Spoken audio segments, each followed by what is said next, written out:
This film is purely fictional. Please do not imitate it. Your like and subscribe are the motivation for me to update. Chapter 1.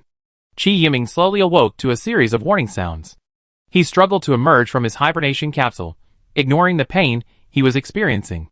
Chi Yiming went to the bridge of the frigate Guardian to investigate the cause of the alarm issued by the onboard intelligent computer. A line of bright red text flashed continuously on the main information screen. Warning: asteroid impact detected in 23 hours, 14 minutes, and 35 seconds. Threat level: fatal. A fatal threat level indicates that the asteroid heading for the planet the Guardian is forcing to land on is a planet killer. If the impact occurs, all life on this planet will be annihilated. However, Chi Yiming's warship, the Guardian, had been forced to land on this planet due to energy depletion. Facing a planet killer, an unarmed person had no effective defense. Seeing no other option but to wait for death, Chi Yiming decided to return to the hibernation pod and continue dormancy, thereby ensuring a painless death. But when he saw the time displayed on the pod, he froze. 1,035 years, 10 months, 23 hours, 35 minutes, and 15 seconds in hibernation. The pod's information panel displayed the details of Chi Yiming's hibernation time. Over 1,000 years. No wonder I felt so miserable when I woke up. Chi Yiming chuckled bitterly. Why dwell on this now? In a dozen hours, it'll all be over. Chi Yiming lay back in the pod and instructed the intelligent computer to prepare for the hibernation sequence. As he waited, he stared blankly at the battleship ceiling, his eyes devoid of any life. Suddenly, as if grasping a key point, he jerked himself up from his stasis pod. I remember there was a frigate that made the forced landing alongside the Defender. What was its name? Yes, it was the Probe. The frigate designed specifically for the flagship, carrying fire control radar. As if grasping a lifeline, Chi Yiming climbed out of his stasis pod again and quickly made his way to the Defender's bridge, activated the ship's radar, and launched a probe. A few hours later, both the radar and probe simultaneously detected the probe. It's not far away. With the speed of the Defender's core control module, the round trip would only take an hour or so. Let's try our best. Chi Yiming went to the control console at the captain's seat and pressed the button to detach the core control module.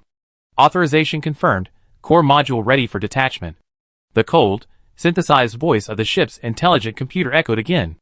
The Defender's top armor slowly parted to the sides, and an elliptical aircraft was slowly towed out of the Defender's hull by the tractor beam. The Guardian has entered hibernation, and the main control program has been transferred to the core module. Chi Yiming listened to the report from the ship's intelligent computer, staring intently at the separation progress displayed on the holographic panel in front of him. It looks good. After over 1,000 years, the separation is still proceeding normally. Chi Yiming felt genuinely proud. The ship he was currently aboard was one of the culminations of nearly 1,000 years of human civilization. Core module separation complete. The synthesized voice of the ship's intelligent computer sounded so beautiful even now. Set target, probe. Target set. Take off. Chi Yiming gave the order to take off. The core module, mounted on a makeshift launch platform constructed from the Guardian's outer armor, ignited its small thrusters and slowly ascended, heading towards the exploration frigate. An hour later, Chi Yiming piloted the core module closer to the exploration. The exploration also transmitted its identification code to the Guardian's core module. After successful verification, the exploration took control of the core module and guided it to land in an open area not far from the exploration. Chi Yiming donned his extravehicular spacesuit and exoskeleton armor, exited the core module, and headed for the exploration frigate. No crew members from the exploration came down to greet Chi Yiming, suggesting they were also in grave danger. Aboard the warship, a dozen skeletons lay huddled together in the exploration's bridge. Chi Yiming, feeling a moment of sadness, instructed the exploration's onboard computer to identify him and change the ship's control permissions. The permission change process was simple, as Chi Yiming was the only surviving member of the fleet present. Chi Yiming was relieved, however, that the explorer had landed autonomously, so it was unscathed. Although its remaining energy was low, it was enough to complete the fusion with the Guardian. The two warships would merge into a new warship, giving him a chance to eliminate the planet killer. Chi Yiming immediately ordered the Guardian's core module to autonomously return to the Guardian. Then, with the assistance of the ship's onboard intelligent computer, he piloted the explorer to the Guardian's forced landing site. The journey was peaceful. Chi Yiming, piloting a warship alone, took no chances, fearing a single mistake would shatter his only hope of survival. Soon, the Explorer arrived above the Guardian. The Guardian's core control module had returned earlier and, combined with the Guardian, reassumed control. After passing identity verification, Chi Yiming issued the command for the two ships to merge. Please select the Master Control Program for the combined ship. Two options popped up on the display screen in front of Chi Yiming. Due to the different design philosophies of the Guardian and the Explorer, Chi Yiming would have two combat modes to choose from after their merger.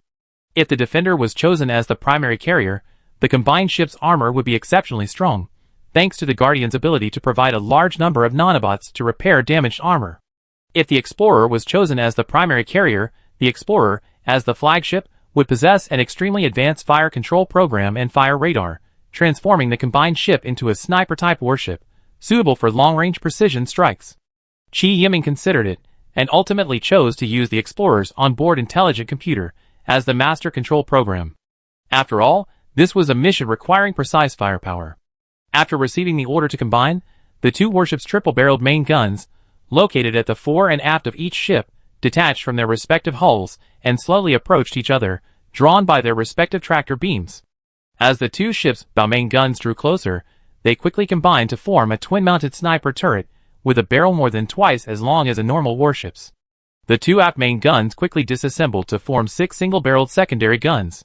As the two ships slowly approached, the Defender's onboard radar quickly detached from her hull and, drawn by the tractor beam emitted by the probe, flew towards a new mounting base formed on the probe's hull. The armor on the bottom of the Exploration also underwent a dramatic change, creating numerous cavities that perfectly enclosed the upper hull of the Guardian. The two warships slowly approached, finally combining perfectly.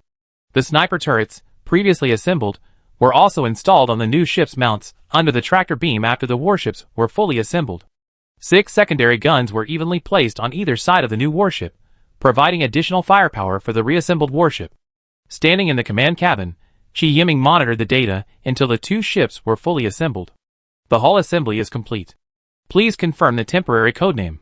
The new warship's intelligent computer was also a composite unit, and its computing power was roughly twice that of the previous one.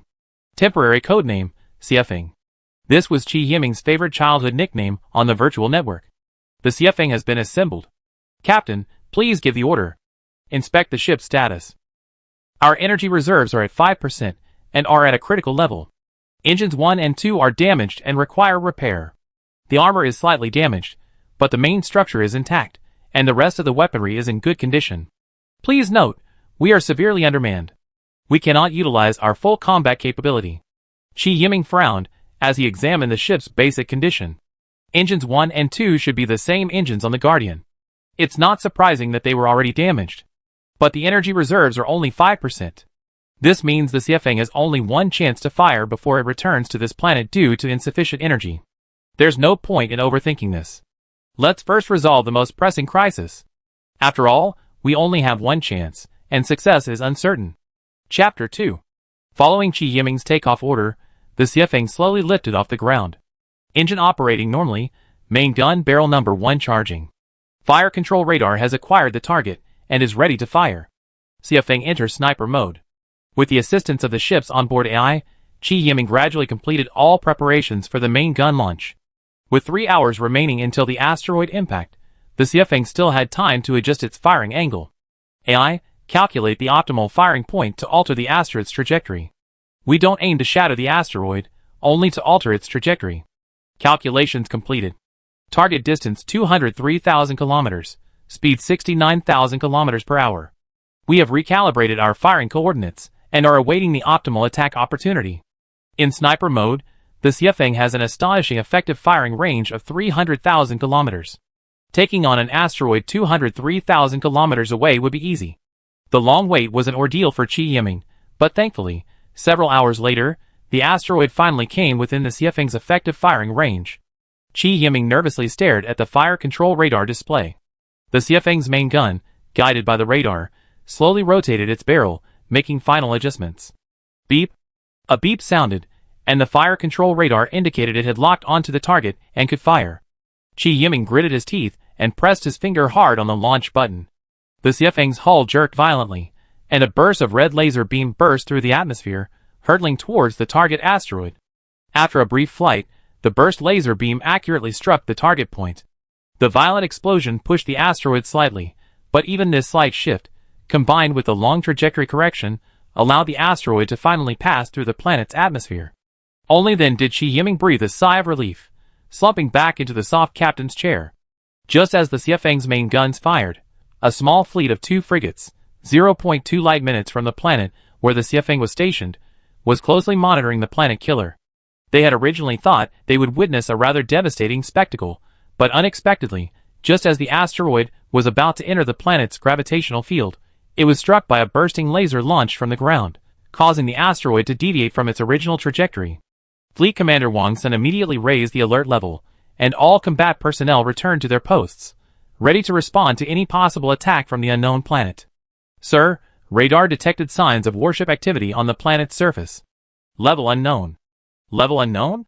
Yes, we don't have any relevant information in our database, but judging by the energy level of the bombardment, it was at least a destroyer. At the same time, the Xiafeng returned to the surface. Warning! Energy reserves are below the 5% warning level. Please replace the energy core immediately.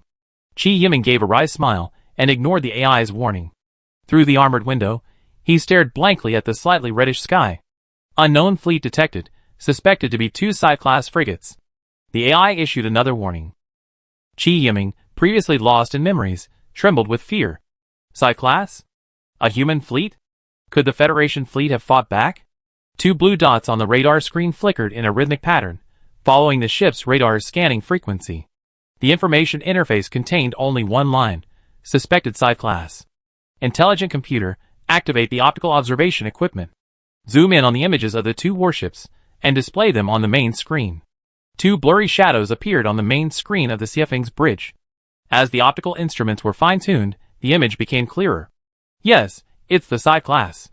This is definitely a human fleet, but why do these 2 Psi-class ships look so strange? In Qi Yiming's memory, only humans could combine artistic flair with warships. The graceful curves of the Psi-class hull would remain in his memory for the rest of his life.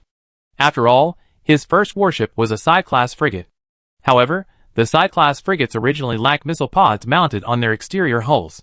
However, the 2 Psi-class frigates in the image, in addition to their original 2 main guns, were densely packed with no fewer than 7 missile pods.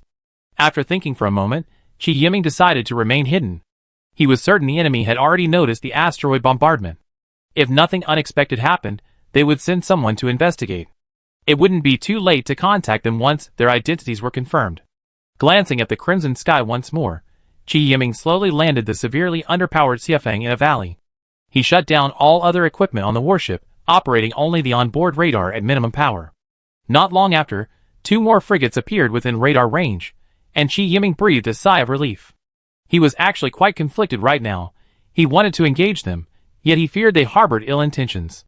The 2 frigates gradually approached the Xiafeng's landing site, and one of them launched a small transport craft towards the ship. Qi Yiming, standing in the bridge, saw everything clearly. The transport landed not far from the Xiafeng. A team of fully armed soldiers disembarked and cautiously approached the vessel. Spotting the arrivals, Qi Yiming's heart finally settled. It's good to see they're human. At least we're one kind and can communicate. Although the Xiafeng no longer had the energy to fire again, the group arriving didn't know that. He had to find a way to scare them, and see if he could get some energy blocks. Turn on the warship's external broadcast. Qi Yiming cleared his throat and said, "Who are you?" The group hesitated for a moment, then sought cover. One of them pressed the communicator to contact his warship. "Sir, someone on the warship is inquiring about our purpose. Stay where you are and show no hostility." I talked to him. Wang Sun, unsurprised by this situation, ordered the communications officer to send a directed communication request to the warship. Qi Yiming adjusted his clothes before answering the call, trying to appear calm. After everything was done, it was time to perform. "Hello. I am Wang Sun, first in line to the Wang family of the Zuan Galaxy. Please state your identity and affiliation." Qi Yiming saw a dashing young man on the communication screen, dressed in a well-fitting military uniform, staring at him seriously. Qi Yiming, captain of the Xiafeng, attached to the Human Federation Strategic Strike Fleet. Qi Yiming made no secret of his true identity. He first wanted to use this identity to test the other party, to confirm whether he was a member of the Human Federation. After all, over 1,000 years had passed, and after that Great War, the very existence of the Human Federation was still in question. Sadly, Wang Xin's reaction wasn't one of surprise, but confusion. Human Federation? What kind of faction is that? Why are you here? Qi Yiming felt a wave of disappointment. It seemed the world had indeed changed.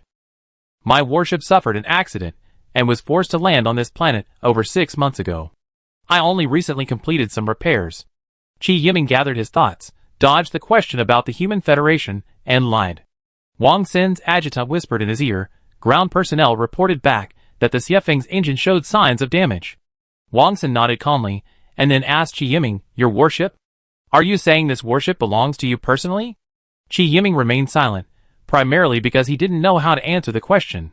But Wang Xin saw Qi Yiming's reaction as a tacit agreement. Wang Xin was delighted. You're a freedom fighter? Qi Yiming remained silent, but inwardly he was amused. This guy is truly interesting. He's got so much going on. I didn't even say a word, and he's already arranged a suitable role for me. Wang Xin was even happier when Qi Yiming didn't object. He continued, I wonder if I could have the honor of inviting you to join our Wang family. The salary and everything else are negotiable. Qi Yiming was overcome with emotion. Oh my god, what kind of world is this? Why are all these family-based forces popping up? Chapter 3. As the first-in-line heir to the Wang family of the Zhuan Galaxy, Wang Xin truly needed a strong external support in the face of fierce competition from his younger brother.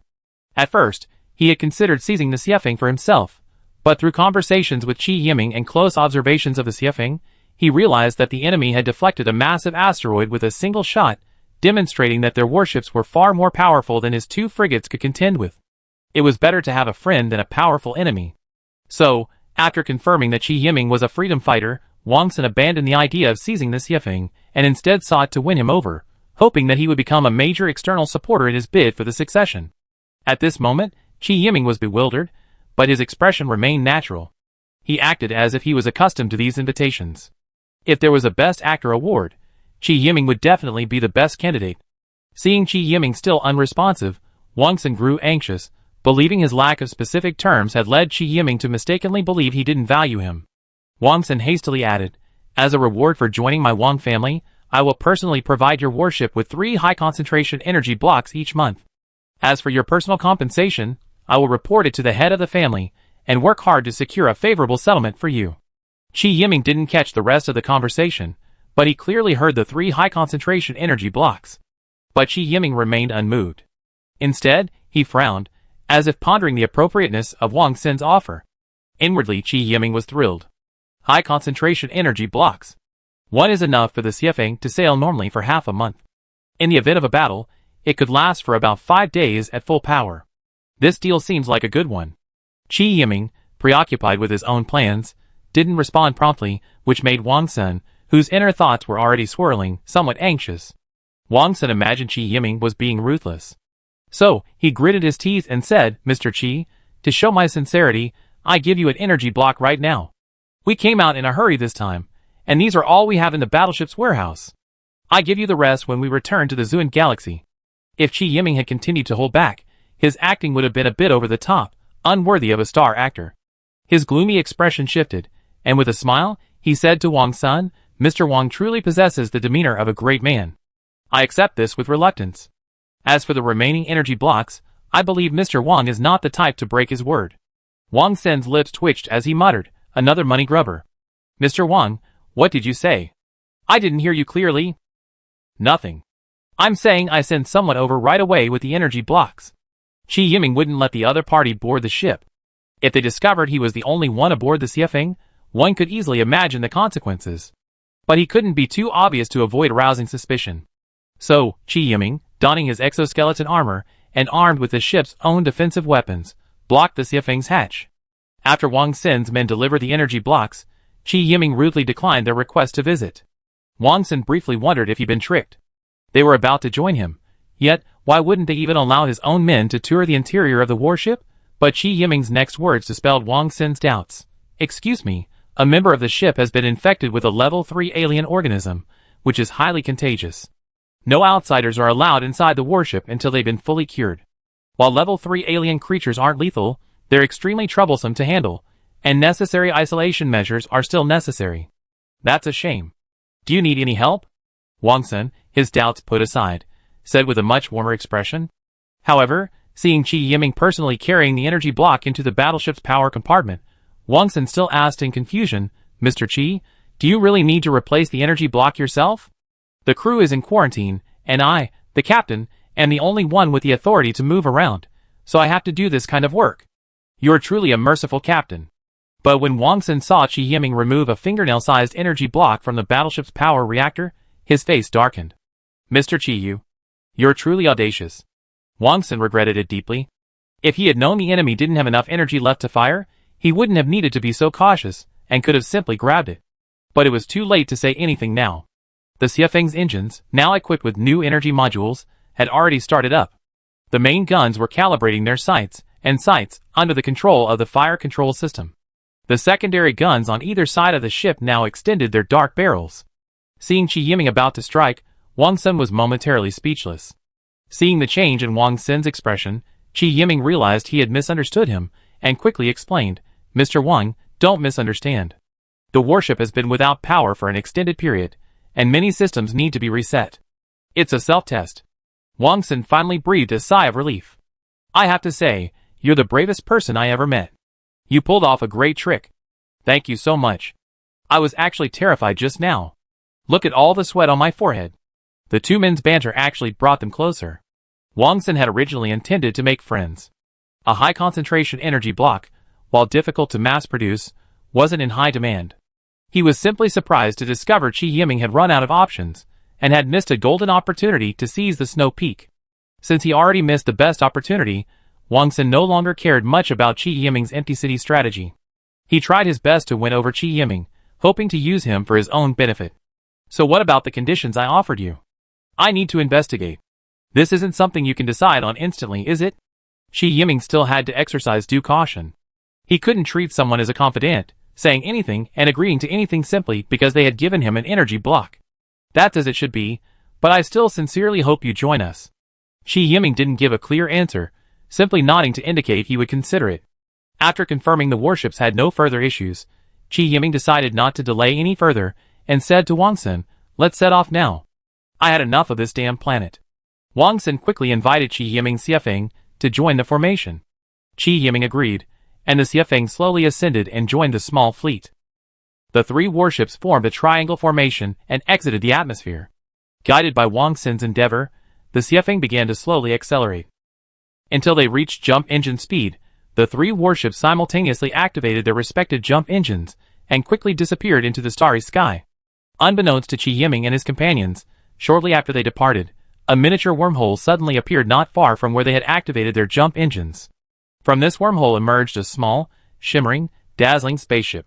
There was no pilot aboard the spaceship. A line of text quickly flashed across the display screen in front of the driver's seat. "Jump traces detected, energy level LV2. Does not meet cleanup criteria. Information deleted." Then the micro-wormhole reappeared, and the small spacecraft silently entered. The starry sky fell silent again. Chapter 4. After several days of sailing, Qi Yiming and his companions finally arrived at the Zhuan galaxy mentioned by Wang Xin. Along the way, Qi Yiming extracted a wealth of intelligence from Wang Xin. Through his collection of scattered information, Qi Yiming vaguely sensed that modern human society had been influenced to some degree by the Federation. For example, Wang Xin's Endeavour frigate was a replica of a side-class frigate brought back from an ancient battlefield by the Gothic Empire, humanity's most powerful force. The remaining warships also bore some resemblance to Federation warships. Today, humanity's territory spanned thousands of light years, but no one was willing to submit to the other, and humanity had been plagued by internal conflict since the Federation. Qi Yiming had reason to believe that today's human race was largely descended from those who fled the Zerg's pursuit and were scattered across the land. However, the drastic population decline had caused a severe technological gap. Additionally, a mysterious force seemed to be at work, and whenever a powerful force rose, it would quickly decline within a few years. "Looks like we need to stay low for now, and not be too conspicuous. Mr. Qi. Mr. Qi." Wang Xin called several times through the communicator. Qi Yiming, engrossed in his thoughts, finally realized his mistake and pointed to the busy waterway outside the window, apologizing quickly. "I'm so sorry. It's been so long since I've seen such a prosperous scene, and I got distracted. Mr. Qi, you're so kind. This is all thanks to my father. Since he took over the family territory, he's been working diligently, without a single day of slacking off. This is the reason we have it today. Qi Yiming nodded noncommittally, but his heart was filled with emotion. Once upon a time, when the Human Federation was at its peak, even the most remote galaxies on the outskirts of the system were far more prosperous than the Zuan galaxy before them.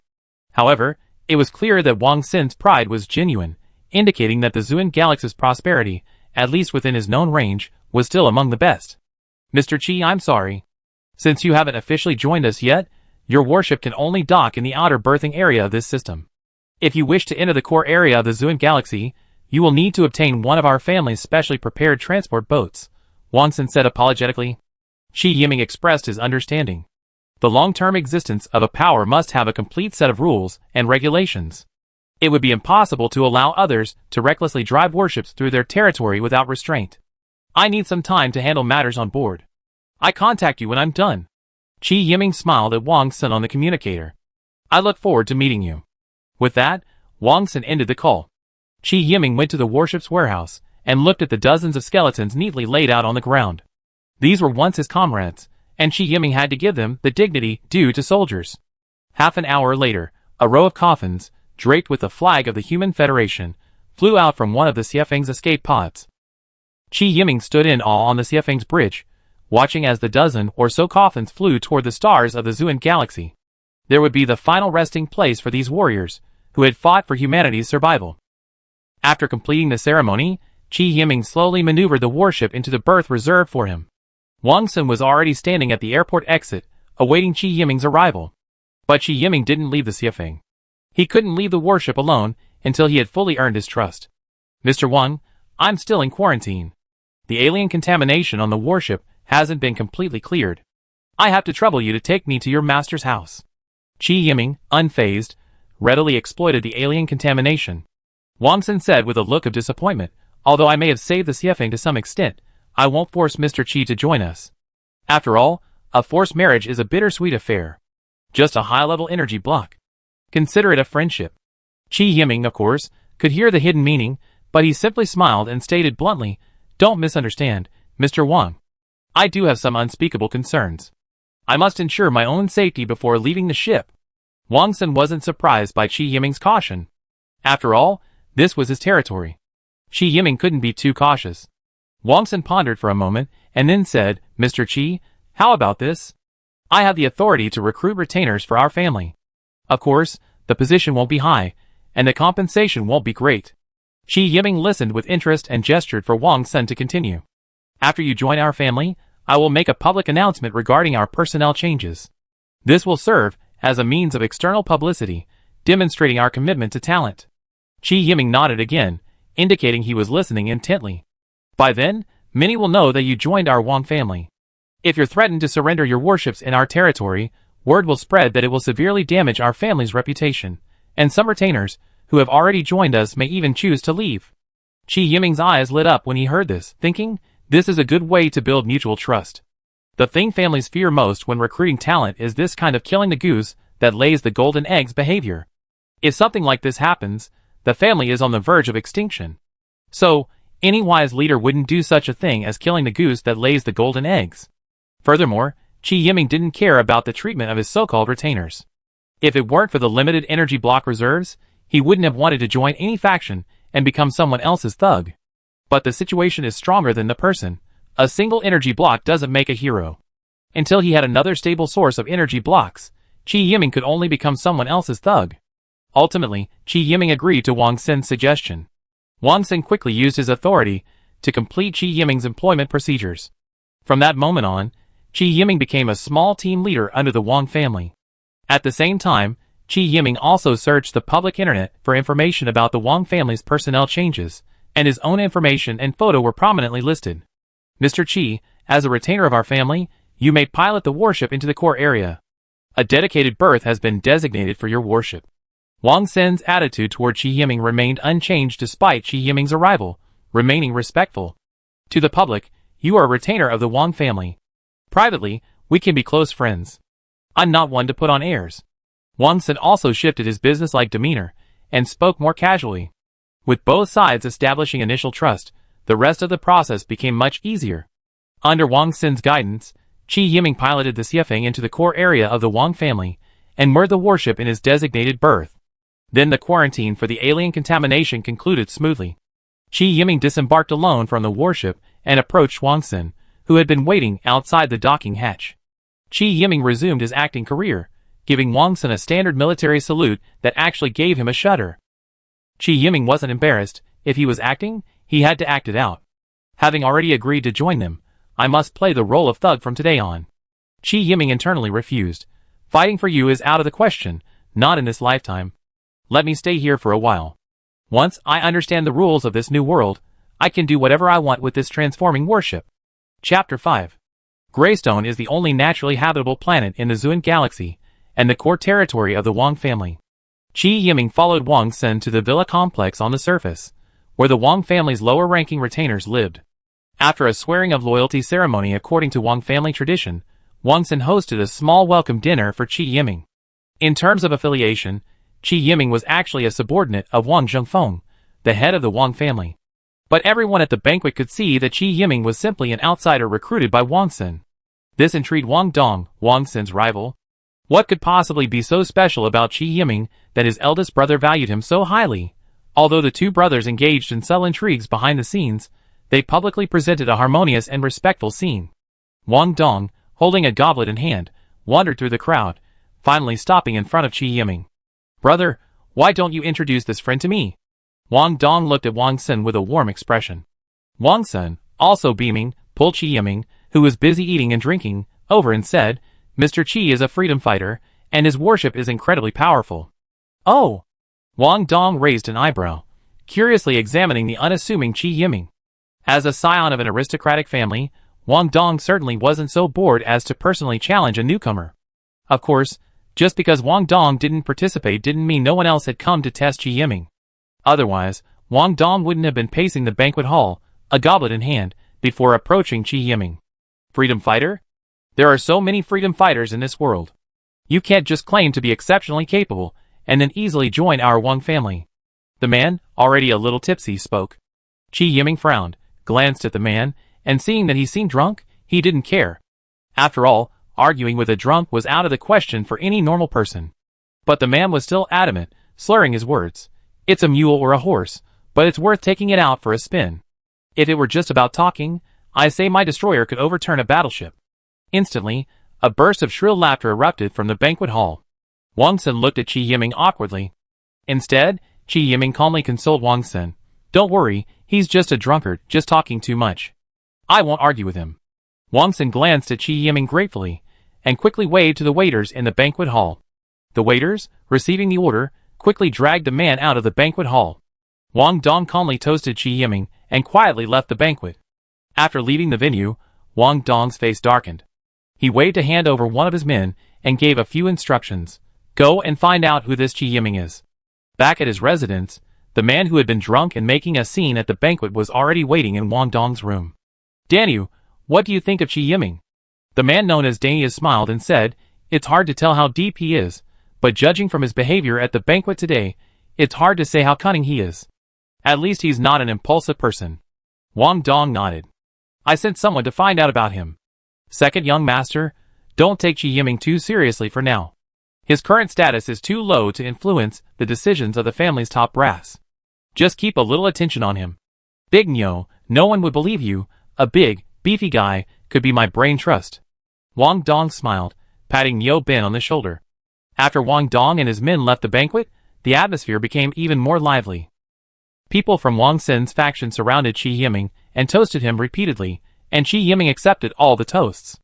Mr. Qi has a huge appetite. Fortunately, Wang Xin intervened in time to help Qi Yiming. "Come, Mr. Qi, let me introduce you to a trusted official of our Wang family."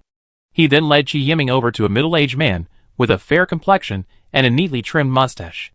"This is elderly Jimeng, once a close aide to my father. He fought alongside my father for over a decade and achieved countless feats, ultimately achieving his present success. Young master, you are too kind." Li Jimeng waved his hand modestly. "The patriarch simply gave me this honor in recognition of my diligence over the past decade. I can't say I done anything." Li Jimeng took a sip of the red wine from his goblet and continued, "Our Wang family is one of the most prominent families in the Xuanwu cluster. Mr. Qi is so young and promising. I hope he can demonstrate his abilities within our Wang family, and quickly establish a name for himself in this star region. I wouldn't say I'm young and promising, but since I joined the Wang family, I do my best, Qi Yiming added politely. Li Jiming toasted again, then left the banquet hall, his belly swaying. Wang Xin continued to chat with Qi Yiming and the others. During the conversation, he said to Qi Yiming, "Elderly is here on behalf of my father. He is impartial to us two brothers, and can be considered neutral." Qi Yiming nodded. He had no interest in the power struggles among the sons of aristocratic families, but judging by what had happened today, it seemed as if he'd been tricked by Wang Xin. That seemingly harmless Wang Dong looked like a smiling tiger. As for that burly man, his acting was utterly clumsy. "You're already drunk just minutes into the banquet? Are you kidding me? No, I can't be used like a pawn like this. None of these young masters from aristocratic families are easygoing. I have to find a way out of this vortex," Qi Yiming thought to himself. "The strength I demonstrated so far isn't enough to secure me a superior position. It seems I have to work hard to climb higher." The banquet didn't break up until late at night. The next morning, Wang Xin took Qi Yiming to meet Wang Tiansheng, the head of the Wang family. He had a square face, was clean-shaven, and wore a simple, elegant suit. He sat in the center of the reception hall. "Father, this is Mr. Qi Yiming, the new member of our family." Wang Xin stood in front of Wang Tiansheng, impeccably dressed and evidently from a strict upbringing. Wang Tiansheng glanced indifferently at Qi Yiming, who stood beside him. "Welcome, Mr. Qi." He waved his hand, signaling a waiter to hand a special communicator to Qi Yiming. "This is the communicator for my Wang family's internet. Every month, tasks are assigned, each with a corresponding merit point. If you want to achieve great things in my Wang family, strive to complete these tasks and accumulate merit points." With that, he left the reception room. "Is that all?" Qi Yiming stared at Wang Tiansheng's back in surprise. Though it made sense, a low-ranking retainer couldn't possibly earn the patriarch's attention without impressive performance. Perhaps even this audience was just a forced gesture for Wang Xin's sake. After leaving the reception room, Wang Sun, still having many matters to attend to, asked Qi Yiming to walk around and familiarize himself with the area, and to return to him after he finished his current tasks. Qi Yiming nodded. "Go ahead and do your thing. You don't need to worry about me." Qi Yiming frowned, as he watched Wang Sun walk away with his men. To be honest, Qi Yiming still had no clear idea of his own strength. He wasn't sure that his Xiefeng was superior to current warships of the same rank, but judging by Wang Xin's attitude towards Qi Yiming didn't think his own strength was that much worse. Otherwise, Wang Xin wouldn't have been so eager to recruit him. However, the actual situation remained to be seen. "Let's take on a simple mission to warm up first," Qi Yiming said, fiddling with the internet communicator. Chapter 6. Turning on the internet communication device, the virtual screen that popped up displayed the first page of the Wang family's rules. Qi Yiming glanced at them briefly. They were basically about not using force within the family's core territory, not engaging in private fighting among retainers, and so on. The second page contained the Wang family's decisions regarding recent events, which Qi Yiming barely had any relevance to. From the third page onwards, there were various missions, hundreds of them in all. Patrol missions rarely involve combat. I'm giving it a try to understand my own strength. I'm giving it a miss. Qi Yiming clicked on the filter bar and ticked off the patrol mission. Reconnaissance missions require entering unfamiliar star regions. The timing isn't right yet. I'm giving it a miss. More than a dozen of the hundreds of missions disappeared from the task list. Raid missions offer high merit points, but I'm unfamiliar with the situation and it's still somewhat dangerous. I'm giving it a miss. More than a dozen missions disappeared from the task list. After filtering, the only remaining missions were combat missions against space pirates. Out of caution, Qi Yiming selected the mission with the lowest merit points. The mission description stated that a pirate group had appeared near a remote asteroid belt in the Zhuan galaxy 2 weeks ago, severely disrupting the Wang family's mining operations there. The pirate group had only one weak frigate, so the merit points awarded were very low, only 10. This discouraged the Wang family's retainers from taking on the mission. This is you. Although the combined Xiefeng can no longer be considered a frigate, it's prudent to test your skills with them and confirm your rank. Qi Yiming submitted his request on the mission application interface. It wasn't that Qi Yiming was timid, but he genuinely didn't know his own combat capabilities. He couldn't just assume he was invincible just because someone praised his warship's impressive capabilities. What if they were just flattering him? After his mission application was approved, Qi Yiming, without even saying goodbye to Wang Sun, boarded the shuttle and returned to the Xiefeng alone to prepare for sailing. Wang Dong's adjutant hurried into his office. "Second young master, the new guy has accepted the mission." Wang Dong frowned and glanced at the adjutant. "Be careful with your address. He's a retainer of the Wang family, after all. Show some respect." The adjutant nodded repeatedly. "What mission did he accept?" Wang Dong asked casually, absorbed in the paperwork at hand. The adjutant pursed his lips at first, seemingly trying to suppress a smile, but afraid of the negative impact, not daring to laugh out loud. "Mr. Qi has accepted a mission with the lowest merit value, to eliminate the pirates." "Oh! That mission that's been sitting on the task list for over half a month with no one willing to take it?" Wang Dong thoughtfully set down the document in his hand. "That mission. I heard the eldest young master's confidant was furious and his face turned green." "That's true. Who would have thought someone so highly regarded by the eldest brother would accept such a simple mission? Who says not? This mission can be accomplished by anyone with a decent warship," the adjutant said with obvious disdain. "The mission says the pirates have a frigate, but it's actually a converted small transport ship. Even its main gun appears to be a soon-to-be-dead electromagnetic rail gun." "Alright, go ahead. Just keep an eye on it." Wang Dong immediately lost interest in Qi Yiming. How much could someone who wouldn't even let go of 10 merit points accomplish? Things got even more lively on Wang Xin's side. He was in his office writing a mission report when he was suddenly surrounded by his own men. The crowd chattered non-stop. "Quit it, everyone! Speak one by one." Wang Xin, helpless, shouted to stop the arguing. "Xiao Lu, what's the matter?"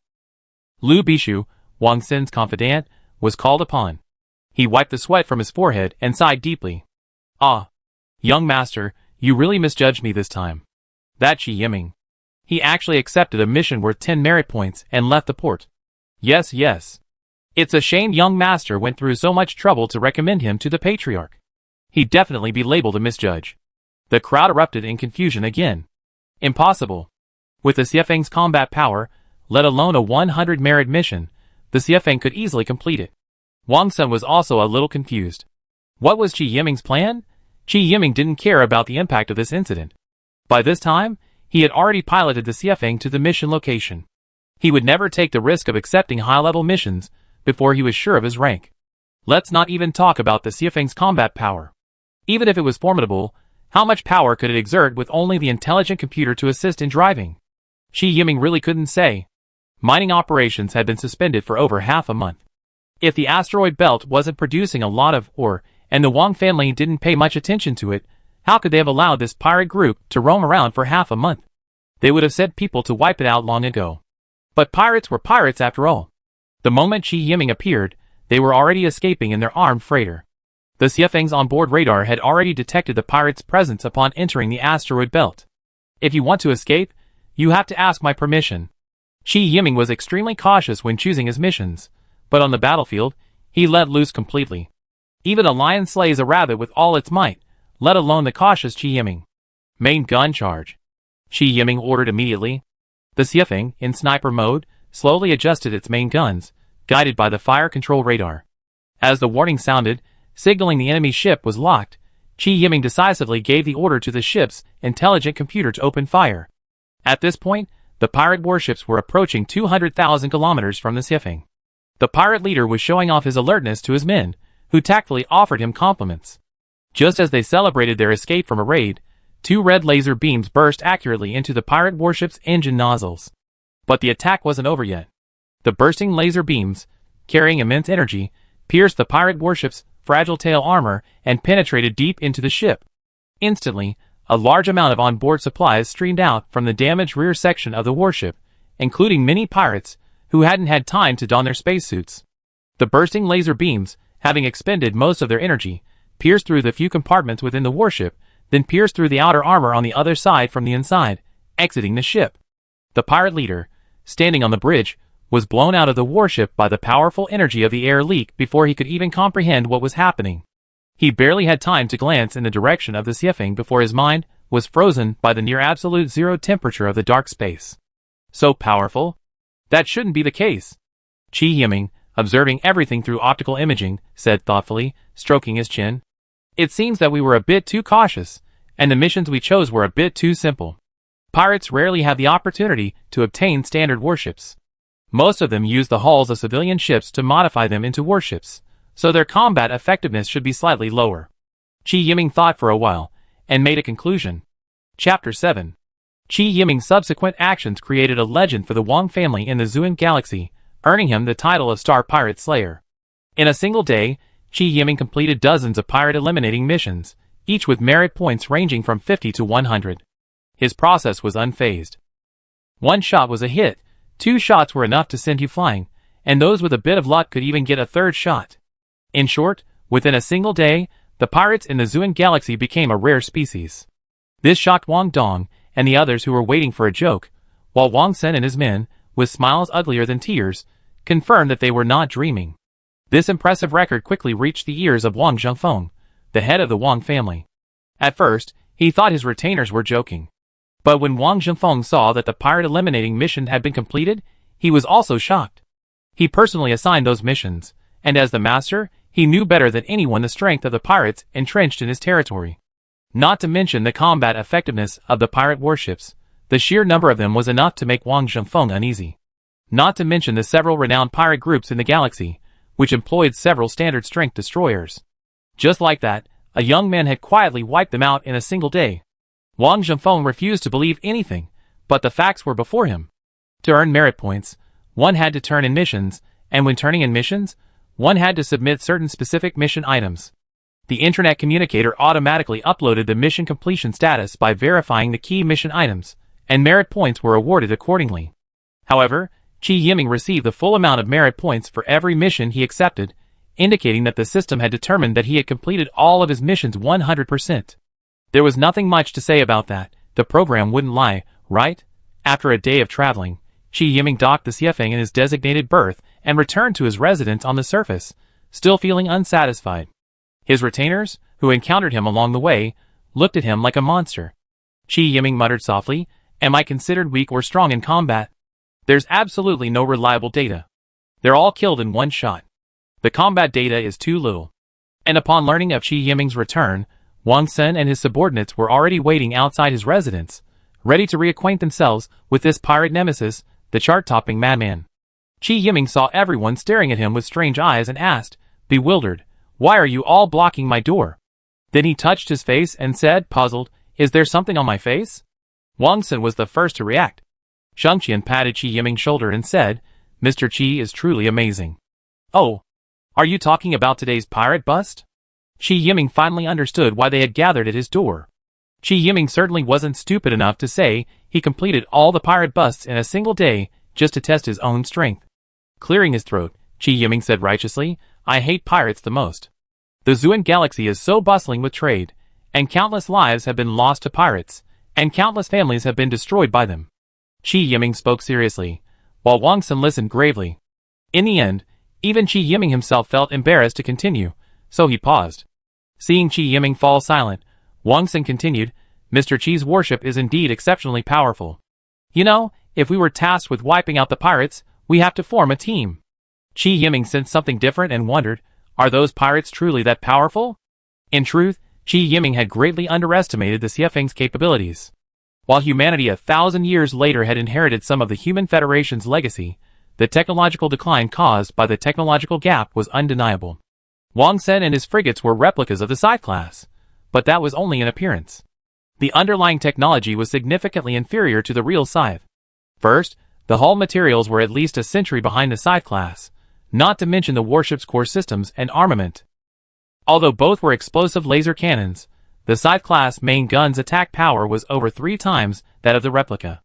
Given the technological gap, Qi Yiming's ability to deliver a single-shot kill was nothing short of ordinary. Comparing the forces Wang Sen had to mobilize for his pirate-busting mission, Qi Yiming was momentarily speechless. "Damn, I always thought I was just a bronze-rank player, but I never expected to be a champion." Qi Yiming muttered self-deprecatingly. After confirming his own combat prowess, Qi Yiming's mood improved considerably. He also happened to have earned quite a few merit points today. He waved his hand and announced to the crowd, "Come on, it's my treat. Let's go to the bar and have some fun." Wang Sen and his subordinates shared the same sentiment, and without hesitation, they escorted Qi Yiming toward the bar in the residential area. But before they reached the bar, they were stopped by someone sent by the head of the family. The person was none other than Li Jiming, the elder from the banquet last night. Li Jiming, having stopped the group, changed his cold demeanor. He enthusiastically stepped forward, took Qi Yiming's hand, and said, "I knew Mr. Qi was young and promising. In just one day, he's already made such a name for himself."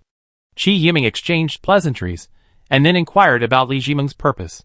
"I was so engrossed in conversation that I almost forgot what I was talking about," Li Jiming said apologetically, slapping his forehead. "The head of the family wants to see you. He's waiting in the living room." Qi Yiming immediately perked up and addressed the matter carefully. Qi Yiming could still playfully mingle with his lower-ranking retainers. After all, these low-ranking retainers were mostly just trying to make a living and didn't harbor any ulterior motives. But next, he had to deal with a local hegemon like Wang Zhengfeng, a man who had been exposed to the intrigues of his youth. He had to be extremely vigilant. A single misstep could land him in serious trouble.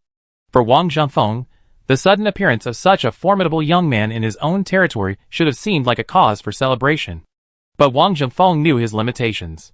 Within the tiny confines of the Xuanwu star field, his Wang family could still be considered formidable. But looking across the entire human world, across tens of thousands of light years of the universe, there were countless vast powers that his family wouldn't even dare to consider. Even so, someone like Qi Yiming was a rare talent in the eyes of a superpower spanning multiple star fields. How could he have ended up in a small place like theirs? This made Wang Zhengfeng think twice. If the Wang family accepted him, it wouldn't be long before they were wiped out. Or perhaps, he was a hired super spy. But what spy would be so unabashedly proclaim his power? Wang Zhengfeng needed to quickly figure out whether he stumbled upon a treasure or a hot potato. While Wang Zhengfeng was lost in his thoughts, Qi Yiming leisurely followed Li Jiming into the reception room. Chapter 8. Master, Mr. Qi has arrived. Li Jiming noticed the master seemed distracted and stepped forward to whisper in his ear. Recovering from his trance, Wang Zhengfeng glanced at Qi Yiming with a complicated expression, then quickly changed his demeanor, approaching him and taking his hand. "Mr. Qi is a true man who keeps his distance. I wonder where he was previously, and why he ended up in this remote village of ours." Qi Yiming said earnestly, "Master, you're too kind. A mere space pirate is nothing to brag about. As for my origins, didn't the young master mention them to you?" Wang Zhengfeng smiled awkwardly. He hadn't paid much attention to Qi Yiming when Wang Xin introduced him. A lowly retainer wasn't something he needed to worry about. Qi Yiming understood Wang Zhengfeng's expression instantly, so he didn't expose his true feelings. As the saying goes, don't hit someone in the face. "I used to belong to the Human Federation Strategic Strike Fleet." Qi Yiming repeated to Wang Zhengfeng everything he had said to Wang Xin, word for word. Wang Zhengfeng's expression was identical to Wang Xin's. "Mr. Qi, please stop teasing me. Humanity currently has at least 1,000 factions, large and small, and I never even heard of the Human Federation." Qi Yiming shrugged, thinking, "See? You don't believe me when I tell the truth, and you insist I lie to you? Since Mr. Qi won't say it directly, I won't force you. However, for the safety of our Wang family, I may have to put Mr. Qi in a difficult position for a while." Wang Zhengfeng no longer worried about whether Qi Yiming was telling the truth. "I'm all ears. Since you joined our Wang family, you have an obligation to accept missions assigned by the Patriarch. Based on your achievements today, I'm promoting you to Deputy Commander-in-Chief of the Border Star Region Defense Fleet." The use of the word secondary is very significant. If one has a trusted member of the fleet, one has some real power. Without one, they could be sidelined in a moment. Qi Yiming remained silent, standing still and listening carefully to Wang Zhengfeng's orders. "Within 3 days of receiving this order, please proceed to the DP310 system to take charge of the security of the border system between my Wang family and the Zheng family." Wang Zhengfeng had already made up his mind before Qi Yiming arrived. Regardless of whether Qi Yiming was being pursued by enemies, he would send him out first. If someone came looking for him, Qi Yiming would be sold out immediately. If no one came looking for him, that was no problem either. The DP310 system, bordering the Wang and Zheng families, had always been a weak point in their defenses. Having someone with considerable combat power there to guard him would provide some peace of mind. If more time passed, and if nothing unexpected happened, it wouldn't be too late to transfer Qi Yiming back. At that time, he could find some excuse to compensate him, and the matter would be over. "I go back and prepare, and we set off early tomorrow morning," Qi Yiming agreed readily. This order was like a perfect welcome to Qi Yiming. Qi Yiming had always wanted to stay away from the core of the Wang family, and avoid getting involved in the power struggles among the aristocratic family members. He genuinely had no interest in such things. His time would be better spent gathering general intelligence about the current universe. Imperial intrigues were the worst of it. Wang Zhengfeng, who had prepared many arguments, was surprised by Qi Yiming's willingness to agree so readily, so he stopped talking.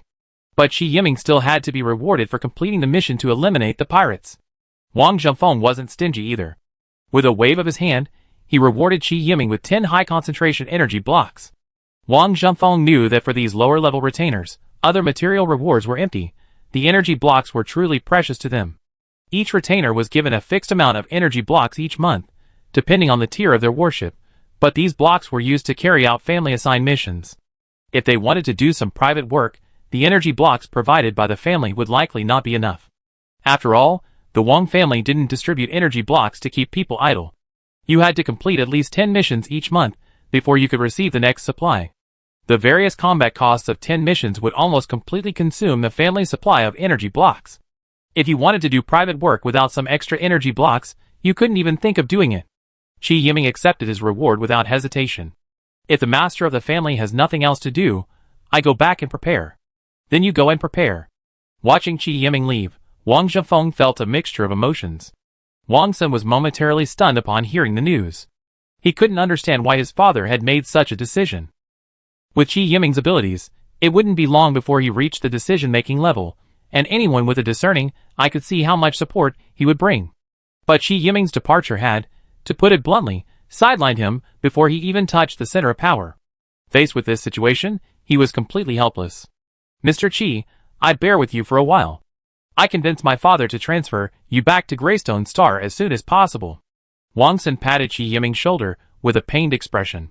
Qi Yiming said nonchalantly, I'm just a brick in the Wang family, I'd be wherever I'm needed. Qi Yiming would never forget to shout such a high-sounding slogan, if you're putting on a good show, you have to do it right.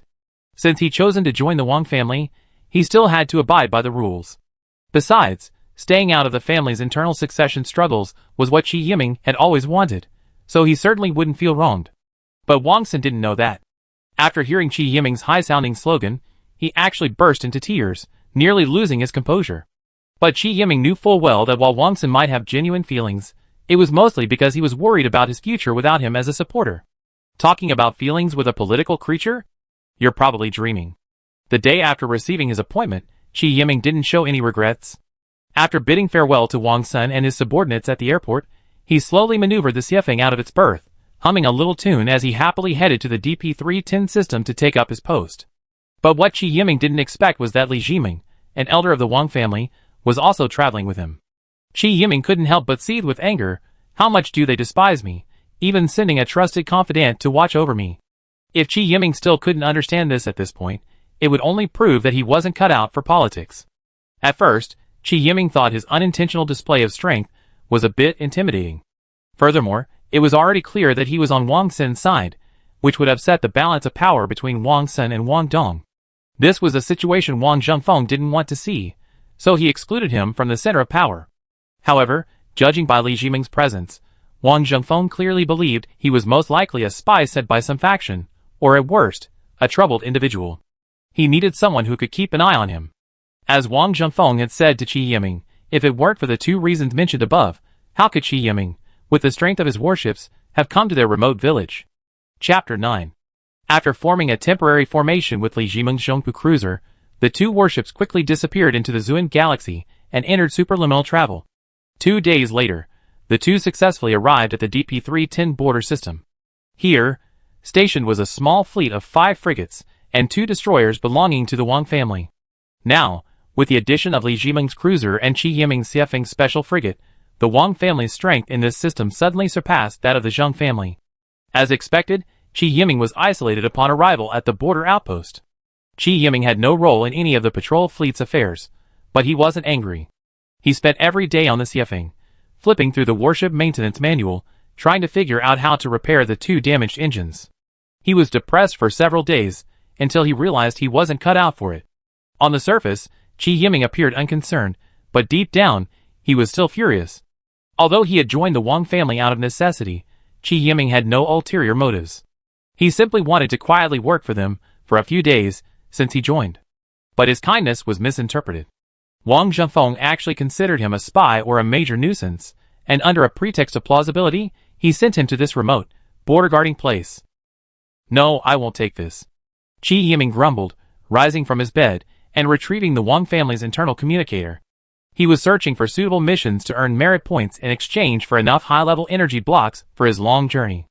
Originally, he hadn't planned to spend much time at the Wang family.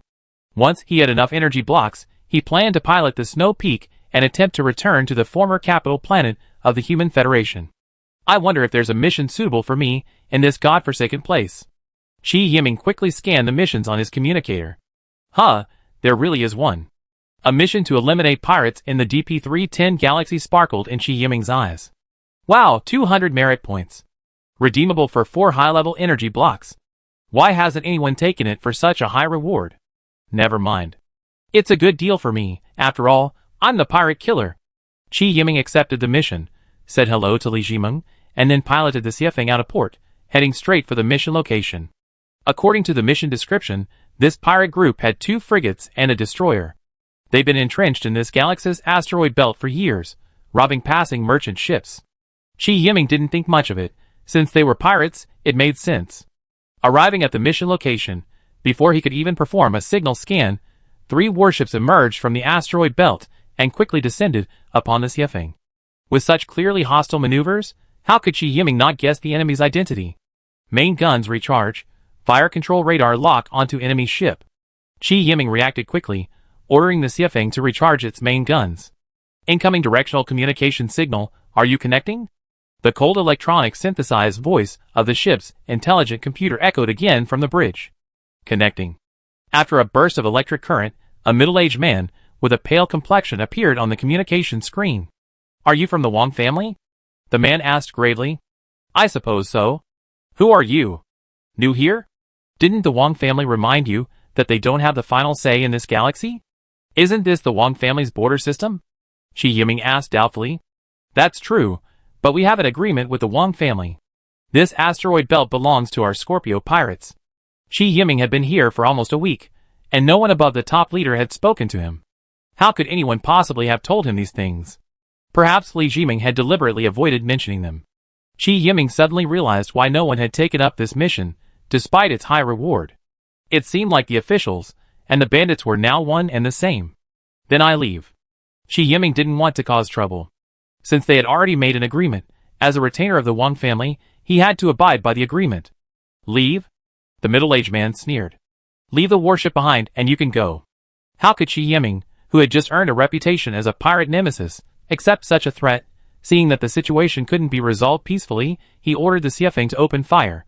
The Xiefeng, in sniper mode, once again displayed its prowess. Its twin sniper-mounted main guns unleashed 2 bursts of red laser fire, directly striking a frigate that had been closing in on the Xiefeng. Once again, the bursts of laser fire pierced through the hull of the standard pirate frigate. The single strike severely damaged an enemy warship, truly startling the pirate leader. He simply said, "You're so brave," before hanging up.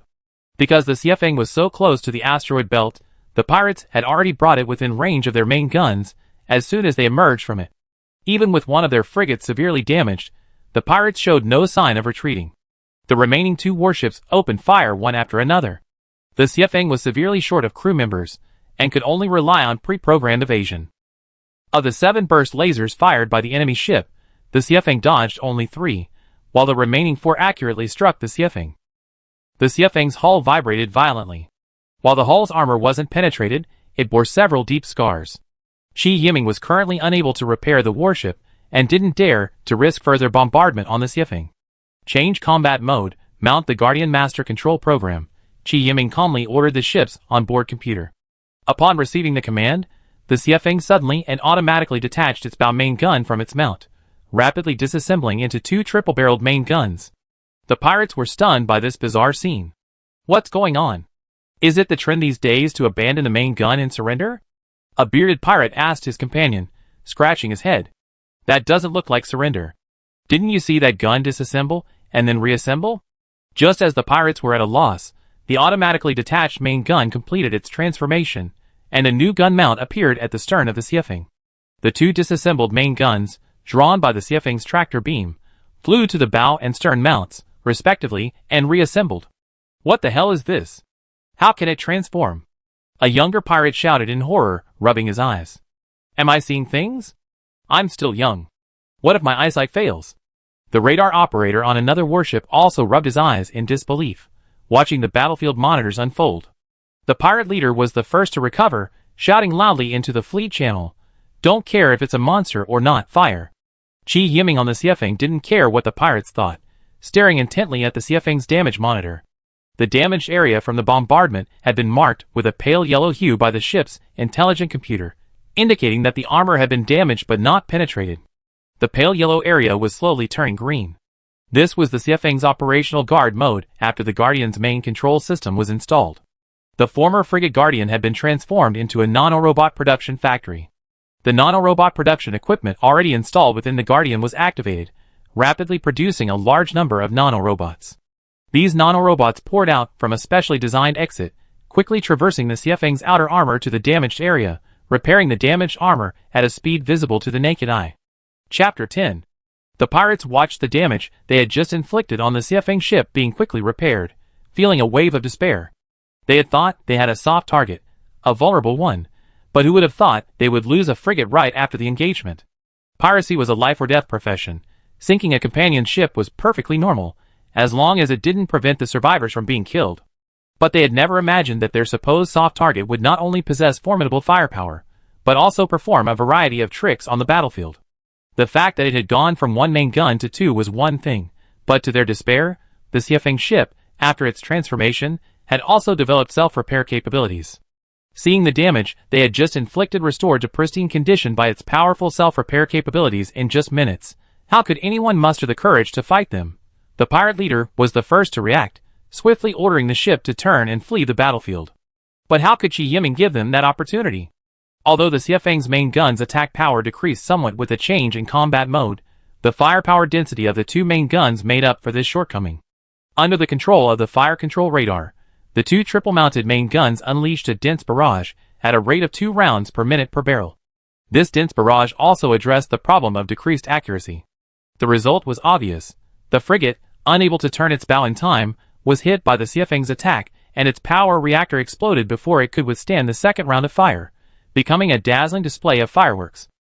The pirate leader's destroyer, while not destroyed by a single round of artillery fire, was riddled with shrapnel after 2 consecutive rounds. The engine's tail flame flickered stubbornly several times before finally, helplessly extinguishing. Most of the crew, along with the ship's internal equipment, were thrown out of the ship, their deaths exceeding their own. It was only then that Chi Yiming clearly understood the Xiefeng's immense combat power. The moment they engaged, Chi Yiming had noticed something different about these warships. The two frigates resembled Wang Xin's struggle in appearance, likely imitating the Scythe and Standard frigates. As for the destroyer, its appearance was likely a replica of the Petrel-class destroyer from the Federation era. Although by Federation standards, the Xiefeng was currently considered at most a specialized frigate, it could easily be sunk by today's destroyers. According to the current power rating, the Xiefeng was fully capable of holding its own against a cruiser, even a small battleship formation centered around a cruiser. After the battle, the Xiefeng replaced its main control system again, switching its combat mode from guard to sniper.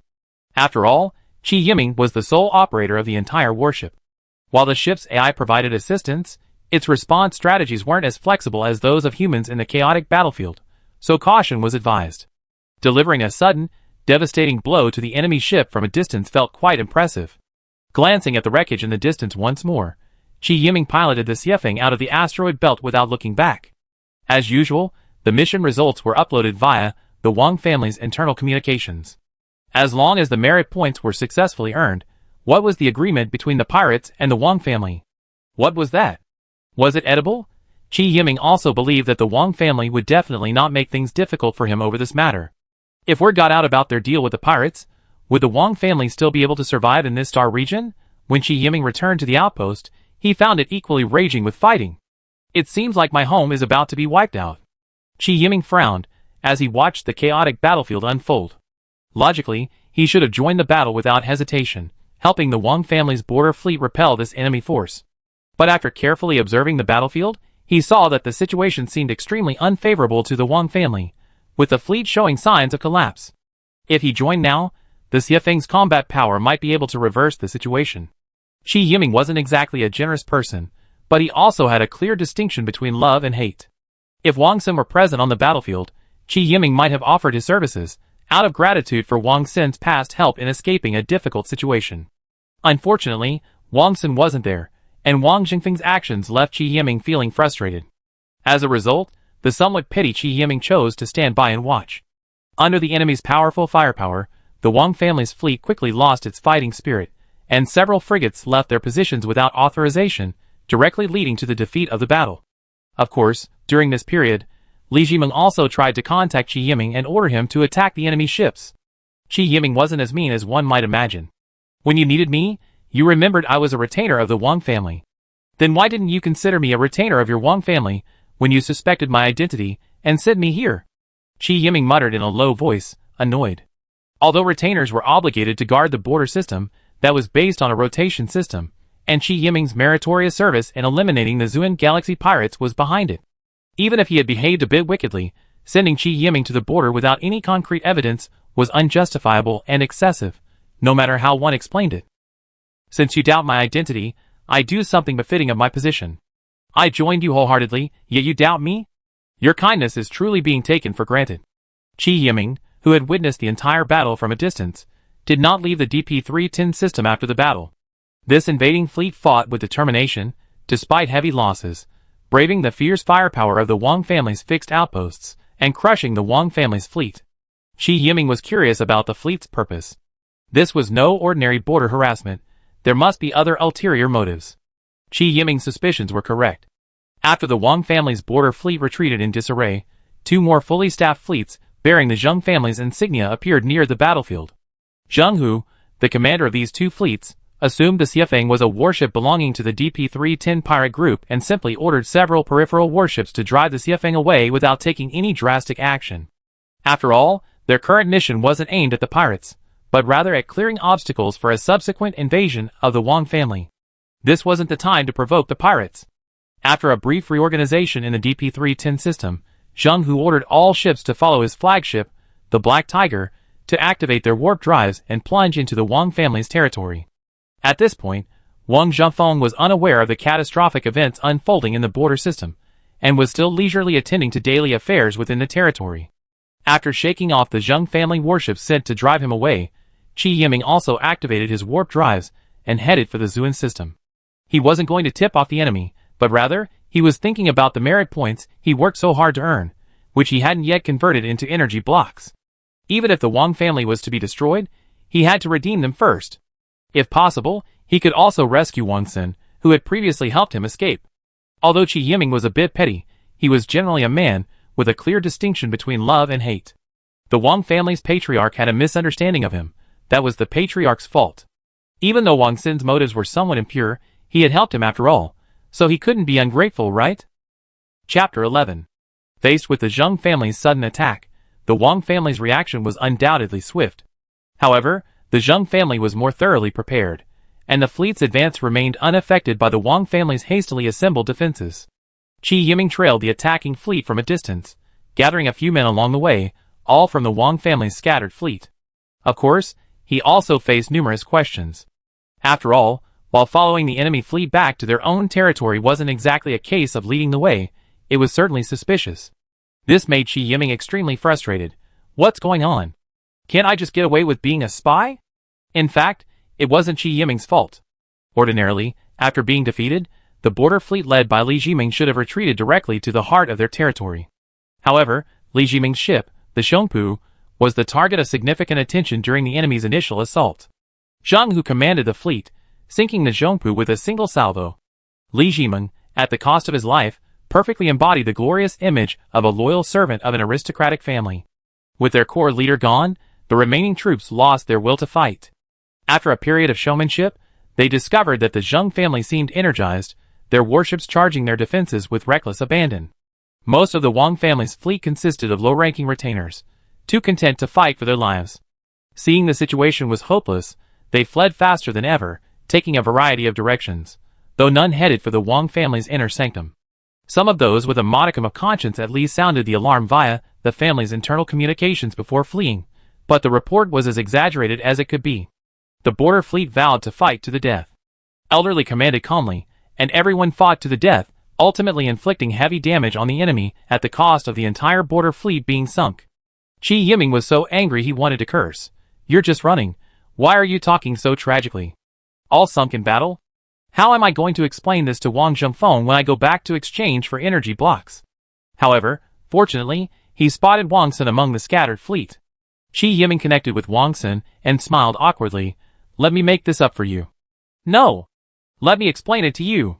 Wang Sun waved his hand and said, no need to explain. The border guard fleet behaves like this all the time. It's just that you're a special case this time, and everyone's a little unaccustomed to it. Qi Yiming was petrified on the spot, muttering, this is the border guard fleet? And it's always like this? It's really not easy for your Wang family to survive until now. It's not easy. Since this. Like this. Qi Yiming shook the intercom in his hand and said, I came back to exchange energy blocks. Since this is the norm in the border fleet, I leave immediately after I exchange them.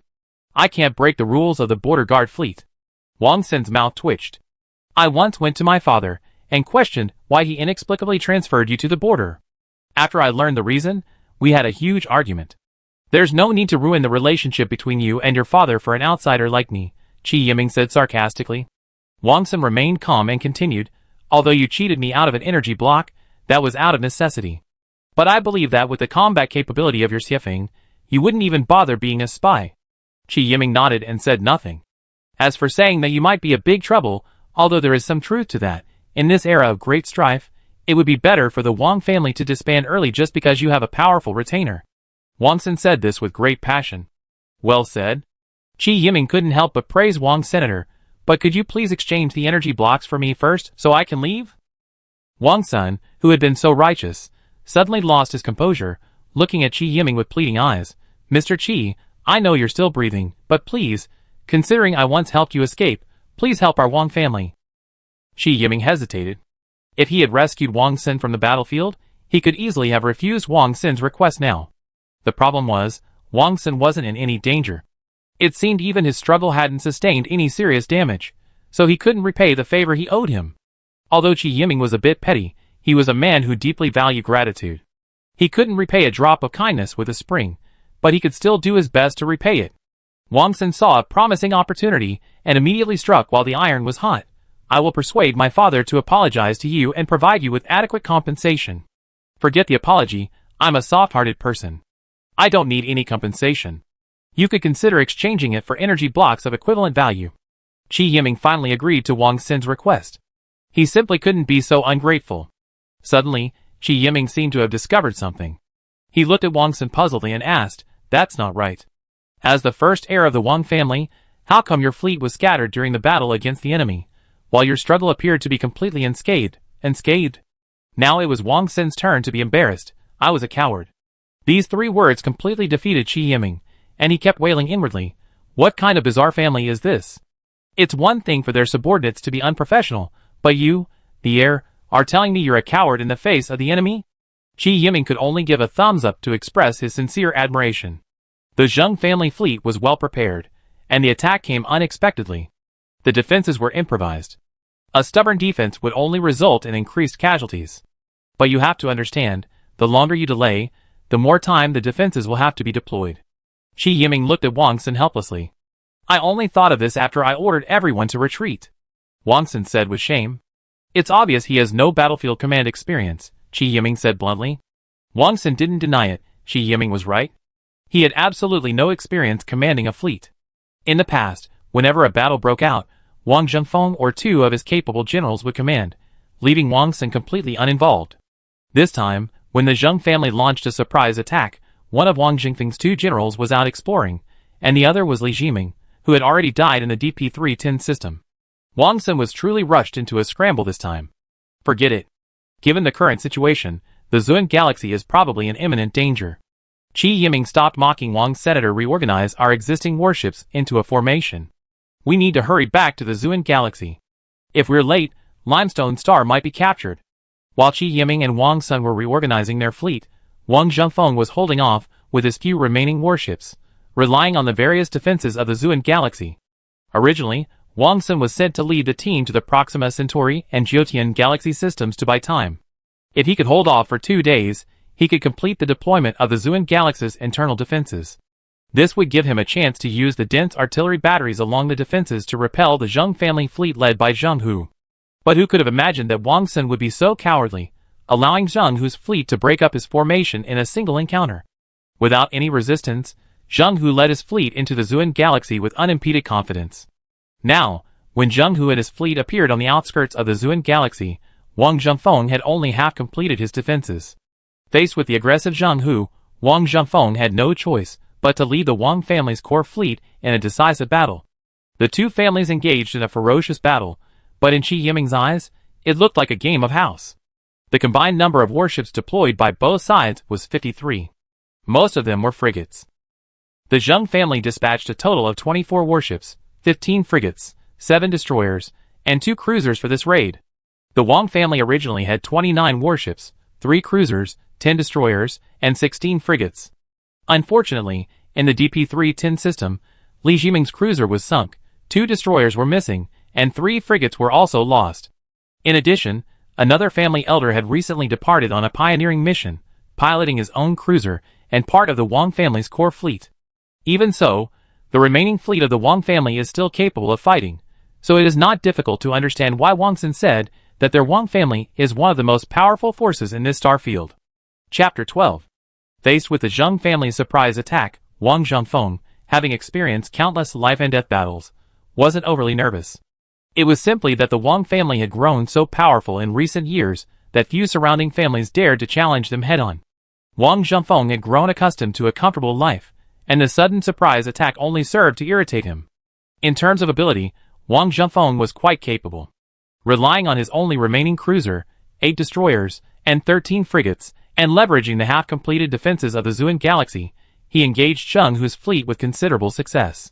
He even found an opportunity to destroy 2 of the enemy's destroyers. Destroyers, as the backbone of the battle force, play a crucial role in supporting the front line. The sudden loss of 2 of them caused a slight instability in the Zheng family's front. Fortunately, the high-end cruisers also fought hard, sinking 5 of the Wang family's frigates and 1 destroyer. They also successfully broke through the Zuan galaxy's outer defenses. Wang Zhengfeng commanded the remaining warships to retreat to the Grey Rockstar defense line for a final defense. Master, the artillery batteries on the Grey Rockstar defense line haven't been fully deployed yet. The eldest young master hasn't bought us more time. Niu Bin, even at this moment, didn't forget to suppress Wang Dong's competitors. The incident happened suddenly, and the warships assigned to Wang Sun were all frigates, making it an extremely difficult task. Wang Zhengfeng was a seasoned shrew. How could he not understand Niu Bin's intentions? Now is not the time to assign blame. Zheng Hu of the Zheng family is a notoriously reckless man, but his command of this surprise attack was remarkable. I exposed several flaws, but he didn't fall for them.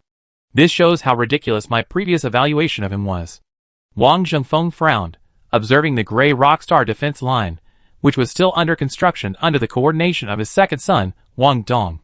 Just now, during the outer defense battle of the Zuan galaxy, if Wang Zhengfeng hadn't issued the urgent order to retreat, Zheng Hu might have easily lost his own ship, the Warrior. Although he had found an opportunity to sink 2 enemy destroyers, his losses were substantial. The Wang family was already at a significant disadvantage in terms of the number of warships on both sides, and the remaining warships were all damaged. It seems our Wang family has reached the end of the world today. It's a shame that most of our core fleet was away on a pioneering mission, allowing the Zheng family to take advantage. Wang Zhengfeng couldn't help but close his eyes and sigh to the sky. Master, we still have a chance. As long as we can stall for time and wait until the orbital guns on the Greystone line are deployed, it won't be easy for Zheng Hu to capture Greystone. The Wang family still has some die-hard fans, retainers who have been trained since childhood. Although their status is low, their loyalty is always reliable. Enemy ships appear. The radar operator on the Warrior swallowed hard. Wang Zhengfeng's slightly fatigued expression finally cleared up. Everyone. My Wang family has always treated you well. Today is a critical moment for our family's survival. I urge you to fight bravely. Afterwards, I, Wang Zhengfeng, will not treat you unfairly. The fleet's communication channel didn't receive the united response Wang Zhengfeng had hoped for. Instead, a few die-hard Wang family fans responded forcefully, their faces ready to die. Since that's the case, let me deliver a spectacular closing performance. With unwavering resolve, Wang Zhengfeng commanded his ship, leading the charge and meeting the Zheng family's fleet. However, the fleet behind them hesitated, none wanting to advance. Only 5 frigates and 2 destroyers followed closely behind the warrior, forming the other half of the Wang family's core fleet. At a distance of 250,000 kilometers, both sides opened fire, the first round of attacks all missiles. A dense hail of missiles crossed at the midpoint of the range between the two sides, then headed straight for their respective targets. Under the command of Zhang Hu, the Zheng family's fleet deployed in a dense formation, each ship's secondary guns firing frantically, forming an impenetrable defensive network. Hundreds of missiles were intercepted within 10 kilometers of the Zheng family's fleet, with flashes of explosions echoing one after another. Only dozens of missiles broke through the fire network and hit their respective targets. Wang Jingfeng's side was in dire straits. It was originally a desperate charge, so there was no need to form a formation. Furthermore, each ship was fighting independently.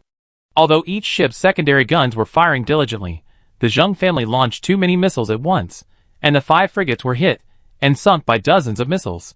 The 2 destroyers fared no better. One lost power, becoming a shambles, while the other's main gun was hit, its firepower plummeting. Wang Jingfeng's ship was tough, and with the exceptional performance of the gunners in the secondary battery positions, they were fortunate to have only 2 missiles strike the warrior, causing minimal damage. The remaining warships, seeing the enemy's powerful attack in a single round, turned their bows and quickly retreated. Wang Zhengfeng had no mood to curse them at this moment. He was solely focused on destroying one of the enemy cruisers before the warrior was sunk. At this point, both sides were within range of each other's main guns. As the missiles were launched, the warrior's 4 main guns simultaneously opened fire. But a strange situation occurred. The warrior had only locked onto 2 targets, yet 3 frigates in the Zheng family fleet were sunk one after another. Wang San, witnessing all this from the bridge of the struggle, was jumping up and down in joy. Delighted that Qi Yiming had destroyed an enemy frigate with a single shot, he also realized that even though the Wang family had a high opinion of Qi Yiming's combat prowess, it seemed they had underestimated him. The Zheng family fleet's combat power was far superior to those of small-time pirates. After all, they were a prominent family. While they lacked their own warship assembly plant, they could still purchase standard military-grade warships. The Changkong-class frigates, or what Qi Yiming referred to as the Anti-Class frigates, while of average combat power, were not easily sunk by a single destroyer. At least the Wang family's destroyers couldn't do that, but today Wang San witnessed with his own eyes the Xiefeng sink a frigate with a single shot. Add to that the ultra-long-range sniping attack, over 300,000 kilometers away. As long as Qi Yiming didn't act recklessly, destroying the Zheng family's assault fleet would only take a moment. Unable to contain his excitement, Wang San immediately contacted the warrior, which was still charging desperately. "Father, find a way to engage the enemy in a guerrilla engagement. Don't make any unnecessary sacrifices." Wang San didn't elaborate further once the communication was established.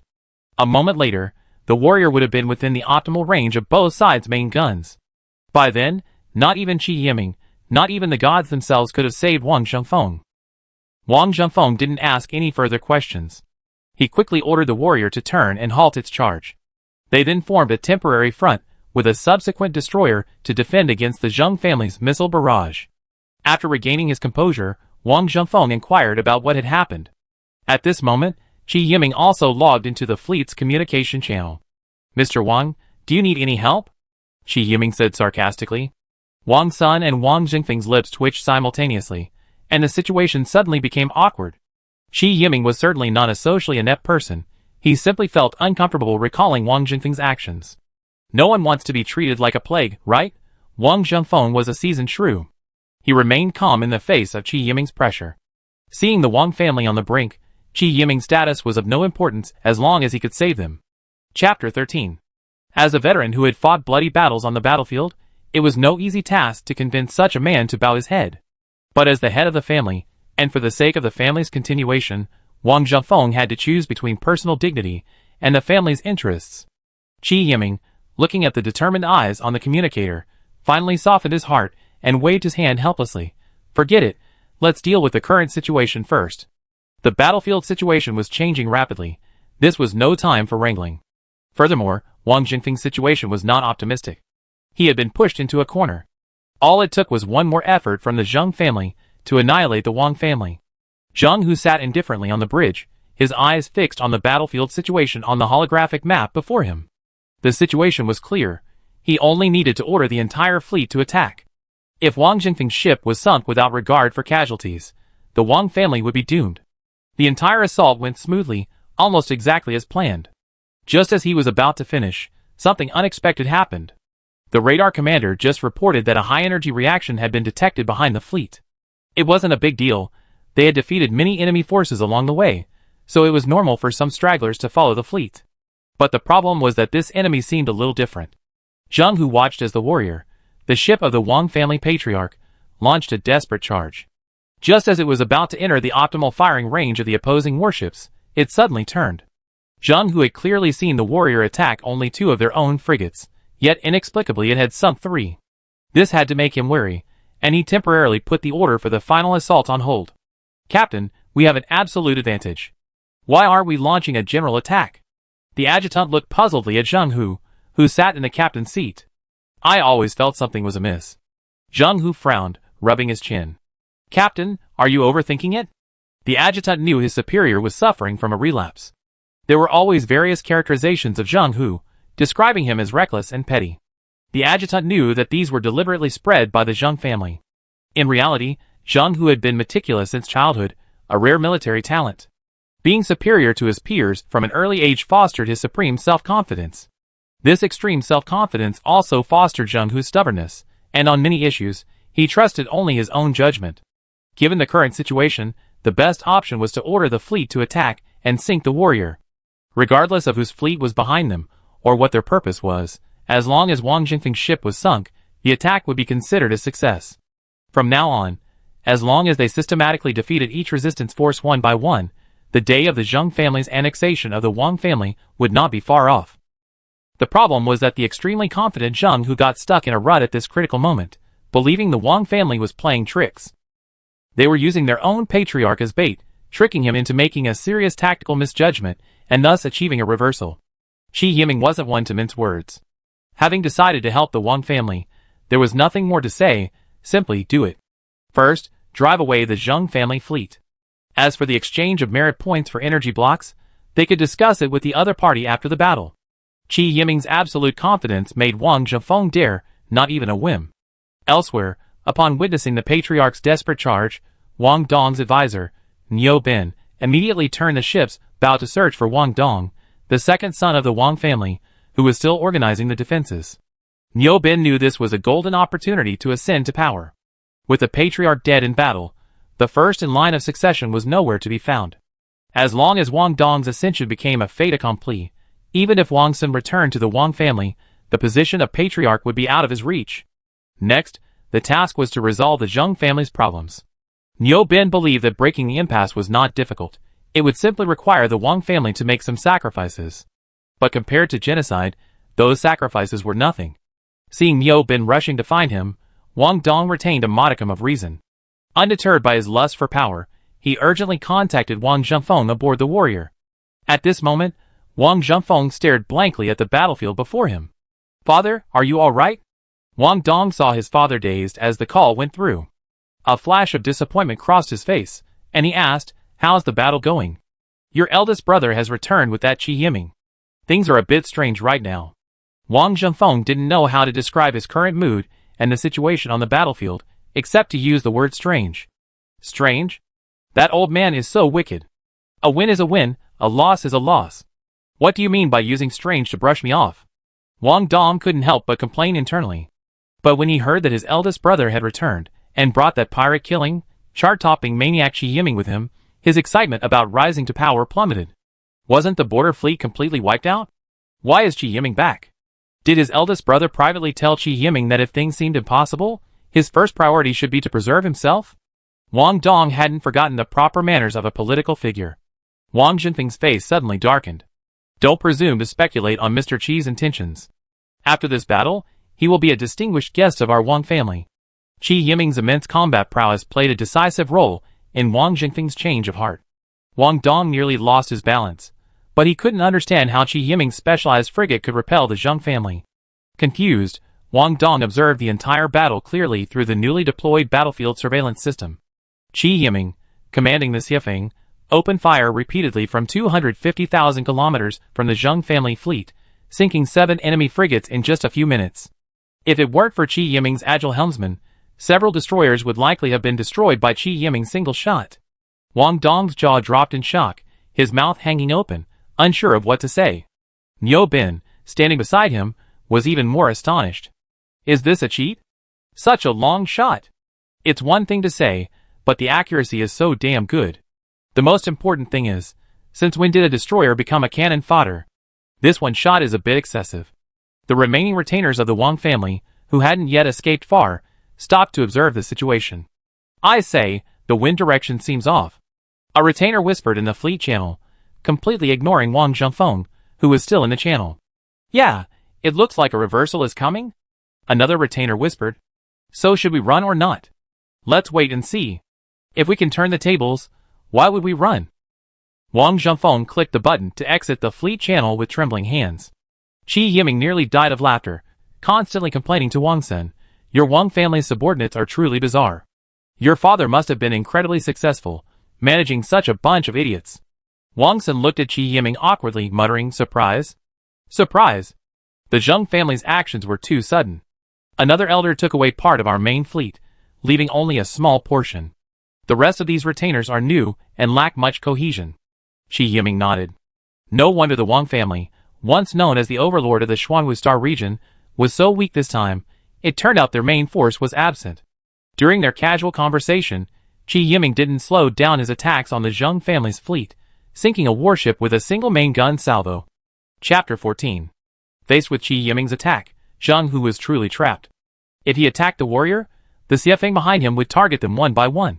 The problem was that even the already damaged warrior wouldn't be taken down quickly. Given the Xiefeng's attack frequency, Qi Yiming could easily destroy his assault fleet before Zheng Hu could sink the warrior. If the fleet turned around to deal with the Xiefeng, it would be too far away. This put Zheng Hu in a difficult position. The longest range main gun in his fleet was the triple-mounted main gun on his ship, which had a measly effective range of 100,000 kilometers. At any greater range, the explosive laser would dissipate into space due to exhaustion. The images transmitted from the optical radar showed that the Xiefeng was merely a frigate, but each of its shells, whether frigate or destroyer, was a deadly hit. Zheng Hu nearly vomited blood. When did a frigate have such a long range? Order Lone Wolf and its squadron to turn around and destroy that frigate first. Zheng Hu certainly wouldn't give up the opportunity to destroy the Wang family. But the adjutant was about to say something, but Zheng Hu interrupted him. No buts. The remaining warships will join our own ship and attack together. We must sink Wang Jingfeng's ship at all costs. Zheng Hu gave the order decisively. The Zheng family's fleet split in two, charging towards the Xiefeng and the warrior respectively. They're splitting up their forces. Do you think the Xiefeng is a mere frigate and easy to bully? Qi Yiming wasn't surprised by Zheng Hu's judgment. If Zheng Hu wanted to kill Wang Zhengfeng in one blow, he had to send a small detachment to hold Qi Yiming back. Lone Wolf's captain, Pang Li, had expected the Xiefeng to abandon him, given its advantage in long-range sniping. But Pang Li never expected the Xiefeng to remain in its original position, maintaining its firing rate, showing no sign of fleeing. Pang Li smiled sinisterly, thinking, a frigate, just firing from a distance, yet you're so arrogant. Wait until I get right up on you, and see how you can still act so arrogant. All ships, attention. Full speed. Anyone retreating. Think of your family. Pang Li slapped his captain's chair, and shouted an order into the fleet radio. Led by the Lone Wolf, with 3 frigates in the vanguard and 2 destroyers following closely behind, a total of 6 warships headed straight for the Xiefeng. Qi Yiming remained calm, commanding the Xiefeng to calmly fire at the Zheng fleet. Qi Yiming paid no attention to the fleet charging toward him. His primary target was the Zheng family fleet attacking Wang Zhengfeng. Qi Yiming had to ensure Wang Zhengfeng wasn't killed, otherwise his energy blocks might be completely destroyed. Zheng Hu's forehead was throbbing with veins, and his bloodshot eyes were fixed on the warrior, which was engaging him in guerrilla warfare. His lieutenant kept reporting in his ear that another frigate had been sunk. A few minutes later, the lieutenant reported that a destroyer had been sunk. This gave Zheng Hu the illusion that the attack wasn't a frigate, but a battleship. Pang Li, what's wrong with you? It's been 10 minutes. Even if you crawled, you have gotten within range of the main guns, right? Zheng Hu went berserk, ordering the communications officer to connect to the Lone Wolf and barking furiously. Pang Li was also innocent. It wasn't that he wasn't trying his best. On the contrary, as soon as the Xiefeng entered missile range, he ordered all ships to launch a volley of missiles. The missile pods mounted on the outer sides of each warship emptied their missiles within seconds. Hundreds of missiles, carrying Pang Li's hopes, flew towards the Xiefeng. But the next moment, something frightened him. Not only did the Xiefeng's main guns have a long range, but its secondary guns also had a considerable range and were incredibly accurate. Pang Li watched as the missiles he had just launched were swept away by the Xiefeng's secondary guns in less than a minute. According to Pang Li's observation, the barrage fired by a single Xiefeng warship was equivalent to that of their entire fleet. "What a monster!" Pang Li exclaimed. But Zheng Hu didn't see this. He simply confronted Pang Li sternly over the communicator and issued a death order. Destroy the frigate within 10 minutes or face court-martial. It wasn't that Zheng Hu was unsympathetic. First, there was no room for mercy on the battlefield. Second, his side was truly strained. Although the fleet was split in two, Zheng Hu still had 13 warships when the general attack began. After more than 10 minutes of fighting, not only had he failed to sink Wang Jingfeng's ship, but he had also lost 5 warships, including 2 destroyers. Pang Li had no choice but to use his own fleet to block the Xiefeng's guns. While attacking the Xiefeng, he adjusted his fleet's course, placing it directly in the Xiefeng's line of fire on Zheng Hu's squadron, forcing the Xiefeng to change its target. But did Qi Yiming care? No, he didn't care at all. Since the Zheng family fleet was at the gunpoint of the Xiefeng, Qi Yiming accepted this great gift without hesitation. The Xiefeng displayed a single shot, taking out an enemy destroyer. Just then, Pang Li's squadron entered the range of the Xiefeng's secondary guns. "Engage the starboard side of our ship," Qi Yiming commanded the AI. The Xiefeng's secondary guns, deployed on the port side, detached themselves from their mounts, drawn by tractor beams, and rapidly flew towards the newly constructed starboard mounts. Pang Li was stunned by the scene, but even more astonished was yet to come. The Xiefeng's secondary guns, once in position, quickly opened fire. 6 green beams fired simultaneously, striking the first frigate to enter range. While the secondary guns weren't as powerful as the Xiefeng's main guns, they were more than sufficient. The impact points of the 6 secondary guns were nearly identical, tearing a massive gash in the frigate's hull in an instant. The next second, a violent explosion erupted from within, destroying the frigate along with its crew before they could even reach their escape pods. Pang Li trembled at the overwhelming firepower. Trembling with fear, Pang Li ordered the communications officer to connect to Zheng Hu's warship. "Sir, that frigate is truly insane." Zheng Hu rolled his eyes in anger at Pang Li, who was trembling even as he spoke. "It's just a frigate with a longer range. How powerful can its firepower be?" Before Zheng Hu could finish his words, Pang Li transmitted the combat footage from the battlefield monitor. "It's just a frigate. I can't do it, but he can still fly?" Zheng Hu muttered as he watched the 10-second video recording. Holy crap. The adjutant next to him saw it all clearly, rubbing his eyes repeatedly, as if he had seen something strange. During the few moments Zheng Hu was stunned, Qi Yiming unceremoniously captured Pang Li's lone wolf. The lone wolf suffered a horrific death. First, a single shot from the Xiefeng pierced the bridge armor. Pang Li and the crew on the bridge were instantly vaporized.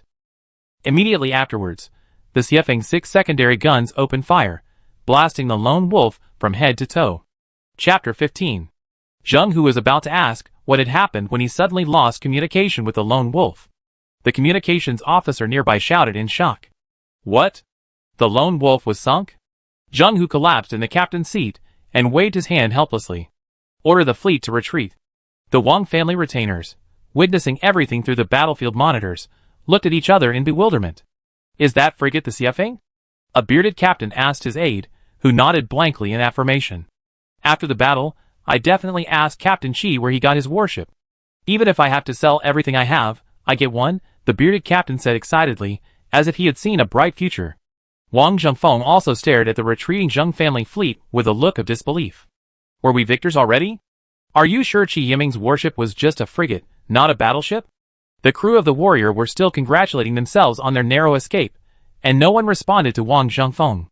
At the same time, the Wang family retainers, who hadn't gotten very far, suddenly realized their mistake. One after another, they shouted into the fleet's chat, "We swear to defend the Wang family to the death. We will fight to the death. Master, please don't put yourself in danger." Then they swarmed after the Zheng family's fleet. Zheng Hu was a man of character. Just because he couldn't handle the Xiefeng didn't mean he couldn't handle these small fry. Although Qi Yiming had sunk several of the Zheng family's warships, the fleet retreated, not collapsed. Under Zheng Hu's command, the fleet launched a salvo, instantly inflicting heavy losses on the Wang family's fleet. Those who had survived retreated obediently, gradually gathering around Wang Jingfeng's warrior. The subsequent battle cleanup had nothing to do with Qi Yiming. Under the gazes of curiosity and fear, Qi Yiming docked the Xiefeng. Wang Sun and Wang Zhengfeng had been waiting outside the warship's docking station early, awaiting Qi Yiming's disembarkation. As soon as he emerged from the docking tunnel, Qi Yiming was greeted with a warm welcome. The scene was much more lively than the day he first arrived. Liu Bishu, who had luckily survived the battle, solemnly pressed a bouquet of flowers into Qi Yiming's hands. Afterward, he seemed to move forward for more intimate gestures, which terrified Qi Yiming. "I'm warning you, don't come any closer. If you come any closer, I castrate you." This threat finally stopped Liu Bishu from moving any further.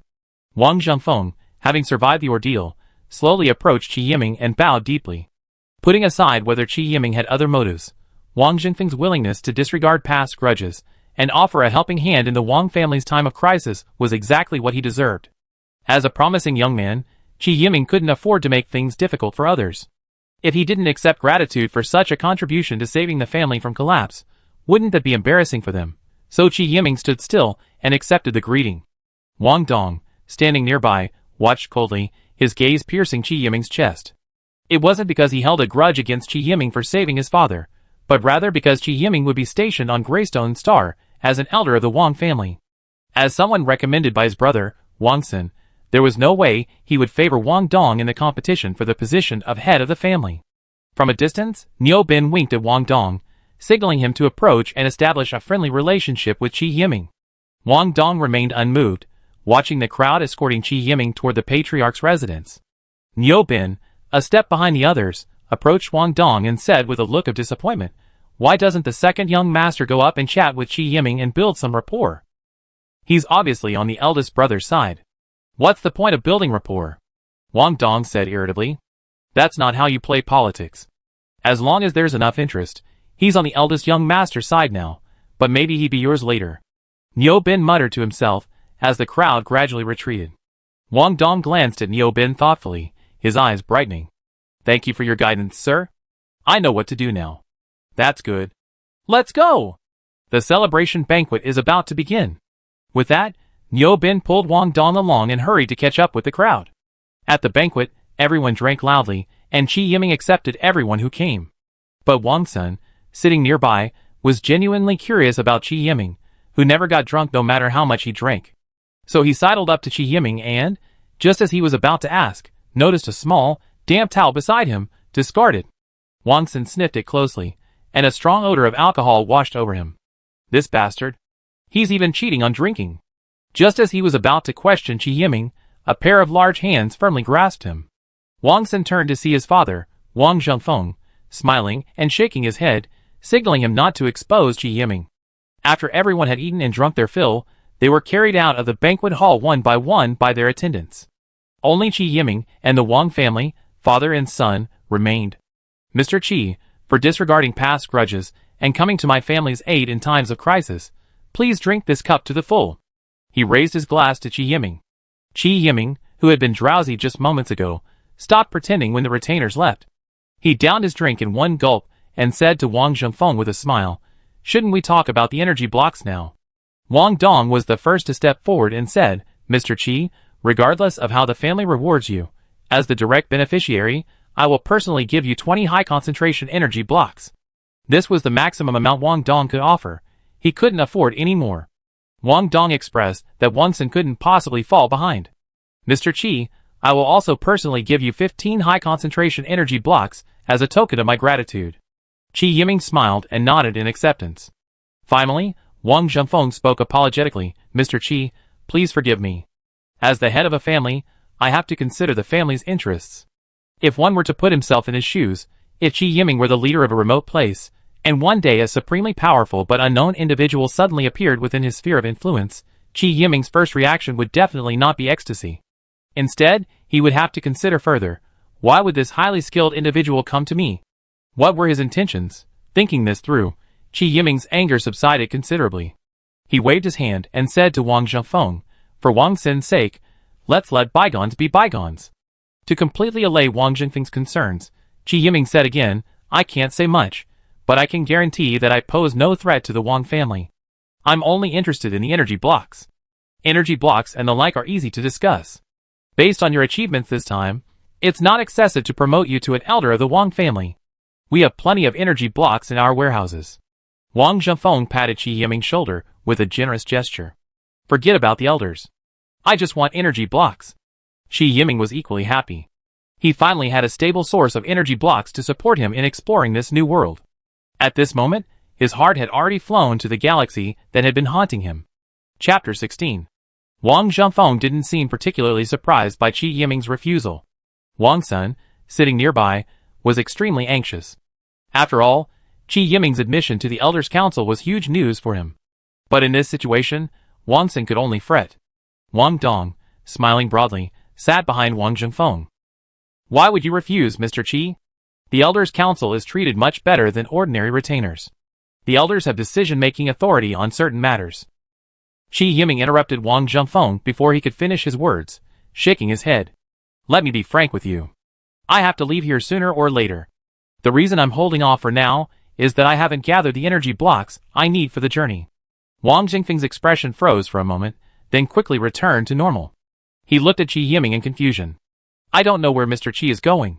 As far as I know, you already received 35 energy blocks today. Where are you going?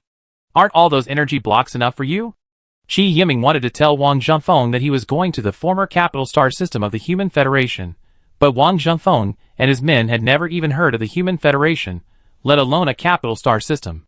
Qi Yiming had to tactfully say, it's a very distant place, and I do need a lot of energy blocks to support this journey. Wang Zhengfeng wasn't curious about the place Qi Yiming mentioned, he simply inquired about his estimated departure time. Qi Yiming thought for a moment and said, I'm not sure about the exact date, but I won't be leaving anytime soon. I still have a lot of work to do, and there's a lot to prepare for a long journey. Only then did Wang Zhengfeng completely let down his guard. After all, someone who was bound to leave sooner or later posed no significant threat to the Wang family. Wang Zhengfeng graciously said, Mr. Qi, please don't hesitate. Just let me know if you need anything. Qi Yiming, surprisingly, shook his head. Master, there's no need to be so polite. Since I'm a retainer of the Wang family, I take my share. As for what I need, I find a way myself. It wasn't that Qi Yiming was particularly noble, on the contrary, he was incredibly greedy. Was Qi Yiming's assistance to the Wang family really only worth the position of elder and some highly concentrated energy blocks, which weren't considered scarce resources? If Qi Yiming were simply a retainer of the Wang family, committed to the family, then the position of elder would indeed be worth that much. After all, being an elder was already tied to the Wang family. As the Wang family's power grew, the benefits an elder could reap would also increase. But Qi Yiming was leaving. Even if the Wang family unified the Xuanwu Star region, what would it have to do with Qi Yiming? In other words, the stakes Wang Zhengfeng offered were too low. In fact, upon learning of Qi Yiming's departure, Wang Zhengfeng already understood that the Wang family owed him a favor that couldn't be easily repaid. Since he couldn't repay, he could only find a way to make good on this favor. Since Mr. Qi insists on refusing, how about you temporarily reside in our Wang family as a guest official? If we need your services in the future, we will certainly accept. Qi Yiming thought about it and nodded in agreement. Qi Yiming was familiar with the position of guest official. The Wang family had served many guest officials before, all of whom were exceptionally talented. However, unlike elders, guest officials enjoyed a high degree of freedom, free to come and go as they pleased, without being bound by Wang family rules. Wang Sun, who had been staring at Qi Yiming with a resentful glare that had made his heart tremble, suddenly lit up when he heard that Qi Yiming would be appointed as a guest official of the Wang family. Although a guest official wasn't considered an official retainer of the Wang family, he still had a say in many matters. This meant that Wang Xin could eventually gain some support from Qi Yiming. Wang Dong remained calm and composed as he sat behind Wang Zhengfeng, as if the events unfolding before him had nothing to do with him. The others then engaged in some casual conversation. Qi Yiming, aside from exchanging his merits for some energy blocks with Wang Zhengfeng, neither party mentioned the reward for the rescue. The next day, Qi Yiming slept in for the first time since waking up. The tension in his head during the past 2 weeks at the Wang family had been quite intense, and Qi Yiming was truly exhausted. Qi Yiming woke up and opened the door to find another crowd of people lining the doorway, all of them congratulating him, each bearing gifts. It was that Lu Bishu who had fought his way in from behind the crowd. He looked at Chi Yiming and said excitedly, "Mr. Chi, congratulations on your appointment as a guest official of the Wang family. Please accept this small gift." He then handed a small box to Chi Yiming. Chi Yiming opened the box in front of him, and to his surprise, found a military emblem from the Human Federation era. Chi Yiming looked at Lu Bishu calmly, then smiled and said, "Your gift is very special. This is something my ancestors left behind. I always treasured it, and I'm giving it to you today." Lu Bishu looked at the military emblem with a pained expression. "You're just giving me something so meaningful?" However, Lu Bishu didn't answer Chi Yiming's question. Instead, he stepped forward and whispered to Chi Yiming, "Mr. Chi, the funeral ceremony on the day you first arrived at the Wang family was quite unusual. I seen the military flag covering the coffin before." "What do you mean?"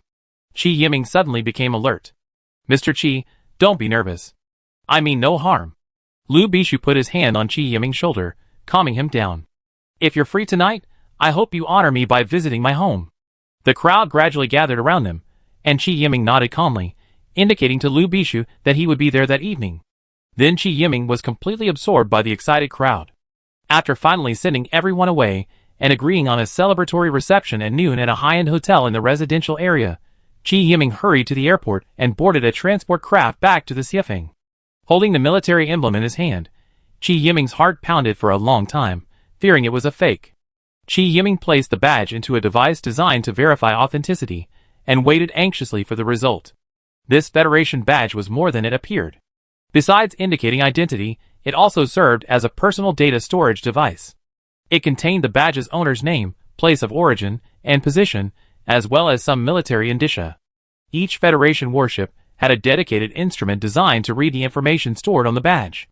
Soon, the detailed information appeared on the device's holographic display, and Chi Yiming knew the badge was genuine. Name, Lu Zhen. Age, 27, not counting sleep time. A string of Lu Zhen's personal information appeared on the screen in detail. Chi Yiming looked at the information before him, and couldn't help but shed tears of excitement. So that world isn't far from me after all. Because of this incident, Chi Yiming didn't seem particularly attentive at the lunchtime banquet. After routinely expressing his gratitude to the retainers, who had come to congratulate him, he didn't appear again. It wasn't until evening that Chi Yiming appeared outside Lu Bishu's home. As soon as he entered, before Chi Yiming could ask, he saw Lu Bishu, dressed in a Federation-era corporal uniform, with his right hand extended and raised to eyebrow level in a somewhat unorthodox Federation salute. Glory of the Federation, illuminating the stars. Lu Bishu earnestly called out the greeting Chi Yiming had once engraved in his heart. Chapter 17. Chi Yiming returned the greeting, excitedly taking Lu Bishu's hand and asking, "Corporal, how long have you been awake?" Lu Bishu looked at Chi Yiming in bewilderment. "Awake? What awake?" Chi Yiming was stunned for a moment, then continued, "Then how do you know the phrase glory of the Federation, illuminating the stars? Isn't that a catchphrase from the organization?" "Organization? What organization?" Chi Yiming was bewildered. This time it was Lu Bishu's turn to be surprised. He thought, "Looks like I got the wrong connection. What should I do?" The two stood there awkwardly, eyeing each other suspiciously. Finally, Lu Bishu spoke first. "Mr. Chi, don't you know about the Glory Federation?" Chi Yiming shook his head. "Then where did you get those flags? And how did you know that slogan?" "The flags are on my ship. For as long as I can remember, the people around me have been using that slogan to greet each other." Lu Bishu was silent for a long time, as if recalling something. Legend has it that the organization's top brass was purged by a joint effort of several factions. The leader had a son, who was secretly sent away on the eve of the purge. Could you be that child? Chi Yiming's face was dark, and he couldn't stop complaining. How does this even connect? How can you bring up such a bizarre background? When Chi Yiming didn't immediately deny it, Lu Bishu was delighted. "I'm meeting someone important." He quickly made way for Chi Yiming in the hallway and invited him in. Chi Yiming sat on the sofa, puzzled, and was about to ask a question when Lu Bishu pulled out a Federation flag from the bedroom. Although the pattern on it differed slightly from the flag aboard the Xiefeng, Chi Yiming knew it was the special flag of the Federation's capital planet's garrison fleet. The garrison fleet had departed with the Federation's escape fleet, and he was surprised to see it again here. Chi Yiming unconsciously stood up and saluted the flag. What had been an unconscious gesture made Lu Bishu even more certain of Chi Yiming's identity, and no matter how much Chi Yiming denied it, it was useless. Chi Yiming simply gave up struggling, comforting himself mentally. "It's just a misunderstanding, but it will be explained one day." And so, Qi Yiming naturally became the only son of the organization's top brass, as Lu Bishu had said. Can you tell me about the organization's recent developments? Qi Yiming was genuinely curious about the nature of this Glory Federation. And then something happened that made Qi Yiming deeply regret asking. Lu Bishu actually rambled on with Qi Yiming until midnight, leaving him completely bewildered. Lu Bishu finally said, in short, the organization is currently paralyzed. I haven't received any orders from higher-ups in 2 years. Qi Yiming was so angry that he wanted to strangle the chatterbox. However, he also understood a little about the organization's reason and purpose. The Glory Federation was originally founded by Lieutenant General Qi Xiaoning, the former commander of the Federation's garrison fleet. To allow the human escape fleet to travel further, the garrison fleet sacrificed itself and provided most of its supplies to send the fleet on its way. The garrison fleet landed on a habitable planet, awaiting the Zerg's arrival. However, to Qi Xiaoning's surprise, the Zerg didn't catch up, but the Federation's escape fleet had already gone far away. Despite all his efforts, he was unable to contact the fleet. In desperation, Qi Xiaoning and the members of the garrison fleet settled on the planet and formed the Glory Federation, hoping to one day reclaim the capital system. Over time, the garrison fleet members barely managed to survive on the planet, but the first generation gradually died out. Where there are people, there are struggles for power. Over the next millennium, the descendants of the garrison fleet formed various factions for survival and resources, and wars between these factions continued unabated. Gradually, the Glory Federation became a thorn in the side of each faction. Ultimately, the core members of the garrison fleet inherited Qi Xiaoning's will, but lacking sufficient military force, they were forced to move from open to covert operations. Thousands of years later, only the core members of the former Glory Federation knew the organization's purpose. Those outside the core believed they had merely joined a secret society. Several years ago, for unknown reasons, the Glory Federation was attacked by a joint crackdown by several factions, suffering heavy losses. The core members vanished into the vast universe. This is why Lu Bishu said he hadn't received any orders from his superiors for over 2 years. The organization has essentially disbanded, so why are you still dragging me along? Qi Yiming asked curiously. I only remembered this the other day, when I saw the military flag used at your funeral. After all, we were once members of the same organization, and I wanted to use that connection to get closer to you. I had no idea you were the leader's only son. I told you so many times, I'm not your leader's only son. Qi Yiming emphasized, mentally grumbling, in terms of seniority, I'm practically his ancestor. Lu Bishu didn't argue, his expression aghast. Seeing there was no useful information, Qi Yiming stood up, and was about to leave, but Lu Bishu stopped him again. Anything else? Mr. Qi is already a guest official of the Wang family.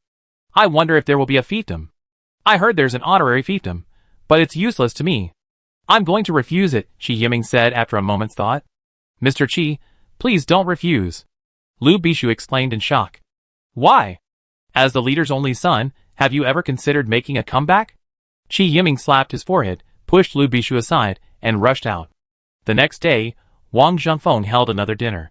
This time, it was to celebrate Qi Yiming's appointment as a guest official of the Wang family. The dinner was a great occasion, but the only regret was that Qi Yiming, under the envious gazes of everyone, actually refused the honorary fiefdom offered by the Wang family. Although the honorary fiefdom would be reclaimed upon his departure, and Qi Yiming would have no management rights, as long as Qi Yiming remained at the Wang family, 50% of the taxes accruing from the fiefdom would become his personal property. After Qi Yiming refused the honorary fiefdom, Wang Zhongfeng naturally offered him compensation. He offered Qi Yiming high-concentration energy blocks of equal value to 50% of the fiefdom's taxes, and this time, Qi Yiming didn't refuse. After all, Qi Yiming still needed the energy blocks. Qi Yiming returned to his room that night and calculated that he currently had 40 energy blocks. Adding the compensation Wang Zhongfeng had promised, he would need to stay at the Wang family for about another 6 months to gather the energy blocks needed to reach the Federation capital system. Maybe less than 6 months. I can still complete some missions to earn merit points and exchange them with Wang Zhongfeng for energy blocks. Qi Yiming looked at the bill in front of him with satisfaction. It was the account book he had kept for himself after arriving at the Wang family. Then he thought of Lu Bishu. Did the higher-ups in that organization know everything about the Federation? Where was the only son of the higher-ups, who had been sent away? If he wanted to know the exact direction of the Federation's escape fleet, he might have to look for that legendary only son. Qi Yiming drifted off to sleep, brooding over his future plans. Chapter 18. After helping the Wang family successfully repel Zheng Hu's raiding fleet, Qi Yiming finally gained a foothold within the Wang family. Because he had refused Wang Jinfeng's generous gift, he would have to remain on Greystone Planet for a while, until he had gathered enough energy blocks to sustain his journey before he could bid farewell to the Wang family. Qi Yiming was in no hurry. The journey to the former Federation capital planet was already a long one, and he didn't care how early he left. Qi Yiming's goal was to reach the capital planet before he died of old age. Thus, the pirates surrounding the Wang family were once again in dire straits. Qi Yiming left early and returned late every day, single-handedly completing every pirate clearing mission on the Wang family's to-do list. Wang Zhengfeng should have been pleased with the improved security surrounding the Zuan galaxy, but he hadn't felt the slightest bit of joy these past few days. For no other reason than Qi Yiming had almost completely replaced all the high-concentration energy blocks in the warehouse. As a result, the number of energy blocks to be distributed to the retainers next month was insufficient. Wang-san, Qi Yiming's combat power is indeed high, and he will be of great benefit to our Wang family. The problem is that our energy block supply is a bit low. Wang Zhengfeng scratched his head in pain. Father, I will have my subordinates increase production capacity as quickly as possible to fill the shortfall in energy blocks in the warehouse. That's secondary. The main thing is that we can't let Qi Yiming continue like this. What will happen to the other retainers if he continues like this?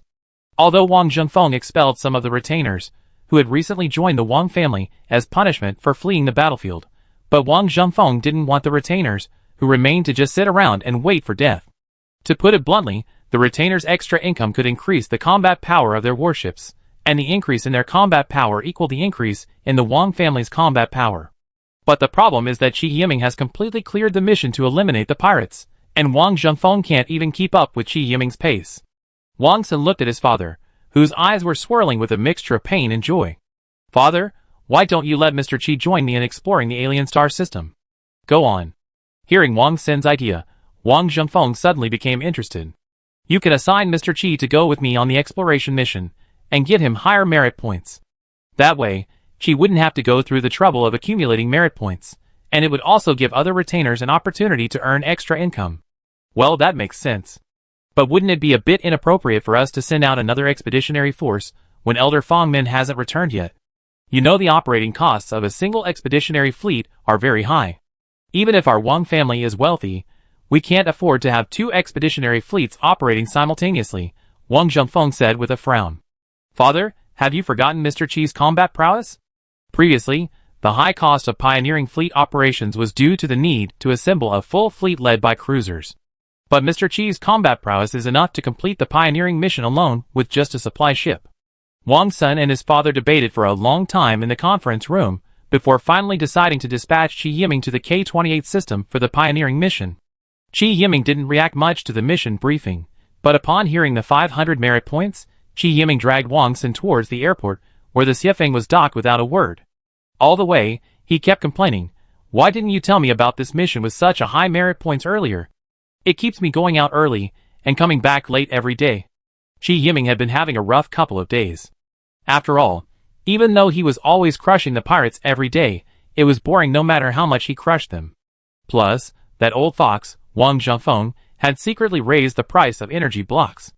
Originally, it only cost 50 merit points to redeem one energy block, but now it's 100 merit points. For Qi Yiming, it wasn't a big deal. It was just a matter of destroying a few more pirate gangs. The problem was that this had severely impacted the other retainers. Earning merit points from completing missions was already a struggle, but due to Qi Yiming's overwhelming combat power, they dared not speak out. This time, upon hearing that Qi Yiming was leading a team on a pioneering mission, the retainers excitedly told each other, and some even celebrated wildly. But none of this mattered to Qi Yiming, he only cared about the merit points. Upon learning that this pioneering mission was worth a full 500 merit points, Qi Yiming excitedly set off aboard the Xiefeng. He didn't even wait for his assigned supply ship. Watching the Xiefeng galloping away, the supply ship's captain scratched his head and asked Wang Sun, "Young master, should I pursue her?" "How? Can the supply ship catch up to the Xiefeng?" "Forget it, Mr. Qi must have his own reasons." Wang Sun reluctantly returned the supply ship to its berth. In truth, Qi Yiming hadn't wanted to bring the supply ship with him at all. He knew that bringing back an extra warship would mean another captain sharing the 500 merit points, and Qi Yiming didn't want anyone else taking advantage of him. Besides, he was alone aboard the Xiefeng, So why would he need a supply ship? As long as there was enough energy, the ship's food synthesizer could provide Qi Yiming with basic sustenance. The K-28 galaxy is 27 light-years from the Zhuan galaxy. At the Xiefeng speed, including exploration time, a round trip would take at least half a month. Wang Zhengfeng breathed a sigh of relief when he heard Qi Yiming departed immediately after receiving the mission. Finally, I can relax for half a month. 2 weeks later, Wang Zhengfeng held a grand welcome ceremony at the Greystone Starport. Don't misunderstand, it wasn't to welcome Qi Yiming, but to welcome another Wang family pioneering fleet led by Fang Min. Strictly speaking, Qi Yiming's mission was only a prelude to a pioneering mission, just like when Wang Sun first met Qi Yiming. At that time, Wang Sun was also on a pioneering mission, but he was only responsible for the initial reconnaissance and screening. Fang Min's pioneering mission was truly a pioneering mission. Not only did it find a relatively good habitable planet for the Wang family, but it also brought back a significant population. Population was an essential resource for the Wang family during its pioneering phase. Only with a large population base could the Wang family select qualified warship pilots, and thus build more interstellar fleets. Warships weren't a problem. Anyone with money could buy them, but lacking them was embarrassing. Watching the people being driven off the transport ship like cargo, Wang Zhengfeng couldn't help but sigh. His own ancestors had once been treated like these people, treated as strategic resources, and subjected to all kinds of plunder. But Wang Zhengfeng's ancestors were fortunate.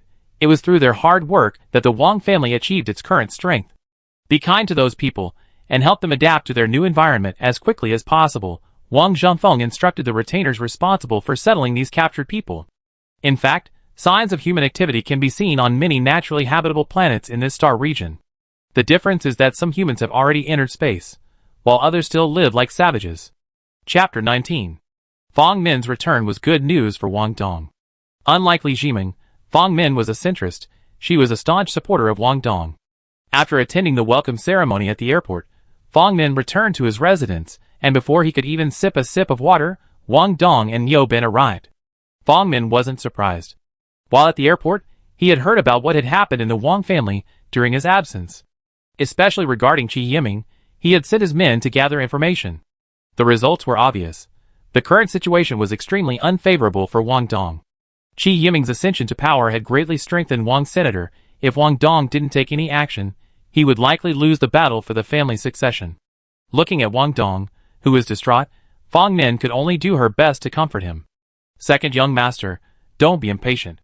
When it comes to power struggles, you must take a long-term view when encountering major uncertainties. Uncle Fang, I know we need to take a long-term view.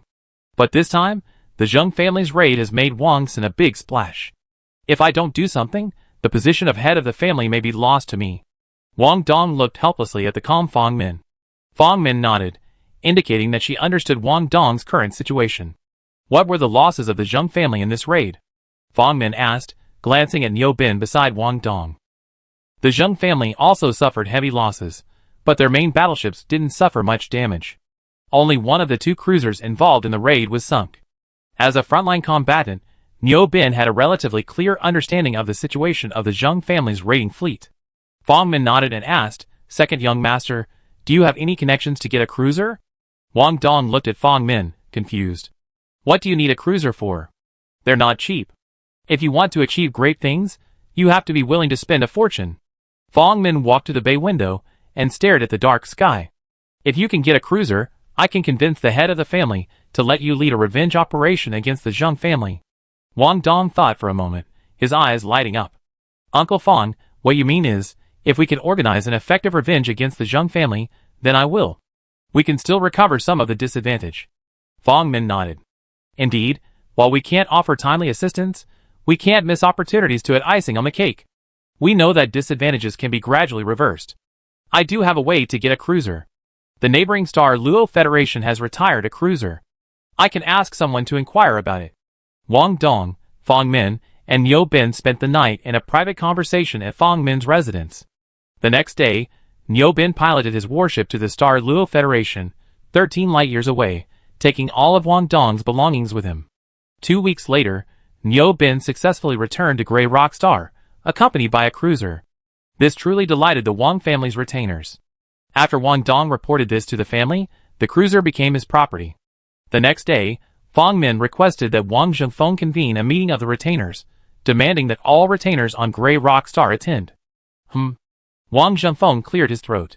This meeting is organized at the request of Elder Fang Min. I hope everyone will listen carefully. Then he gestured to Fang Min, who was sitting next to him, that he could start his speech. Fang Min took the podium without further ado. I wonder what you all think of the Zheng family's surprise attack on my Wang family. Fang Min swept the room with a sharp gaze and posed a pointed question. The retainers all lowered their heads, not daring to look directly at Fang Min. Fang Min smiled. This was exactly the effect he wanted. Not daring to look him in the face showed they still had some sense of shame. Although my Wang family isn't as powerful as those outside the Xuanwu Star region, no force in this tiny territory dares to so brazenly attack my Wang family. The elder is right. Wang Dong echoed Fang Min from the sidelines. Then what should we do? Fang Min smiled, glancing at Wang Dong before continuing. We must seek revenge and annihilate the Zheng family. Niu Ben stood up and roared excitedly. Danny is right. Wang Dong spoke again. This time, Fang Min rolled her eyes at Wang Dong, practically cursing him out loud. You idiot!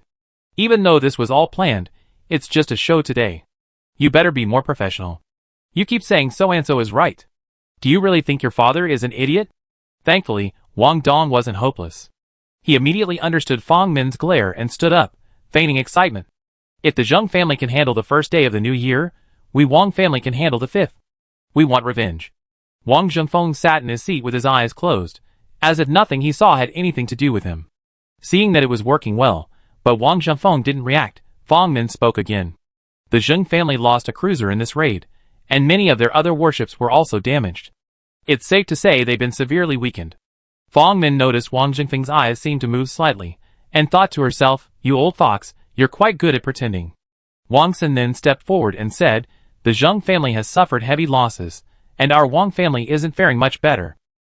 Wang Xin's retainers nodded in agreement. Fang Min smiled and said, our Wang family's core fleet hasn't suffered much damage, and Wang Dong just purchased a cruiser. If we launch a full-scale attack, I believe the Zheng family won't hold out for many days. Wang Zhengfeng, who had his eyes tightly closed, seemed moved by this argument. He slowly opened his eyes and looked at Fang Min. What do you mean, elder?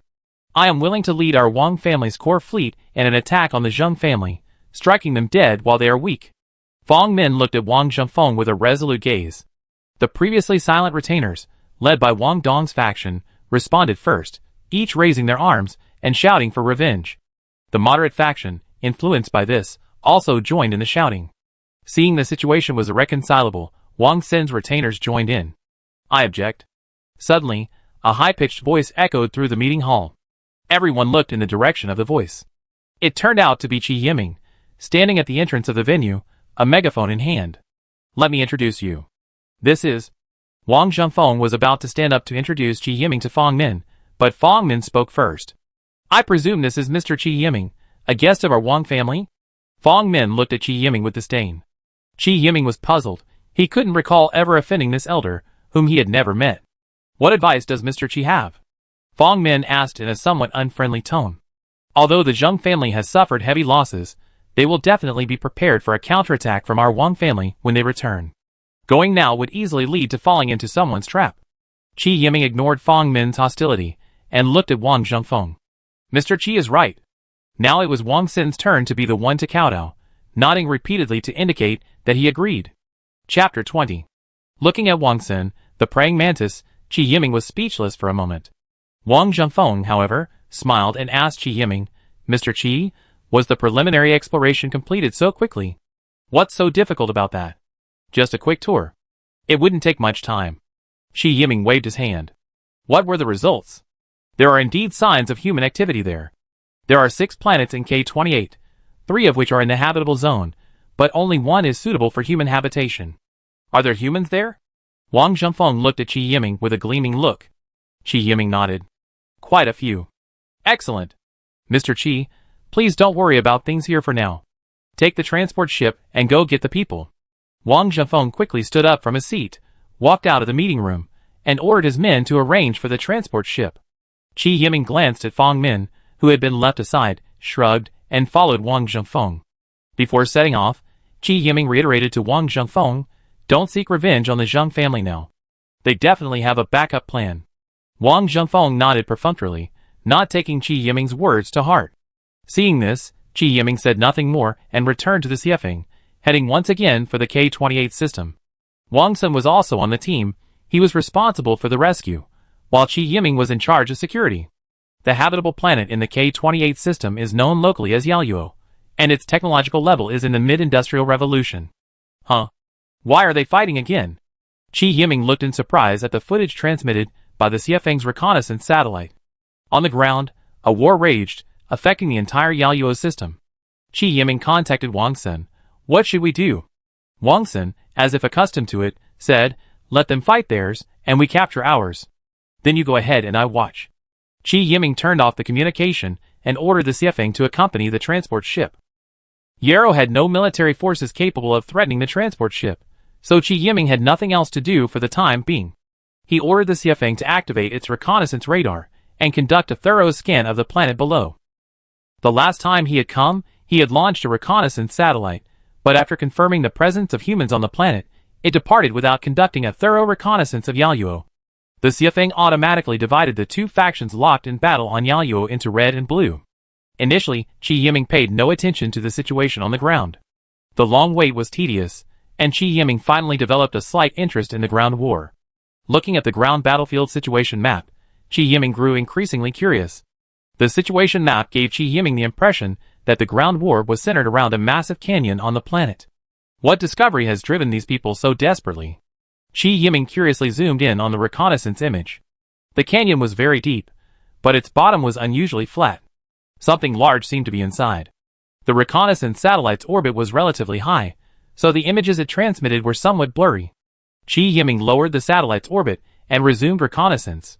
Just as the new reconnaissance image was transmitted, the Xiefeng's onboard intelligent computer also made a discovery. The lightning destroyer has been spotted. Shocked, Qi Yiming fell from his captain's chair. Qi Yiming rubbed his aching buttocks and carefully examined the new image sent back by the reconnaissance satellite.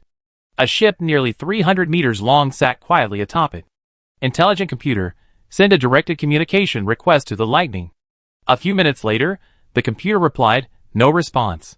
Qi Yiming lowered his head in disappointment, muttering to himself, I knew I shouldn't have held out hope. Send an identification code, commanding the Lightning's onboard intelligent computer to report the ship's status. The Lightning didn't receive the identification code. It looks like it's completely out of energy. I wonder what the Lightning's crew did with it after landing.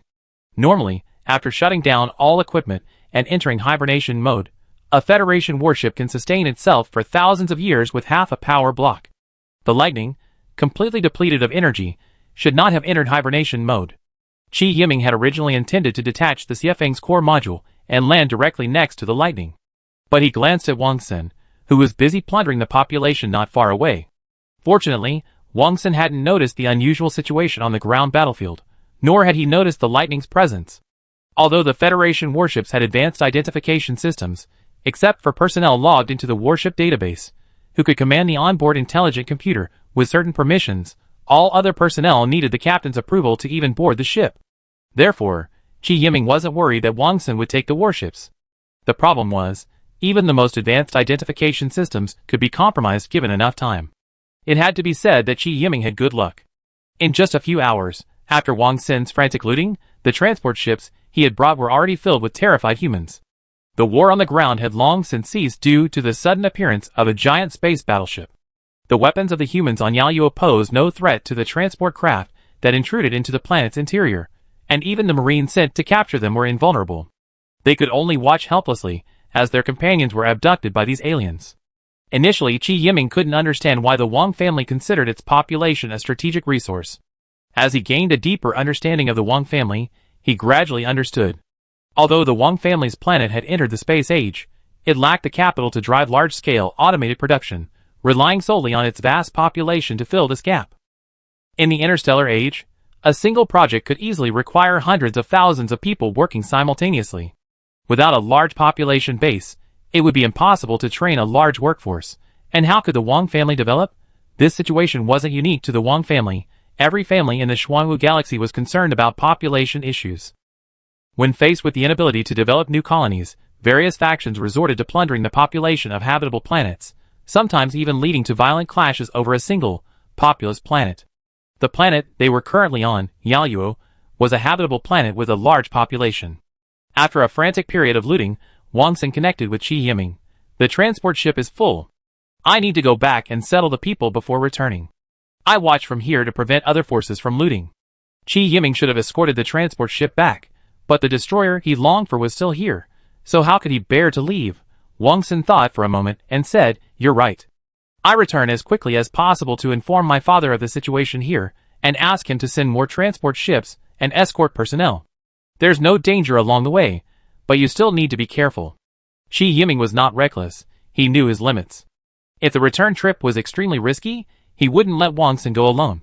Watching the transport ship enter warp mode, Qi Yiming ordered the Xiefeng to end its integration. The Xiefeng split in two and slowly separated. After giving the guard order to the probe, Qi Yiming boarded the core module of the Guardian and entered the atmosphere of Yaluo Star, and flew quickly towards the location of the lightning. Chapter 21. Under the horrified gazes of the Yarrow people, Qi Yiming piloted the core module into the canyon. He approached the lightning's core module, and sent the identification code again, but still received no response. Qi Yiming was genuinely worried. What if there was a problem with the lightning's internal equipment? Carrying a box containing energy blocks, Qi Yiming quickly approached the lightning's hatch. The hatch was ajar, apparently mechanically opened from the inside after the ship completely lost power. However, the person who opened the door had long since disappeared, and there was no sign of human activity around. Qi Yiming sideways squeezed in. The interior of the warship was pitch black, occasionally illuminated by light from the side windows. The windows allowed the crew to observe the outside world when not in combat, providing a pleasant place to relax. In combat, armor plates would drop down for protection. Qi Yiming cautiously walked along the dark corridor toward the lightning's power compartment.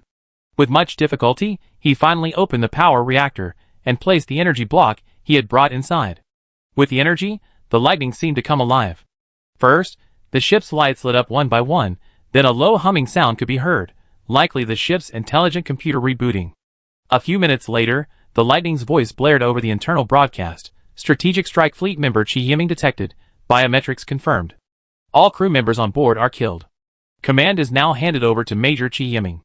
Qi Yiming breathed a sigh of relief. The fact that the ship's intelligent computer was able to activate indicated that the internal damage was not severe.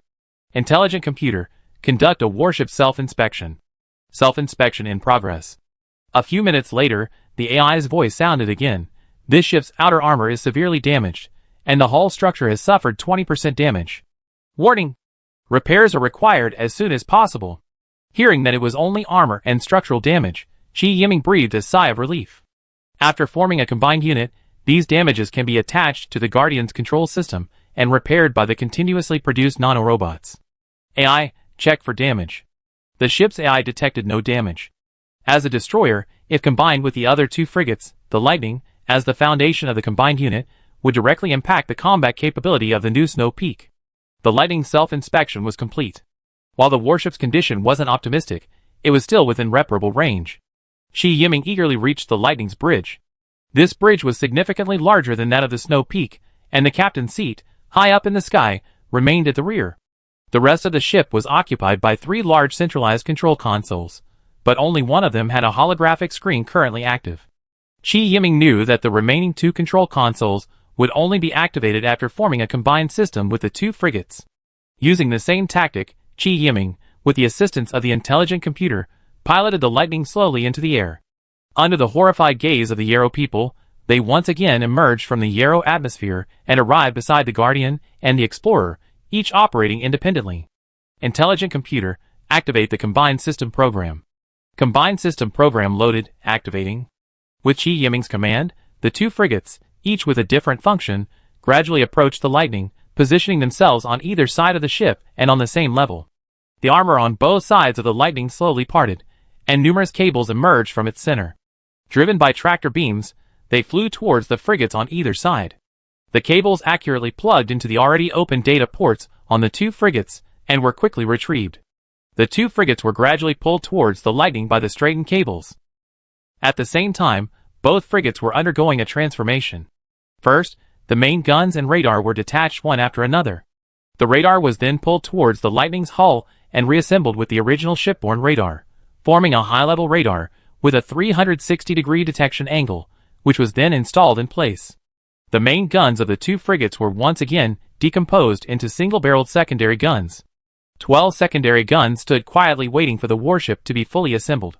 Several rigid connectors extended from the side of the hull closest to the Lightning, extending to the same height as the ship. As they slowly approached the Lightning, the rigid connectors slotted into pre-prepared grooves on the Lightning. Thus, the two frigates were firmly fixed to the Lightning's hull. The Lightning's previously cracked outer armor slowly closed again after the docking was complete. The outer armor seamlessly encased the warship along the joints, connecting with the outer armor of the two frigates. The engines of the two frigates had evenly detached from their respective hulls during the initial integration, and were pulled into the Lightning's hull by its tractor beam. The 4 engines that entered the hull were evenly spaced around the power reactor, and a steady stream of blue energy could be seen on the ground around the power reactor, rapidly entering the 4 engines. At this point, the 4 engines, connected to the Lightning's internal equipment, had become 4 small power reactors, assisting the main power reactor in providing abundant energy for the warship. The entire reassembly process took nearly 10 minutes, even in non-emergency situations. Next, the warship self-check program was activated. This ship has been reassembled. The outer armor is 43% damaged, the structure is 13% damaged, and the number 1 and 2 auxiliary power reactors are severely damaged, with power output reduced by 20%. Qi Yiming couldn't help but frown. The damage to the armor and structure wasn't a problem.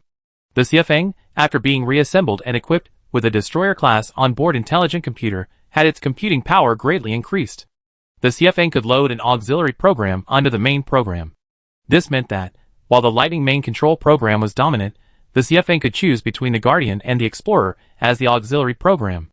The armor and structure could be repaired by nanobots, but the damage to the auxiliary power reactors was more troublesome.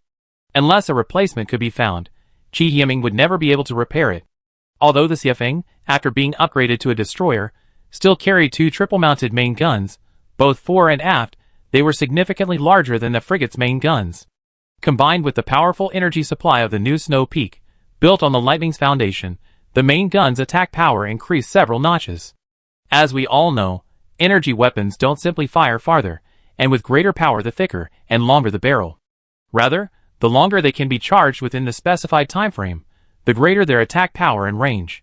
As for accuracy, that depends entirely on the fire control radar. However, the probe's fire control radar is a super flagship. If the probe's main control program is installed as an auxiliary program on the new Snow Peak, the accuracy issue will be perfectly resolved. Although sniper mode has been lost, the average hit rate within 400,000 kilometers is still as high as 80%. At this point, the remaining 2 control consoles in the bridge, which had been inactive, also lit up their holographic screens. If all ships were fully manned, the bridge crews of the 2 frigates would have arrived at the new bridge, seated at the control consoles there, and received the captain's orders. Their original bridge crews would have taken over, monitoring the operational status of the 2 frigates. Chapter 22. After the Snow Peak completed its transformation, Qi Yiming installed the Guardian's main control program as an auxiliary system. The damaged armor and internal structure were slowly repaired by the continuous output of nanorobots. The repair process was relatively slow in non-combat mode, which saved a lot of energy. The materials for manufacturing nanorobots were easy to find. Qi Yiming had already restocked them on Limestone Planet. While the warship was repairing itself, Qi Yiming, with nothing else to do, piloted the Snow Peak to explore the K-28 system again. The last time he visited, he was too hasty. After the incident with the Lightning on Yaoyuo Planet, Qi Yiming decided to thoroughly inspect the system. Perhaps, he would find something unexpected. Unfortunately, Qi Yiming found nothing until he explored a planet at the edge of the system. This left Qi Yiming somewhat frustrated, but he quickly adjusted himself. Just as Qi Yiming was wearily preparing to return to Yaoyuo's orbit, a full fleet, led by 2 cruisers, suddenly appeared on the other side of the system. Qi Yiming was unaware of this. He was still admiring the gas giant planet with its enormous eye. Gao Fei, leading the Eagle Federation's pioneering fleet, had just emerged from warp mode. "Sir, we have arrived in the K-28 system," the adjutant saluted. Gao Fei merely hummed, his expression stiff, his current mood unrecognizable. The adjutant glanced at the information in his hand and continued, "The news the exploration fleet brought back 2 weeks ago states that one of the 3 planets in this system's habitable zone has a large population. I understand. Our target this time is her. Order the fleet to follow this ship after their jump engines are fully charged." Gao Fei carefully examined the galaxy map before him. The adjutant left in response. Half an hour later, the Eagle Federation fleet entered jump mode again. This time, the jump distance was shorter, and the speed was not particularly high, so the jump engine recharge time was shorter. A dozen minutes later, the Federation fleet exited jump mode again, and the entire fleet appeared in high orbit around Yarrow. The Eagle Federation's fully staffed fleet consisted of 2 cruisers, 5 destroyers, and 10 frigates. Also, there were 3 transport ships in the fleet. From the bridge of the cruiser Cod, Gao Fei waved his hand, and the entire fleet quickly dispersed, surrounding Yarrow. The transport ships released a large number of transport boats, which flew towards the planetary surface in front of them. "Sir, the ground crew reports that someone seems to have arrived ahead of us, and a portion of the population has already been looted." The lieutenant's expression looked a little nervous.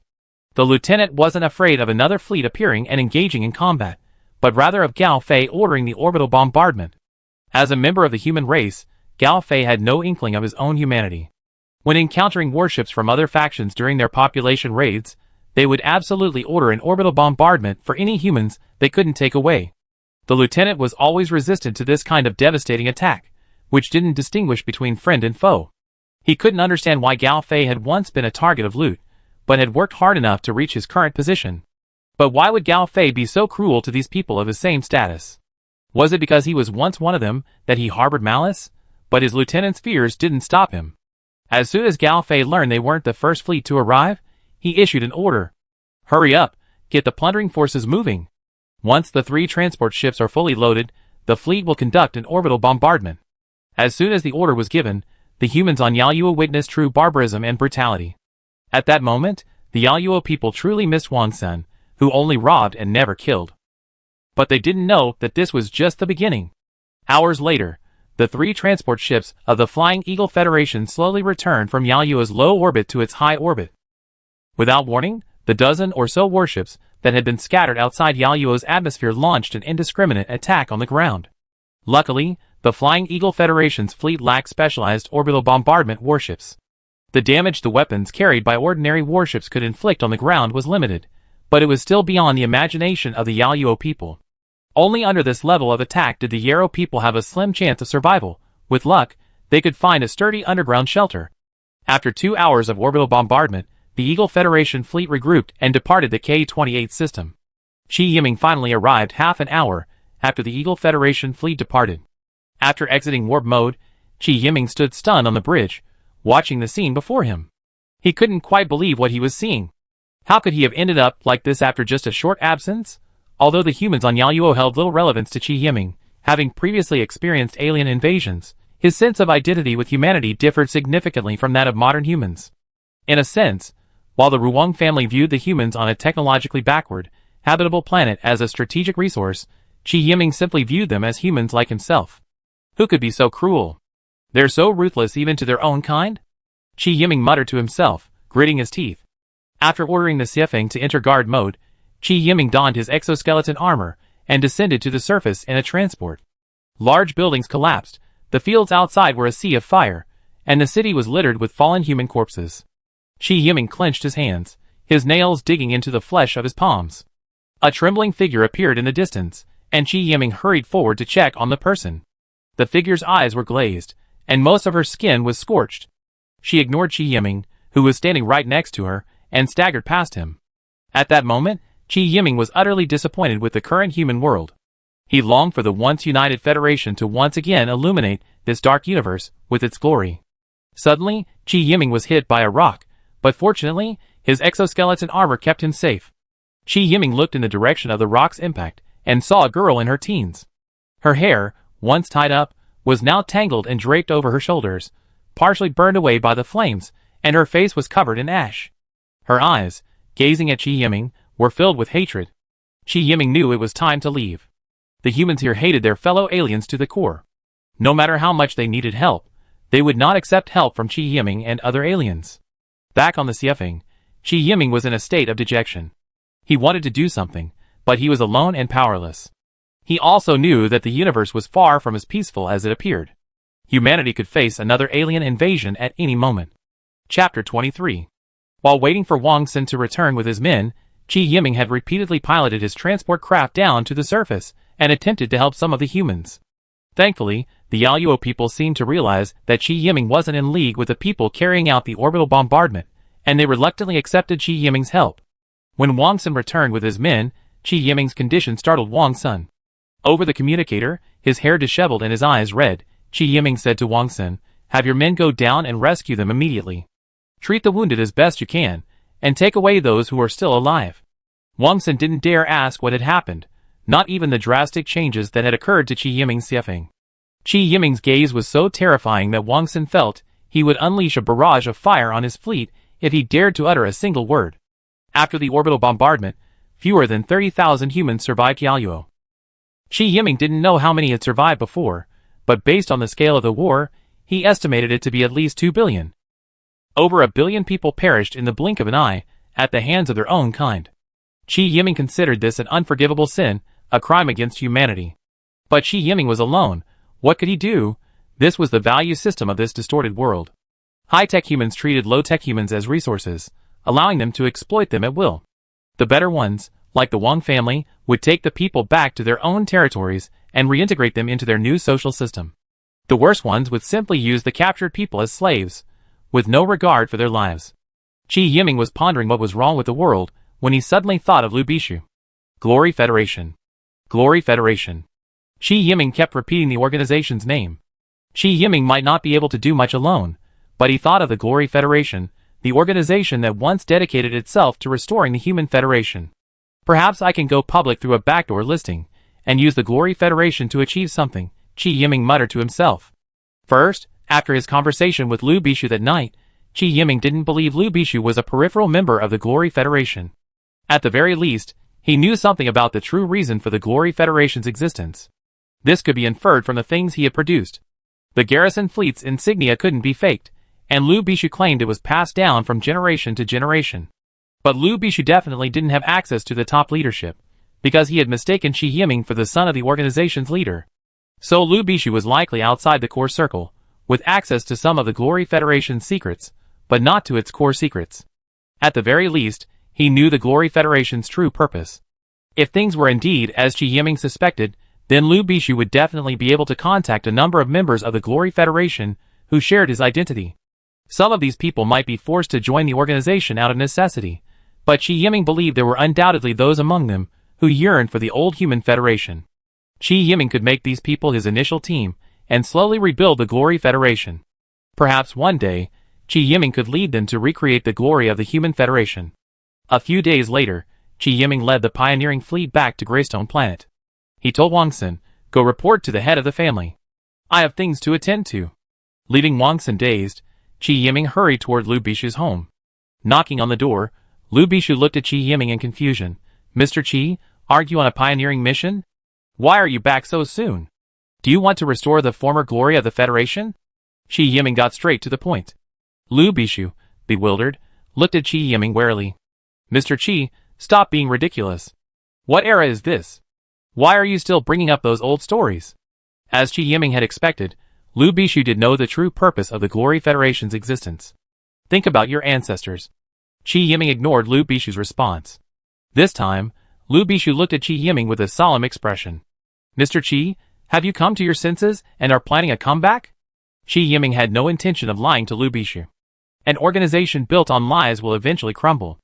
"I'm not the son of that leader you're talking about, but I do have numerous connections with their higher-ups." "No." Qi Yiming thought for a moment, then continued, "To be more precise, I have numerous connections with all of humanity in existence." Suddenly, Lu Bishu froze as if struck by lightning. He remembered what Qi Yiming had said the first time he came to his house. "Corporal, how long have you been awake?" Lu Bishu slowly raised a trembling finger and pointed at Qi Yiming.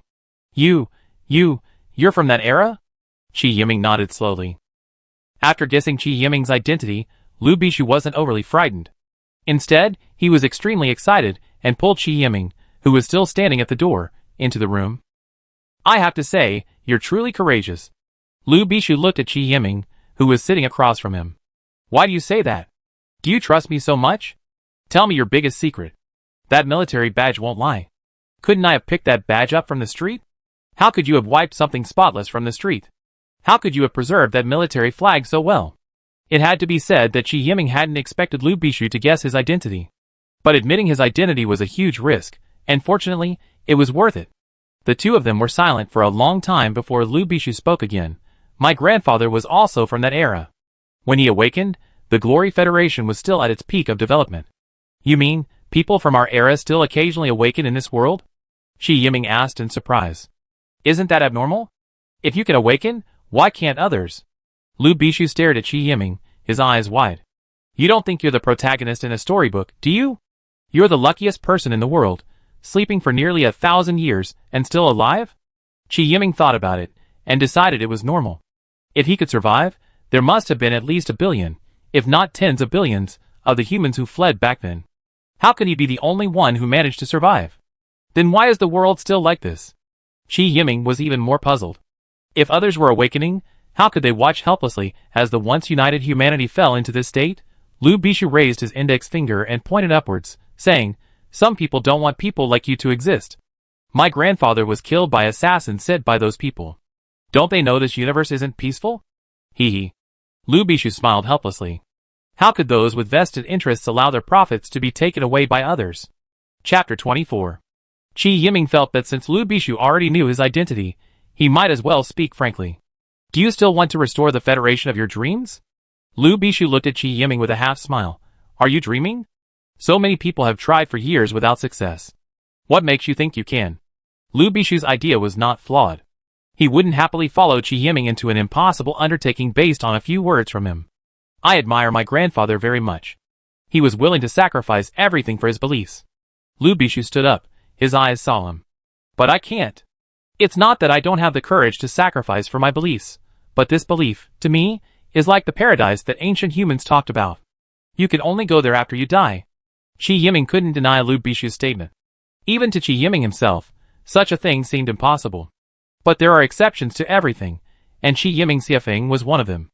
Even during the Human Federation era, the Strategic Strike Fleet's combat effectiveness was among the best, let alone now. And he was certain of one thing. The secret of his warship's transformation hadn't been leaked. If Qi Yiming were a high-ranking official in the Glory Federation, he would never have revealed this secret. As for whether anyone else in the Strategic Strike Fleet had awakened, Qi Yiming wasn't sure. But even if someone did, Qi Yiming didn't think it was a big deal. He didn't believe his fellow Strategic Strike Fleet members posed any threat to him. And Qi Yiming was also reassured by another point. The Strategic Strike Fleet's crew was entirely male. Even if any survived the forced landing, it was unlikely that any of their descendants would survive. As for Yaoyuo, where the lightning was discovered, warships from other fleets must have also made an emergency landing there, which might have been the direct cause of the lightning's exhaustion. Qi Yiming wasn't discouraged by his failure to convince Lu Bishu. This situation was perfectly normal. He was currently a guest of the Wang family, but compared to the current superpowers of humanity, the Wang family was nothing more than an ant. How could someone without power convince others to fight for him? Then, there was only one path left, to convince the Wang family to fully support him. With the Wang family's full support, Qi Yiming could gather all the supplies needed to reach the Human Federation's capital system in the shortest possible time. How to convince the Wang family's patriarch would depend on Qi Yiming's ability to boast. After leaving Lu Bishu's house, Qi Yiming went directly to the patriarch's residence. As for whether Lu Bishu would reveal his identity, Qi Yiming wasn't worried. After all, Lu Bishu's grandfather had died at the hands of those who didn't want the awakened to exist. Lu Bishu would never cooperate with someone with whom he had a deep blood feud. When they arrived at the patriarch's residence, Wang Sun was still reporting on the progress of the pioneering mission. Qi Yiming sat nonchalantly in front of Wang Zhengfeng, speaking as if it were a trivial matter. Patriarch, do you want to dominate the Xuanwu Star region? Wang Zhengfeng, who was drinking water, spat it out across from Wang Sun. Ahem. What are you talking about, Mr. Qi? I said, do you want to dominate the Xuanwu Star region? Qi Yiming repeated his words word for word. Dominate? Isn't our Wang family the overlord of the Xuanwu Star region now? Wang Zhengfeng stared into Qi Yiming's eyes, trying to appear calm and composed. When I say dominance, I mean unifying the Xuanwu Star region. Qi Yiming also stared intently into Wang Zhengfeng's eyes. Wang Sun sat dumbfounded, 1,000 alpacas galloping through his mind. This is going to be heaven. At this moment, the two protagonists stared at each other in silence, neither speaking. After a moment, Wang Zhengfeng burst into laughter. Mr. Qi is truly remarkable. You're the only one I ever met who can so easily describe such a magnificent achievement. The patriarch doesn't believe I have the ability to help the Wang family dominate the Xuanwu Star region? Qi Yiming also smiled at Wang Zhengfeng. It's not that I don't believe you, but it's simply impossible. Qi Yiming didn't want to waste any more words. He knew that without truly convincing evidence, Wang Zhengfeng would never believe he could help the Wang family unify the Xuanwu Star region. Qi Yiming turned to Wang Xin, who sat dazed beside him, and said, "Young master, please investigate which force carried out the orbital bombardment of Yaoyuo Star." What Qi Yiming didn't expect was that Wang Xin had already thoroughly investigated the matter. Recovering from his trance, Wang Xin said, "It was Gao Fei of the Flying Eagle Federation. After plundering enough people, he ordered the orbital bombardment to prevent other families from obtaining the remaining population." Qi Yiming nodded. "Young master, please give me detailed intelligence on the Flying Eagle Federation, including their combat capabilities." Wang Zhengfeng, standing nearby, curiously asked Qi Yiming, "Mr. Qi, what are you planning?" "I plan to provide the patriarch with convincing evidence that I am capable of helping the Wang family unify the Xuanwu Star region." Qi Yiming looked at Wang Zhengfeng again. "What evidence?" "Give me 2 weeks, and I wipe out all the remaining combat power of the Flying Eagle Federation," Qi Yiming declared firmly. "Ha." Hearing Qi Yiming's words, Wang Zhengfeng and Wang Xin both laughed. They both thought it was the funniest joke they ever heard. Mr. Qi may not know this, but the Flying Eagle Federation's declared combat power consists of 3 cruisers, 17 destroyers, and a whopping 30 frigates. Wang Xin listed the Flying Eagle Federation's main combat power like a treasure trove. Wang Zhengfeng simply watched quietly, not interrupting. Qi Yiming sneered, and this actually frightened Wang Xin. It made Wang Xin somewhat believe that Qi Yiming could do it. Then he remembered that Qi Yiming's Xiefeng seemed to have undergone significant changes. First, the Xiefeng was much larger, and seemed to have gained weight. "Mr. Qi is so confident, is it because he has a new warship?" "Oh! Mr. Qi, why didn't you tell us about it?" "Let's celebrate." Wang Zhengfeng interrupted upon hearing Qi Yiming had a new warship. As a family power, as long as their retainers didn't violate family rules, the family rarely questioned what warships they used or how they got them, so it was normal for Wang Zhengfeng to be unaware. Qi Yiming didn't explain, but simply said to Wang Zhengfeng, "Let's make a bet. If I achieve my goal within 2 weeks, the Wang family will fully support my journey. What if I don't?" Wang Zhengfeng asked, looking at Qi Yiming, who didn't seem to be joking.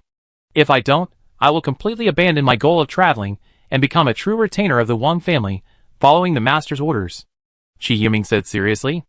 "Okay. It's a deal." Wang Zhengfeng agreed to the bet without a second thought. In reality, Wang Zhengfeng didn't lose anything from this bet. If Qi Yiming won, the Wang family would fully support him in gathering supplies for his journey. However, this full support would require the Wang family's financial resources, a significant blow to the family. Therefore, before that, he could still ask Qi Yiming to help the Wang family unify the Xuanwu Star region. If Qi Yiming lost, that wouldn't matter. The Wang family would simply gain another powerful elder, unlike Wang Zhengfeng, who, as a guest official, had to worry about what would happen if the elder left in a fit of displeasure. Chapter 25. Since the bet was already concluded, Qi Yiming had nothing to worry about and immediately made a new request. Qi Yiming's request wasn't much. He simply needed to select a few useful individuals from the newly plundered population. Wang Zhengfeng agreed without hesitation. Wang Xin then led Qi Yiming to the temporary resettlement site for the Yaoyuo people. The temporary resettlement site was quite large, filled with people, seemingly endless. A huge holographic screen floated above the crowd, broadcasting in Yaoyuo language the Wang family's resettlement methods for these humans. After a brief conversation with the staff, Qi Yiming's face appeared on the holographic screen. The previously quiet crowd suddenly erupted in a commotion. Many of them had seen Qi Yiming before, and instinctively wanted to approach him to inquire about what had happened. Qi Yiming cleared his throat. "Some of you have seen me before, and some of you know me. I won't introduce myself any further." Qi Yiming then stated the purpose of his visit. Qi Yiming didn't elaborate on the specifics, simply stating that he needed personnel and hoped to select some from among them to join him aboard. Upon hearing that they could board Qi Yiming's warship, most raised their hands, expressing their willingness. However, Qi Yiming's subsequent words dissuaded many. "I believe you all have a rough idea of who carried out the brutal orbital bombardment of your homeworld." Qi Yiming paused, surveying the crowd in the square. Everyone in the square wore a look of sorrow, while some expressed anger, their eyes glistening with tears. Qi Yiming nodded secretly, fearing that these people would be so frightened by the blow that they wouldn't even dare harbor any hatred. Once my warship is fully manned, I will go to the Flying Eagle Federation. As for what I'm doing, you can understand it as revenge. Chi Yiming paused, letting the men digest the message. But with only one warship going, it's a 100% sure thing. Chi Yiming wasn't telling the truth on this point. He needed people, but he wouldn't take just anybody. The Yaluo people had suffered a round of blows, and these people were plundered and taken to an unfamiliar planet. When faced with something they can't resist, most people tend to choose to lie down and continue their lives on a new trajectory. Only a few choose to fight. After hearing Chi Yiming's mission briefing, many fell silent. Among the hundreds of thousands of people, only a handful raised their hands to indicate their willingness to join. One of the boys, holding a short-haired child by his right hand, looked at Chi Yiming with a complicated expression. Both of them simultaneously raised their free hands high. Chi Yiming remembered that girl. It was she who had hit Chi Yiming with a rock back on Yaluo's star. Chi Yiming turned to the staff beside him and said, "Take those who raised their hands to the conference room at the surface port." Chi Yiming then turned and left. After Chi Yiming left, the crowd stirred again, but the staff quickly calmed down. Chi Yiming waited in the conference room for over half an hour before the hundreds of people who had raised their hands were led to the room by the staff. The conference room was small, and with 100 or so people standing there, it was a bit crowded. However, no one spoke, and each one looked at Chi Yiming with complicated expressions. Chi Yiming didn't elaborate further, and simply said, "You've done well. You haven't been intimidated by the enemy's overwhelming force. Everyone, after registering, will board the ship." An hour later, Chi Yiming sat on the bridge, sifting through the documents in his hand. What surprised him was that the two people, who to Chi Yiming seemed like children, were actually a couple. The boy's name was Zhang Cheng, slightly older, turning 23 this Lunar New Year. The girl's name was Hao Qinqi, slightly younger, having just reached adulthood. Looking at the documents in his hands, Chi Yiming felt a headache. Originally, he had wanted to quickly assemble his own team. He was somewhat hesitant to recruit from within the Wang family's territory, and for a moment, he thought of the people he had plundered from Yaluo's star. The huge technological gap meant these people were completely unqualified for any position aboard the Xiefeng. How about I go brag to Wang Zhengfeng again? Chi Yiming fumbled with his chin and began to think. Just say I can completely conquer the Flying Eagle Federation's territory, but the timeline will have to be changed. I don't know if that old man will be happy with that for a year. Finally, Chi Yiming accepted the reality of the situation. He had to keep boasting, even if it meant he had to kneel down to finish it. Each of them was given a self-cleaning rag, and Chi Yiming finally assigned them to clean the ship. As for the couple, Chi Yiming felt they could still be saved. Despite their young age, according to the Yaluo Star educational system, they were both rare talents. And Chi Yiming didn't need them for anything, just to act as messengers. The two would serve as temporary captains of the Guardian and the Explorer. They would be responsible for covering Chi Yiming's duties on the bridges of the two warships, while the Xiefeng was separated. There was no other way. For each of the separated warships to operate smoothly, they needed a captain, and Chi Yiming needed someone to report on the status of both warships in real time. Zhang Cheng and Hao Qinqi shook their heads when they first heard they would be temporary captains. But when Chi Yiming simply told them to pass the microphone, they no longer refused. But what puzzled them was that there was only one warship, so where were the other two? Time was tight, so after settling the 100 or so men, Chi Yiming ordered the Xiefeng to leave port.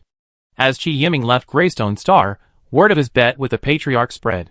For a moment, the retainers wondered if Chi Yiming had lost his mind. Is Chi Yiming stupid? Who knows? Chi Yiming being stupid would be fine, but why did the Patriarch join in the fun? I heard the eldest young master was there too. Two senior retainers were whispering in a corner of the bar. A new retainer sat stealthily behind their seats, occasionally tilting his head to listen to their conversation. Chi Yiming, of course, didn't know this. He had already left the Zuan Galaxy. Chi Yiming didn't head directly to the Flying Eagle Federation.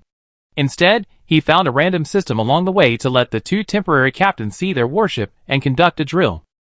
On the way, Chi Yiming briefly explained some of the procedures to the two men using the ship's simulated driving system, and both men mastered it well. Additionally, the intelligent computer had already completed adjustments to the warship's operating interface, and the holographic screens before the two temporary captains now displayed the familiar Yarrow language. Remember, you two only need to report to me what I ask. Otherwise, do nothing else, Chi Yiming reiterated, somewhat worriedly, about their mission. Of course, Chi Yiming had a backup plan. He wasn't afraid of the two men stealing the warship. Why temporary commanders? Temporary meant that Chi Yiming could remove them from their captaincy at any time through high-level authority. As for why the two were given the position of temporary captain, it was simply because they needed permission to view some battleship data. Chapter 26. Qin Chung and Hao Qinqi stood on their respective bridges, reporting the warship status according to the instructions transmitted over the fleet communicator. He had never imagined that the Xiefeng he was aboard could actually be split into 3 warships. When the Xiefeng first disintegrated, they thought they were doomed. Who would have thought that one warship would become 3? During the exercise, the 3 warships were arranged in a line, with the largest destroyer, the Lightning, in the center, and the Guardian and the Explorer on either side. Guardian, reporting energy status. Chi Yiming's voice echoed across the fleet channel. As the captain of the Guardian, Qin Chung used his authority to open the warship's energy management interface. Report, Guardian's energy status is good. The ship has 10 energy blocks stored, meeting the minimum combat standard. The same instruction was sent to Hao Qinqi, standing on the Explorer's bridge. Report, the Explorer's energy status is good. The ship has 10 energy blocks stored, meeting minimum combat standards. Excellent. All ships, check the operating status of their equipment. Hao Qinqi, slightly more experienced than Qin Chung, quickly reported the Explorer's status on the fleet channel. All equipment on the Explorer is operating smoothly. The outer armor and internal structure are 100% intact. The Guardian's engine is damaged, with output reduced to 50%. The outer armor and internal structure are 100% intact. Chi Yiming had no idea what to do about the Guardian's engine condition. The lack of replacement parts was one reason. Another major factor was the sheer lack of a single decent warship assembly plant in the vast Xuanwu Star region. The matter of repairing the Guardian's engine had to be put on hold. Each ship, activate your respective training systems. Chi Yiming issued an order to the 2 warships via Lightning. The Guardian has entered the training system. The Explorer has entered the training system. Each ship, execute exercise plan 1. The 2 warships sped away in opposite directions. After reaching a certain distance, the 2 warships turned their bows and activated their fire control radars. The fleet channel occasionally rang with the voices of the 2 temporary captains, reporting on the status of their warships. The Guardian has locked onto the target, main guns charging. The Explorer has locked onto the target, main guns charging. The ship's onboard intelligent computer has executed evasive plan 2 and is moving directly under the target. The Guardian is adjusting its bow direction. The target remains locked. Main guns are at 73% charge. The Explorer fires. The training systems of the 3 warships automatically calculated the damage of the attack. The Explorer and the Guardian were equipped with the same armament, both sporting 2 triple-mounted main guns, 1 mounted bow and 1 aft. The Guardian was struck by 5 shells, causing 7% damage to its outer armor. 1 shell penetrated the outer armor, causing 2% structural damage. Nano-repair equipment has been activated, with an estimated repair time of 2 minutes and 23 seconds. Qin Chung methodically reported the ship's status on the fleet radio. The exercise lasted 2 full days, allowing the 2 temporary captains to gain a basic understanding of how to check the status of their ship's systems. Only then did Chi Yiming order the exercise to a close. Chi Yiming felt frustrated by this operation. It wasn't that he didn't want the 2 temporary captains to take over command of their respective ships, but their lack of basic knowledge meant they could only serve as messengers. After the 3 warships were reunited, the 2 men arrived at the Xiefeng's bridge, their excitement indescribable. "I know what you're going to say," Chi Yiming interrupted them. "Now's not the time yet. You lack so much knowledge. It's already quite impressive that you made it this far." The 2 men lowered their heads and dejectedly walked to their respective control consoles, continuing to familiarize themselves with accessing various interfaces and analyzing data. Chi Yiming didn't want to dampen their enthusiasm.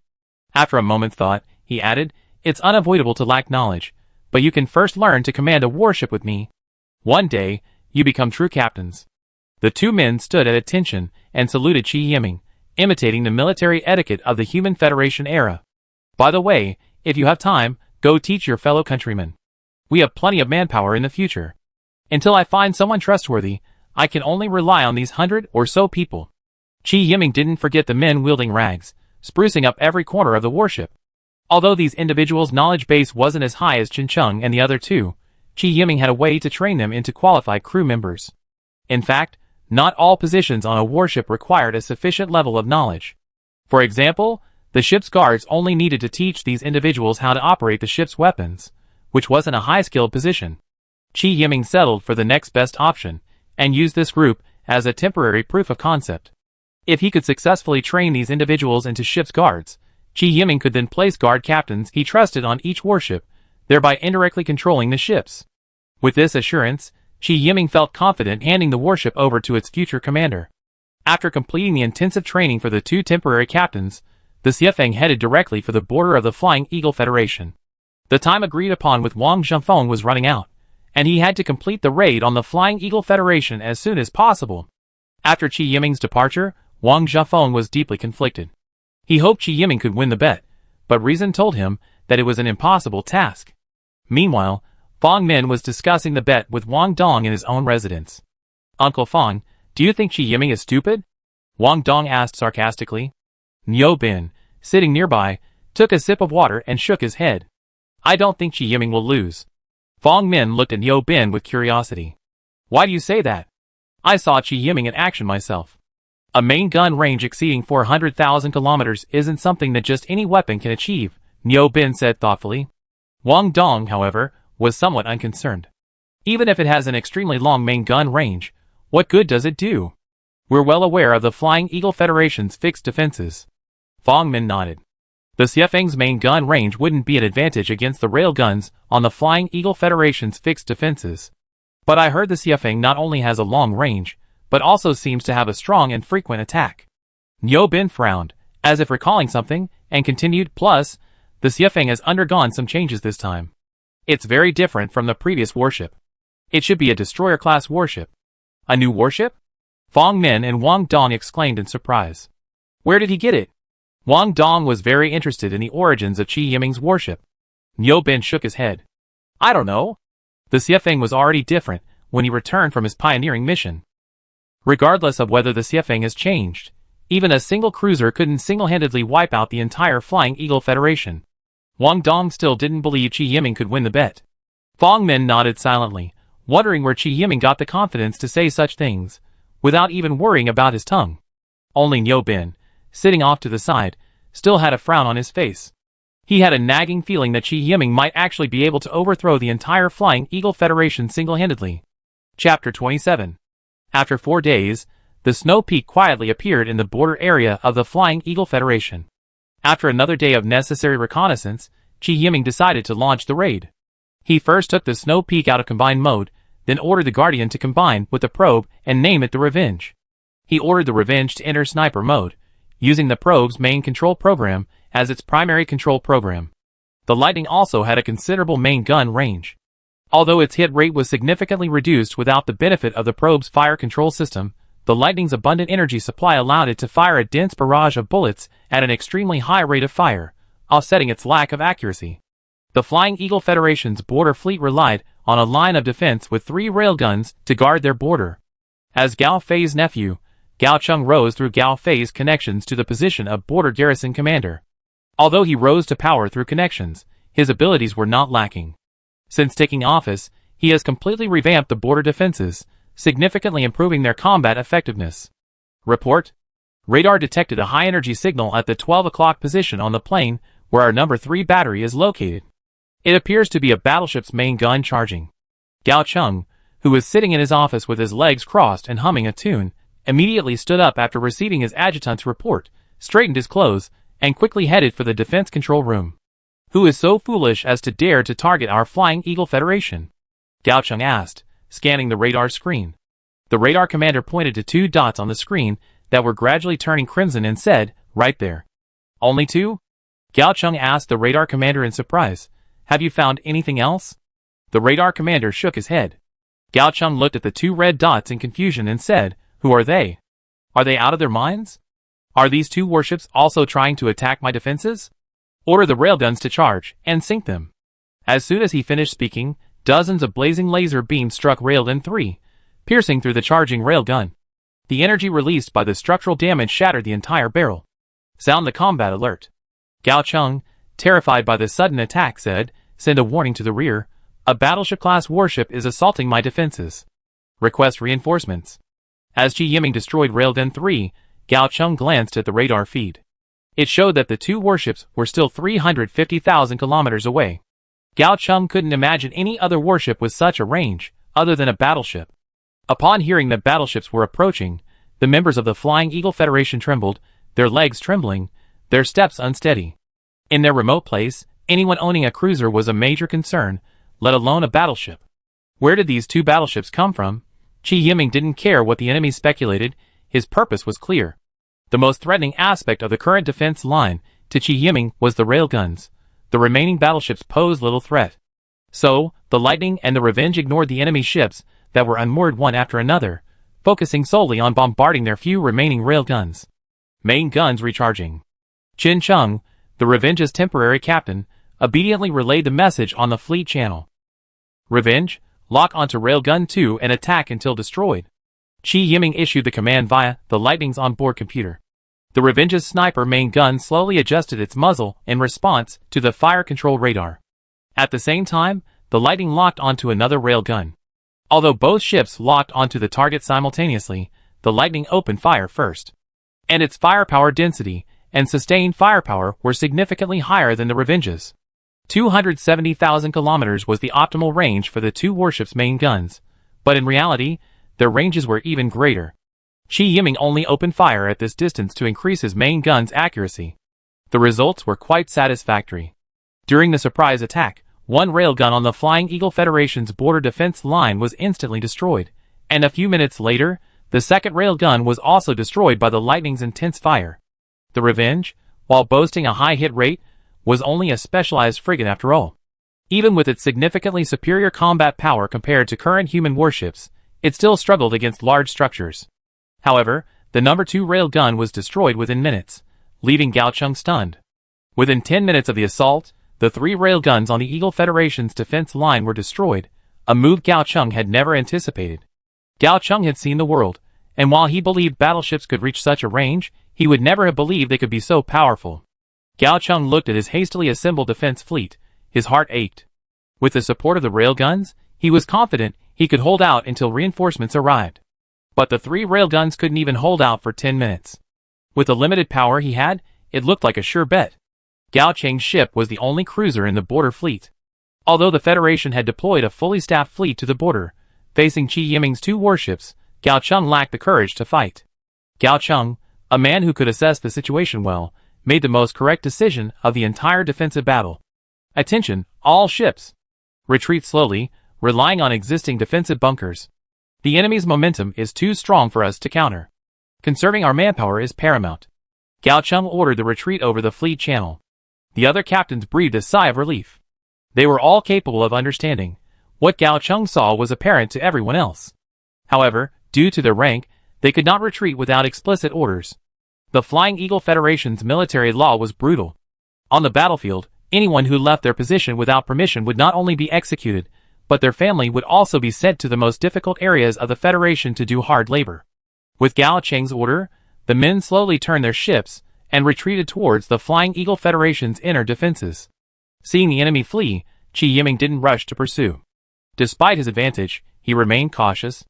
After confirming the withdrawal of the Flying Eagle Federation's border defense fleet, Qi Yiming thoroughly demolished all structures along this defensive line. The 2 warships opened fire, destroying any man-made structures within sight.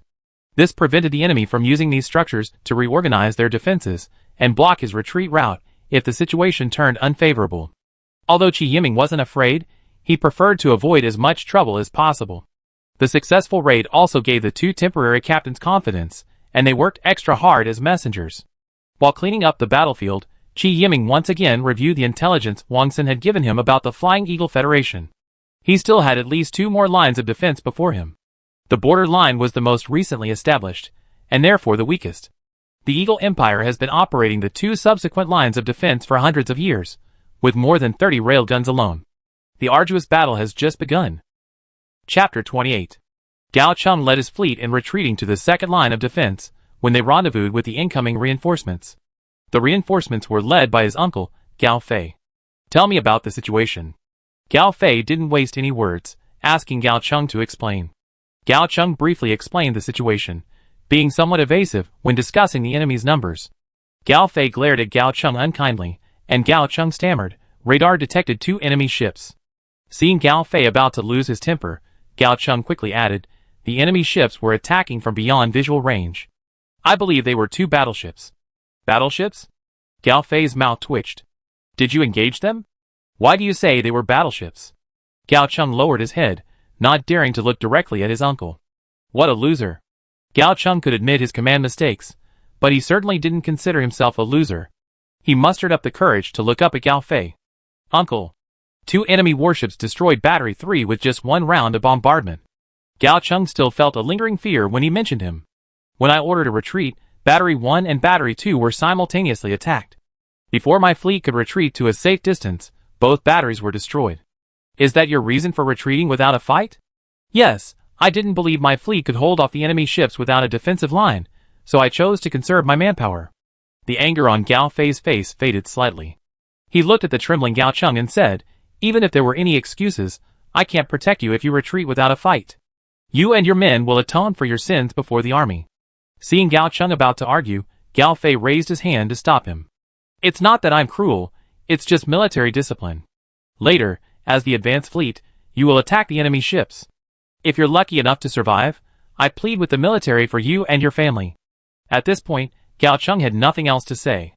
Death was inevitable, and if it meant saving his family from a tragic fate, he wasn't unwilling to take his own life. It was just a feeling of reluctance. Although Gao Cheng's men were exempt from punishment because of his order to retreat, as the border garrison commander, Gao Chung couldn't justify fleeing without a fight. Gao Chung hung up the line and slowly led his fleet to the front of the fleet, forming a formation and quietly awaiting the enemy. Elsewhere, Qi Yiming, commanding the Lightning and Revenge, completed a massive demolition operation before leisurely advancing towards the Eagle Federation's second line of defense. En route, Qi Yiming briefly reviewed the intelligence regarding the second line of defense. 16 large railguns, 11 missile pods, and a minefield in front of the defense line to limit the attacking fleet's deployment space. After some thought, Qi Yiming ultimately separated the Revenge and reassembled it with the Lightning to form the Snow Peak. The minefield could be ignored. After all, Qi Yiming only had 3 warships, all of which were combined. The 11 missile pods posed a certain threat to the Snow Peak, but at full firepower, they were barely manageable. The most important thing was the 16 railguns. The Snow Peak's immense range wouldn't offer much of an advantage against them. Furthermore, the railgun boasts an ample energy supply, making its attack powerful. The least threatening force was the Flying Eagle Federation's fleet.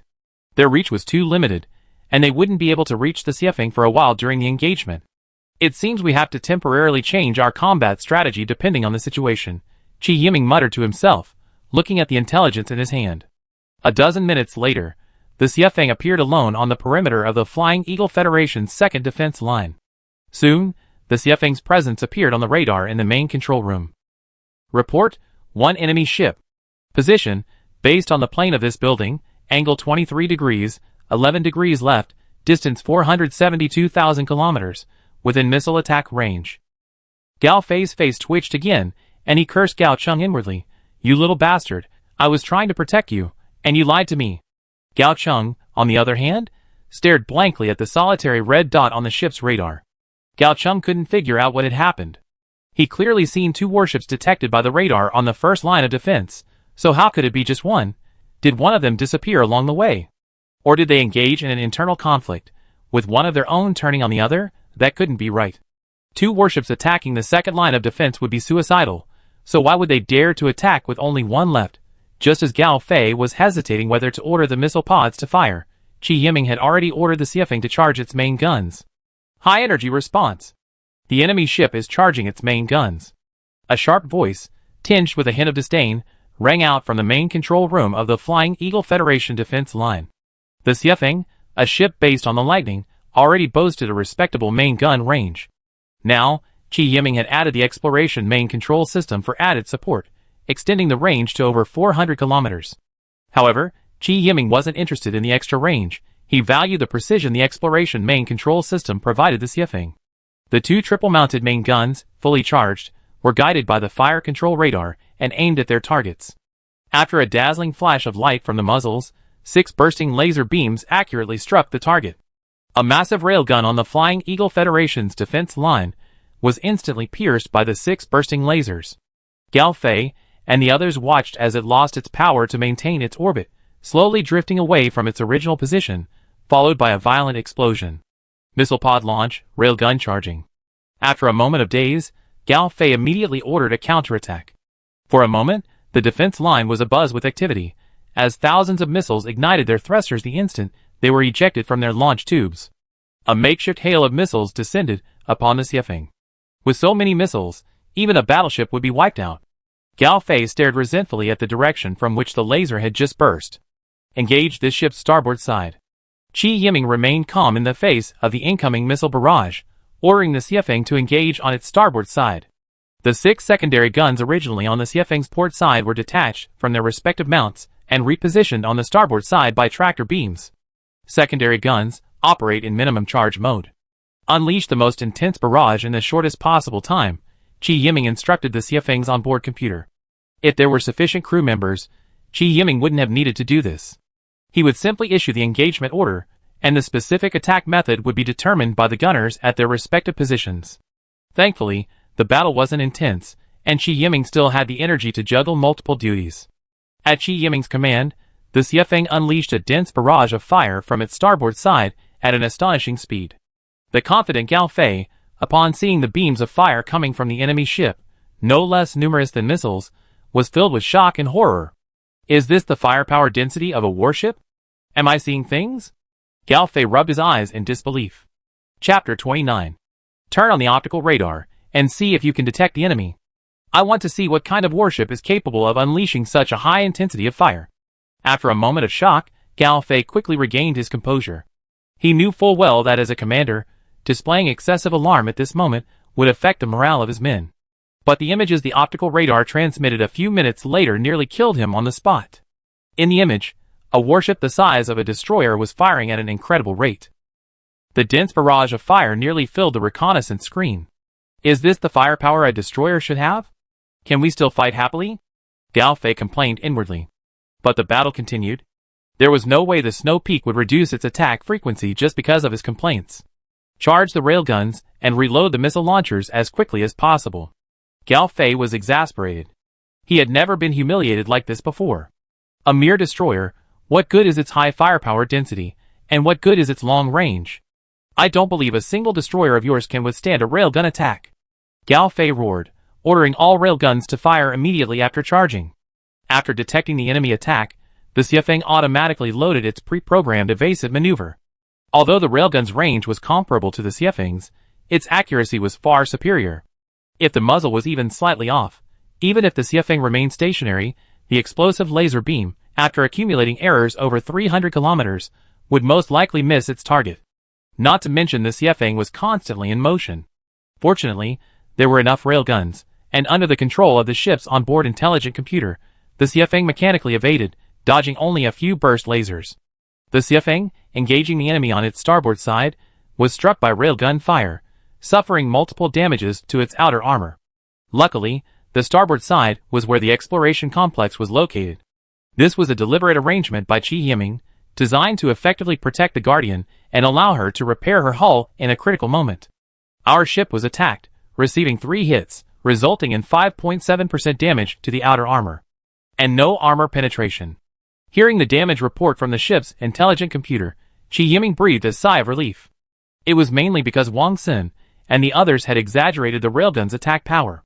Even if Qi Yiming had every confidence in the Xiefeng, the fear of those around him made him unbearable. But it was still important to minimize the damage he received. The pre-programmed evasion programs in the ship's AI are too rigid. They should only be used when absolutely necessary. Qi Yiming explained this to the couple on the bridge as he adjusted the Xiefeng's bow heading on the control panel. As Qi Yiming controlled the Xiefeng, it began to accelerate laterally at a distance of 370,000 kilometers from the enemy defenses. 3.7 million kilometers is the optimal design range for the Xiefeng's main guns, powered by the probe's main control program. At this range, the Xiefeng can practically guarantee a perfect hit. Add to this the Xiefeng's main battleship, the Lightning, which is a combination of 2 frigate engines and 4 additional auxiliary power reactors, providing the ship with ample instantaneous energy. This significantly increased the Xiefeng's acceleration. The enemy ship is accelerating laterally. Continuing. The radar officer in the main control room of the Flying Eagle Federation defense line promptly reported the Xiefeng status. Can the railgun surge speed keep up with the Xiefeng? Gao Fei looked at the white dot that suddenly lit up over 3 million kilometers away. It was the tail flame from the Xiefeng's sudden acceleration. If the enemy ship continues at this acceleration, the railgun can only track it for 5 minutes at most. Where did this monstrous warship come from? Gao Fei cursed under his breath. Attention, all ships! Form a diamond formation. All-out attack. Realizing that the railgun's tracking speed was likely outpaced by the Xiefeng, Gao Fei knew his fleet had no choice but to risk leaving the defense line and attacking the enemy ship. If he ignored the situation, the Xiefeng would sooner or later wipe out all the railguns on the battle line. Gazing out the porthole in the direction of the home planet, Gao Fei resolutely ordered his fleet to maximize engine power, intending to close in on the enemy ship as quickly as possible. Lower the bridge shield armor. Border garrison fleet, follow the ship. This was Gao Cheng's first charge order since the start of the war, and it also became his last. Because Gao Cheng had initially reported back that the Eagle Federation was attacking its defenses with 2 battleships, Gao Fei brought nearly every available warship with him when he arrived to reinforce. Including Gao Cheng's cruisers, the Eagle Federation's combined charge consisted of 5 cruisers, 23 destroyers, and 30 frigates. The scene was quite spectacular. However, spectacle alone cannot be equated with combat effectiveness. The Eagle Federation fleet was too short-handed. During the assault, they could only watch helplessly as the Xiefeng targeted each railgun on the defensive line. Just 10 minutes into the engagement, only 6 of the 13 railguns remained, thanks to the Xiefeng's precise strikes. The missile launchers weren't damaged, but despite the crew's meticulous efforts, they fired 3 rounds, but only a dozen or so missiles struck the Xiefeng under the intense barrage of the Xiefeng's secondary guns. The Xiefeng's outer armor had suffered less than 30% damage. Even if Qi Yiming hadn't switched to combat mode, the Guardian was still able to slowly repair the damage. Of the 30% total damage, only 10.3% was reflected on the Xiefeng. Gao Cheng, order your fleet to block the enemy's firing angles. If this continues, the defense line will collapse. Gao Fei reluctantly ordered Gao Cheng to lead his men to block the enemy's guns. From the moment the attack began, Gao Cheng had already grasped this realization. Facing such a treacherous enemy, defeating him would require sacrifice. I apply to the military for a special military merit for you and your men, Gao Fei added. With no worries left, the border defense fleet completely let go of all concerns. All engines were working at full capacity, and the tail flame suddenly became much brighter. Enemy ship enters secondary gun range. The Xiefeng's onboard intelligent computer sounded the alarm the moment it detected the enemy ship entering range. Gao Cheng was also decisive. As soon as the fleet entered missile range, he ordered a full-scale salvo. Gao Cheng had a keen eye for timing. He didn't give launch orders casually. He only ordered a salvo when missiles launched from his own missile launchers passed through his own fleet. Although the fleet's missiles were few in number, combined with those fired from the defenses, they caused considerable trouble for the Xiefeng. The previously stable armor damage line suddenly soared to 25%. This wasn't because the Xiefeng's firepower density had decreased, but rather because the number of incoming missiles had exceeded the maximum limit the ship could handle. Desperately, Qi Yiming had to switch combat mode. Intelligent computer, load the Guardian's main control program. Loading. With Qi Yiming's command, the Xiefeng's external appearance remained largely unchanged. Its attack frequency only decreased slightly, then instantly returned to its original level. It was only the internal energy pipelines that underwent a dramatic transformation. The energy pipeline originally leading to the Explorer suddenly dimmed, leaving only a minimal supply to maintain the Explorer's basic combat status. The energy pipeline leading to the Guardian suddenly surged with a violent energy flow. Oversupplied with energy, the Guardian was like a frightened wild horse, its internal nanorobot production line operating at full power. A large number of nanorobots arrived through the exit at the damaged area of the Xiefeng, repairing the outer armor destroyed by the missile at a visible speed. On the Xiefeng's injury management interface, the armor damage value rapidly decreased by 1% per second. In less than 20 seconds, the Xiefeng's starboard side, which had been completely damaged, returned to its original appearance.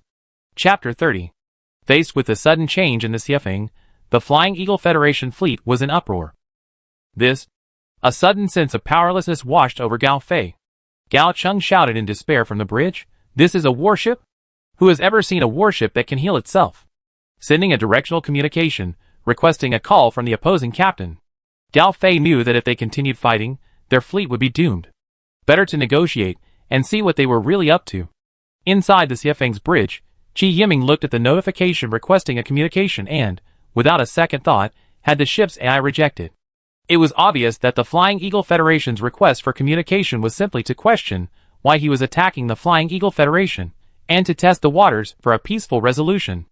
As a human, Chi Yiming was furious at the Flying Eagle Federation's tacit approval of the orbital bombardment, and, of course, would not give them a chance to negotiate. Moreover, his bet with Wang Zhengfeng was to wipe out all the forces of the Flying Eagle Federation. How could he fulfill the bet if they negotiated peace? The other party refused to talk. The communications director looked at Gao Fei panicked. Desperately, Gao Fei could only order the fleet to launch an all-out assault, rushing into the effective range of each ship's main guns as quickly as possible. After the Xiefeng switched to combat mode, its ultra-long-range effectiveness had significantly decreased. The railguns, which once required only a single round of fire, now required 2 intensive rounds of barrage, and with bad luck, even 3. After installing the Guardian's main control program, the accuracy of the fire dropped sharply, adding many variables to the battle. Furthermore, the Flying Eagle Federation warships were gradually entering the optimal range of their main guns. Chi Yiming decided to temporarily withdraw from the railgun's firing range and defeat the enemy fleet first. Receiving the command, the Xiefeng turned its bow and slowly retreated out of range of the orbital guns. The enemy ship is retreating. The radar officer reported to Gao Fei. Retreating? Gao Fei, who had originally prepared for a desperate battle, seemed to see hope for survival again and hurriedly glanced at the battlefield situation map in the center of the bridge. No, it doesn't look like a retreat. Gao Fei rubbed his chin and thought carefully. The retreat shouldn't be so slow. It feels like they're waiting for us. As if he had grasped some important information, Gao Fei quickly ordered on the fleet channel, all ships, take precautions. The enemy ship is seeking an opportunity to engage our fleet in a decisive battle. Before he finished speaking, 6 burst laser beams flew in from the Xiefeng's position, followed by a continuous stream of laser beams.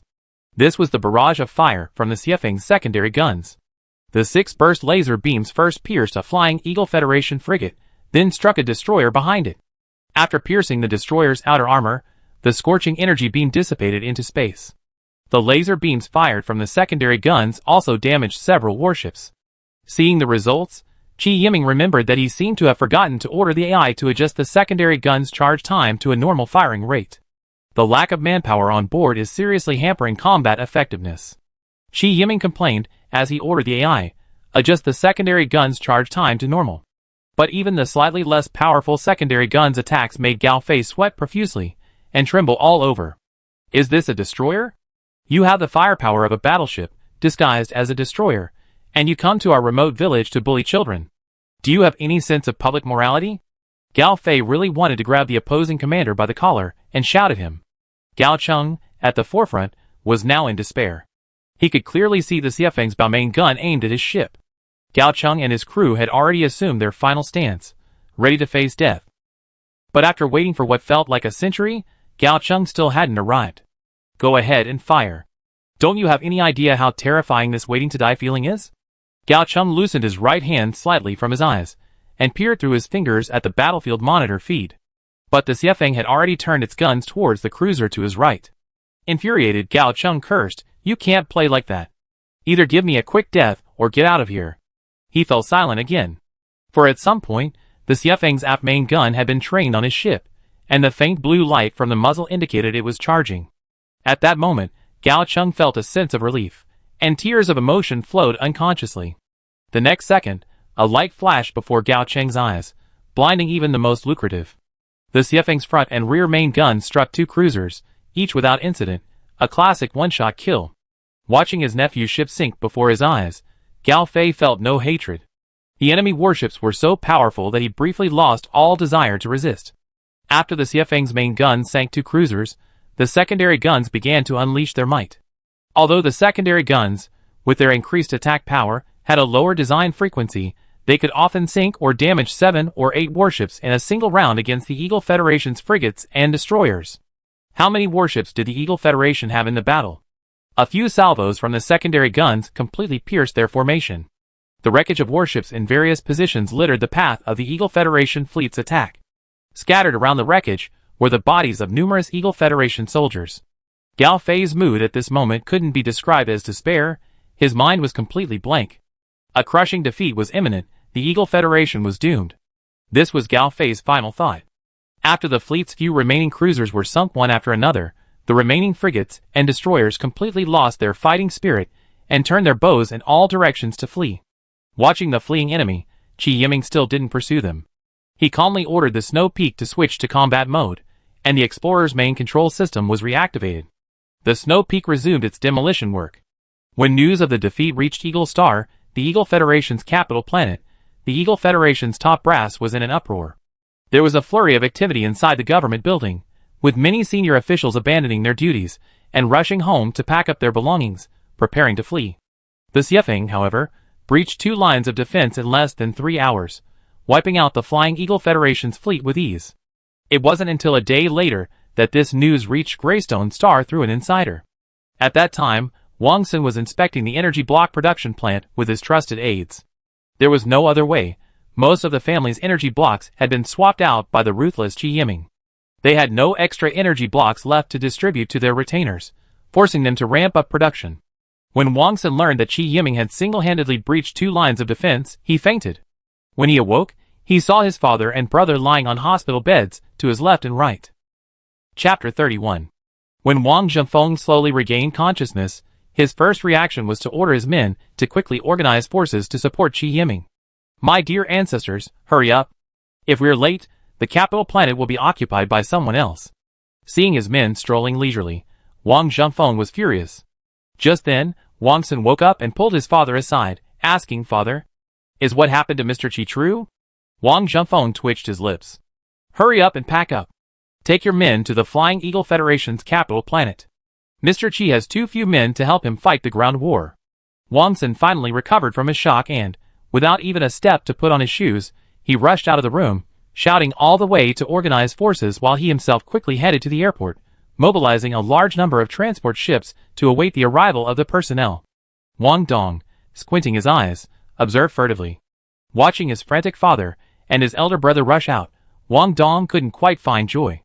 At this moment, his heart was filled with resentment. "Old Fang, you big-headed coward. We agreed to organize a raid on the Zheng family, but it's been so long, and there's been no movement." Elsewhere, Qi Yiming, after completing another demolition operation, continued his advance into the heart of the Flying Eagle Federation. The remaining battle was no longer a foregone conclusion. Oh, no. It should be said that this raid had been a foregone conclusion from the very beginning. Qi Yiming was well aware of the invincibility of the upgraded Xiefeng, which was smaller than a cruiser. If it weren't for the Flying Eagle Federation's well-managed defenses, Qi Yiming wouldn't have needed even 3 hours to sweep them. When he reached the Flying Eagle Federation's 3rd line of defense, Qi Yiming encountered no resistance at all. An hour of demolition work temporarily halted the raid on the Flying Eagle Federation. The remaining task was ground warfare. Until the Wang family sent troops, he could only patrol the area surrounding Flying Eagle Star, mopping up any elusive forces. Qi Yiming was 100% certain that the Wang family would send troops. He believed Wang Zhenfeng was keeping a close eye on his movements. If I'm not mistaken, the reinforcement fleet sent by the Patriarch will arrive in the next few days. Qi Yiming said to the couple standing behind him, standing in front of the huge porthole, gazing out at the dark green planet. For the next 2 days, you two will take turns commanding the Xiefeng to wipe out the remaining forces in the Flying Eagle system. I'll be on hand to provide guidance. Qi Yiming turned and looked at the ill-fated couple. The couple was visibly stunned, then overjoyed. Qin Cheng quickly ran to the captain's seat and plopped down. Hao Qinchi, with a sullen expression, looked at the incredibly excited Qin Cheng. He snorted, and Qin Cheng, tactfully, voluntarily gave up the captain's seat. Qi Yiming suppressed a laugh. Well, it's just bronchitis. During the days awaiting reinforcements from the Wang family, the 2 temporary captains gradually mastered the art of warship command. Although they made numerous mistakes at first, both were talented and quickly became adept at it, mastering the basic procedures of warship command. Qi Yiming now had 2 somewhat useful men on his side. The 2 took turns commanding the warships in the clearing operation until Wang Xin arrived with a fleet. While it was a fleet, in reality, the only combat-capable vessels were Wang Xin's struggle frigate and a destroyer. The rest were transport ships filled with ground combat personnel, a full 5 in total. The people on the transport ship were packed like sardines in a can. Sure enough, the Marines are all inferior. In fact, after Qi Yiming's raids and intimidation over the past few days, there aren't many troops on Flying Eagle Star left who would dare to resist. The ground battle was easy, practically an armed parade. taking over the entire Flying Eagle Star's ground defense facilities, and restoring law and order took over a month and a half. By the time everything was settled, Qi Yiming set off for the Zuan Galaxy a month and a half later. For the past month, Qi Yiming has been the center of attention wherever he goes. The fighting prowess he displayed during the raids has earned him respect from many. This is especially true of the former Flying Eagle Federation's top brass. Disrespect is unavoidable. Didn't you see how many people follow him around whenever he goes out? Not to mention his own people. Wherever Qi Yiming goes, the Wang family casts admiring and envious glances. Wang Sun was even more of a follower, constantly following Qi Yiming around. He reached the point where he could tell what Qi Yiming was going to do the moment he raised his hand, acting like a butler. This was necessary. Qi Yiming was now a vital asset to the Wang family, and should be revered like an ancestor. The Wang family's ability to dominate the Xuanwu Star region depended entirely on this man, so how could Wang Sun neglect him? But Qi Yiming's left eyelid had been twitching constantly for the past few days. Is it twitching for good fortune or bad luck? Should it be for good fortune? After all, I helped the Wang family defeat the Flying Eagle Federation. 180 energy blocks shouldn't be too much, right? Qi Yiming muttered softly. After completing the complete occupation of the Flying Eagle Galaxy, Qi Yiming and Wang Sun completed the formalities with the personnel who had come to take over and set off back to the Zuan Galaxy. On the way, Qi Yiming imagined Wang Zhifeng painfully handing him a large stack of energy blocks, occasionally letting out a silly chuckle. For a moment, the couple in charge of navigation wondered if Mr. Qi, the legendary single-handed annihilation of a nation, had lost his mind. But when Qi Yiming and his companions returned to the Zuan Galaxy, everyone was completely stunned. Qi Yiming burst into tears. How? Have we been attacked back home again? Qi Yiming seriously doubted whether the Wang family could still be a competent partner. Who could tolerate having their home base raided at the drop of a hat? A closer look at the battlefield revealed an old acquaintance, Zheng, who once again led his fleet into the heartland of the Wang family. This time, he was full of confidence, pursuing the Wang family's defeated forces. Ever since their previous failed raid on the Wang family, the Zheng family had been wary of retaliation from the Wang family, even using their wealth to secretly purchase 2 cruisers, anticipating a potential attack from the Wang family. But after waiting and waiting, with no sign of retaliation, Zheng Hu was about to abandon his ambush plan.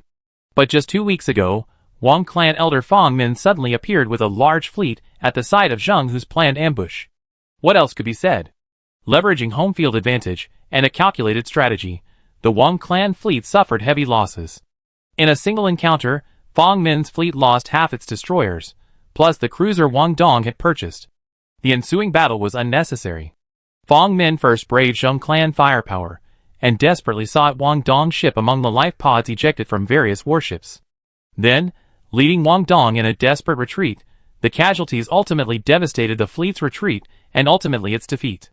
Thus, the Wang clan's core fleet, like a dish being presented to someone, offered a bite, then returned to the Zuan Galaxy, bloody and utterly unprepared. Wang Zhifeng was completely unprepared. By the time he learned of the fleet's crushing defeat, the Zheng clan had already arrived. Wang Zhifeng spat out a mouthful of aged blood and collapsed to the ground. Chapter 32. At this point, Qi Yiming couldn't change his partners. He could only pilot the Xiafeng into the battlefield with a mournful look on his face. Can your Wang family still be trusted? I'm going out to show people your Wang family's lair. Can we still cooperate happily? Qi Yiming looked at Wang Sun, who looked anxious on the communicator. What's the rush? Isn't the ground battle still going on? You're not anxious now that we already entered the ground battle? Maybe we won't have to go anymore if we wait a little longer. Wang Sun looked at Qi Yiming with a mournful look. It's okay, I'm here. Even if the Zheng family wins the ground battle, I can make them give up. Zheng Hu, aboard the Black Tiger, squinted his eyes at the ground battlefield situation map. Tell the ground force commander that his advance is too slow. If he doesn't capture the enemy stronghold in area 2243 within 13 hours, he can stay put. The adjutant saluted and turned to pass on the order. Sir, radar detected a warship entering the battlefield from behind our fleet. The radar officer suddenly grew nervous. This smell was all too familiar. The last raid had the same rhythm. Zheng Hu's eyelids twitched, and he instinctively ordered the fleet to assemble and prepare for the enemy. Mainly, the lesson from the previous attack was still fresh in his mind, and he couldn't help but be nervous. Thankfully, the situation this time was very different. Last time, the fleet was attacked from behind before even entering the ground battle. This time, They had already entered the ground battle, and their side had the advantage. He could now rely on the Wang family's defenses to fight a defensive battle. Furthermore, Zheng Hu didn't believe the Wang family would be able to use the warship that had repelled them last time. The Wang family's financial resources were enough to hire a force of that caliber, but they couldn't afford to hire them again in such a short time. Don't panic, hold steady. Zheng Hu was so preoccupied with his thoughts that he was completely unaware of the strange atmosphere permeating the bridge. Most people looked at Zheng Hu with strange eyes. First, launch the battlefield surveillance system and scout the enemy. We have the advantage, hold steady. Zheng Hu was completely unaware that his facial muscles twitched as he spoke these words. A few minutes later, the battlefield surveillance system returned a picture. The scene was still familiar. A frigate and a warship of unremarkable rank. Zheng Hu's eyelids twitched, and his heart trembled. The radar officer said tremblingly, "Captain, a high-energy reaction has been detected. The enemy is charging their main guns." Distance. Zheng Hu, unable to believe his luck could be so bad, desperately asked a crucial question. The radar officer hesitated for a long time, not daring to answer. Distance. Zheng Hu raised his voice, staring intently at the radar officer. 370,000 kilometers from our ship. Zheng Hu sank down on his chair, constantly reminding himself, the advantage is mine. The advantage is mine. I must hold steady, don't act recklessly.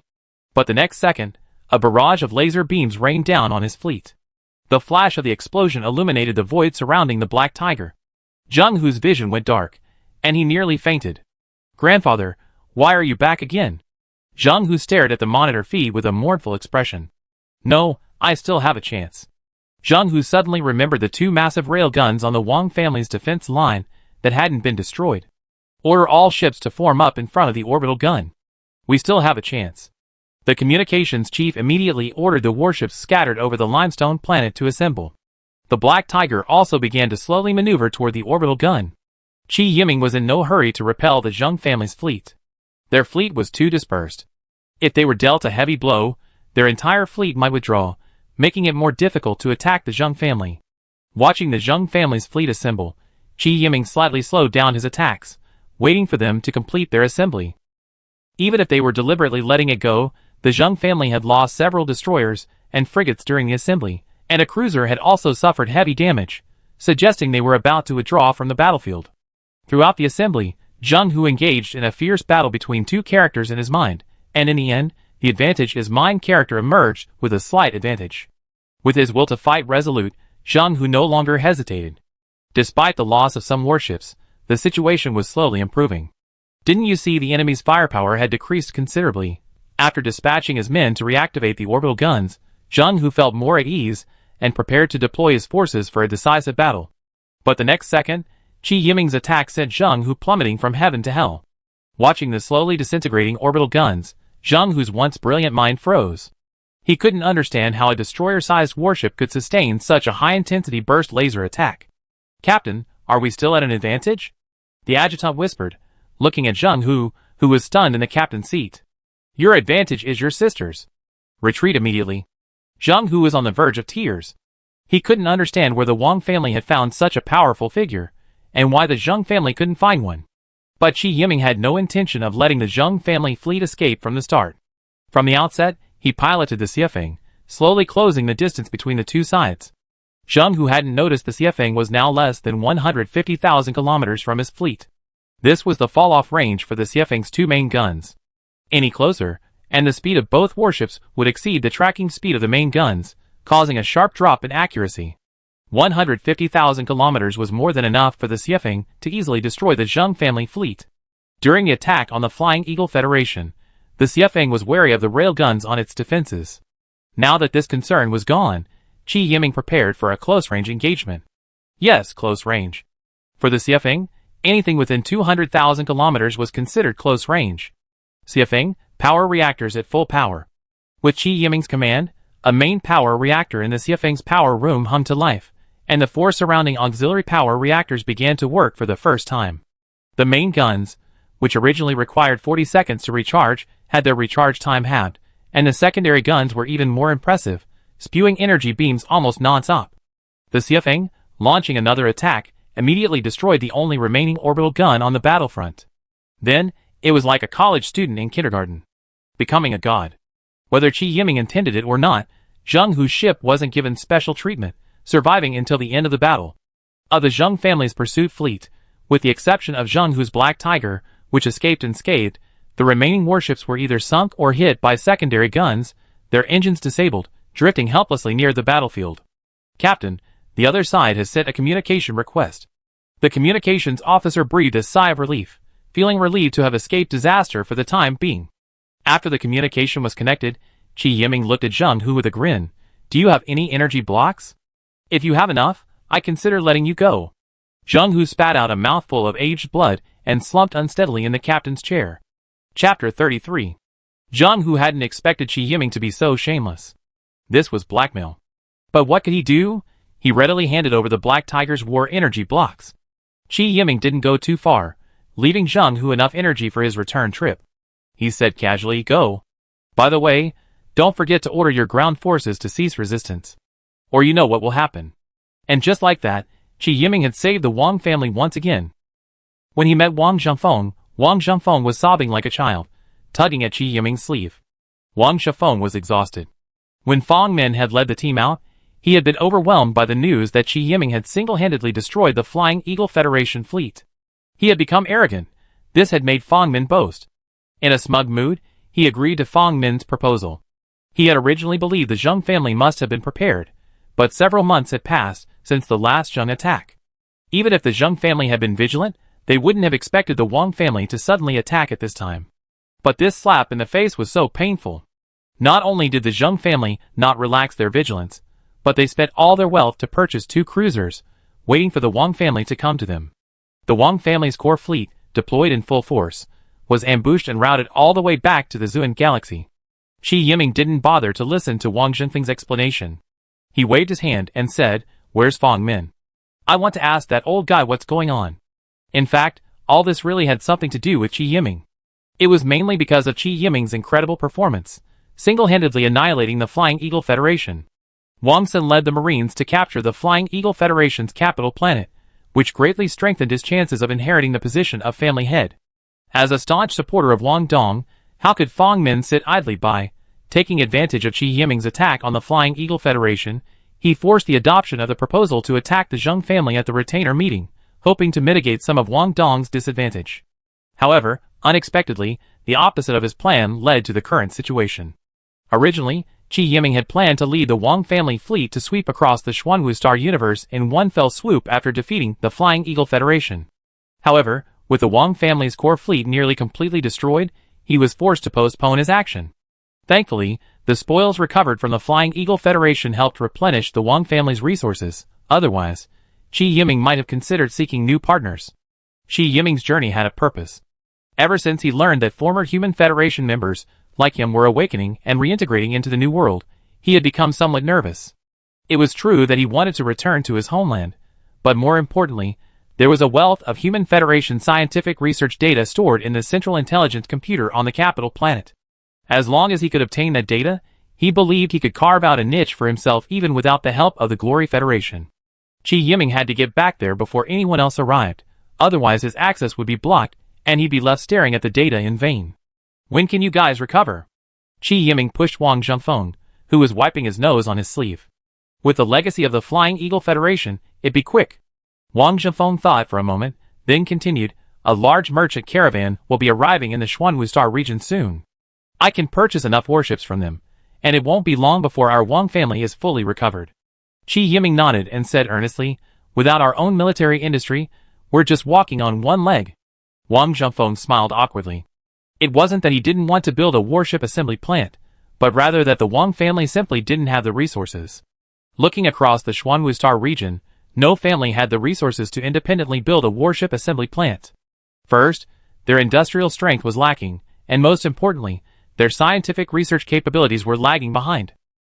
They lacked the ability to reverse engineer existing warships. Without blueprints, how could they possibly assemble a warship? 2 weeks later, a large transport fleet, accompanied by a fleet of escorts that Qi Yiming considered to be reasonably capable, arrived at the Zuan Star system. The team was led by a slightly overweight, middle-aged man who called himself Fatty Tang. He wore a professional smile wherever he went. His caravan must have already inquired about the Wang family's current situation before arriving. It's no secret that profiteers are profiteers. When they quoted Wang Zhengfeng the price of almost every type of warship, they marked up the price by 20%. Wang Zhengfeng had no choice but to accept the offer. Wang Zhengfeng purchased 5 cruisers and 20 destroyers at once. Fatty Tang was so happy with such a huge deal that his eyes almost disappeared. He still had a conscience. When Wang Zhengfeng asked for frigates, he offered him 27 at a discount. However, Wang Zhengfeng wanted so many at once that even if he gave him all the used frigates in the fleet, it wouldn't fill the hole. Besides, Fatty Tang still had to make deals in other star regions, so he had to ensure the combat effectiveness of the frigate fleet. He said to Wang Zhengfeng, "I send a message to headquarters right away and have them send a batch of warships. It won't take long." And so, the caravan temporarily stopped in the Zun system, waiting for headquarters to deliver the goods.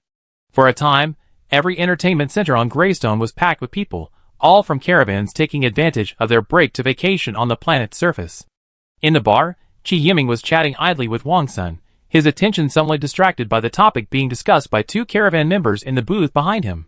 "Have you heard? The Wanluo Empire discovered a mysterious warship in the K332 system." "I heard too. It said that the Empire lost a significant number of fleets to that warship. I heard that the warship is an ancestral relic. I need to hear about it. It's clearly one. Unfortunately, the warship's self-defense system is constantly active. Any warship approaching it will be attacked by a burst laser with a power comparable to that of a battleship. After all these years, the warship's energy source hasn't yet been depleted. Ancestral relics are truly elusive." Hearing this, Qi Yiming's heart was already racing. A warship from the Human Federation era. Could it be a ship from the Strategic Strike Fleet? "Mr. Qi, what are you thinking about?" "Drinking." A slightly tipsy Wang Sun didn't notice Qi Yiming's unusual behavior. Qi Yiming had no desire to drink now. "No, I have to go check it out." "What if it's a modular warship?" Thinking of his own thoughts, Qi Yiming raised his glass to try and fool Wang Sun. After leaving the bar and having someone take the drunken Wang Sun back to his residence, Qi Yiming went straight to Wang Zhengfeng. Wang Zhengfeng treated Qi Yiming with even more warmth than he had treated his father. He greeted Qi Yiming with a warm greeting, inviting him into the living room and sitting upright as he explained his purpose. "I'm going out for a while. I don't know how long, but I'd be back as soon as possible," Qi Yiming stated without further ado. Wang Zhengfeng was stunned at first, but then, upon hearing Qi Yiming say he would be back, he said with a smile, "Mr. Qi, go ahead. I will quickly reorganize the Wang family fleet and wait for Mr. Qi's return, so we can sweep across the Xuanwu starfield." Chapter 34. 2 days later, Qi Yiming quietly left the Zun galaxy, carrying the energy blocks given to him by the Wang family. Watching Qi Yiming depart, Wang Zhengfeng burst into tears again. "This thigh is thick, but it consumes a bit of energy blocks." Before leaving, Qi Yiming had specifically selected some war orphans on Greystone. Through the raid on the Flying Eagle Federation, he had once again realized the toll that a shortage of manpower had taken on his combat effectiveness. These orphans had barely reached adulthood and hadn't yet undergone the Wang family's brainwashing, so Qi Yiming felt relatively confident using them. As for the guard members, the Yaoyuo people, after solid training, were still capable of fulfilling the guard's duties. So Qi Yiming simply completed the guard force all at once, selecting over 200 Yaoyuo people who hadn't yet been integrated into the Wang family system. Together with those who were joining the ship for the first time, this was just enough to complete the ship's guard staff. As for training, Qi Yiming decided to proceed slowly along the way. The guards only needed to master the use of individual weapons on board, which wasn't difficult. As for the technical positions, the orphans had to rely on them. Fortunately, they had received a good education before reaching adulthood. During the voyage, Qi Yiming grouped them according to their respective shipboard positions. He dug out his own Battleship Command Academy textbooks from the Guardian and crammed them with them. The children were also very motivated. After a short training period, they had mastered the equipment required for their respective positions. The rest was just a matter of time and experience. After a short journey, the Xiefeng arrived at the border of the Xuanwu starfield. Qi Yiming had always been curious about how humans today achieved interstellar navigation. Now he knew, a mode of transportation long obsolete during the Human Federation era. A jumping bridge appeared before him. This was a mode of transportation that had been eliminated by the Human Federation for hundreds of years, yet he was surprised to see it still here. The jumping bridge operated simply, its direction fixed. After consuming a certain amount of energy, it could directional jump hundreds of light years. Depending on the distance, 1 or 2 jumping bridges would be used as connecting bridges along the way. While this method consumed energy, it prevented the fleet from getting lost along the way. The jumping bridges were jointly funded by major commercial groups to facilitate safer transit between star regions for their trade fleets. Later, they were gradually opened to individuals. Of course, the energy required to activate the jumping bridges was borne by the individuals, and they would charge a fee to cover their maintenance. Thankfully, Wang Zhengfeng had given Qi Yiming a sum of money when he set out. While the amount was small, it was sufficient to cover the cost of using the jumping bridges. Without stopping for long at the border of the Xuanwu Star region, after paying a usage fee, the Xiefeng entered jump mode as the jumping bridges were activated. Half a month later, Qi Yiming arrived in the Wanluo Empire aboard the Xiefeng. At the empire's border, Qi Yiming was extorted for a hefty toll, 2 energy blocks, a price he would never forget. However, the man was kind enough to send Qi Yiming a set of data after receiving the energy blocks. After analyzing it with the ship's intelligent computer, Qi Yiming realized it was a star map of the Empire's territory. What infuriated Qi Yiming was that star maps, such commonplace items, could be obtained for free at any of the Empire's free ports in the various colonized star systems. Qi Yiming felt his intelligence had been crushed, and he was deeply unhappy. The crew on board suffered miserably, enduring Qi Yiming's brutal training, which lasted for over 10 days. The brutal training finally ceased when they reached a rest stop Qi Yiming had planned. It must be said that arriving within the Empire brought back a slight sense of the Human Federation era. Anchored in the free port in high orbit above the habitable planet, a dazzling array of spacecraft of all types were displayed. These were the private spacecrafts of Imperial citizens, and there were also some warships, forcibly isolated on the other side of the port. Qi Yiming followed the port's instructions and docked the Xiefeng. Then he addressed the crew, "You be given a few days off to rest well, but you are not allowed to leave the port. Your communicators must be kept active at all times. We can't stay here for many days." After all, they were all teenagers, and the long space voyage had truly worn them out. With a burst of laughter, they swarmed out of the Xiefeng. As for the Yarrow people, they disembarked in good order, led by Chen Cheng and his wife. They weren't quite used to this kind of space travel, having leapt from the industrial age into the space age. Qi Yiming's discomfort was understandable. Just in case, Qi Yiming had the couple organize them to disembark in batches to experience life. Qi Yiming took 2 seemingly intelligent Yarrow people with him as guards and entered the airport to inquire about the K332 system. The inquiry was a shock to Qi Yiming. He learned from a few drunkards that the Empire had recently organized a large fleet to head to the K332 system again, hoping to deplete the battleship's energy supply through sheer numbers. Qi Yiming knew that regardless of whether the warship was a modular ship from the Strategic Strike Fleet, its energy wouldn't last much longer. He had to reach the K332 system as soon as possible. Qi Yiming didn't dare stay at the airport for long. After resupplying, he called back his crew, who had just let themselves go, amidst a chorus of disappointed wails. The Xiefeng set out again. This time the journey wasn't too far. It took only 3 days before they arrived at another free port near the K332 system. This place was different from their first stop. All they could see were warships of all types. It looks like there are quite a few people who want to get that warship. Qi Yiming felt a sense of unease as he looked at the scene before him. Even leaving aside the Imperial fleet, with so many warships acting independently, he would have to move quickly, otherwise his already energy-starved warships could be towed away at any moment. Luckily, Imperial officials hadn't blocked the route to K332. They offered a massive bounty. Anyone who could enter the warship and successfully seize control would be purchased by the Empire at a high price. The sum offered was enough for a person to live freely for the rest of their lives in any country. As they passed the last navigation point, someone from the Empire sent Qi Yiming a spatial beacon and recorded his detailed information. Qi Yiming was certainly not that foolish. He had already taken care of his identity at the border upon entering Imperial territory, even with the help of the border official who had extorted him a large sum of money. Based on the beacon, the ship's intelligent computer determined a precise location. Without further delay, Qi Yiming ordered the Xiefeng's newly appointed navigator to depart. As soon as the Xiefeng emerged from the warp, the onboard intelligent computer transmitted a message. Receive the identification code from the Redemption. Attention!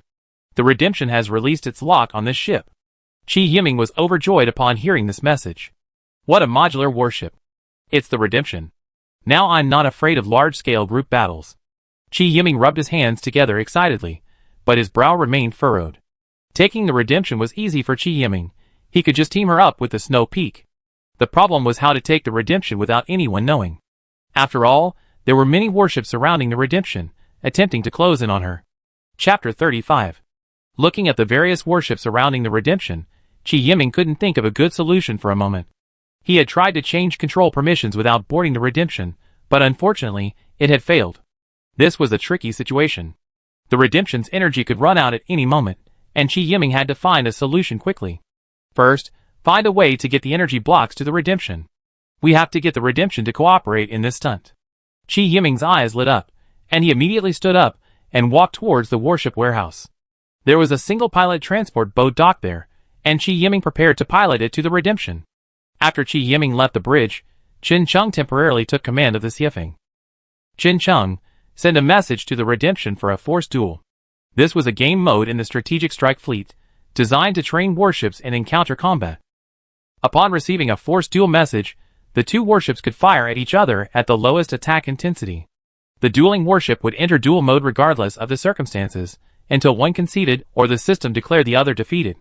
This energy intensity would at most leave some scratches on the warship's armor, but would not cause any substantial damage. The Redemption has confirmed the entry into duel mode. Qin Chung reported the Redemption's situation via the communicator. Send the Xiefeng closer. Treat the Redemption as a hostile warship. This will be a good opportunity to test the effectiveness of our training. Chi Yiming jumped into the transport's cockpit, carrying a box of energy blocks. The Xiefeng's actions were clearly visible to the crews of the surrounding warships. The chat channel they had just created was abuzz with discussion. Is this new warship so reckless? Has its captain inquired about that warship? Wait and see how he dies. Say, should we give him a heads up? A kindly captain chimed in. What do you mean by heads up? Don't you think there aren't enough warships around? Every competitor we lose counts. A sharp voice interrupted. Everyone looked at the snow peak, which gradually approached the Redemption, with farewell glances. Look, it's about to enter the range of that warship's main guns. The channel, which had been quiet for a few minutes, became lively again. I bet this warship can't withstand 2 rounds of bombardment. 2 energy blocks. Anyone else dare to bet? Shuchi so generous?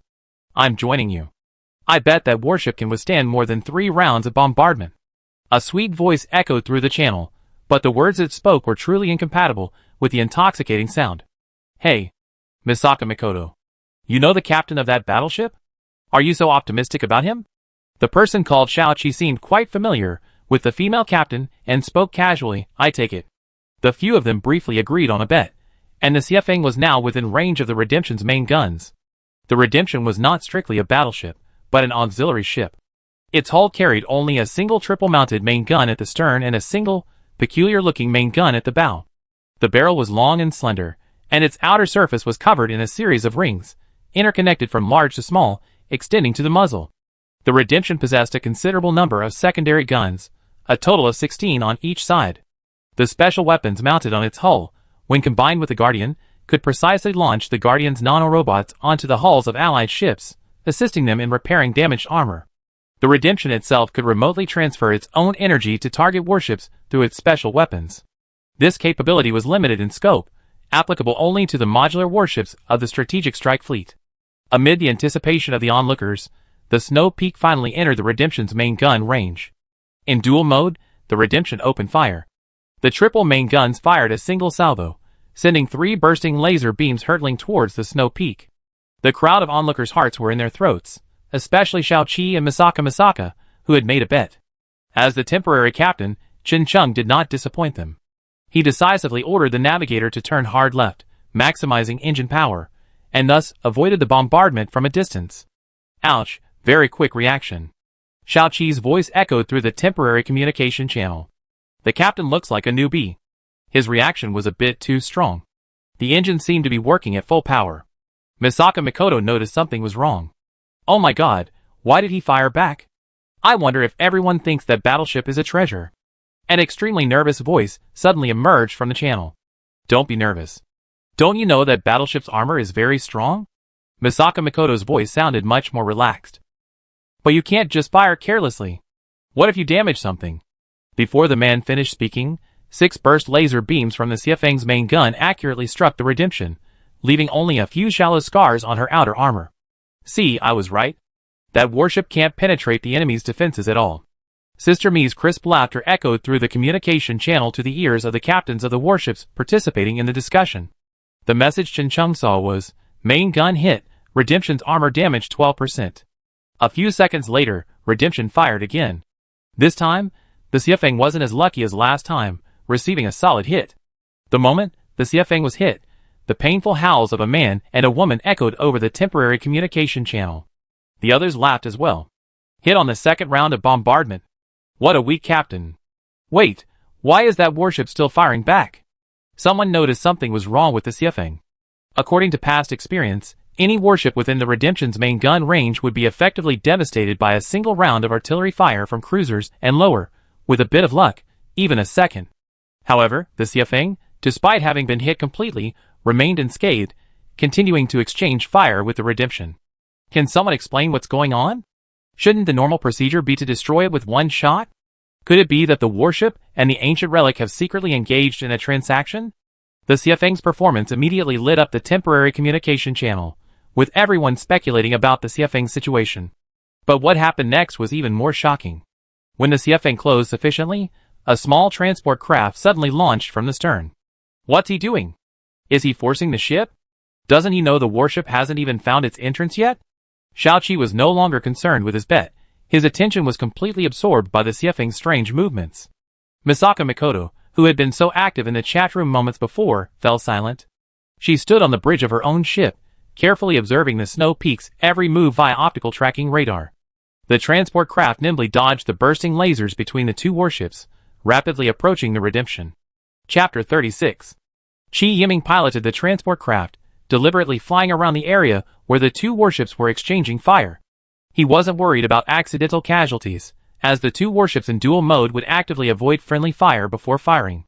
Although Qi Yiming was only piloting a transport craft, it was still considered a friendly force in the IFF system. Qi Yiming did this simply to make the crowd more interested in the spectacle, specially arranged for them. The effect was quite good. The crowd nervously watched Qi Yiming's small transport craft weave between the bursting laser beams fired by the two warships, momentarily forgetting to comment. A few minutes later, under everyone's nervous gaze, Qi Yiming piloted the transport craft to the Redemption. He first circled the Redemption, giving the illusion that he was searching for an entrance. Why didn't the warship's secondary guns attack the transport craft? Someone in the temporary chat room asked in surprise. Can't you see the secondary guns are busy attacking the enemy? How much of a threat can a transport pose? Take out the warship that released it, and the people on board will naturally become easy prey. A captain, seemingly a boss, explained in a tone of admonishment. Everyone nodded frequently, agreeing that this must be the reason.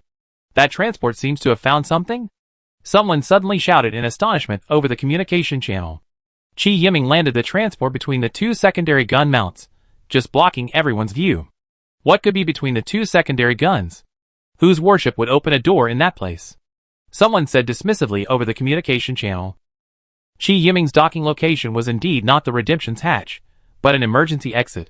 Normally, the emergency exits wouldn't be opened, but Qi Yiming found a clever trick. He sent the transport a mechanical failure code to the Redemption, requesting an emergency stop. The Redemption then opened the emergency exit closest to Qi Yiming. Qi Yiming climbed into the Redemption through the exit, carrying the energy block. As Qi Yiming emerged from the ship, the Redemption activated its lighting. The surrounding lights lit up, and the first thing Qi Yiming saw were the bodies of several former Federation crew members. Qi Yiming didn't know what had happened aboard the ship. Logically, the Redemption storage had the largest reserves of energy blocks. After all, it wouldn't have drifted in space forever. Qi Yiming tried to get the ship's intelligent computer to increase his authority. As expected, it was another empty warship, save for the bodies lying on the ground. Finally, he successfully gained full control of the Redemption. Qi Yiming quickly walked to the power room, replaced the energy block he had brought with him on the Redemption, and placed another in the power room's energy block replacement area. This gave the Redemption 2 energy blocks available in a short period of time. Qi Yiming then didn't linger on the ship, climbing back through the escape hatch to the transport. The entire process took less than 5 minutes, and didn't arouse the suspicion of the captains outside. Some even mocked Qi Yiming on the temporary communication channel, calling him a fool for finding something next to the secondary gun mounts. Amidst the laughter, Qi Yiming piloted the transport back to the Xiafeng. Then the main event began. Qi Yiming immediately assumed command upon returning to the Xiafeng's bridge and, through the ship's onboard computer, ordered the Redemption to start its engines. Oh my god! Why did that warship's engine ignite? The captain, who noticed the Redemption starting its engine, shouted into the makeshift communication channel. Who knew that what would shock these captains even more was yet to come? Chi Yiming forced the Redemption to bypass the IFF system, increased the intensity of his main guns, and fired a single shot at the Xiefeng's aft storage area. Before leaving the Xiefeng, Chi Yiming ordered the crew to remove all important supplies from the storage area and lower the airlock, forbidding anyone from entering. This was all planned by one of them. The Xiefeng's armor was penetrated. Some minor supplies remaining in the storage area flew out through the breach in the hull like scattered flowers. The scene led the onlookers to mistakenly believe that the Xiefeng had suffered heavy damage. Then, they saw the Xiefeng smoothly turn its bow and quickly flee from the Redemption. The problem was that the Redemption's engines had already started, closely pursuing the Xiefeng. The onlookers were stunned. When had they ever seen such a thing? Most of the captains here had been in the K-332 system for over 6 months and had never seen the Redemption move. This sudden shift was a bit hard for them to accept. Someone shouted in the chat, "Fuck! Why are they coming this way?" Before the words were out, the Redemption destroyed a warship in the onlookers with a single shot. Don't forget that while the Redemption was engaged in a duel with the Snow Peak, she was also on alert. The Redemption would still attack any non-friendly ship that came within range of her main guns. This stunned the other captains, who took a moment to react. Cursing furiously, they quickly ordered their warships to reposition, staying out of range of the Redemption's main guns. How could Chi Yiming let these people succeed? His goal was to cause chaos, the more chaotic the better. So Chi Yiming ordered the navigator to fly the Xiefeng towards the densest concentration of warships. The scene, already chaotic due to the Redemption's sudden repositioning, was now exacerbated by Chi Yiming's maneuvering. The temporary communication channel was abuzz with shouts and curses. "Your uncle! Why are you always chasing me?" The captain, known as Xiao Qi, whimpered. Chi Yiming, who was no longer on the temporary communication channel, couldn't hear what he was saying. As the Redemption passed Xiao Qi's destroyer, all 16 of its secondary guns opened fire simultaneously. The unsuspecting destroyer was instantly pierced by the blasting lasers, and a violent explosion erupted from within. Fortunately, Misaka Mikoto remained calm and managed to get Chi Yiming onto the temporary communication channel. "What wicked thing did you do, you little bastard, to deserve being chased by a warship?" Misaka Mikoto peppered Chi Yiming with questions the moment he entered the channel. Chi Yiming replied innocently, "I don't know. I just circled the transport around him." "Then what were you doing behind the secondary guns?" "I just wanted to see if there was a hatch behind them." Chi Yiming stared innocently at Misaka Mikoto through the communicator with his watery eyes. Chi Yiming had made up his mind to remain completely in the dark. He was on the Xiefeng, and no one would believe him even if he explained it to the heavens. The Redemption was faithfully carrying out Chi Yiming's orders. "Don't come this way. If you come any closer, I lock on and fire." A hapless individual, randomly chosen by Chi Yiming, threatened Chi Yiming in frustration and feebly over the temporary communication channel. Chi Yiming's face was covered in sweat, and he kept apologizing to the man, sorry, spare me, spare me." Inwardly, he was already beaming with joy. To make the performance more convincing, Chi Yiming even had Hao Chinchi spray water on his face. As expected, the warship Chi Yiming had forced through was instantly sunk by the Redemption. It was just a frigate, destroyed in one shot. Chi Yiming wasn't surprised. Chapter 37. The more chaotic the situation, the easier it was for Chi Yiming to maneuver, so he led the Redemption back and forth between clusters of warships. Wherever Chi Yiming passed, chaos reigned. Seeing his surroundings nearly completely disrupted, Chi Yiming shouted loudly into the temporary communication channel. "Can anyone tell me how to shake off that tail?" Chi Yiming, a masterful actor, shouted wildly as he once again forced his way through. Well, this time it didn't work. Chi Yiming realized he couldn't continue his pretense, it would be a disaster. "Sister Pao." Chi Yiming called into the channel, imitating Xiao Qi's earlier address. "If you have to fart, just let it out." Sister Pao's rude reply still couldn't conceal her alluring voice. "Is there an asteroid belt nearby?" A moment later, Misaka spoke over the comms channel. "Bow heading 126 degrees, jump drive 73% charged." According to Misaka's data, Chi Yiming quickly adjusted the Xiefeng's bow heading. At this point, Chi Yiming didn't believe Misaka would lie to him, so he didn't hesitate. After the Xiefeng entered jump mode, the Redemption could no longer track it. What the captains didn't know was that the two modular warships in the duel were sharing their positional coordinates in real time. This practice is easy to understand. It prevents someone from deliberately evading during the duel, and thus prolonging it. The Siafeng quickly entered jump mode, and after losing its target, the Redemption quietly stopped again. Just as the captains were maneuvering their warships to get closer to observe the situation, the Redemption's engine started up again.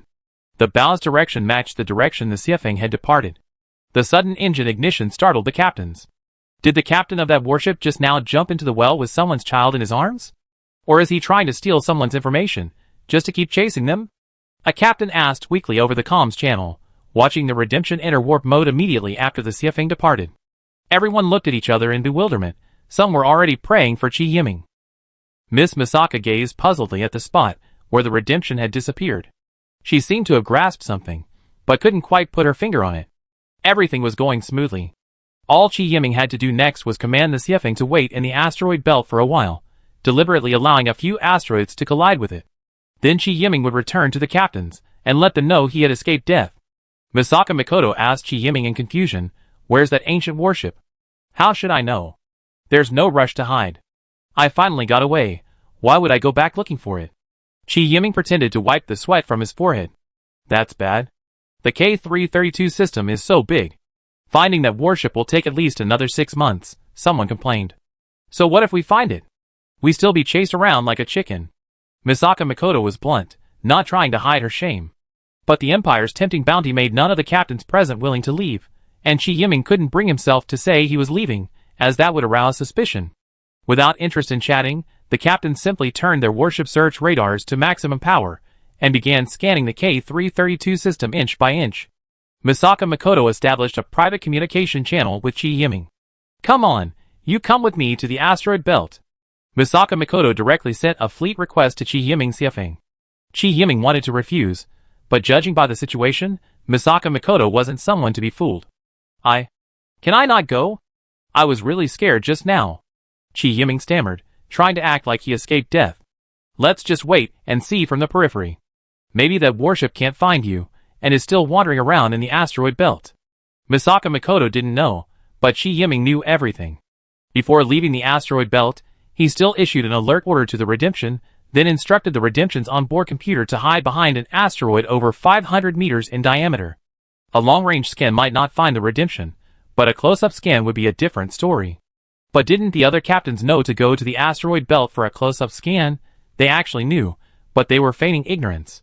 After all, going to the asteroid belt right now was too dangerous. If they accidentally entered the Redemption's main gun range, even with the average destroyer-class warships of the captains, that would be their demise. No one was so foolish as to rush in first. They believed that someone would eventually find the Redemption, and at worst, there was the Imperial Exploration Fleet. An individual might give up the search due to danger, but the Imperial Fleet would never give up on the Redemption. But Misaka Mikoto's current behavior was somewhat suspicious. Qi Yiming couldn't understand why Misaka Mikoto was willing to risk such a huge risk to find the Redemption, and then drag him, Qi Yiming, along with her. "While I don't know exactly what you did to that battleship, I'm certain you discovered a way to control it. You better come with me, or I let everyone know." Misaka Mikoto tore off her disguise, and glared at Qi Yiming with a vicious look. Qi Yiming finally realized whether his acting skills weren't up to par, or perhaps some clever people had seen through him. Helplessly, Qi Yiming accepted Misaka Mikoto's request for formation, and under the sympathetic gaze of the crowd, the two battleships accelerated into warp mode toward the asteroid belt. Qi Yiming wanted to deny Misaka Mikoto's speculation, but sometimes smart people are conceited, preferring their own assumptions to hard evidence. Besides, Qi Yiming couldn't produce any proof that he hadn't tampered with the Redemption. A few minutes later, the two battleships reached the outer edge of the asteroid belt, and the scanning radar on Misaka Mikoto's destroyer, the heavy cannon, immediately detected the Redemption. "I guess right," Misaka Mikoto quipped, looking at the bitter-faced Qi Yiming. "Since you're so honest, I give you half of the Empire's bounty. After all, you're the one who gained control of this battleship." Did Qi Yiming care about the bounty? Yes, he did. The problem was that Qi Yiming had greater ambitions. The Redemption was far more important to him than money. If Qi Yiming simply wanted to get by in this life, perhaps he would actually consider handing over the Redemption in exchange for the huge bounty. Qi Yiming remained silent in response to Misaka Mikoto's proposed distribution plan. Misaka Mikoto, however, became a little too proud and began to imagine a happy future. Is Qi Yiming the kind of person to get along with? Absolutely not. Despite his usual cheerful demeanor, he was even afraid of his own ruthlessness. In Chi Yiming's eyes, Misaka Mikoto was a dead person. Chapter 38. Peiji's fate was tragic. The prospect of immense wealth had clouded her mind, leaving her completely unaware of Chi Yiming's potential treachery. As the heavy cannon approached the Redemption, Chi Yiming simultaneously ordered the Xiafeng and Redemption to fire at the heavy cannon.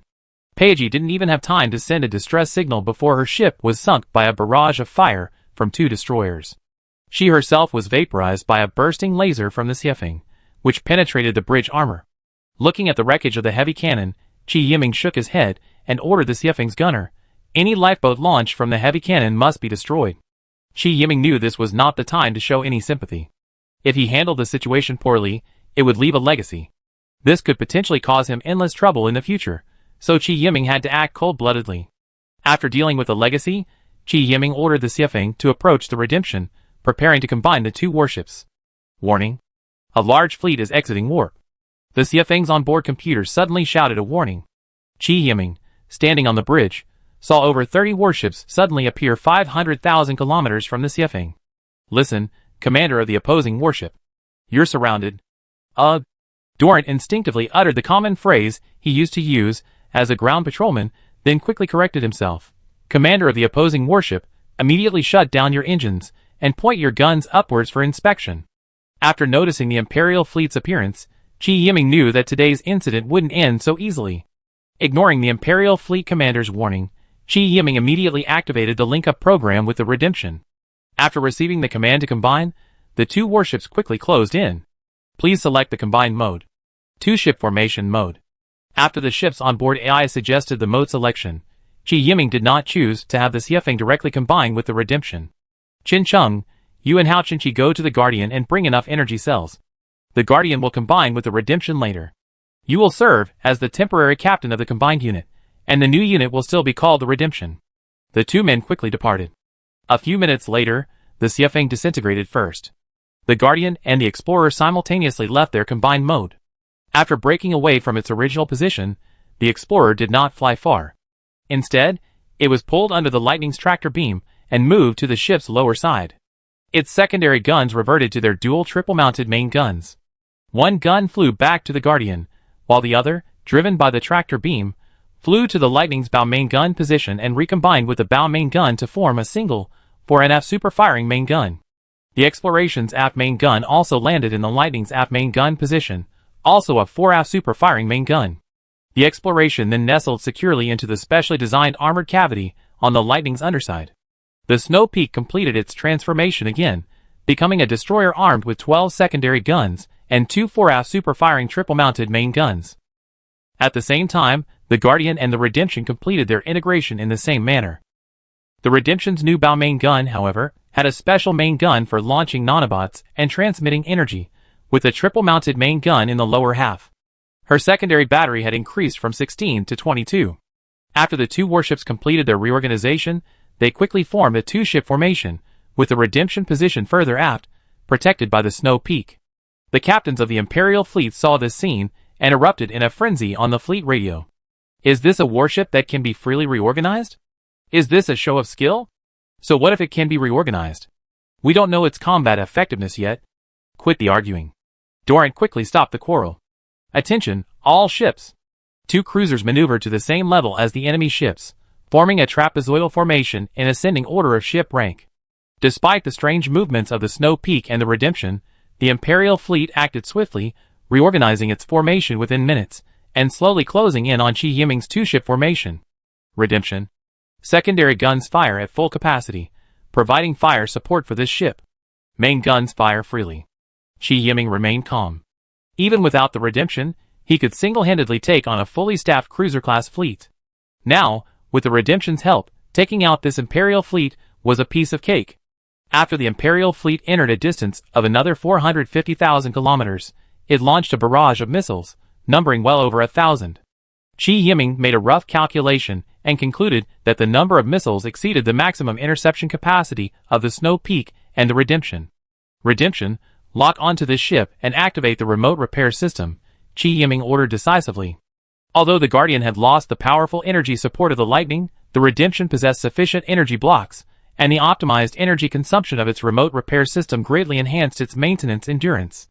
As the Imperial missile barrage entered the range of the Snow Peak secondary guns, the two warships opened fire at full force. The Xiafeng activated all of its power reactors, continuously supplying abundant energy to its secondary guns. The dense rain of missiles was instantly met with a head-on blow.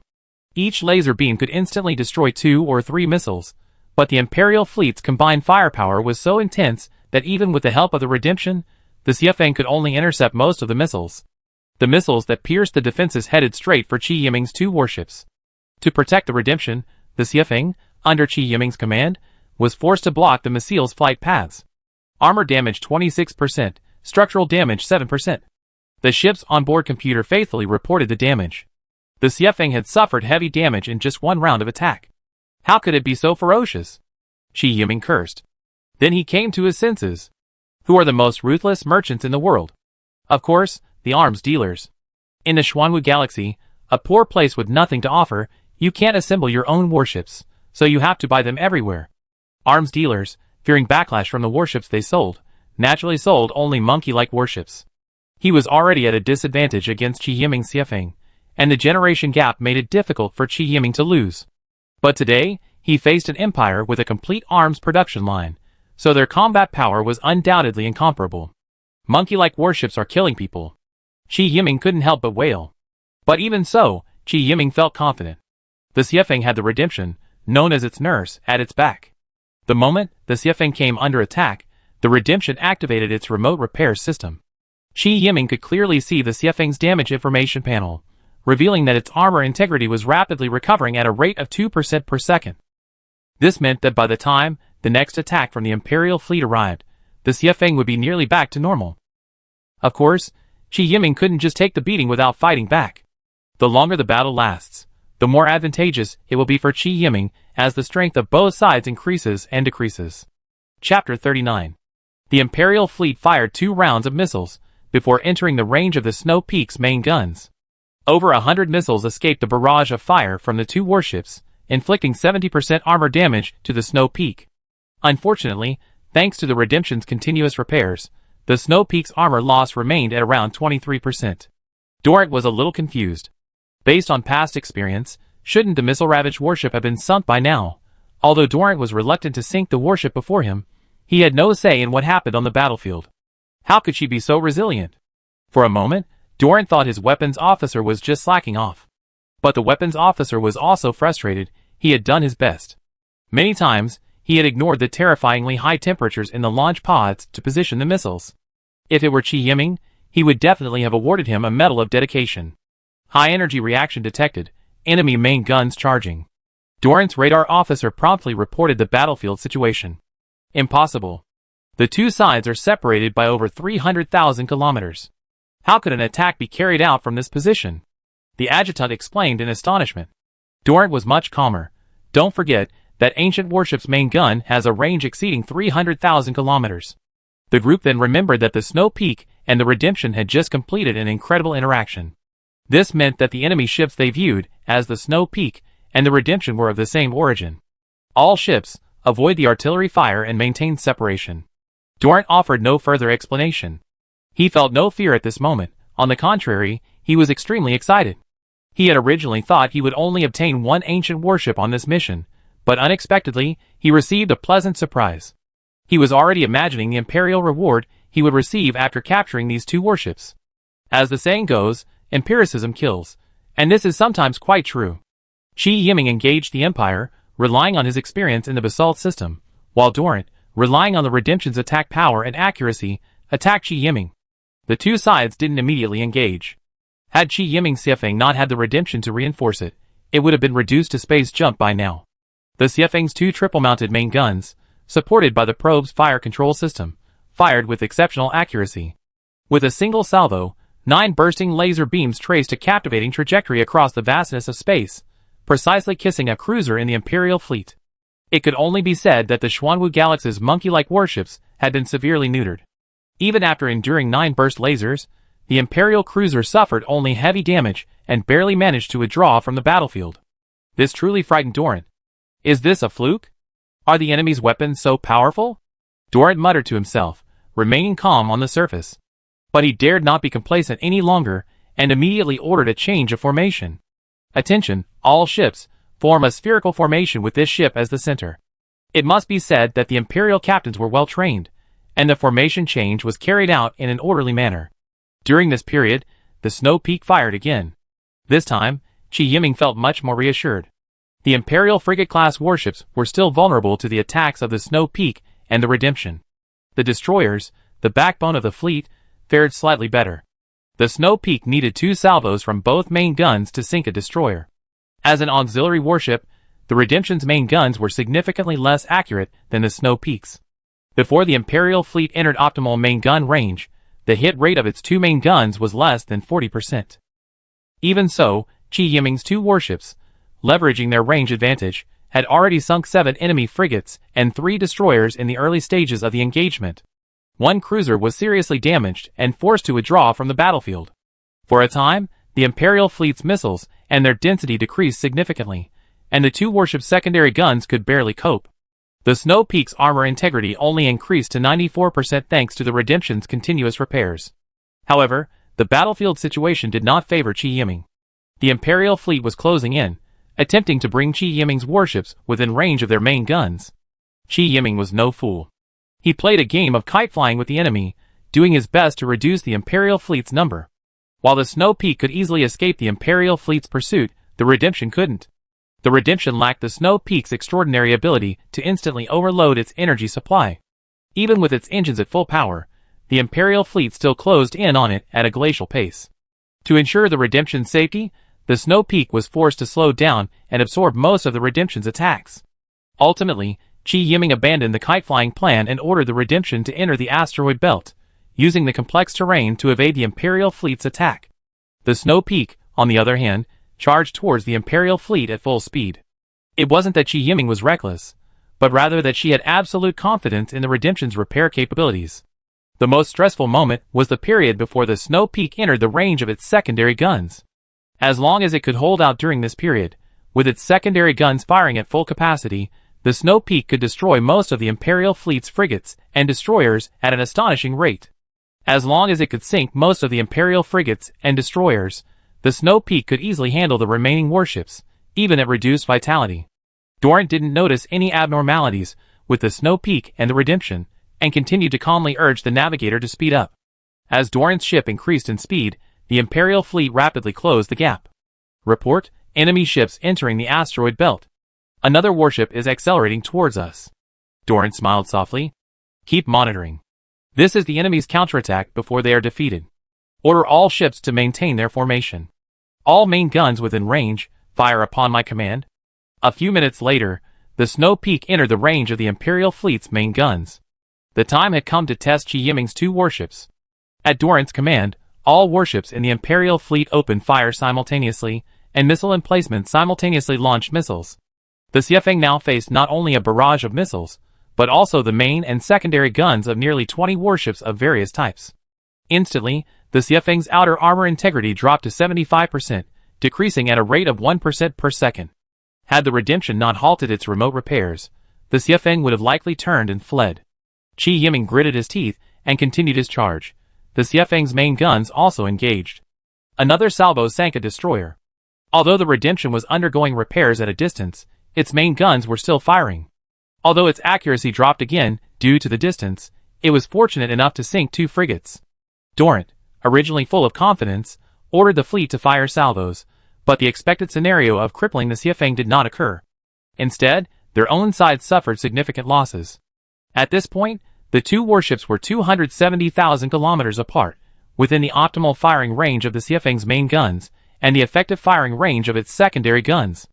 At Chi Yiming's command, the Xiefeng's internal power supply lines began to change. The lines that had been supplying energy to the engines at maximum power returned to normal. The Xiefeng's speed also dropped significantly. The lines responsible for powering the weapon systems glowed blue, and the Xiefeng's main and secondary guns entered full-strength firing mode. The laser beams from the secondary guns formed a nearly straight line, while the main guns' burst lasers flew toward their targets at a rate of 3 per minute. Don't underestimate me. I only have 1 warship. I can still crush you. Chi Yiming sat in the armored bridge, his eyes fixed on the battlefield monitors.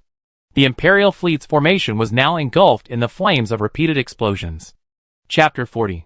Faced with the sudden attack, Doran felt completely unwell. He had never seen a destroyer-class warship capable of such a high density of firepower. Even if a battleship wanted to achieve this level of firepower, it would require 5 or 6 years of coordinated training by the entire crew. The Imperial fleet's command channel was in chaos. Our port side has suffered heavy damage. Crew members have been thrown from the ship, requesting to withdraw from battle. The captain of a frigate spoke over the communication channel, suppressing the immense grief of losing his comrades. Our bow main gun has been hit, and the energy supply pipeline has exploded. Abandoning ship. Requesting rescue of escape pods from friendly ships. Another captain, losing control of his ship's internal energy, was forced to issue the abandoned ship order. In just 3 minutes, 7 or 8 ships of the previously orderly Imperial fleet broke away from formation and slowly retreated from the battlefield. 3 or 4 ships were ripped to shreds by the Snow Peak's precise artillery fire before they could react. Even the cruiser at the center of the spherical array was struck by a stray bullet, its outer armor reduced by 3%. Doran, who had just been fantasizing about a promotion and wealth, was now sweating profusely. His mind had completely lost its ability to think, and he stood there in a daze, listening to the chaotic chatter on the fleet's communication channel. Commanders who make stupid mistakes on the battlefield are certainly detestable, but even more detestable are commanders like Doran, whose brains freeze in the face of an emergency. On a battlefield where every second counts, not only can orders not be given, but even clear and correct orders can sometimes lead to missed opportunities. Doran was stunned for a full half-minute. During that time, the Snow Peak's main guns fired 2 salvos, and its secondary guns unleashed thousands of laser beams. The Imperial fleet advanced with overwhelming force, and within half an hour, signs of collapse appeared. As a competent commander, Chi Yiming could not miss such an opportunity. He seized the opportunity to lock onto Doran's cruiser, firing both its secondary and main guns. The result was obvious. The only remaining cruiser in the fleet set off fireworks on the bustling battlefield. The Imperial fleet's captains, upon discovering their commander's ship had been sunk by the Snow Peak's overwhelming firepower, their defenses instantly collapsed. At this point, the captains of each ship had no desire to engage the Snow Peak in a decisive battle, save for their own escape. After noticing the Imperial fleet's collapse, Chi Yiming did not pursue them. Instead, he ordered the Redemption to close in on the Snow Peak and reform a 2-ship formation. Chi Yiming's thinking was clear. If he didn't flee now, once the Empire reacted and heavily armed forces blocked the shipping lanes in and out of the K-332 system, even the most formidable of Chi Yiming's 2 warships would eventually be worn down. When Chi Yiming commanded his 2 warships to the edge of the K-332 system, the captain of the Imperial warship guarding the shipping lane seemed still in shock. The captain simply couldn't believe that a full fleet led by a cruiser, which had just passed through, had fled and perished in less than half an hour. It's like having 30 pigs waiting for you to slaughter. It'd take a day, the captain guarding the entrance and exit and scrupulously complained to his subordinates. Captain, 2 warships have requested permission to leave the K-332 system through the channel. The communications officer turned to look at his superior. The captain was about to give the order to allow them to leave, when his lieutenant intervened. Sir, we should block the channel first. The captain looked at his lieutenant with outward approval, but inwardly he was already cursing his lieutenant's immediate family. What's wrong with you? Are those 2 warships anyone can mess with? Didn't you see how a fully staffed Imperial cruiser fleet was completely subdued in less than half an hour? Are you the only one who understands? The captain, upon being reminded, roared furiously inwardly, but maintained a businesslike demeanor. Blocking the channel requires authorization from higher-ups. This ship is only responsible for maintaining the channel's openness. We cannot block it without clear orders. The wise captain used a high-sounding excuse to shut his lieutenant down and glanced at the order to block the system he had just received. Then he turned to the communications officer and said, "Notify those 2 warships that they can use the passage." At this point, Chi Yiming was fully prepared to force his way through, but he hadn't expected the Imperial captain to actually let him pass. Chi Yiming ignored the Imperial warship and decided to flee as far as he could, ideally out of Imperial territory before the Imperial authorities reacted. In reality, the Imperial response was not slow. Upon receiving news of the fleet's defeat, the Imperial military leadership immediately issued an order to blockade the K-332 system. Chi Yiming was fortunate to have a captain who valued his life, which allowed him to successfully escape the K-332 system. But this didn't mean Chi Yiming was safe. Rather, their escape had only just begun. To save time, Qi Yiming hadn't taken any supplies on his way out of Imperial territory. The crew could only grudgingly eat the rations produced by the ship's food synthesizer to maintain their basic energy needs. The two warships raced against time, and Qi Yiming's heart leaped into his throat every time they passed an Imperial checkpoint along the waterway. But to Qi Yiming's surprise, the journey was completely safe and sound. Until the two warships jumped off a bridge at the Imperial border and left Imperial territory, Qi Yiming was still a little skeptical. But the fact was, he had led the Snow Peak and the Redemption successfully out of Imperial territory and embarked on the journey back to the Xuanwu Star region. If the Imperial leadership isn't idiots, then there must be instability within the Empire, leaving them with no energy to deal with us, Qi Yiming said to the couple, stroking his chin. Qi Yiming was very pleased with the couple's solid performance, so he took the opportunity to discuss it with them. Qi Yiming's suspicions were correct. As Qi Yiming defeated the Imperial fleet, their superiors had already ordered all waterway checkpoints within Imperial territory to immediately block the route. However, what the Imperial superiors hadn't anticipated was that just as they were about to pursue Qi Yiming with all their might, the Empire's neighbor, the Turing Republic, suddenly launched an attack, concentrating 3 of its main fleets to assault the Imperial defenses at the border. The Imperial fleet suffered heavy losses, and the fleet originally intended to contain Qi Yiming was temporarily rescheduled, with the entire fleet dispatched to the border to support the front. The commanders of the checkpoints along the various waterways knew Qi Yiming was their target, but without reinforcements, none of them were willing to risk their lives, allowing Qi Yiming to exploit this opportunity. It's true that sometimes luck is a form of strength.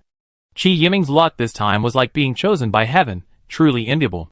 A few days later, the Xiefeng and the Redemption appeared at the border of the Xuanwu galaxy. At this moment, Qi Yiming finally breathed a sigh of relief. Finally, we made it out. It's still so much more fun to bully weaklings in the Xuanwu galaxy. Chapter 41. Having successfully escaped the Empire's territory, Qi Yiming's mood suddenly brightened considerably, even allowing him to hum a tuneless folk tune from his hometown. Qi Yiming's good mood also affected the crew members, who all felt less achy in their backs and legs, and walked with more energy. In a dozen days, we reached the Xuan galaxy. We give everyone a break then, so they can rest up for a while, Qi Yiming generously said to the couple who had been aboard the Redemption.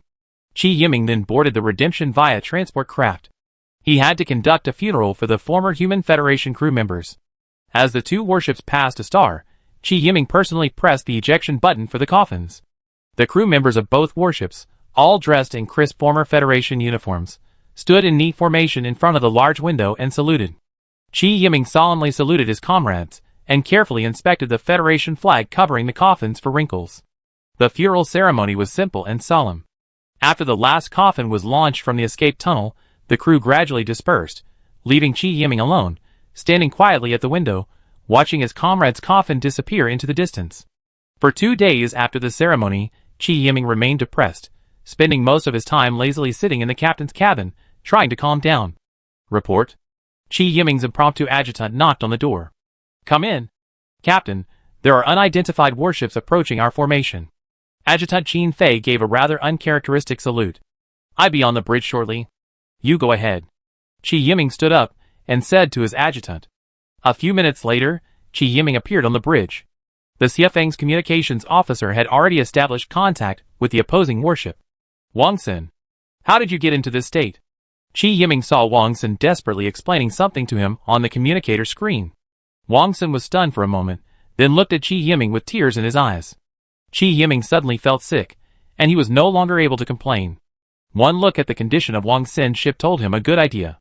Although Wang Xin had replaced his age-old frigate, and was now sitting on the bridge of a cruiser, except for the bridge, the cruiser was riddled with holes. The fact that Wang Xin had managed to get his ship here was a miracle of miracles. Mr. Qi, my hometown is about to be taken away again. Wang Xin cried to Qi Yiming without a trace of shame. Qi Yiming didn't know what to say next. He really wanted to just turn around and leave. Seeing Qi Yiming's furious expression, Wang Xin knew something was about to happen and quickly added, this time, our Wang family really isn't to blame. Our family is about to be destroyed, and what else do you want to say? Mr. Qi, you don't know that ever since you single-handedly annihilated the Flying Eagle Federation, every family in the Xuanwu Star region has been stunned. You're saying I'm to blame for this? Qi Yiming was a bit amused. This destruction of a nation had already caused trouble. No, that's not what I meant. Wang Xin quickly shook his head in denial. Later, all the major families came to their senses. They secretly colluded and, while Mr. Qi was away, formed a temporary alliance and assembled a large fleet to attack us. Qi Yiming's expression softened slightly.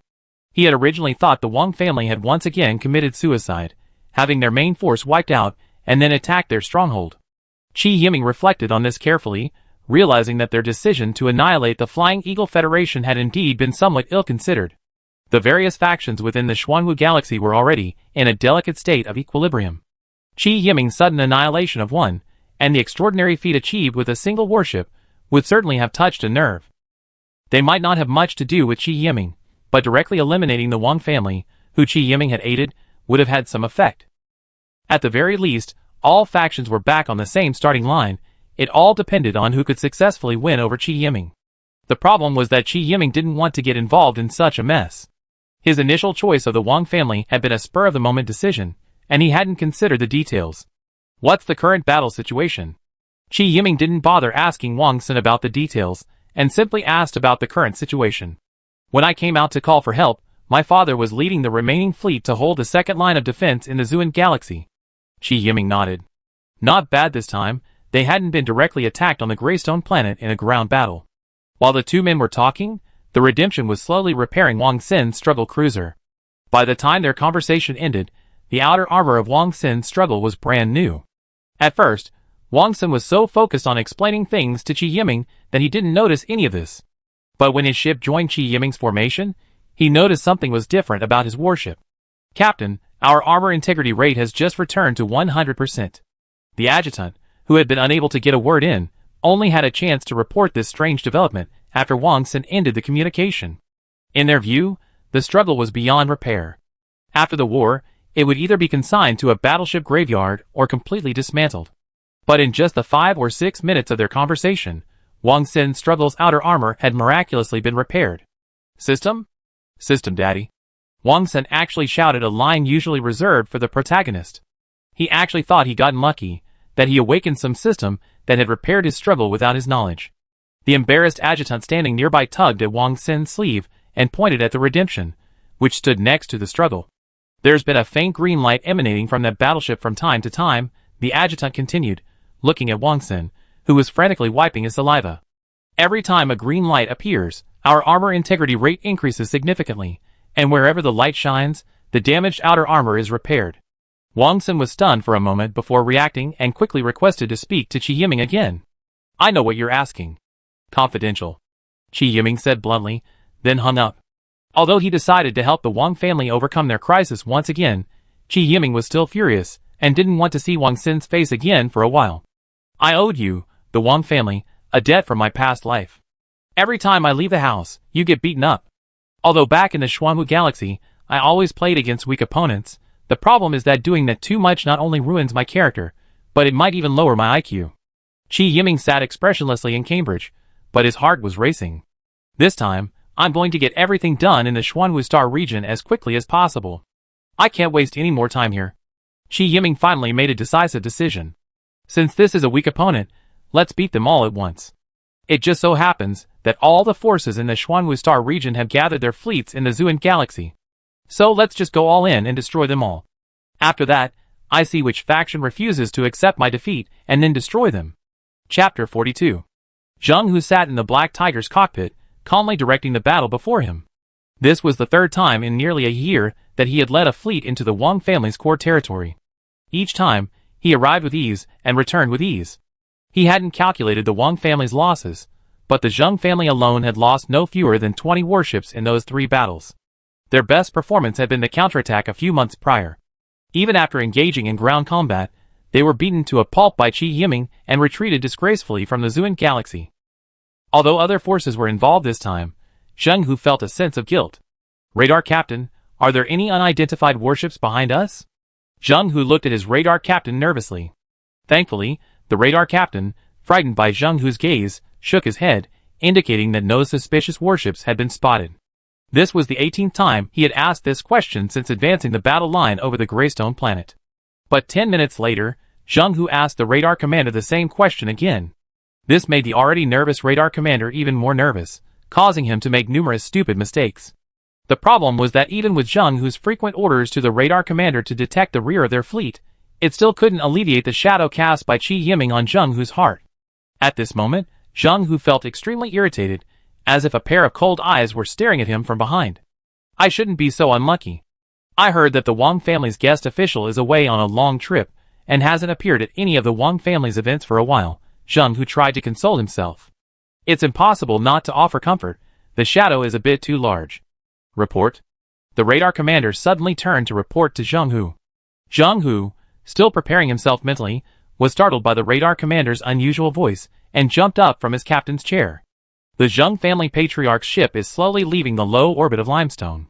The radar commander didn't interrupt his report because of Zheng Hu's maneuvering. Frightened, Zheng Hu glared at the radar commander angrily. Can you speak faster next time? You're scaring people like that. The radar commander muttered. How much faster can you speak? Even faster, the words still have to come out one by one. After staring at the radar screen for a few minutes, the radar commander felt the urge to report back again. But after being scolded by Zheng Hu, he hesitated. Captain. He spoke first, testing Zheng Hu. Zheng Hu continued to stare at the radar commander with a nervous glare, making the radar commander a little depressed. Hurry up and say it. Zheng Hu stared at the radar officer for a long moment, unable to form a complete sentence. He was furious. A fleet appeared behind us. Bang.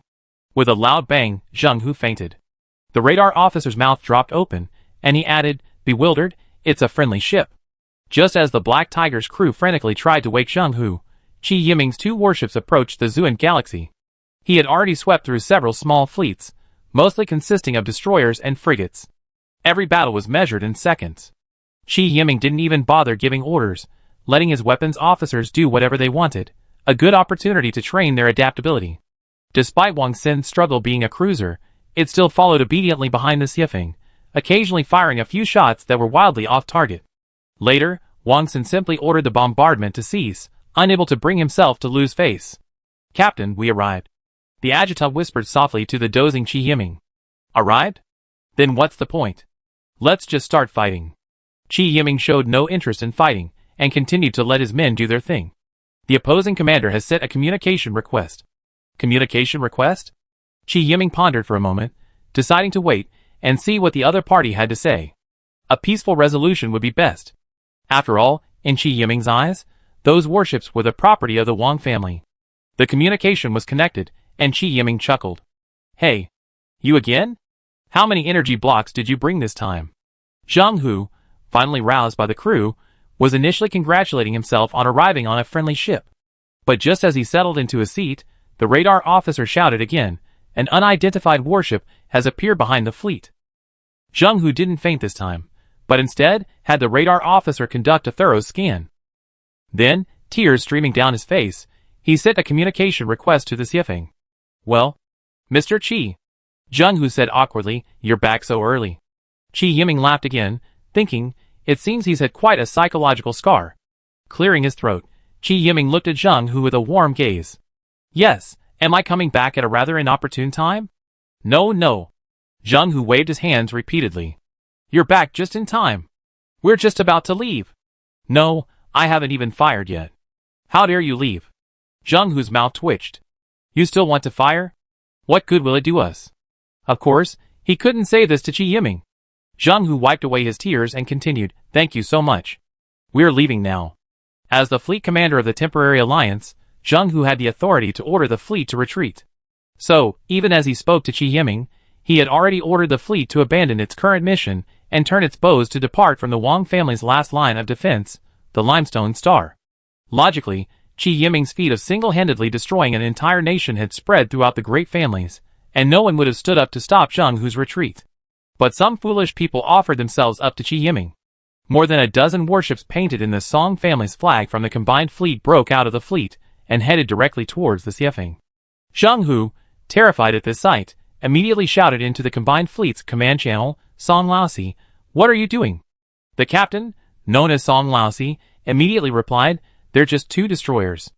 I don't believe they can destroy the Flying Eagle Federation with such junk.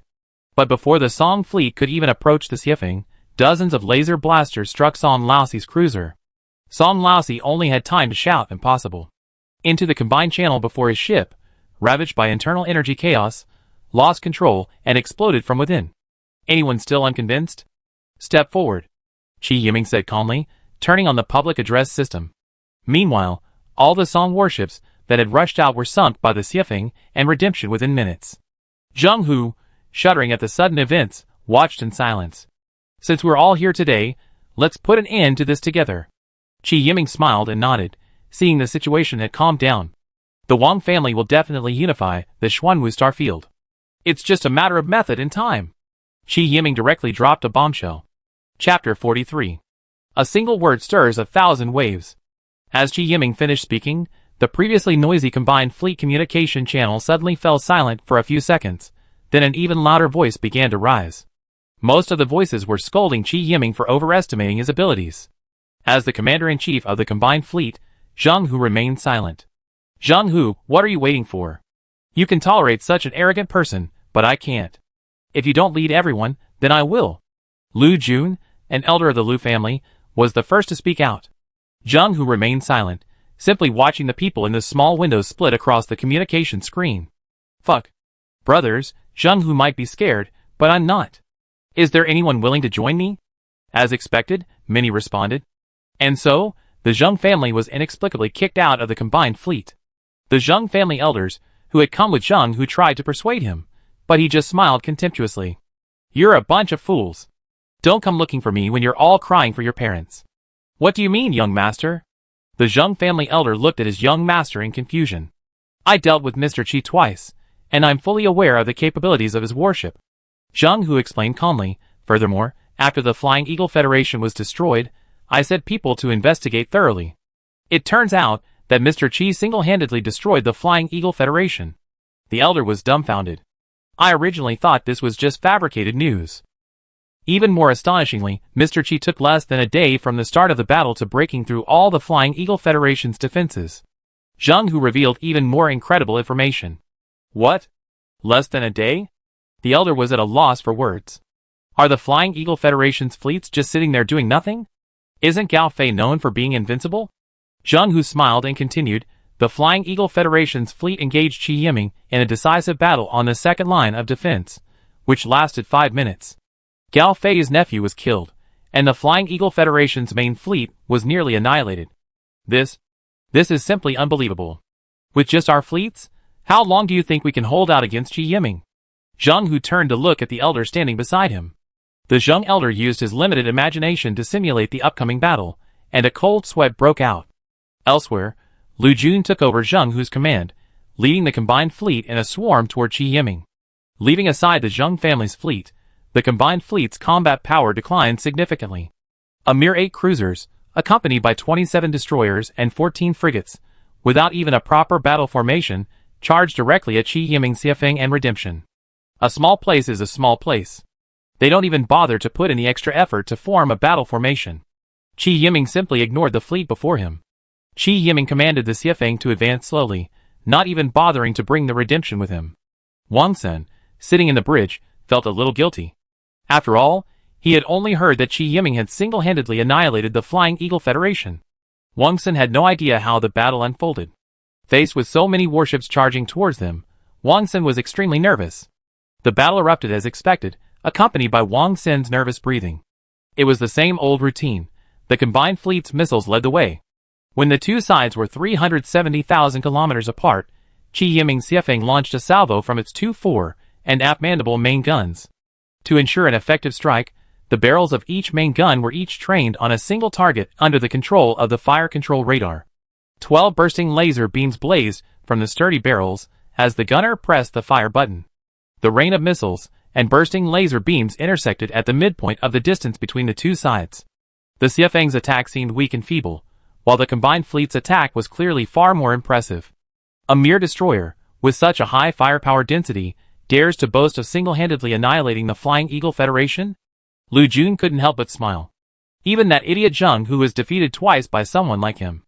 Lu Jun looked at the missiles launched by his own side with confidence. He could already imagine the fate of the Xiefeng after being hit by so many missiles. I let you go wild. Later, take your warships, and go on a rampage in another world. But the expected scene didn't happen. In fact, Qi Yiming felt that dealing with the seemingly intimidating missile rain was much easier than before. Qi Yiming thought about it, and understood the reason. Lu Jun, believing his side had a numerical advantage, hadn't organized his forces at all. Although the missiles appeared to be a salvo, an uncalculated salvo represents a completely different level of attack density. Typically, a carefully calculated salvo of missiles will arrive at the enemy at nearly the same time. This instantly creates immense pressure on the defenders, requiring them to maintain a high level of firepower density. If the barrage wasn't dense enough, many missiles would have broken through the defenses and struck the warships. Lu Jun simply ordered a salvo, without specifying specific instructions for each ship, resulting in the missiles reaching their targets in batches. This made Qi Yiming feel that the defense wasn't too difficult.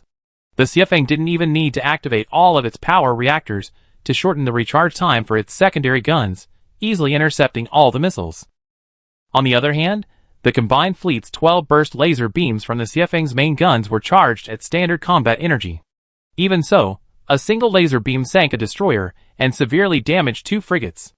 In just one round of attack, nearly half of the combined fleet's warships were sunk. Lu Jun's laughter abruptly ended, and he gazed at the battlefield in disbelief. The other captains of the combined fleet were also frightened by this wave of attacks, and even forgot to order the next round of attacks. Qi Yiming wasn't the type to cease fire just because the enemy did. After a brief recharge, the main gun fired another 12 burst laser beams. This time, the targets were the cruisers of the combined fleet. Qi Yiming remained cautious, preparing 2 burst laser beams for each cruiser to ensure complete safety. Under everyone's watch, the 12 burst laser beams flew over a distance of 270,000 kilometers, accurately hitting their targets. Unfortunately, Lu Jun was one of the 6 targets. But he was also lucky. The 2 laser beams that struck Lu Jun's ship did not cause a naval explosion, but only tore 2 large holes in the hull, causing heavy casualties.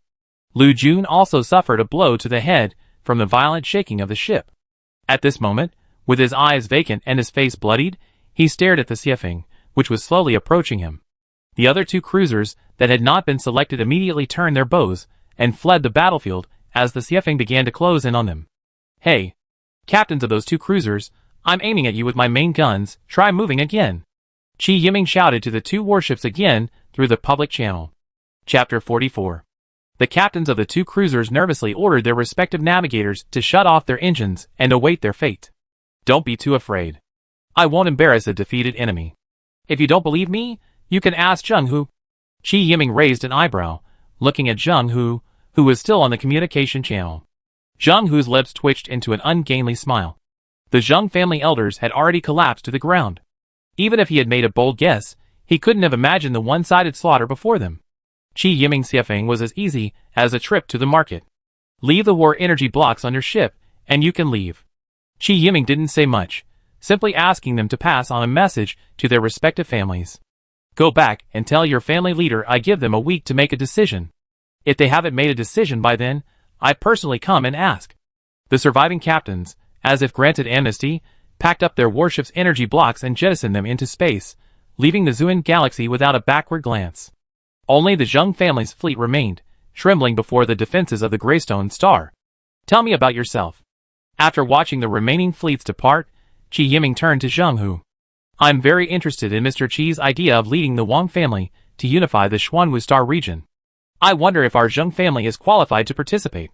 Zheng Hu wasn't as frightened as the other captains. He knew full well that Qi Yiming's decision not to attack the Zheng family's fleet from the outset meant that he had tacitly accepted Zheng Hu's position before the battle began. "Do you have the right to decide matters concerning your Zheng family?" Qi Yiming was curious about Zheng Hu's status. He had initially assumed that Zheng Hu was at most an elder of the Zheng family, but now it seemed that Zheng Hu's status was slightly higher. "As the future head of the Zheng family, I still have confidence in my ability to dissuade my father from becoming an enemy of Mr. Qi." Zheng Hu, having completely given up all hope of resistance, spoke with a more composed air. Qi Yiming nodded. "In that case, I also give you a week. After a week, bring all of your Zheng family's fleets to assemble in the Zuan galaxy. As for the distribution of benefits, have your family head send someone to discuss it with Wang Zhengfeng. I won't be involved." Zheng Hu had originally thought that Qi Yiming would overpower the Wang family and ascend to become the true king of the Xuanwu galaxy. Unexpectedly, Qi Yiming had no interest in this. "Don't look at me like that. I have other things to do." I have no interest in this ridiculous distribution of benefits. You know, after you interact with Wang Zhengfeng," Qi Yiming added, noticing Zheng Hu's surprise. Zheng Hu nodded and stopped questioning. To show his sincerity, he ordered the Zheng family fleet participating in the attack to disarm and await the Wang family's takeover. He then piloted the Black Tiger once again, leaving the Zuan galaxy in disgrace. After Zheng Hu left, Qi Yiming commanded the Snow Peak and the Redemption back to the Greystone Planet Airport. Wang Zhengfeng and his retainers had been waiting at the airport for quite some time. Qi Yiming glanced at Wang Zhengfeng unpleasantly after disembarking, and Wang Zhengfeng gave him an awkward smile. After all, the attack on the Wang family was more or less related to Qi Yiming, so Qi Yiming didn't want to embarrass Wang Zhengfeng any further. He simply patted him on the shoulder and said, "You might not be so lucky in the future." Wang Zhengfeng nodded repeatedly in agreement. It didn't sound like the head of a household addressing his guest, but rather like a conversation between superiors and subordinates. "Hurry up and clean up this mess. You might be very busy later." Wang Zhengfeng glanced at Qi Yiming with a strange look, then at his eldest son, Wang Xin. Wang Xin stood behind Qi Yiming with a serious expression, repeatedly shaking his head and waving his hands at his father, signaling him to stop asking questions and that he would explain the details slowly. After so many days of travel, Qi Yiming was truly exhausted. He ordered the crew members following him to stay on duty, and after the rest of the crew dismissed, Qi Yiming went straight back to his quarters. He was deeply dissatisfied with Wang Zhengfeng's performance at the airport. It was not the demeanor of a powerful leader. No matter how powerful he was still a guest of the Wang family, and the courtesy was reasonable, but submitting to his verbal scolding was indeed a bit excessive. "How can I be so despicable? Others treat me like an ancestor, yet I despise them for being so servile." Qi Yiming chuckled at himself and put the matter behind him. For the next few days, no one bothered Qi Yiming. However, the day Zheng Hu arrived, the Wang family sent someone to invite Qi Yiming, but Qi Yiming flatly refused. Qi Yiming wasn't interested in the outcome of the final negotiations between the two families. As long as they could quickly integrate the Xuanwu Star region and provide him with sufficient energy blocks, Qi Yiming was happy to see any outcome. However, to Qi Yiming's surprise, Lu Bishu visited twice during his rest days. The first time he said nothing, he simply sat in Qi Yiming's home, staring at him with a look of shock that made Qi Yiming's legs tremble. Qi Yiming thought to himself, "Is this guy perhaps having some bad habits?" Thankfully, nothing happened in the end. The second time he came, things were much more normal. He brought some good news for Qi Yiming. "Mr. Qi, I contacted some former members of the Glory Federation, and some of them are willing to follow you." Lu Bishu respectfully handed Qi Yiming a list of names. Qi Yiming glanced at the list and put it away. Actually, after Lu Bishu declined his invitation, Qi Yiming had given up on trying to win them over. But now, these people were actively approaching him, putting Qi Yiming in a difficult position. Despite Qi Yiming's outward cheerfulness, his casual attitude towards everything, and his politeness towards strangers, earning Qi Yiming's trust was truly difficult. And what Qi Yiming needed was timely assistance, not Lu Bishu's icing on the cake. To be honest, with these people from Yaoyuo Star and the war orphans selected from the Wang family, Qi Yiming no longer needed the people from the Glory Federation. Lu Bishu was no pushover. He could see that Qi Yiming was somewhat rejecting them. He immediately unleashed his trump card. One of these people is named He Yong.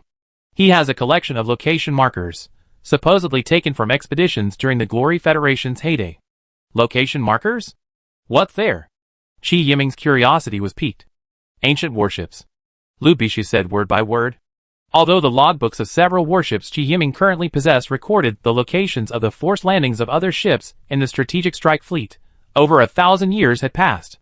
The locations of those forced landings had likely shifted due to the constant movement of celestial bodies.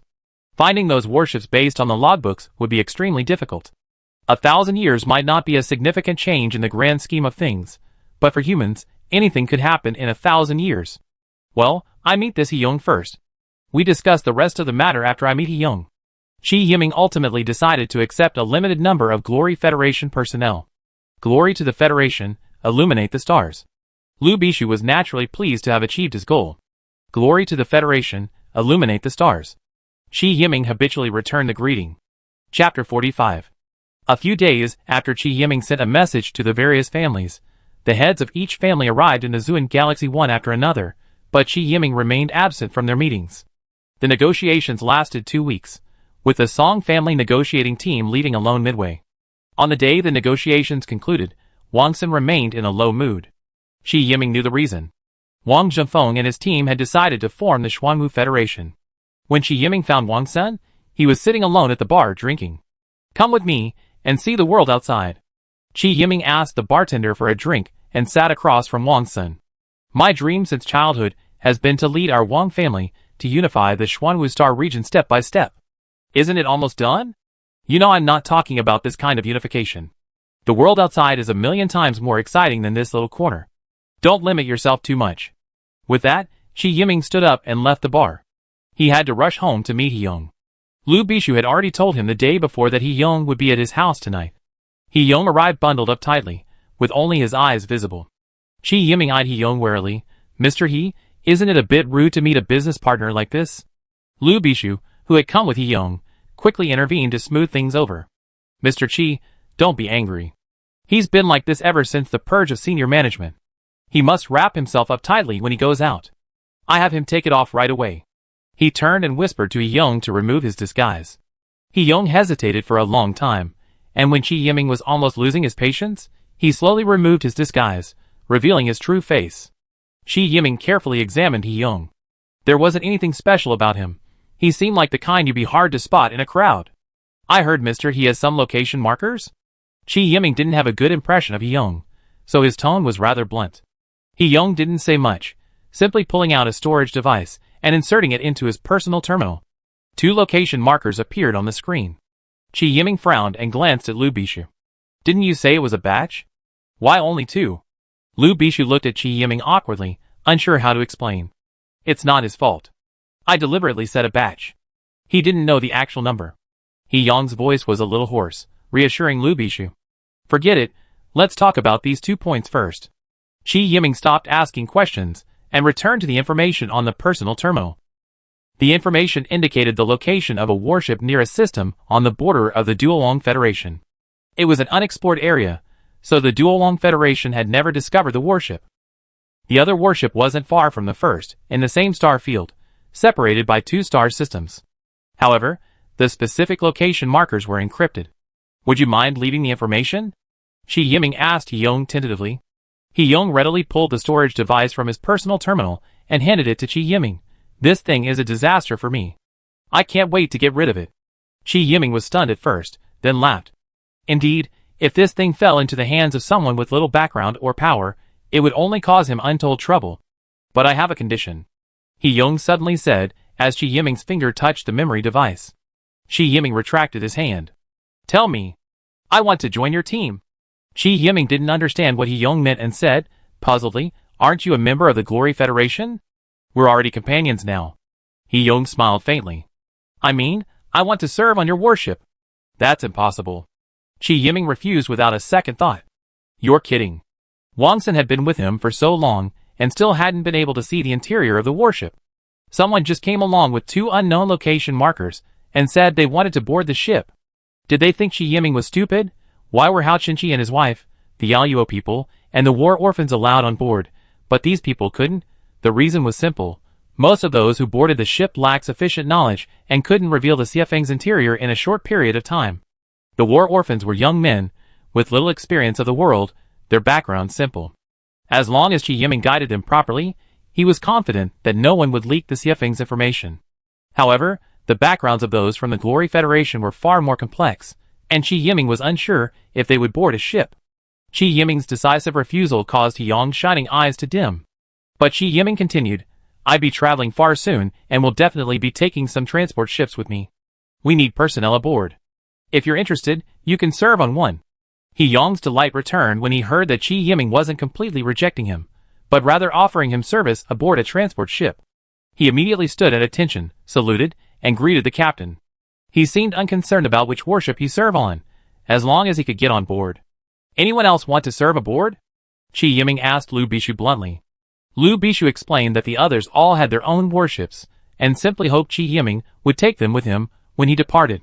Qi Yiming thought for a moment, and nodded in agreement. He didn't know how many troubles he encountered along the way. An extra warship would be a little more helpful. If the Xiafeng encountered an emergency, it would be awkward to be without a single person to help.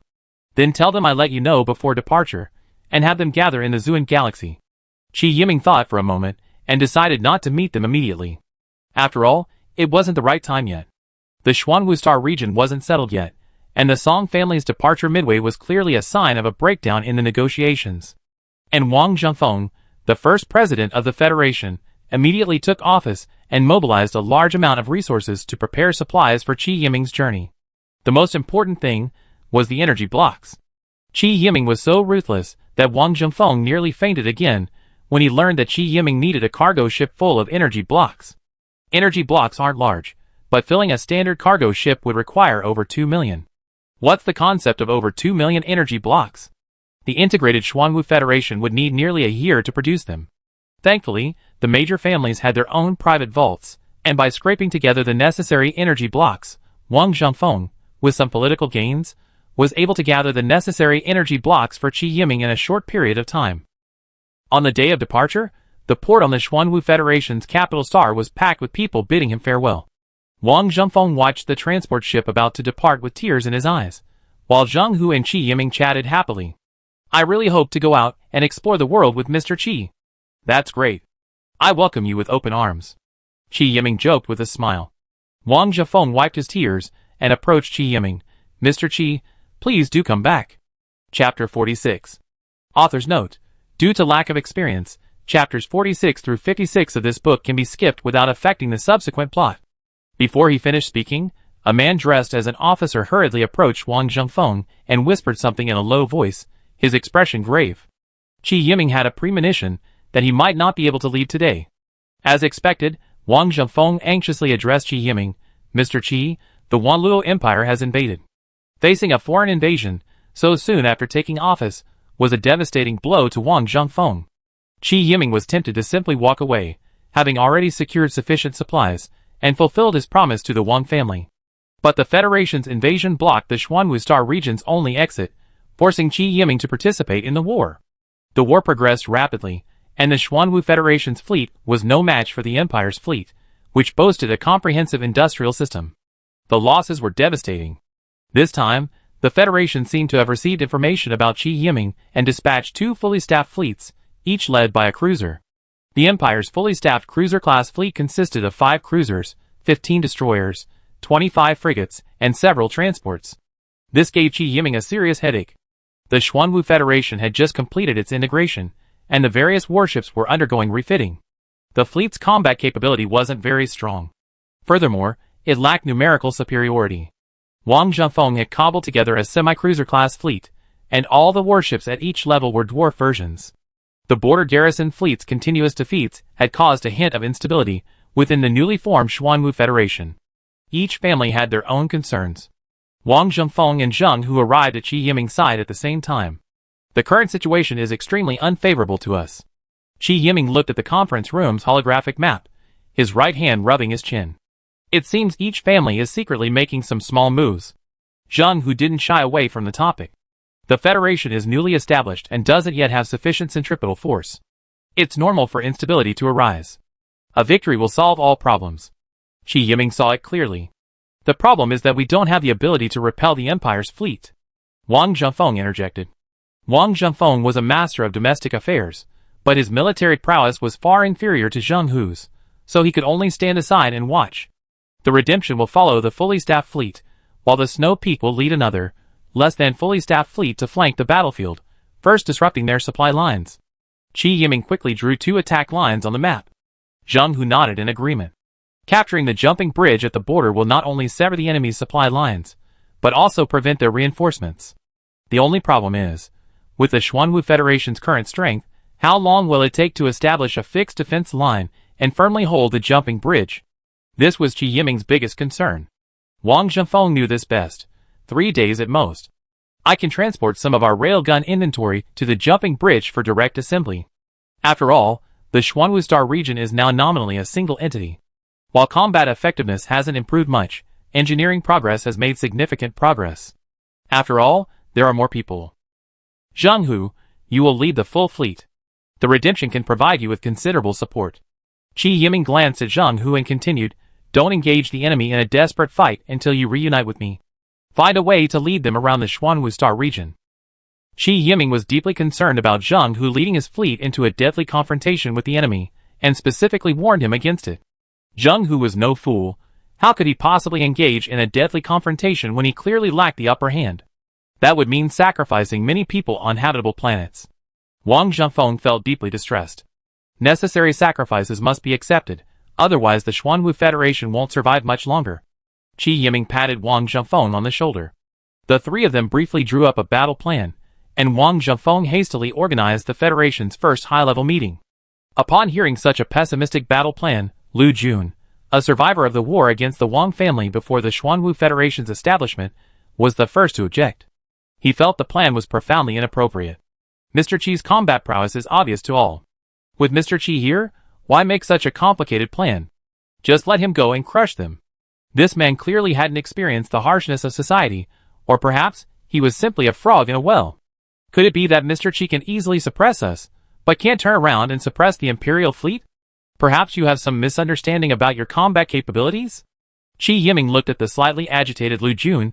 Don't you know that your warships are all monkey version warships? Monkey version? It was obvious that this was the first time Lu Jun had heard the term. Zheng Hu explained, Mr. Qi means that although our warships are of the same level as the Imperial fleet, they are inferior in terms of both protection and firepower. How could that be? Lu Jun's face was filled with disbelief. There's nothing we can do. We don't have a complete industrial system, so we can only buy monkey version warships. Wang Zhengfeng shrugged helplessly. Wang Zhengfeng seemed well informed about this. Then we might as well surrender. Lu Jun went to extremes. Not quite. Although it's a monkey-like warship, the difference isn't that significant. Zheng Hu glanced at Qi Yiming and cursed him, monster, before explaining, Mr. Qi's suppression of us is primarily due to the apparent generational gap between his warship and ours. Qi Yiming nodded. Not wanting to dwell on the battle capabilities of the Xiafeng and Redemption, he interrupted Zheng Hu. In a direct positional battle, the Xuanwu Federation would certainly be at a disadvantage. Qi Yiming took a sip of water and continued, but with proper command, it's not impossible to wear the enemy down. Qi Yiming felt helpless at this moment. He knew that in the final battle, the Xiafeng and Redemption would inevitably have to combine in public. Qi Yiming temporarily separated the two warships, because he didn't want to overexpose his own strength. He knew very well that if the two warships were combined, the Xiafeng would certainly not be at a disadvantage against the Empire's full fleet, both defensively and offensively, but it would likely be unable to defeat the Imperial fleet. At this point, the Xuanwu Federation's combat power was crucial. I know each family has their own private concerns, Qi Yiming stated directly. The Xuanwu Federation has just been established, and I understand your feelings.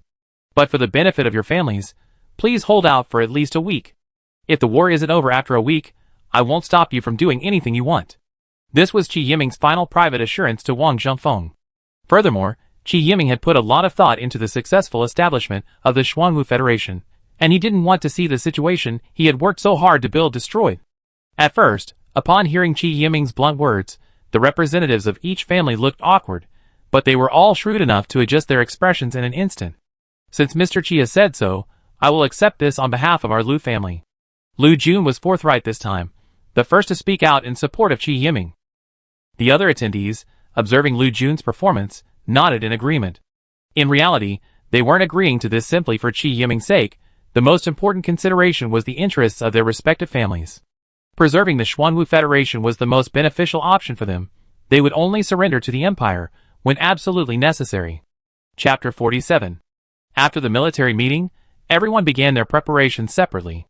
Hao Qinqi and his wife also knew by now that they would command the Redemption and accompany Zheng Hu. Remember your mission.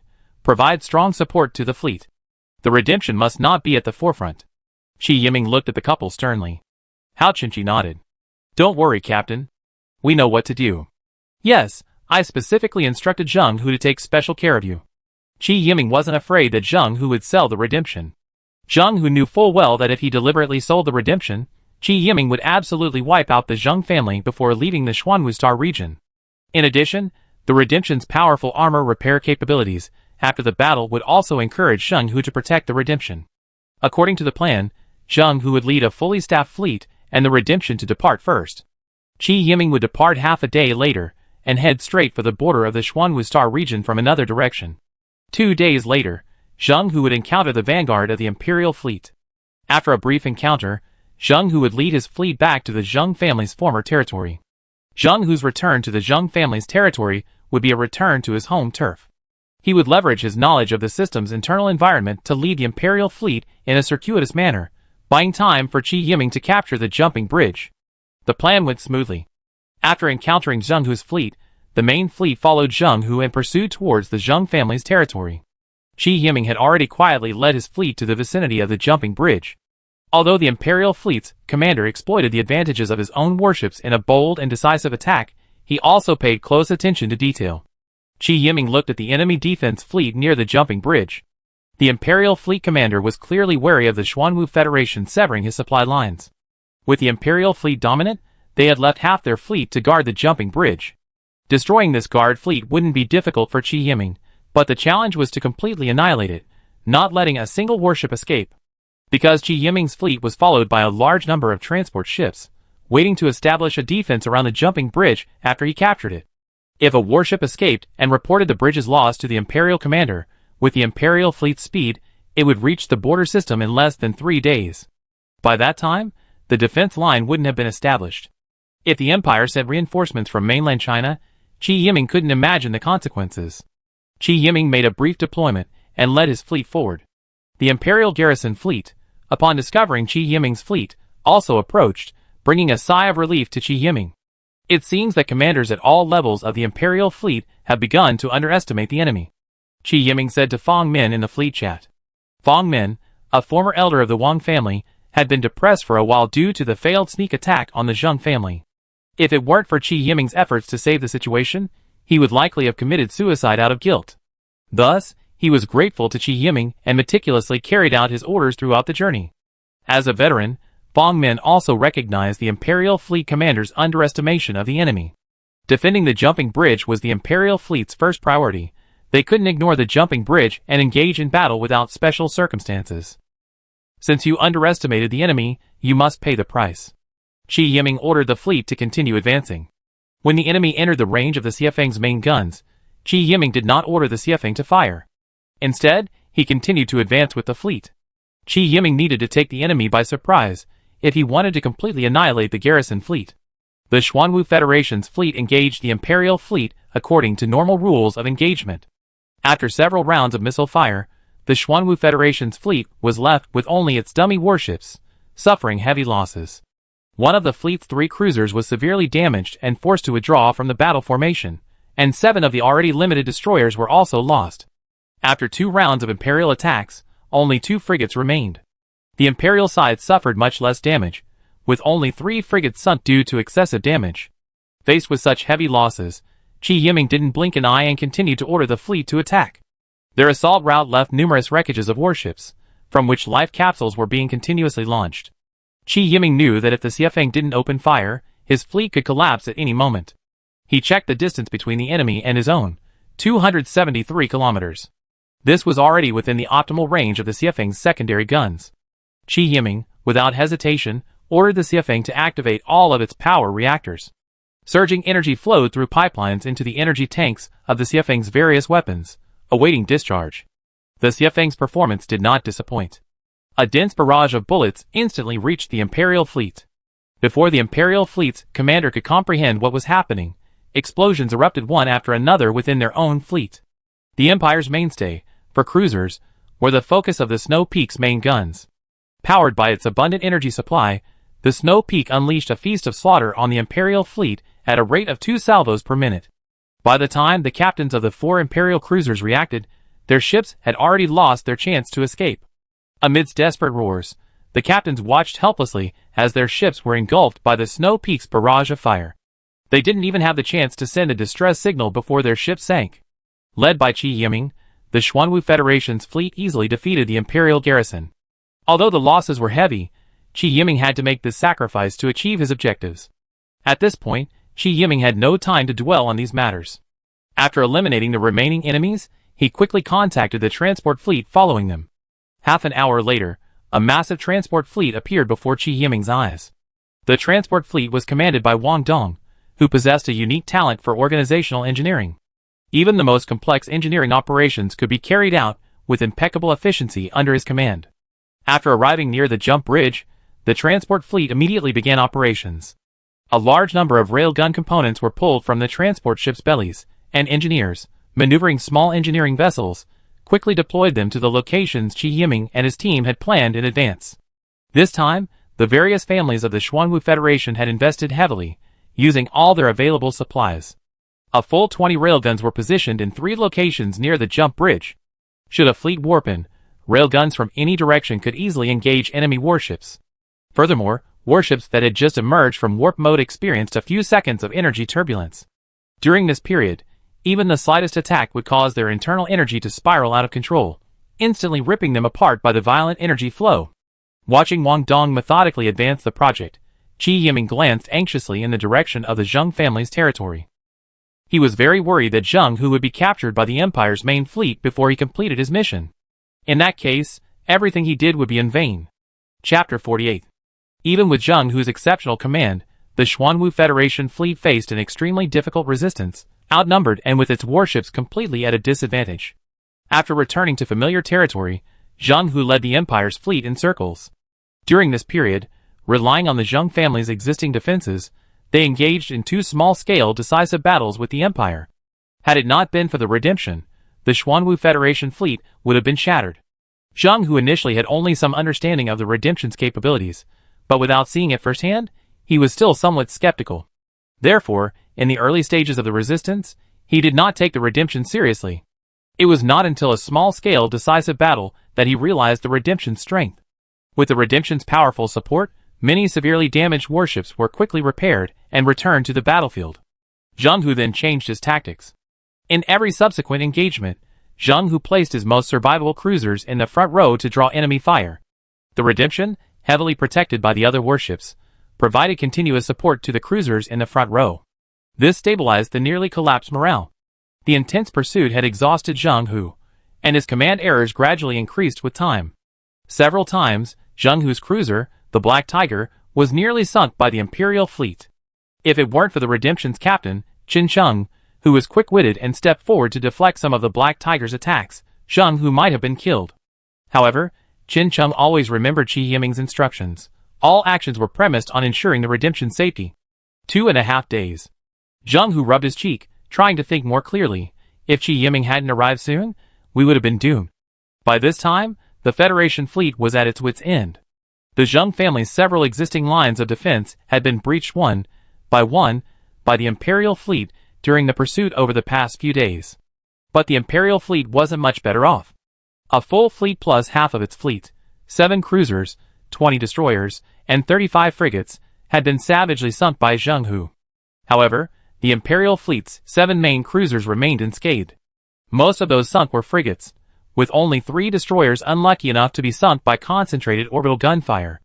After several battles, the gap in numbers between the 2 fleets widened significantly. The Imperial fleet commander simply split the fleet in 2, continuously pressing Zheng Hu's range of action from both directions. At this point, Zheng Hu had commanded his fleet to retreat to the vicinity of the Zheng family's only habitable planet. This was Zheng Hu's last line of defense. If it fell, he would be forced to face the Imperial fleet's encirclement. Qin Sheng, remember this. If this line of defense is lost, the Redemption must evacuate immediately and rendezvous with the Xiefeng. Zheng Hu warned the Redemption's temporary captain again. Qin Sheng looked at Zheng Hu, who seemed determined to die, and silently lowered his head. Over the past few days of fighting, he had developed a very good impression of this commander. To protect the Redemption from attack, he even repeatedly ordered friendly ships to defend the Redemption. Qin Sheng knew that Zheng Hu was acting out of consideration for the greater good, but this still couldn't stop his admiration for him. The fighting didn't stop despite the heavy losses inflicted by the Xuanwu Federation fleet. Just as Zheng Hu warned Qin Sheng, the Imperial fleet pressed towards them from 2 directions. Zheng Hu didn't intend to launch an offensive until all the orbital guns on the defensive line were destroyed. He needed to use this line to deplete the enemy's strength to the maximum. The Zheng family had invested considerable effort in this defensive line. 13 orbital guns were lined up in a row, anchored in high orbit around a habitable planet. Between the orbital guns were massive structures designed to shield them from enemy attack. Zheng Hu dispersed his fleet between these massive structures and engaged the Imperial fleet in a frank artillery exchange. The Imperial fleet fought resolutely, bearing heavy casualties, and closing the gap between the 2 fleets to within the optimal range of their main guns. This final line of defense did not disappoint Zheng Hu. Before the destruction of the 13 orbital guns, the Imperial fleet had lost 7 destroyers and 12 frigates, but the Imperial fleet's cruisers were so well protected that only 1 cruiser sustained minor damage.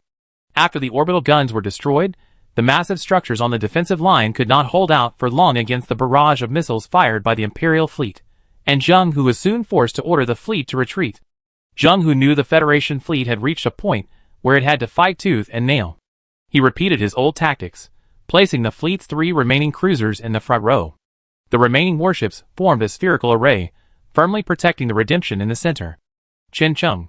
Remember what I told you before the battle? Zheng Hu warned Chen Cheng again. Seeing Chen Cheng nod, Zheng Hu reassuredly ordered the fleet to follow his Black Tiger and attack from the enemy's flank. In reality, the Imperial fleet commander was deeply shocked. He had received intelligence from the Imperial military that the newly formed Basalt Federation lacked a complete industrial system, resulting in significantly inferior warship performance. However, the battles of the past few days had repeatedly refreshed his understanding. The enemy warship, which had just been severely damaged, slowly retreated to its base, only to reappear on the battlefront not long after. Unless that warship's main gun was destroyed, the same thing would happen again and again. The commander of the Imperial fleet was completely bewildered by the situation with the Xuanwu Federation's warships. This battle had nearly made him question his life, until he discovered that the culprit was the heavily guarded Redemption.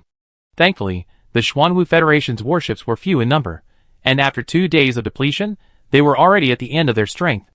With a little more effort, he could easily defeat the fleet. With a wave of his hand, the high-spirited commander launched the Imperial fleet forward in a mighty force. A few minutes later, both sides engaged in a renewed artillery exchange. After all, missiles, consumables, had been depleted after these days of pursuit, making it impossible to organize a proper salvo. Therefore, both sides chose to engage in a bayonet battle with their cannons. This back-and-forth bombardment was a real test of the crew's mental endurance. It was clear that the Xuanwu Federation's crews had reached their limit. The bombardment had barely begun when a mistake by the Redemption cost them a cruiser. This was the final straw that broke the fleet's morale. No matter how Zheng Hu shouted in the fleet channel, it was useless. The captains of each ship, with no regard for their comrades, turned their ships and left the battle line. The formation suddenly dispersed, placing the Redemption directly under the enemy's guns. Chen Cheng, with little combat experience, was stunned. The Imperial fleet's command had long disliked the Redemption. The Federation warship's quick repairs and return to the battle line were all due to that strange warship. He had repeatedly sought opportunities to destroy that warship in one fell swoop, but the Federation fleet relentlessly blocked his firing range.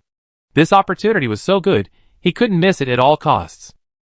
The Imperial fleet commander seized the opportunity and immediately ordered the entire fleet to fire a salvo at the Redemption. Chapter 49. At this moment, Zheng Hu was desperately trying to stabilize the collapsing fleet, completely unaware that the Redemption had been exposed to enemy fire. The Imperial fleet's commander had already organized a salvo, and at a single command, hundreds of main guns fired simultaneously. A dense barrage of exploding laser beams flew towards the Redemption. It was not until the Redemption was struck by the enemy salvo that Zheng Hu reacted. The Redemption's captain, Chen Cheng, was terrified and sweating profusely. Chen Cheng feared not for his own life, but for betraying Qi Yiming's trust. He knew how much Qi Yiming valued this warship.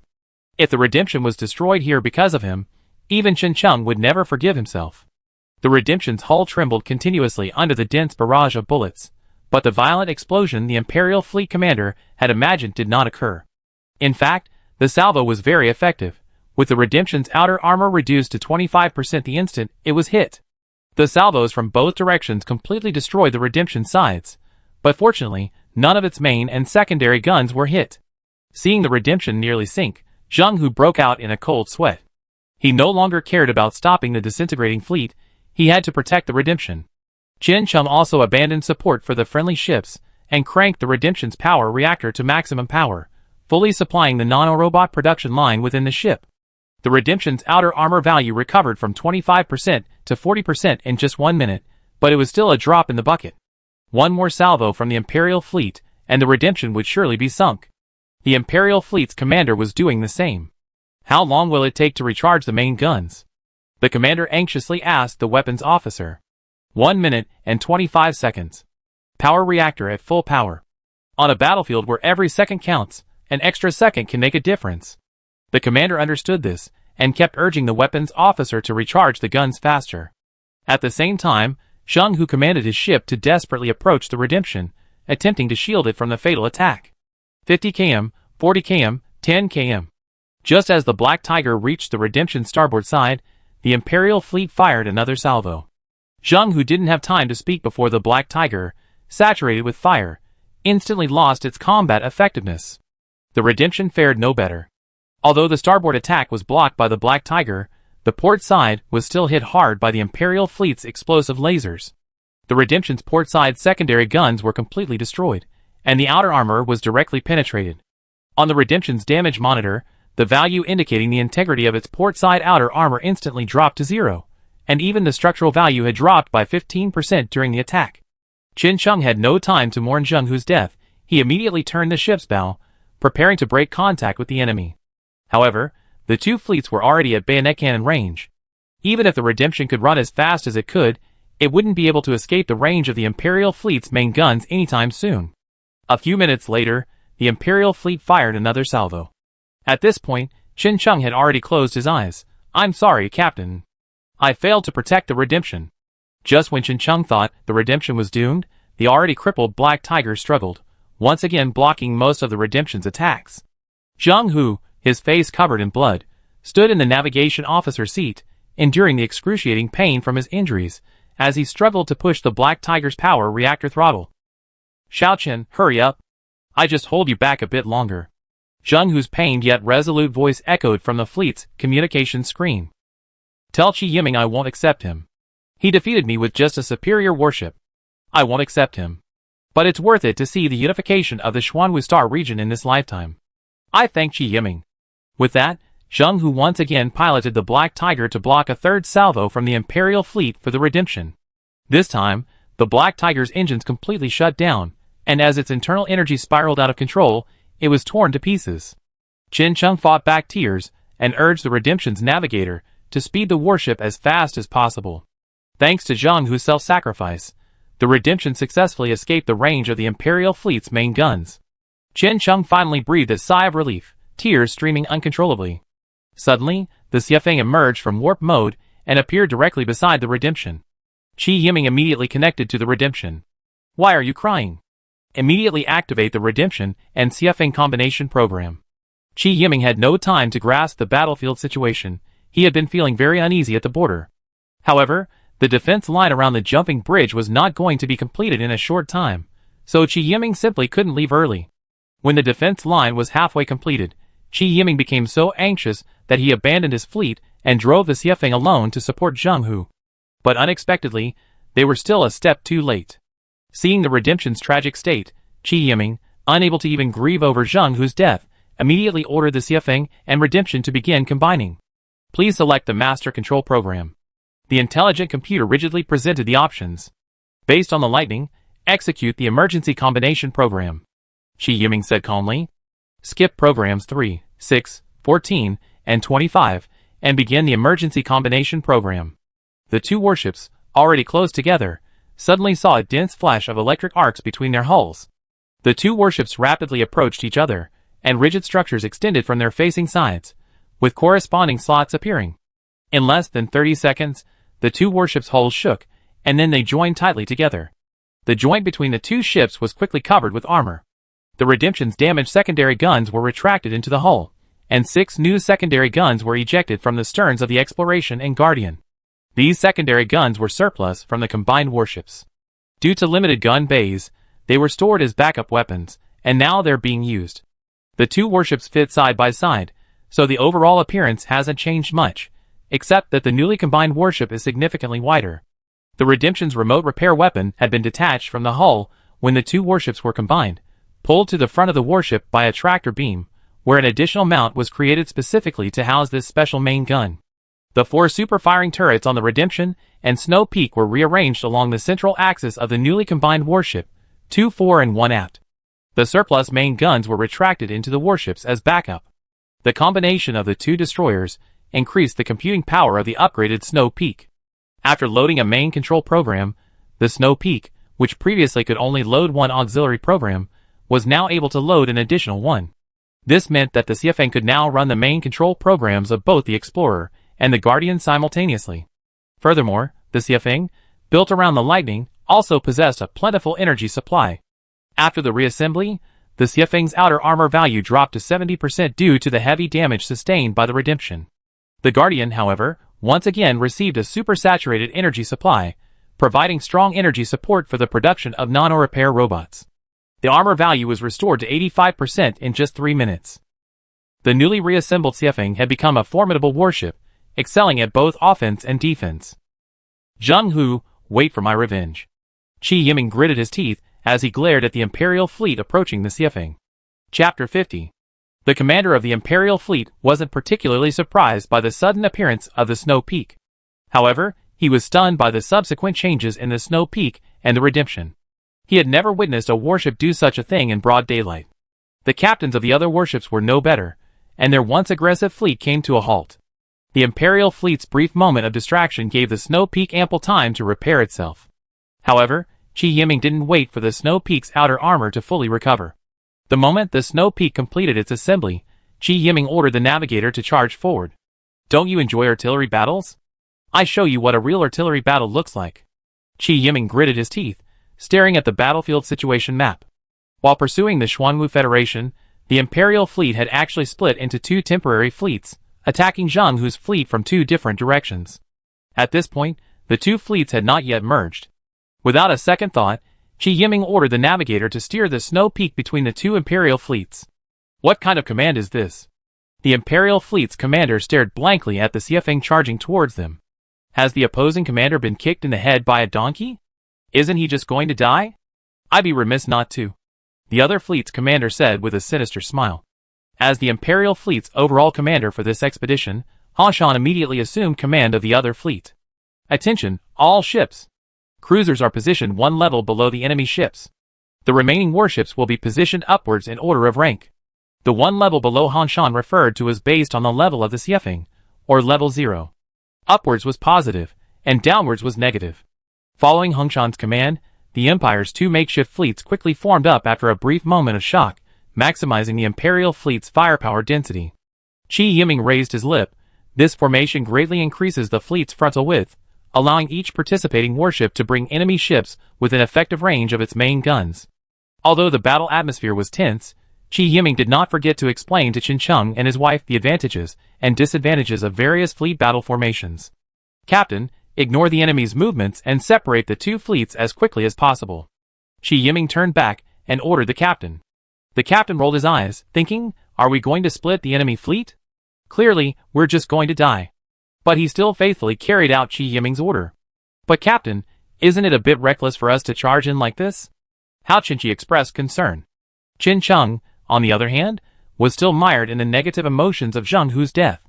Hao Qinqi, from now on, you take command of the Redemption. Qi Yiming dismissed Qin Cheng. As a captain, you're woefully incompetent. Qi Yiming glared at Qin Cheng. Qin Cheng was about to say something, but Qi Yiming spoke again. What do you mean by you? We should honor the sacrifices of our comrades. But that happened after the battle. You were actually dazed on the battlefield. Look back at those people aboard the Redemption. Aren't they your comrades? Did you ever think about them while you were dazed? Qin Cheng lowered his head and fell silent. Qi Yiming didn't bother to pay attention anymore. He turned to Hao Qinqi and continued the previous topic. Whether or not it's reckless depends on the disparity in fleet strength. It seems you still don't fully understand the Xiafeng's capabilities. It's not your fault, after all. This is the first time you've seen the Xiafeng in its current form. After saying this, Qi Yiming ignored the couple and stared intently at the battlefield situation map before him. The Snow Peak had already brought the Imperial fleet within range of its main and secondary guns. Arms Commander, prepare for test firing. Calibrate the minimum energy required to penetrate enemy armor. Qi Yiming gave the weapons commander a clear and precise order. The weapons commander had accumulated considerable experience through numerous battles. Main gun number 1, charge to 50% energy. Once locked onto the enemy ship, fire immediately. Secondary gun on the port bow, follow the same order. After receiving the order, the weapons commander issued commands to each gun position via the command panel in front of him. With the Snow Peak's power reactor operating at full power, it only took 1 minute for the main gun to charge to 50% and just 20 seconds for the secondary guns. After the first round of test firing, the main guns successfully penetrated the armor of an Imperial cruiser, but did not cause significant damage. The secondary guns also penetrated the target's armor, but again did not cause significant damage. Qi Yiming's order was to continue lowering the maximum energy capacity of the main and secondary battery tanks as long as the main and secondary battery guns could penetrate enemy armor. The weapons officer continued to adjust the maximum energy capacity of the main and secondary battery tanks. It wasn't until the main battery guns reached 35% and the secondary battery guns reached 40% that Qi Yiming's requirements were met. After the adjustments, the main battery guns' recharge time had been reduced from 1 minute to 40 seconds, and the secondary battery guns to 13 seconds. With the main and secondary battery guns adjusted, the Xiefeng had just entered the open area between the two Imperial fleets. Engineering team, please note, aside from the energy required by the various gun positions, which cannot be throttled, all remaining energy must be transferred to the Guardian. After the weapons officer completed the adjustments, Qi Yiming issued another order to the engineering team. After the command was given, the Xiefeng's attack speed suddenly slowed, and the tail flames from its engine nozzles dimmed considerably. It could be said that the Xiefeng was still moving forward entirely on its own momentum. Han Shan was truly baffled by Qi Yiming's actions. How was this attack any different from committing suicide? He shook his head, not dwelling on it any longer. After all, the Xiefeng had already entered the range of the main and secondary guns of the other ships. Attention, all ships, open fire. With a single command, the Xiefeng became a giant magnet, drawing all the explosive laser beams in its path. Even if your warship's armor is formidable, I doubt you can survive the barrage of a dozen warship's main guns. But the Xiefeng floated there like an asteroid, enduring the explosive lasers from all directions. The scene Han Shan had imagined never materialized. At this point, the Xiefeng, having been subjected to so much attack, was completely obscured by the white light of the explosive laser beams, making it impossible for the Imperial fleet to discern what was happening to the Xiefeng. But Qi Yiming knew exactly what the Xiefeng was going through. The armor value on the Xiefeng's damage monitor had been fluctuating between 85% and 23% since the enemy fleet's attack began. With each Imperial attack, the Xiefeng's armor value dropped to 23%, then instantly recovered to 85% the next second. In fact, this value doesn't fully capture the Xiefeng's current condition. To be precise, the Xiefeng's armor value was wiped out the instant the Imperial fleet salvo arrived. However, because the Guardian possessed 500% more energy than before, the production rate of nanorobots had reached an astonishing level. In the 10 millionth of a second after the Xiefeng's armor value was wiped out, the nano-repair robots that had already covered the Xiefeng's hull instantly restored the armor value to 23%. Then, the next second, countless more nano-robots arrived, bringing the armor value back to 85%. This was the reason the value on the damage monitor kept fluctuating between 23% and 85%. What the hell is this monster? Han Shan lost his composure completely, abruptly rising from his captain's chair. But his final devastation was yet to come. Chapter 51. What are you all doing? It's just a special destroyer, a fixed target. This is the 5th round of fire, and we haven't sunk it yet. Han Shan roared angrily into the fleet channel. Captain, our weapons officer has done his best. We maxed out the weapons charge. A captain stared blankly at the scene before him, and replied timidly. Then tell me, why is that warship still there? Why hasn't the explosion appeared yet? The captains of the Imperial fleet were silent, unable to explain the situation. But how could Qi Yiming just let the Xiefeng float there, and take a beating? Radar officer, confirm that all enemy warships are within range of our main and secondary guns.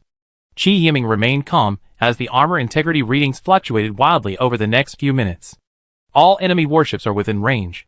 The radar officer reviewed the information on the radar screen. Weapons commander. After receiving a positive response from the radar commander, Qi Yiming ordered him, each main gun barrel fires independently, with the enemy cruiser as the first priority target, and assign targets to each secondary gun. The Xiefeng's counterattack could be described as frenzied. Under the control of the Exploration Super Fire Control Radar, the Xiefeng locked onto every ship in the Imperial fleet, with at least one gun barrel trained on each one. Main gun number 1 adjusted. Main gun number 2 adjusted. Secondary guns adjusted. Qi Yiming took a deep breath after hearing the feedback from the gunners at each position. Fire. Han Shan had never anticipated the Xiefeng's counterattack to be so fierce and swift. The Xiefeng's attack reached a crescendo from the outset, its high-frequency bombardment and insane accuracy instantly igniting the Imperial fleet's command channel. Our ship was attacked by the enemy's main guns. 3 hits, the bow main gun destroyed. Our ship was attacked by the enemy's secondary guns. 15 hits, the hull suffered multiple damages, and some crew members were thrown from the ship. A dense barrage of feedback echoed through the fleet's communication channel, reaching Hongshan's ears. At this point, Hongshan was struggling to cope. His ship was within the Xiafeng's primary focus. Not only were 2 main gun barrels trained on it, but 3 secondary guns were also firing at it. Although the Xiafeng's attack power wasn't high, each shot was capable of penetrating the outer armor of Hongshan's ship. For a moment, fragments of shattered armor drifted around Hongshan's ship. What shocked Hongshan was that a single warship unleashed the firepower of an entire fleet. Although the intensity of each laser beam was low, it was precisely controlled, just enough to penetrate the armor of the enemy warships. The Imperial fleet's warships peeled back the outer armor layer by layer like an orange, revealing the inner structural layer. But the strength of this structural layer simply couldn't withstand the Xiafeng's relentless bombardment. From the moment the Xiafeng opened fire, it had been firing continuously for nearly 5 minutes. The Imperial fleet's frigates had been completely destroyed. Only one destroyer remained, struggling to hold on. Several cruisers were in a horrible state, with not a single part of their hull intact. 2 cruisers were reduced to shattered hulls, their externally mounted main and secondary guns having been blown to who knows where. Qi Yiming hadn't even given the enemy a chance to escape. Why was the Xiafeng focusing on the initial damage? Wasn't it to completely capture the Imperial invasion fleet? Those 5 minutes seemed like a dream to Hongshan. After all, just 5 minutes earlier, he had confidently ordered the fleet to fire freely. Confidently, he waited to see the Xiafeng launch a massive firework display. 5 minutes later, the tide turned completely. Watching the Imperial fleet's warships launch fireworks one after another, Hongshan rubbed his eyes in disbelief. Who am I? Where am I? What am I doing? Hongshan couldn't help but wonder from the bottom of his heart. But before he could figure it out, his ship's structural layer disintegrated, unable to withstand the Xiafeng's relentless assaults. Hongshan never understood what had happened until his death. When the captains of the previously fleeing Xuanwu Federation warships saw the Xiafeng charging toward the enemy fleet, they all shook their heads and sighed. Lu Jun, in particular, had been the fastest runner just now. Having just watched the Xiafeng perform a magic trick, Lu Jun, the former heir of the Lu family, stood on the bridge and yelled, "Fuck! Transformers! Which faction are these from?" After watching the Xiafeng's performance, he then watched it charge toward the Imperial fleet. Lu Jun again yelled, "Is Qi Yiming an idiot? He's charging toward the Imperial fleet like that. You're killing yourself, but you're leaving the battleship to me." Watching the Imperial fleet gradually encircle Xiafeng, Lu Jun covered his eyes in agony. "I can't bear to watch. I'm heartbroken." Lu Jun's exaggerated performance slightly eased the already devastating atmosphere. When Lu Jun noticed his ship was slowing down, he angrily cursed. Why did it stop? Why don't you just run away or get sunk by the Imperial fleet? Then he turned to look at the radar image. Lu Jun was stunned. What am I seeing? Can someone tell me what the hell this is? Lu Jun pointed at the bright object in the image. It was the location of the Xiafeng. Before he could clearly see what it was, a swarm of laser beams suddenly erupted from the bright spherical object. Just a dozen seconds later, another swarm of laser beams emanated from the bright spherical object. Then Lu Jun watched as the warships of the Imperial fleet disintegrated and exploded one after another. A reversal already? Lu Jun, at a loss for words, could only use these 2 words to describe his current state of mind. Adjutant, how long did the Xiafeng take? Lu Jun stammered. His adjutant's mouth was wide open, practically enough to fit a fist, and he didn't hear Lu Jun's question at all. Adjutant. Lu Jun kicked his adjutant. How long has the Xiafeng been fighting since the start of the battle? The adjutant finally came to his senses, and quickly checked the time. 5 minutes. 5 minutes? Lu Jun jumped up. The Imperial fleet, chasing us like they were grandsons, only lasted 5 minutes? The adjutant checked the time again, and answered with certainty. To be exact, it should be 4 minutes and 43 seconds. Lu Jun suddenly burst into tears, shouting frantically at the Xiafeng. I can't afford to offend you. It doesn't matter who comes. Chapter 52. After 20 minutes of fierce fighting, the Xiafeng successfully annihilated the Imperial fleet. What astonished the captains of the Xuanwu Federation was that, despite suffering so much bombardment, the Xiafeng's outer armor remained intact after the battle. What kind of magical warship is this? Lu Jun stared at the Xiafeng in fascination, his saliva already soaking his shirt. Under such concentrated fire, and yet it's completely unscathed? Lu Jun's adjutant roared in astonishment. Oh my god! Where is he going? Before Lu Jun could establish contact with the Xiefeng, Qi Yiming ordered the navigator to enter warp acceleration mode. Qi Yiming's purpose was clear. Having eliminated the invading enemy, the next step was to deal with the traitor. At this time, within the Song family territory, Song Xingong, the head of the Song family, was receiving a special envoy from the Empire. Mr. Special Envoy, you must speak well of our Song family in front of His Majesty. Of course, of course. Everyone seemed completely uninterested in the ongoing war, and no one mentioned any news of it. Only 2 soldiers in imperial uniforms, standing in a corner of the reception, were whispering about the war.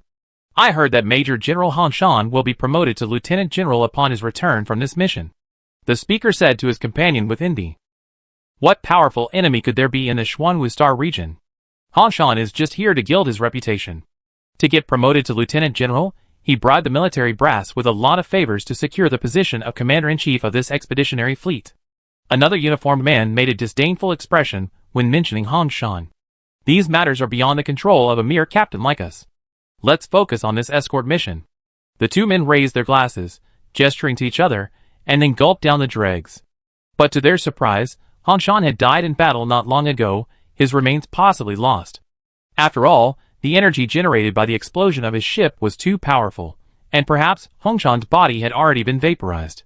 Thanks to Qi Yiming's orchestration, all information from the battlefield had not yet reached the Song family, so the atmosphere at the banquet was quite lively.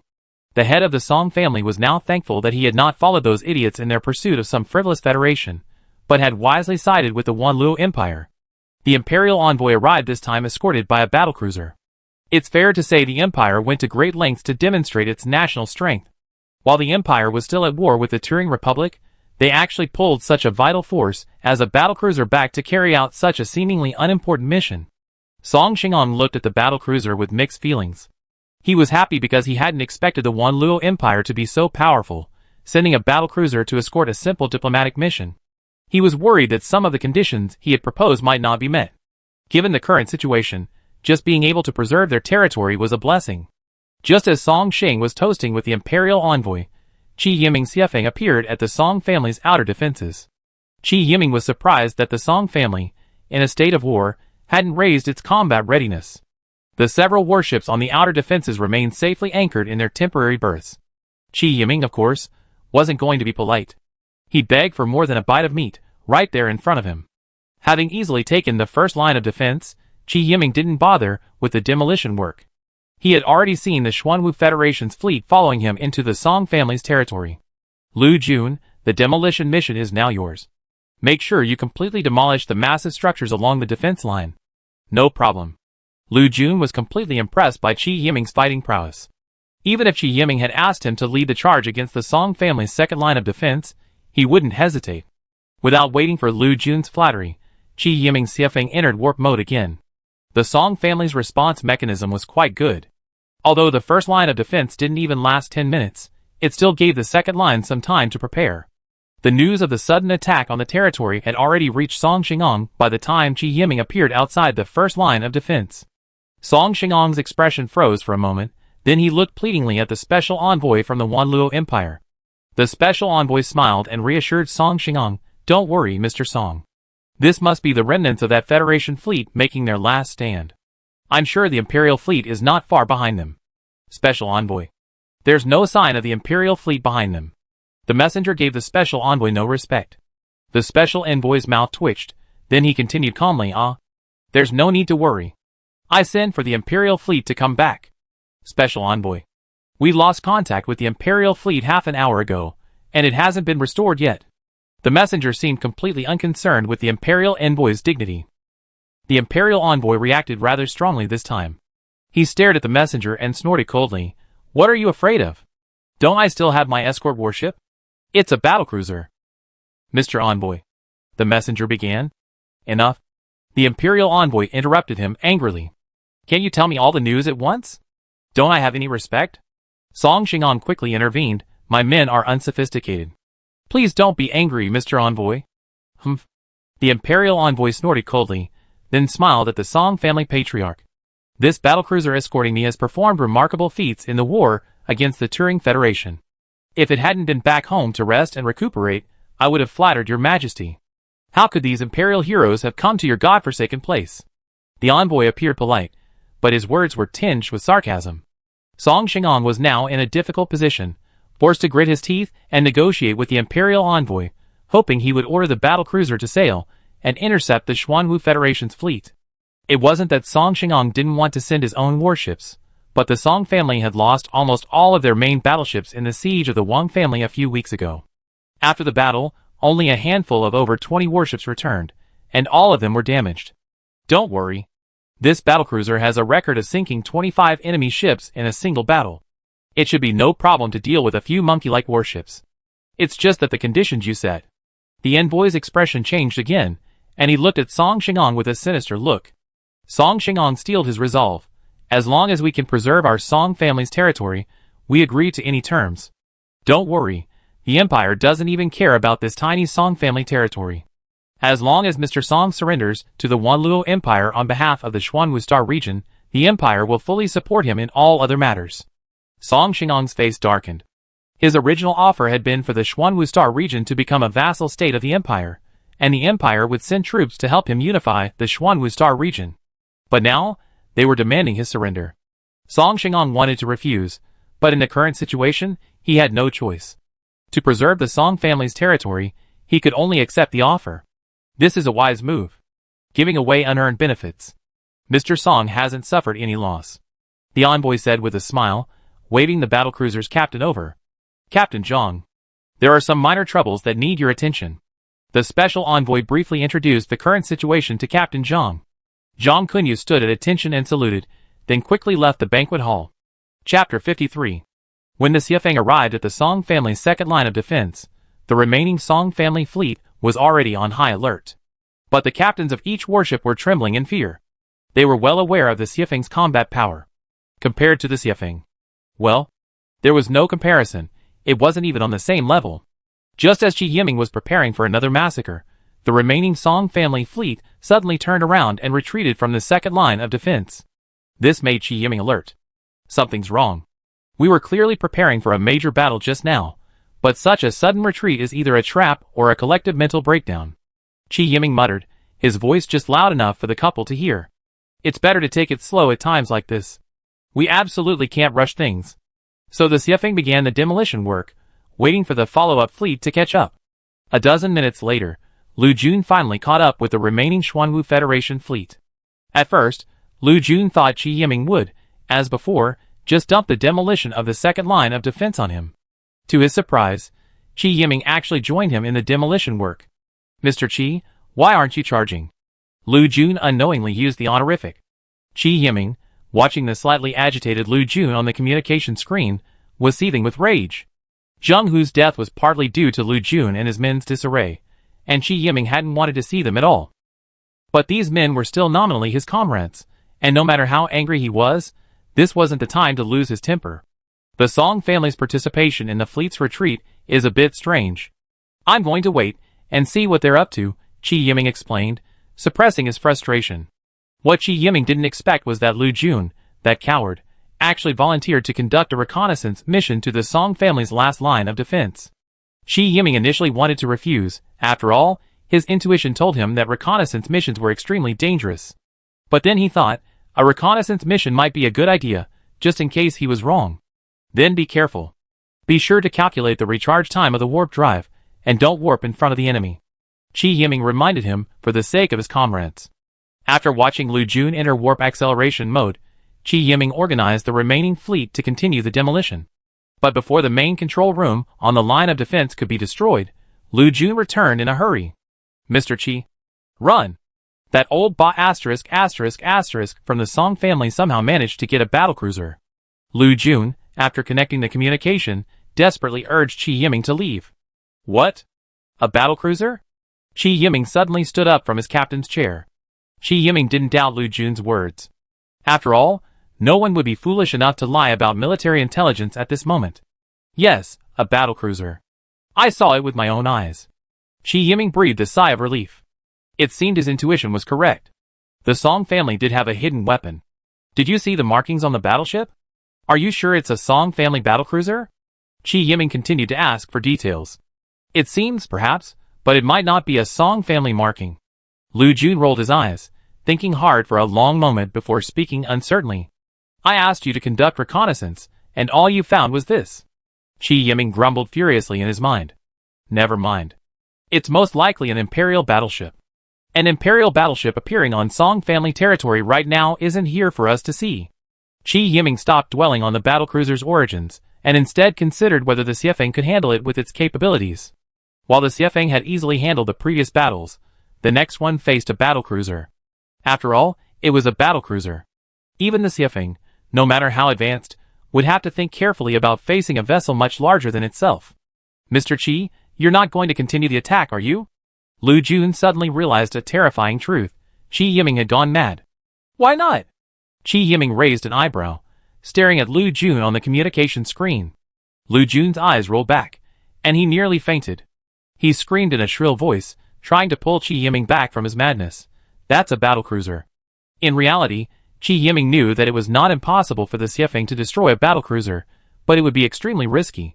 During the Human Federation era, a destroyer from the Strategic Strike Fleet had once achieved the feat of sinking a battlecruiser with a single warship, but that was during an exercise. Qi Yiming now had to consider whether to take the risk. After all, he was leaving the Xuanwu Star region. Whether the Xuanwu Star region followed the Empire or became independent after Qi Yiming's departure was of little concern to him. The problem was that the Xuanwu Star region's only exit was within the Wanluo Empire's territory. He believed the Wanluo Empire would undoubtedly have heavily deployed troops at the exit to prevent the various forces within the Xuanwu Star region from resorting to desperate measures. This, in turn, necessitated a discussion on how to conduct the ensuing battle. He had to inflict a heavy blow on the Empire without causing it to harbor resentment towards him, Qi Yiming, thus allowing Qi Yiming to pass smoothly through the Wanluo Empire's territory. This is a bit of a dilemma. Qi Yiming rubbed his chin, carefully weighing the pros and cons of the entire situation. Mr. Qi. Mr. Qi. Lu Jun frantically called out to the lost-in-thought Qi Yiming on the communication channel. You're talking, I'm listening. Qi Yiming replied absent-mindedly. You're listening to your uncle. Lu Jun cursed inwardly, but maintained a cheerful expression, saying, Let's retreat. A battlecruiser is more than our tiny federation can handle. Wait, what did you just say? Qi Yiming asked Lu Jun eagerly, as if grasping something. I said it's more than our tiny federation can handle. Lu Jun timidly repeated his previous words. It wasn't that Lu Jun was timid. He was genuinely frightened by Qi Yiming's abnormal combat power. Lu Jun believed Qi Yiming couldn't defeat a battlecruiser, but he could easily defeat him in a matter of minutes. So Qi Yiming's sudden question made Lu Jun think he had stepped on Qi Yiming's tail. Yeah, why am I so stupid? War is a continuation of politics. I can make the Empire lose all profit. Then, even if they defeat me, what good will it do? Qi Yiming finally hit on a perfect solution to this problem. Qi Yiming believed that the Wanluo Empire was willing to expend so much blood to support the Song family. There must be some shady deal going on. A careful analysis revealed that the Song family had used the Xuanwu Star region as leverage to strike some kind of political bargain with the Empire, but this political bargain came at a price for the Empire. If Qi Yiming could make this price high enough, and then offer a less expensive solution, there would be no problem for the Empire to refuse a ceasefire. Now it depended on the rank of this battlecruiser in the eyes of the Imperial High Command. If it was merely a dispensable warship, Qi Yiming had no other solution. Chapter 54. Now that he had figured out the key points, Qi Yiming wasted no time and ordered the Xiefeng to enter warp acceleration mode, charging directly towards the Song family's last line of defense. At this point, the Empire's battlecruiser had already completed its departure procedures, and was awaiting Qi Yiming's arrival at the last line of defense. As soon as the Xiefeng emerged from warp mode, Qi Yiming saw the behemoth. The battlecruiser's estimated total length was nearly 5 kilometers, making the Xiefeng a mere miniature compared to it. But Qi Yiming remained steadfast in his gaze at the behemoth before him. If you can't disable this battlecruiser, everything else is just empty talk. Qi Yiming continued to impart his experience to the couple. Hao Qinqi and his wife were stunned. They had never seen such a massive warship before. The jet-black hull blended seamlessly into the cosmic background, accentuated by the warship's ridiculously thick gun barrels. Despite their deep faith in Qi Yiming, the couple still felt a surge of invincibility. Qi Yiming confidently told them, "Don't worry. Today, I show you my command prowess. Although Qi Yiming was incredibly nervous, as captain, he dared not show it. The hundreds of men aboard were watching him. Navigator, full engine power, forming a 45-degree angle with the enemy. This was Qi Yiming's first order. Weapons commander, adjust the main gun charge to 300%. The weapons commander repeated the command and began adjusting the main gun charge. Even with the Xiafeng's main guns at full power after the adjustment, the recharge time was still a staggering 3 minutes and 25 seconds. This was at a destroyer-class main gun, which could only handle 300% charge. Any higher, and the main gun's energy bar would explode. As the captain of the Empire's top-tier battlecruiser, Zhang Kunyu had his share of pride. In truth, Zhang Kunyu disdained to fight opponents significantly inferior to himself, as that wouldn't showcase his formidable command abilities and fearlessness in battle. But there was no other way. His mission this time was to obey the special envoy's orders. The special envoy had ordered him to command the warship, and Zhang Kunyu had no choice but to accept. After all, his future was crucial, and the special envoy was a highly regarded figure in His Majesty's eyes. When Zhang Kunyu saw that only one enemy ship had emerged from warp mode, he knew this battle was destined to fail to showcase his exceptional abilities. With a sigh, he ordered the navigator to position his ship at the forefront of the battlefield and await the enemy line. When Zhang Kunyu saw the Xiafeng's strange movements, he suddenly felt that he had met his match. It was a shame it was only a destroyer. If it had been a cruiser, the battle might have been more interesting. Adjutant, execute the attack procedure according to Operation Plan Number 1. Zhang Kunyu didn't even bother to give orders himself. He simply instructed his adjutant and leaned back in the captain's chair, pretending to doze off. But for a while, there was no sound of any gun firing. Zhang Kunyu finally opened his eyes and asked his weapons officer why they hadn't opened fire yet. The weapons officer summarized the gunner's report and then spoke with some more important information. Captain, the enemy ship is moving very fast, exceeding the tracking speed of our main guns. Interesting. Zhang Kunyu continued smiling, not believing the destroyer before him could inflict even the slightest damage to his ship. Captain, slowly increase the distance between us and the enemy. This is the biggest problem when a large ship attacks a smaller one. The main guns are too large, making their tracking speed relatively slow. If the enemy ship were slightly faster, it wouldn't be difficult to evade the main gun's tracking with a few tricks. The problem is, however, that a battlecruiser has more than just its main guns. Its secondary guns can also attack the Xiafeng, not to mention the rain of missiles from its missile pods. The 3 minutes or so it took for the Xiafeng's main guns to charge were its most dangerous, and this was Qi Yiming's biggest concern. Thankfully, the Xiafeng had the energy output of the Lightning modular battleship. Without the Lightning's energy output, increasing the main gun charge to 300% would have taken at least 5 minutes. Engage the port side. Qi Yiming ordered the Xiafeng to engage on its port side upon seeing the enemy launch missiles. Following Qi Yiming's command, the Xiafeng's starboard secondary guns detached from their mounts and, pulled by tractor beams, were reinstalled on the starboard side. The Xiafeng's power compartment contained 2 auxiliary power reactors, the result of the Guardian's previously damaged engines, which had already reduced their power output by 20%. Thus, even with the Xiafeng's superior power supply system, it was unable to adequately supply the secondary guns, even after providing excess energy to the main guns. Therefore, the secondary guns could only fire barrages at their normal attack speed. Of the thousands of missiles, only a little over 800 were intercepted.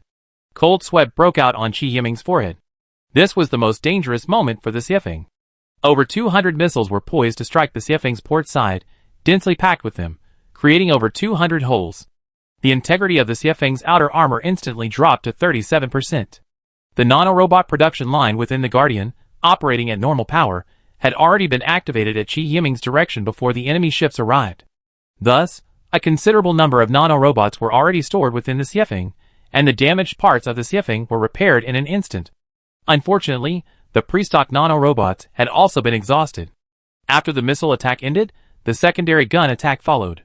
Because the enemy ship's secondary guns were limited, and unlike missiles, which had a near 100% hit rate if they could evade interception systems, the secondary gun's hit rate was now remarkably low due to the Xiafeng's shrewd maneuvers. However, the Xiafeng still inflicted considerable damage. The Xiafeng was hit by 11 rounds. Its previously repaired outer armor was once again riddled with holes, and its armor integrity dropped to 46%. Qi Yiming finally breathed a sigh of relief. The Xiafeng was temporarily safe.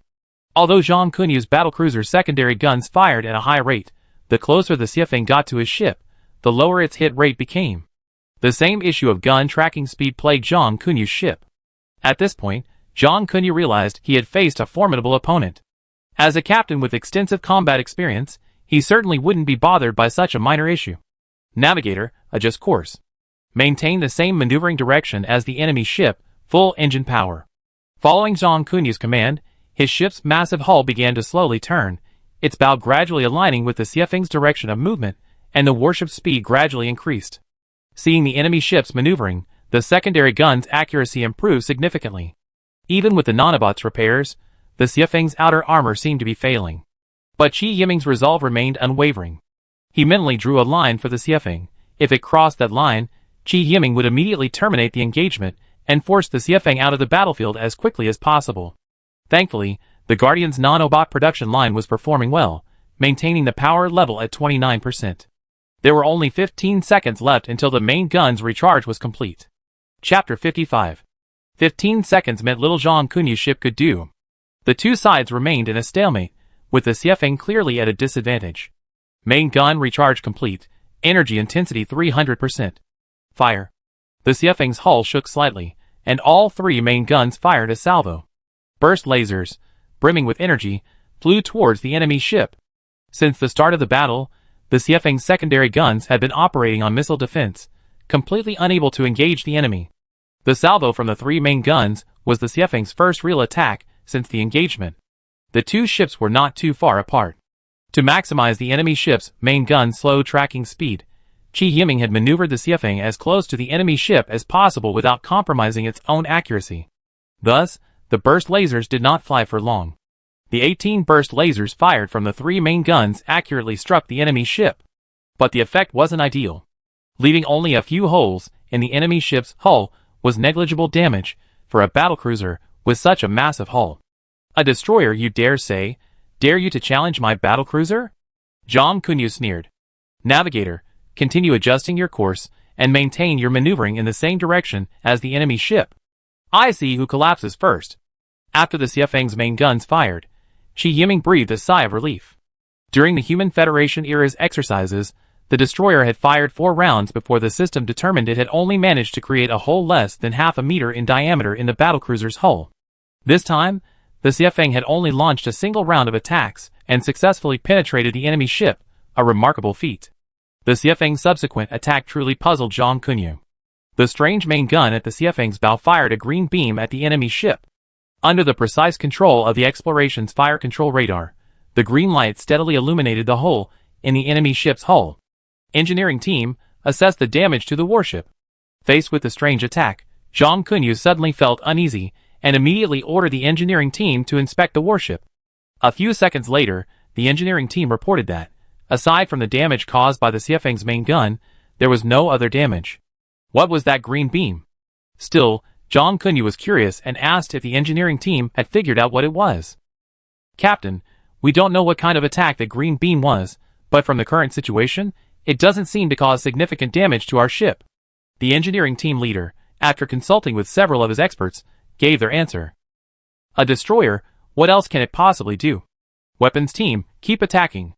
Zhang Kunyu, relieved after receiving the answer, was completely relieved. After the Xiefeng's main guns completed their attack, Qi Yiming did not continue charging the 3 main guns at 300% power, but instead returned them to their base charge state. Half of the excess energy went to the secondary guns, and the other half went to the nanorobot production line within the Guardian. With this excess energy supply, the secondary gun's barrage saw a significant leap in power. Of the nearly 1,000 missiles launched in this round of enemy attacks, only a few dozen broke through the fire network and hit the Xiefeng. The Xiefeng's armor integrity also rapidly increased to 56% thanks to the nanorobot's repairs, finally escaping the danger zone. Weapons Commander, deploy the nanobots through the bow repair guns and fire at the enemy ship. Everyone looked at Qi Yiming in confusion. Hao Qinqi asked in surprise, Captain, aren't nanobots used to repair warships? What are you doing? Qi Yiming smiled and explained, with the Xiefeng's combat power, even with the generation gap, it's still a stretch to take on a battlecruiser, so we resorted to some unexpected tactics. At this moment, Zhang Kunyu hummed a little tune while watching the Xiefeng on the battlefield monitor. The more Zhang Kunyu watched, the more something seemed off.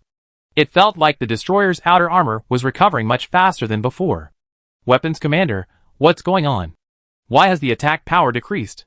Zhang Kunyu simply inquired, without questioning.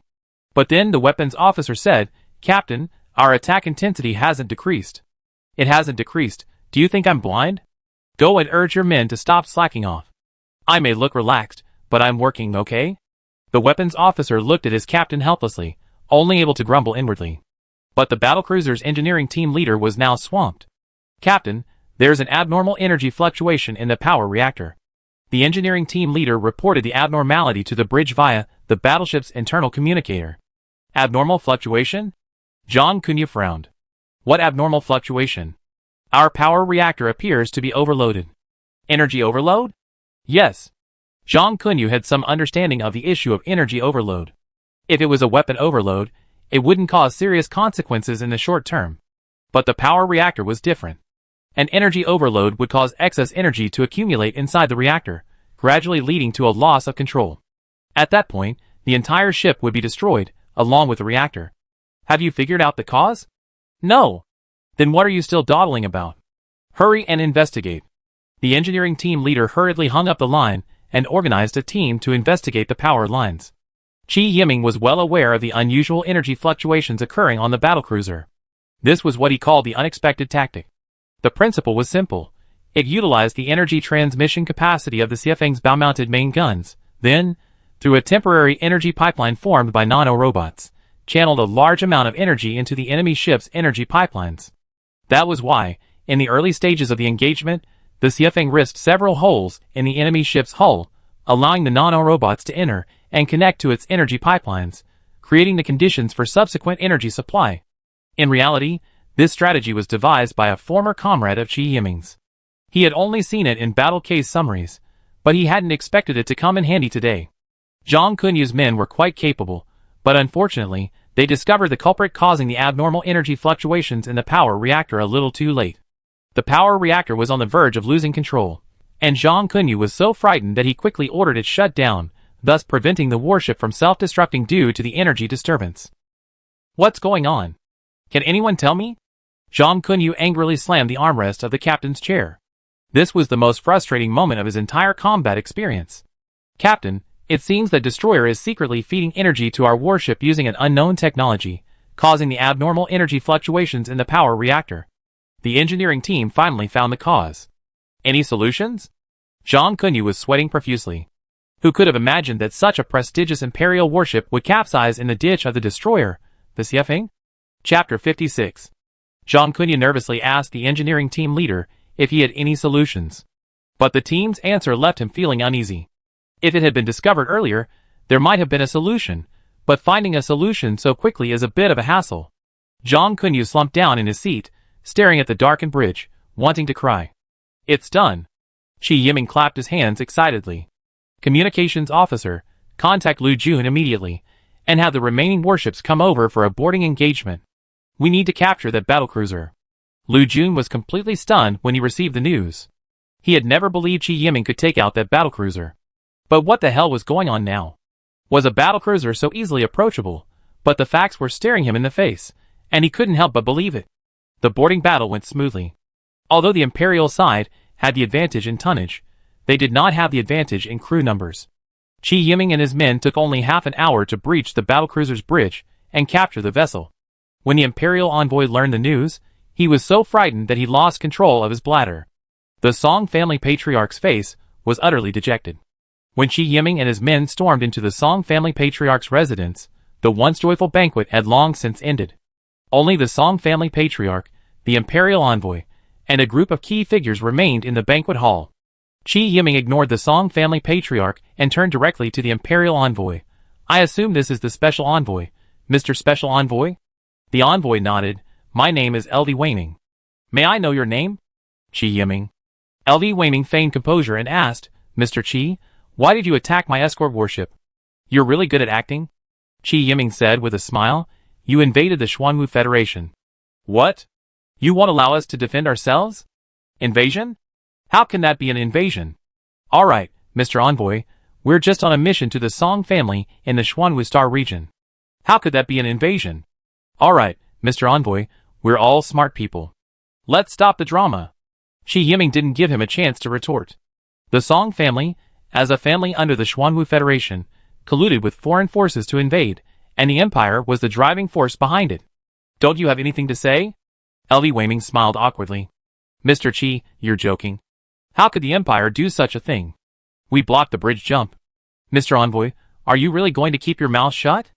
Qi Yiming remained calm as he watched the Imperial Envoy, who refused to admit his guilt. He knew that in order to successfully pass through the Empire, he couldn't do anything to the envoy. Qi Yiming knew that politics consisted of using the most sanctimonious expressions to say the most disgusting things, so he continued to smile at the Imperial Envoy. Upon hearing that the bridge jumper had been apprehended by the Xuanwu Federation, Lu Weiming appeared calm, but inwardly, he was sending his regards to the female relatives of Hong Shan, the commander-in-chief of the Imperial Invasion Fleet. What do you want, Mr. Qi? Lu Weiming acquiesced to Qi Yiming's accusations against the Empire. After all, his life now rested in the hands of the young man before him. It's simple. The Empire withdraws its troops and recognizes the sovereignty of the Xuanwu Federation. Qi Yiming laid out the terms he had prepared. That's impossible. The Empire won't change its established policy just because of me. LV Weiming refused without a second thought. This wasn't unexpected from Qi Yiming's perspective. I wonder how the war between the Empire and the Turing Republic is going? If the Xuanwu Federation gets involved now, I wonder if we could gain something unexpected. Are you threatening the Empire? LV Weiming, finally enraged by Qi Yiming, glared at the young man before him. Special Envoy, don't misunderstand. The Xuanwu Federation simply doesn't want to be constantly watched by a powerful gang. He discovered the news of a war between the Wanluo Empire and the Turing Republic after capturing an Imperial battlecruiser and examining its logbook. He also discovered that the Wanluo Empire only had 2 battlecruisers.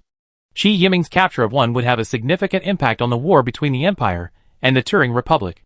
LV Weiming knew this.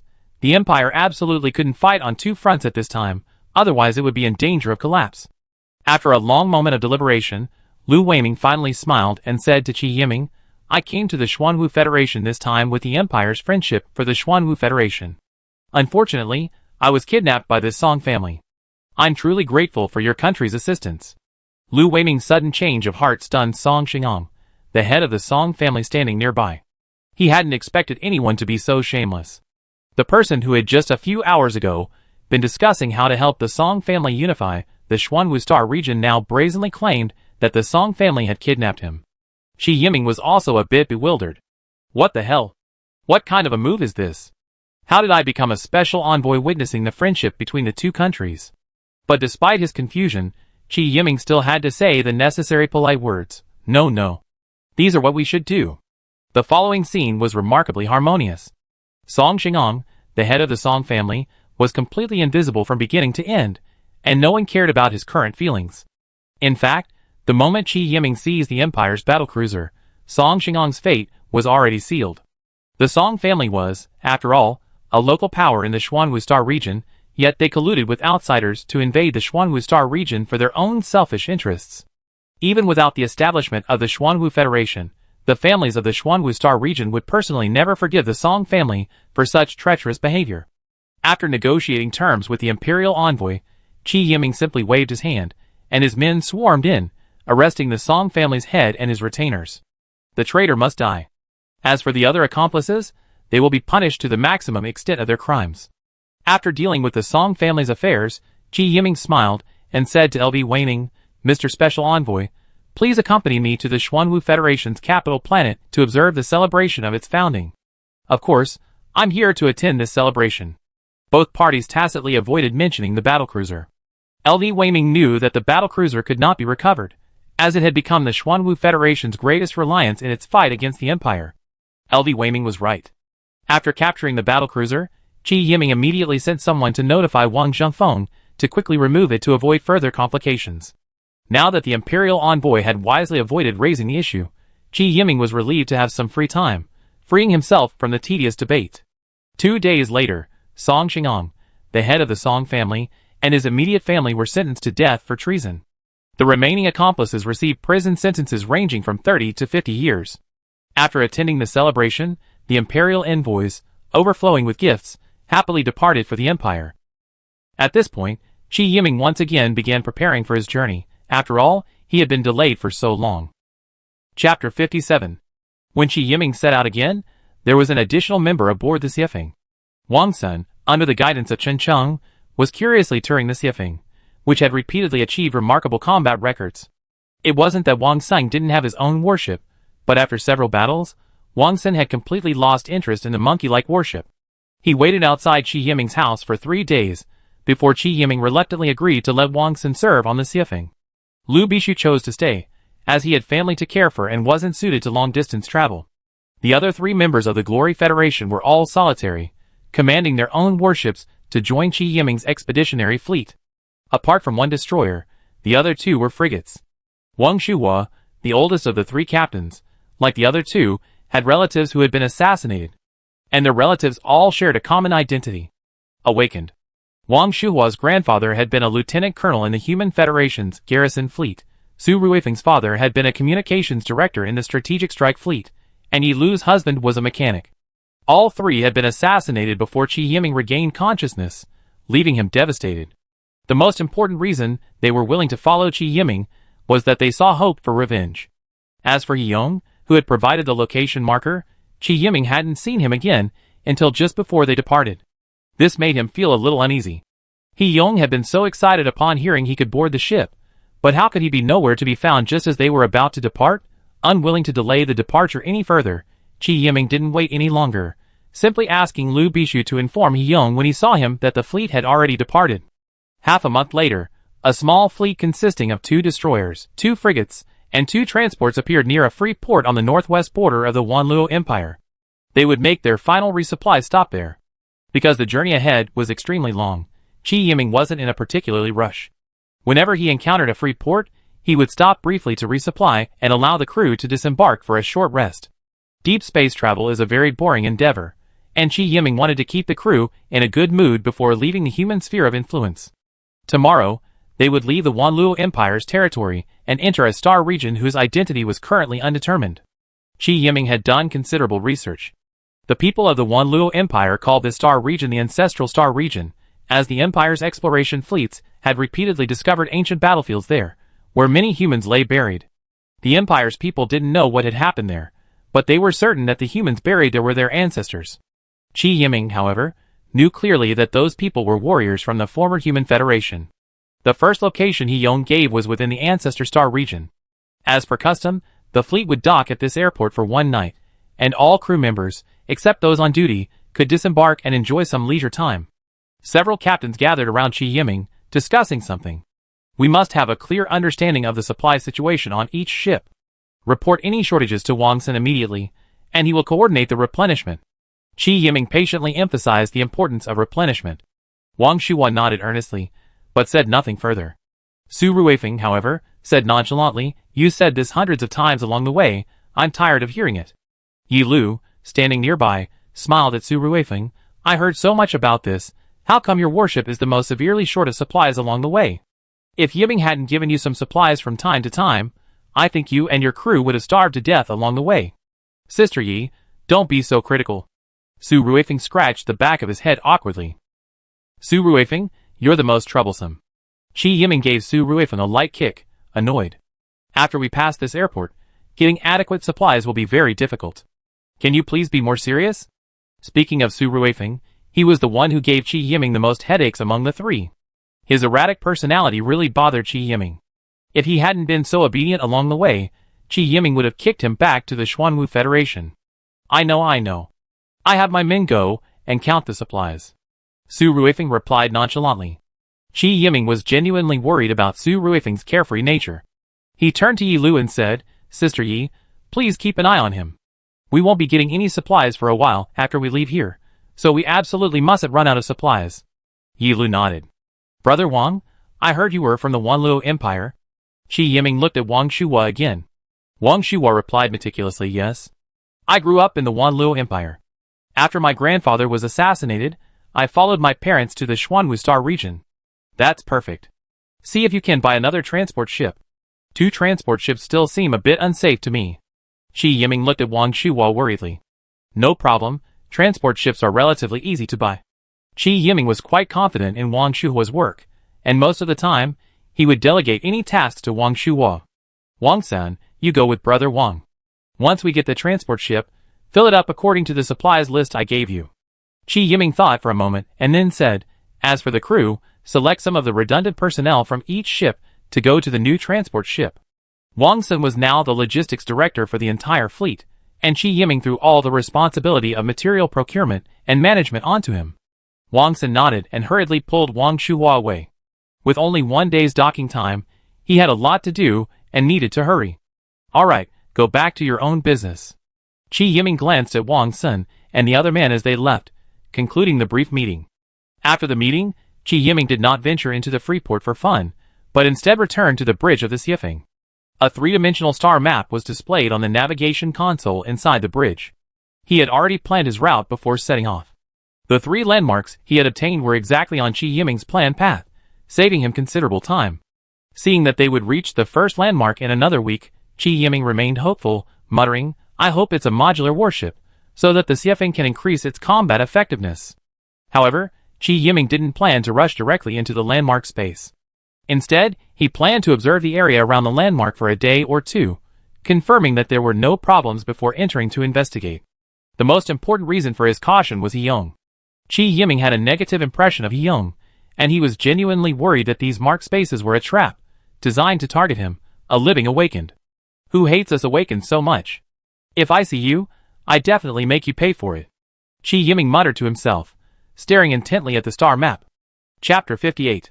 There was no distinction between early and late in the Freeport. After the fleet had remained at the port for 24 hours, everyone hurried back to their respective warships. Qi Yiming made a brief mobilization call on the fleet radio. The ships left the port one after another. After completing their formation, they simultaneously entered warp mode under the guidance of the Xiefeng. Half an hour later, the fleet appeared in front of the jump bridge leading to the ancestral star territory on the northwest border of the Wanluo Empire. Qi Yiming took a deep breath and ordered each ship to activate the jump bridge one by one. This time, the Xiefeng consumed 2 energy blocks. Previously, the Xiefeng had never consumed more than half a block when using the jump bridge, which shows the length of the journey.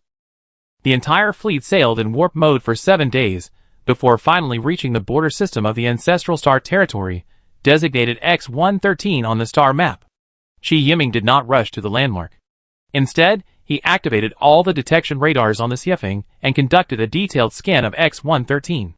They even released 2 scanning probes, specifically to investigate several obvious anomalies. Brother Qi, what are you waiting for? Go straight to the location. Su Ruifeng kept urging, watching the Xiefeng deploy its scanning probes. What's there to worry about with such a volatile Xiefeng? Before Qi Yiming could speak, Yilu spoke up, don't mess around. Better safe than sorry. Yiming was right to be cautious. Brother Wang, tell me, what kind of enemies could there be in this shabby place? Su Ruifeng, a little unconvinced, pulled Wang Shuhua out. Wang Shuhua replied coldly, shut up. Qi Yiming remained silent throughout, simply ignoring Su Ruifeng. Seeing no one support his proposal, Su Ruifeng had to give up, and the fleet channel suddenly fell silent. The results of the investigation relieved Qi Yiming. The anomalies were all signal anomalies caused by rare physical phenomena, and there were no expected enemies. After confirming the system's safety, the fleet set sail again. The distance from Qi Yiming's location to the X-113 system would require 12 full-power warship jumps, a journey that would take approximately 2 days. For the subsequent jumps, Qi Yiming conducted a thorough intelligence reconnaissance, just as he had done in the X-113 system, before ordering the fleet to continue. 2 days later, the fleet arrived at the X-107 system, located on the star map. This was a single-star system with 2 Earth-like planets in the habitable zone. Intelligence indicated an ancient warship on the Earth-like planet closer to the star. Qi Yiming once again conducted thorough reconnaissance before leading the fleet to the planet's sky. This was a dark green, Earth-like planet, its surface covered in green vegetation, covering the entire continent. Just as Qi Yiming ordered the Xiefeng to lower its orbit and carefully survey the planet's surface, a frigate on the far side of the planet suddenly emerged from the atmosphere and rapidly flew towards the border of the X-107 system. Received the identification code from the Azure. The Xiefeng's onboard intelligent computer immediately received the identification code from the warship. Fuck. Someone got there first. Qi Yiming slammed the armrest of the captain's chair. What did I say all along? Advance boldly. You didn't listen. Now someone else has gotten there first. Su Ruifeng sarcastically commented on the fleet channel. Shut up. No one thinks you're dumb. Yi Lu raised her voice, rarely raising it, to reprimand Su Ruifeng. Chase? Wang Shuhua, always steady as a rock, ignored Su Ruifeng again and addressed Qi Yiming. Chase. Qi Yiming pondered, ultimately deciding to pursue, leaving the other three to protect the fleet's 3 transport ships. The entire journey, Qi Yiming wondered, who activated the Azure? Did they encounter another Awakened? Then why did they run away when they saw the Snow Peak? Because the Snow Peak possessed a sufficient energy supply, its jump charge speed was much faster than the Azure's. After just 2 full power jumps, the Azure was overtaken by the Snow Peak. The Azure, realizing it couldn't escape the Snow Peak, stopped. Qi Yiming, overjoyed, quickly had the communications director connect to the Azure. A figure, tightly wrapped, appeared on the communications screen. Who are you? How do you have the right to activate the Azure? Qi Yiming looked at the person on the screen and briefly thought it was He Yong, who hadn't boarded the ship. But after a closer look, he confirmed that it wasn't He Yong. Awakened? The mysterious figure didn't answer Qi Yiming's question, but instead asked Qi Yiming a question. Qi Yiming knew the identity of the Awakened was a potential threat to him and couldn't reveal it easily, so he hesitated. But even in that moment of hesitation, the mysterious figure suddenly turned off the communicator without a word. Warning, Azure's fire control radar has been detected, locking onto our ship. Before Qi Yiming could react, Azure suddenly locked onto the Xiefeng and opened fire. Immediately, a pale blue energy shield rose around the Azure, clinging tightly to the ship's hull. The Azure, also a destroyer, suffered multiple armor penetrations in a single attack on the Xiefeng. The damage monitor indicated the Xiefeng's armor integrity was at 72%, a 28-point drop. Warning, Azure suspected of treason. This ship will autonomously bypass the IFF system. Commander, please be advised. The ship's onboard intelligent computer automatically classified the Azure as an enemy vessel after the Xiefeng came under attack. On the battlefield situation map, the Azure, originally depicted as a friendly ship with a green model, suddenly turned a glaring red. Qi Yiming subconsciously activated the Xiefeng's Guardian subsystem and began repairing the hull. With the Guardian subsystem, the Xiefeng had no fear of the Azure. As a destroyer equipped with a shield generator, the Azure's energy was directed to the generator, which occupied almost half of the ship's space. So the Azure's main gun wasn't particularly powerful, but it still destroyed 28% of the enemy's armor. Qi Yiming was reluctant to attack the Azure. After all, it was a modular warship. But Qi Yiming knew that even if he captured the Azure, the Xiefeng wouldn't be able to combine with it. In fact, the modular warships in the Strategic Strike Fleet have 2 systems. One system focuses on armor protection, the other on energy shields. Both systems ultimately form a single battleship, and the 2 battleships can be combined. When the 2 battleships are combined, they create a super battleship with both first-rate armor protection and energy shields. Since the Azure's captain didn't want to communicate with Qi Yiming was no longer polite, preferring to sink the Azure rather than allow the enemy to capture it. After the Xiefeng's fire control radar locked onto the Azure, Qi Yiming resolutely gave the order to fire. 18 bursting laser beams from the 3 main guns accurately struck the Azure. However, the Snow Peak, which had previously fought with impeccable ease, was unable to eliminate the enemy with a single salvo. The bursting laser beams merely caused ripples on the Azure's surface, and the Azure's blue energy shield only faded slightly. The ship suffered no damage. Chapter 59. Faced with the Xiefeng's attack, the Azure's energy shield merely dimmed slightly. But the Azure was powerless against the Xiefeng, and the 2 warships remained in a stalemate. Qi Yiming had repeatedly attempted to contact the other side during the battle, but was always rebuffed. It wasn't that Qi Yiming was cowardly, but rather that he truly wanted to know if the Azure's captain was his former comrade. If so, why had he ignored his presence? The 2 warships remained in a stalemate for over half an hour, and the Azure was the first to withdraw from the battlefield. Qi Yiming had originally planned to continue the pursuit. Even though the Azure and the Xiefeng were not of the same system, capturing the Azure would have significantly increased Qi Yiming's overall combat effectiveness. However, Qi Yiming received a deep space distress signal from the remaining fleet. Helplessly, Qi Yiming abandoned the pursuit of the Azure and turned his ship back towards the X-113 system to rescue it. Fortunately, this strange enemy force merely fainted, making brief contact with Wang Shuhua and his men. After demonstrating sufficient force to annihilate them, they entered warp mode and lost contact with the remaining fleet. By the time Qi Yiming returned to the X-113 system, the remaining fleet was already out of danger. Qi Yiming didn't feel much regret for not successfully capturing the Azure. After all, it was just a warship. No matter how important it wasn't as important as the lives of his teammates.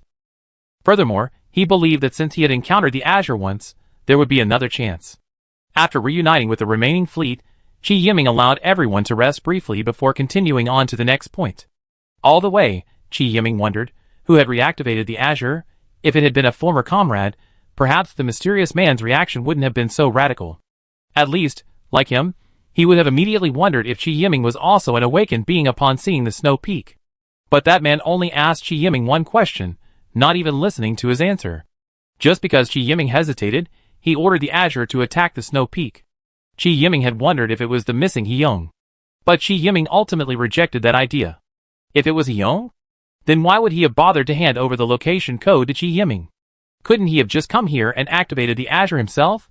Qi Yiming carefully recalled the entire meeting with Hyung. There was nothing strange about it. If there was anything strange, it was that Hyung had covered himself up so tightly. But that also had a premise. As a member of the Glory Federation, amidst a massive purge of the leadership, it wasn't excessive to dress like that for personal protection. Furthermore, he possessed the location codes of 3 ancient warships. At this thought, Qi Yiming suddenly had a bad feeling. Qi Yiming felt that Hyung hadn't regretted joining his fleet, but had most likely been killed. If Hyung had indeed been killed, then everything would make sense. Qi Yiming was originally supposed to have set out before the outbreak of the Xuanwu Star Region War, but was delayed by the conflict. During this delay, Hyung was found and killed by this mysterious group, who then obtained the location information of 3 ancient warships from him. Although Hyung had originally given Qi Yiming the storage device containing the location information, Qi Yiming was certain that Hyung had read its contents. Even if this mysterious group didn't have an information storage device, by forcing Hyung to confess or even reading his memory, they could, with just a few clues, find the exact locations of these 3 landmarks. Qi Yiming was truly anxious. If things were as Qi Yiming suspected, then this mysterious group's next target would definitely be another ancient warship in the X-211 system of the ancestral star domain. If that were true, they had to speed up and reach the X-211 system before the group. Brother Qi, there's no doubt about it. With the Xiefeng's combat power, there's only one word. Charge. After Qi Yiming and Su Ruifeng shared their speculations, Su Ruifeng spoke first. Qi Yiming, as a man, wouldn't take Su Ruifeng's words seriously. Hyung must have been murdered or kidnapped. Wang Shuhua rubbed his chin in thought for a moment before speaking. Yi Lu remained silent. These kinds of things weren't her forte. Commanding a warship was already a struggle for Yi Lu. She rarely considered such complex matters. Brother Wang, you're right. The information about the 3 punctuation points has most likely been leaked. Qi Yiming pondered. To be safe, I go there alone. No. Too dangerous. Yi Lu was the first to object. Surprisingly, Wang Shuhua agreed. Yiming can focus on dealing with this group if he goes alone. If we go along, we'd probably become a burden to him. What are you afraid of? The worst that can happen is we both die. Brother Qi, when the time comes, don't worry about us. Just focus on killing these people. Su Ruifeng shouted excitedly into the fleet channel. You only care about fighting to the death with the enemy. Yi Lu, as the eldest sister, gave Su Ruifeng a brief lecture. Then, looking at Qi Yiming on the communication screen, she said, Brother Wang has a point. We can't be a burden to you. Qi Yiming didn't deny the idea of being a burden. He pointed to a point on the star map and said, You will take the jump bridge northwest of the ancestral star domain, and from there head to the Fan Universe Business Alliance. After crossing the jump bridge, find the nearest free port to rest and resupply. I will reunite with you as soon as possible. This group is likely related to the assassins, who sent assassins to kill the awakened. They must be powerful. Yiming, you must be careful. Yi Lu looked at Qi Yiming worriedly. Don't worry, Sister Yi. Even if I didn't get there first, I can still escape. Qi Yiming reassured Yi Lu with a smile.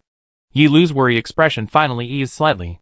2 days later, Qi Yiming separated from the fleet. Wang Shuhua and the others continued along Qi Yiming's planned route toward the Fan Universe Business Alliance, while Qi Yiming commanded the Xiefeng to proceed to the X-211 system alone. Qi Yiming's Xiefeng immediately launched multiple combat probes upon arrival at the X-221 system, scanning the X-221 planet 3 times. After confirming no abnormalities, the Xiefeng entered the system from the edge. It looks like those people haven't arrived yet. Perhaps they only have a few clues, and finding the exact location will take some effort, Qi Yiming said to Wang Xin, who had been standing beside him. He Yong must have been murdered. Wang Xin sighed and said no more. Qi Yiming nodded silently, leaning more towards the theory that He Yong had been killed. Another mysterious organization focused solely on self-interest. Sooner or later, I root you out. Qi Yiming muttered bitterly. At this time, the Xiefeng was rapidly approaching a red desolate planet. The location information obtained by Qi Yiming showed that the ancient warship was on this red desolate planet. Chapter 60. Qi Yiming ordered the Xiefeng to circle the desolate red planet several times, scanning the entire planet using its onboard scanning equipment. But no ancient warships were found. This made Qi Yiming's face darken. Are we too late? Has the warship been taken? Wang Xin shook his head. I don't think that's likely. We weren't delayed long on the way. Finding this place with so little time would be very difficult. Then let's scan it a few more times. The Xiefeng lowered its orbital altitude around the planet, allowing the scanning equipment to more accurately scan the desolate planet. Captain, a suspicious object has been discovered near 31.21 degrees east longitude and 22.51 degrees north latitude. It appears to be man-made. 10 minutes later, the crew member in charge of the scanning equipment happily reported to Qi Yiming. Qi Yiming perked up. Send someone down to check. With his own crew, Qi Yiming no longer had to risk exploring alone. Now all we need to do is give the order, and someone will naturally do the work. Half an hour later, the ground crew reported to Qi Yiming. Captain, it's confirmed to be an ancient warship.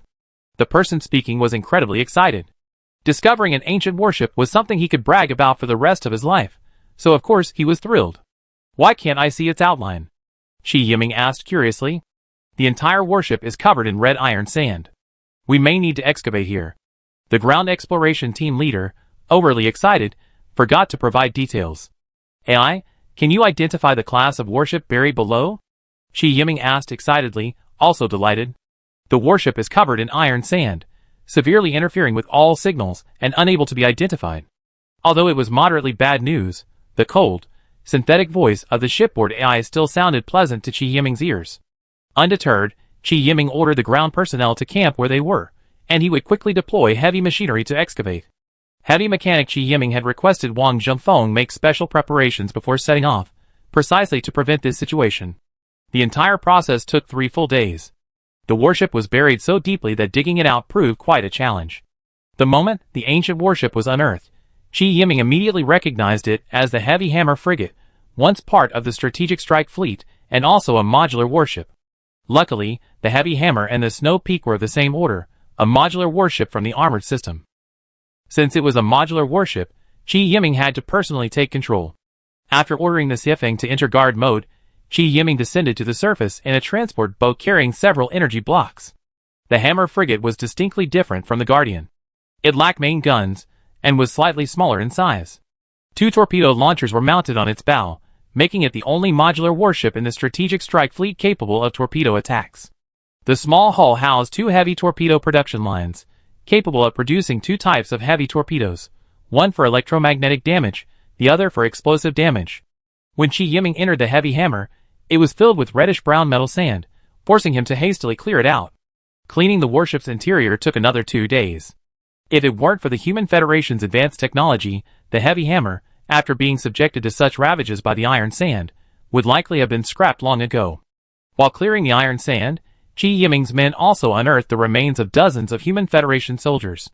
The skeletons, buried for years in the reddish-brown iron sand, had become somewhat reddish. Qi Yiming instructed them to carefully store the remains in the Heavy Hammer storage area, then muttered to himself, "Why force a forced landing anywhere else but on this desolate, barren planet? I wonder how desperate you were at the time." After lamenting, Qi Yiming quickly took control of the Heavy Hammer, and everything went smoothly. Just when Qi Yiming thought the expedition was coming to an end, an urgent communication request came from the Snow Peak. As the Xiefeng's second-in-command, Hao Qinshi took control of the Xiefeng after Qi Yiming's departure. At first, the surrounding airspace was quiet. It wasn't until Qi Yiming successfully took control of the Heavy Hammer that the Xiefeng detected a small formation near the edge of the X-221 system. Hao Qinshi immediately ordered the Xiefeng to raise its defense level and immediately notified the Heavy Hammer, which had just emerged from the atmosphere. Since the 2 sides were still relatively far apart, Qi Yiming wasn't nervous. He carefully adjusted the Heavy Hammer's orbit to the same altitude as the Xiefeng. Qi Yiming then boarded the transport and returned to the Xiefeng. Activate the combined program and bring the heavy hammer under combined control. Qi Yiming, having regained command of the Xiafeng, ordered the combined program to begin. As a frigate, the hammer simply needed to follow the program and independently enter its designated position, whereupon the Snow Peak would use its tractor beam to pull it into position. The hammer's onboard computer, receiving the command, steered the hammer to the bow's underside of the Snow Peak. The Guardian and the probe, which had previously assembled, slowly moved to the Snow Peak's stern and reassembled. After the hammer reached its position, its two engines detached from the hull and were stored by the Snow Peak, replacing the two damaged engines on the Guardian. The two torpedo launchers mounted on the hull were also retracted into the hammer. Under the Snow Peak's tractor beam, the hammer turned, its stern facing the same direction as the Snow Peak's bow. The interior of the warship was also undergoing drastic changes. The area previously used for the engines became a launch port for heavy torpedoes, and the power reactor within the ship was dismantled and stored.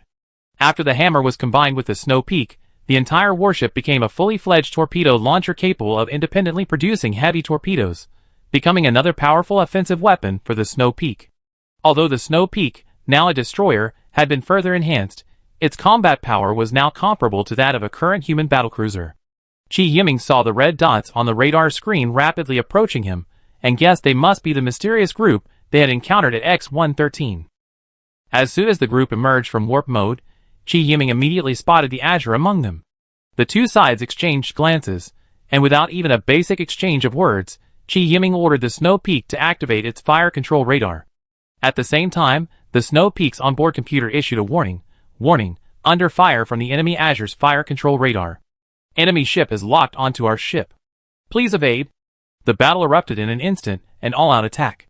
After the first fight, Qi Yiming was mentally prepared for a protracted war. Chapter 61.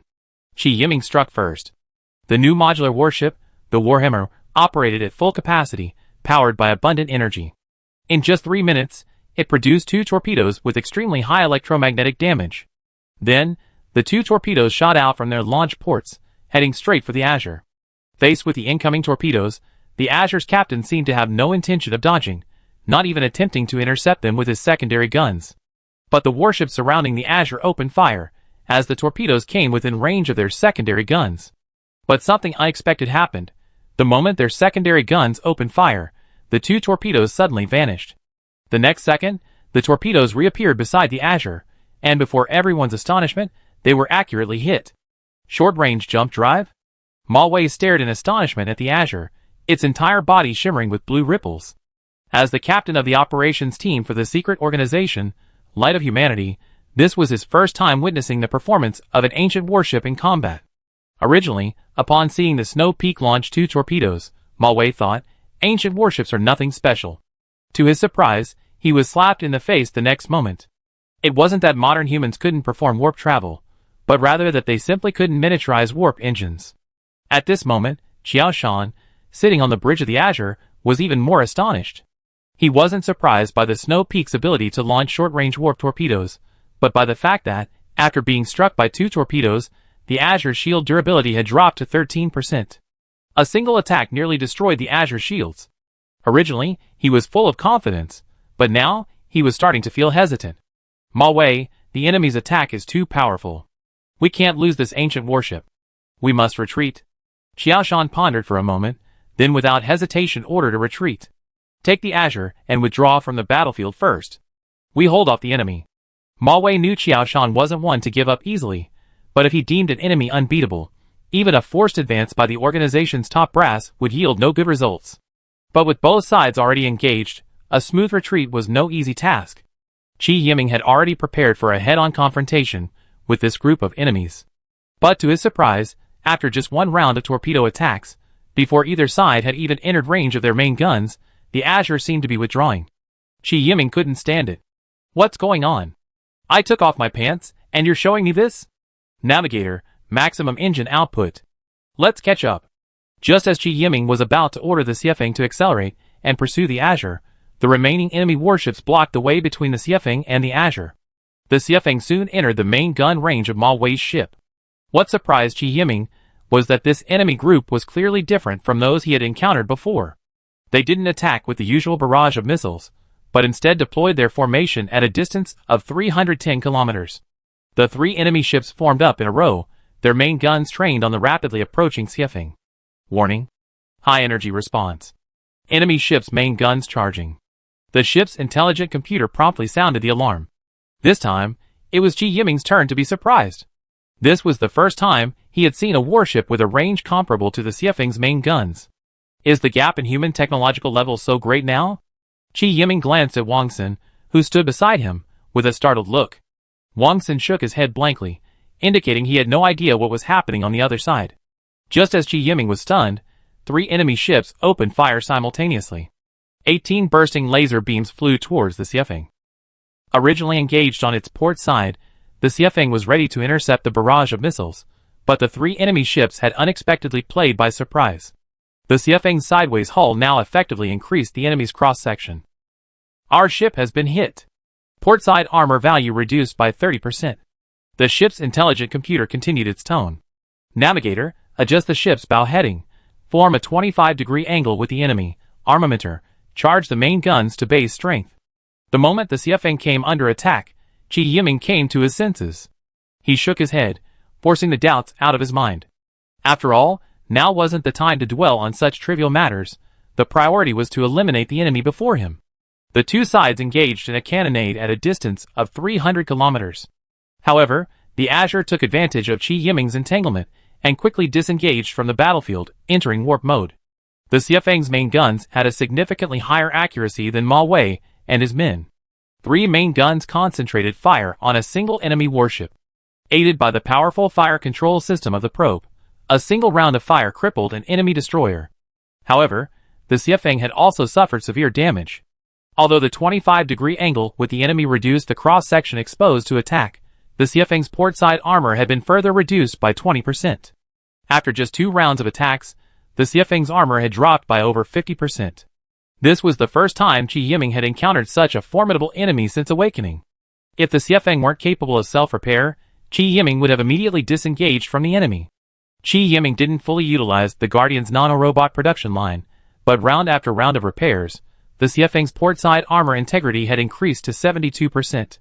Ma Wei wasn't surprised to see the Xiefeng's rapidly repaired outer armor.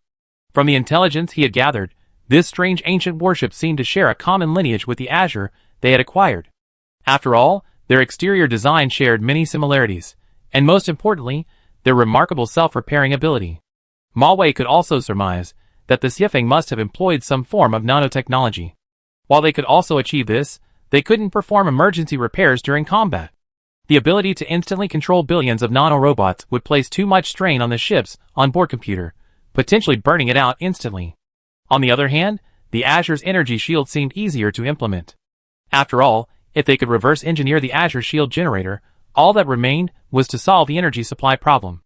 Nano-repair relies on the immense computing power of the ship's intelligent computer, but the energy shield generator tests a deep understanding of energy applications. What Ma Wei didn't know was that maintaining an energy shield for a long period of time required a technology on the same level as solving the intelligent computer's computing power. The Xiefeng, aided by its self-repair capabilities, withstood wave after wave of attacks from Ma Wei's fleet. Ma Wei also exerted great effort to hold the Xiefeng back. After losing a destroyer in the early stages of the engagement, Ma Wei commanded the remaining 2 warships, taking turns at the forefront, creating an opportunity for the damage control personnel on the other warship to perform emergency repairs. Even though they knew they were outmatched, the 2 warships still fought diligently against Qi Yiming. This infuriated Qi Yiming, yet also filled him with respect for the opposing commander. But this didn't mean Qi Yiming would show mercy. With both ships moving at high speed, even with the aid of the probe's fire control system, the Xiefeng's main gun's accuracy decreased, giving the enemy ship a slight chance to turn around. After several rounds of bombardment, Qi Yiming had a rough idea of the enemy's attack strength. While the Xiefeng would inflict considerable damage, thanks to the Guardian's repairs, the ship was in no danger of sinking. Chapter 62. Navigator, adjust the ship's bow to align with the enemy's. Weapon Captain, increase the charge strength of your weapons by 5%. Qi Yiming gave orders to the supervisors at 2 different posts. Ma Wei saw the Xiefeng change its maneuvering pattern, and knew the moment of decisive battle had arrived. In fact, Ma Wei knew in his heart that his 2 destroyers were no match for the Xiefeng. It had only been a little over 2 minutes since the engagement, and Ma Wei hadn't forgotten that the Xiefeng still had torpedo attacks. Sure enough, just as Ma Wei remembered this, the Xiefeng fired 2 explosive torpedoes from its bow torpedo tubes. Just as Ma Wei closed his eyes, awaiting the death of his general, the expected torpedo attack did not arrive. When he opened his eyes to observe, he spat out a mouthful of aged blood. The 2 torpedoes were approaching his warship at a normal speed, not making a short-range jump. Quick, secondary guns, prepare to intercept. Ma Wei finally remembered to order the secondary guns to intercept. In reality, Ma Wei had no idea that a micro-jump engine was a necessity for Qi Yiming. Although the hammer could assemble and produce its own torpedoes, they were conventional torpedoes. And the hammer couldn't manufacture the short-range torpedoes that had just attacked the Azure.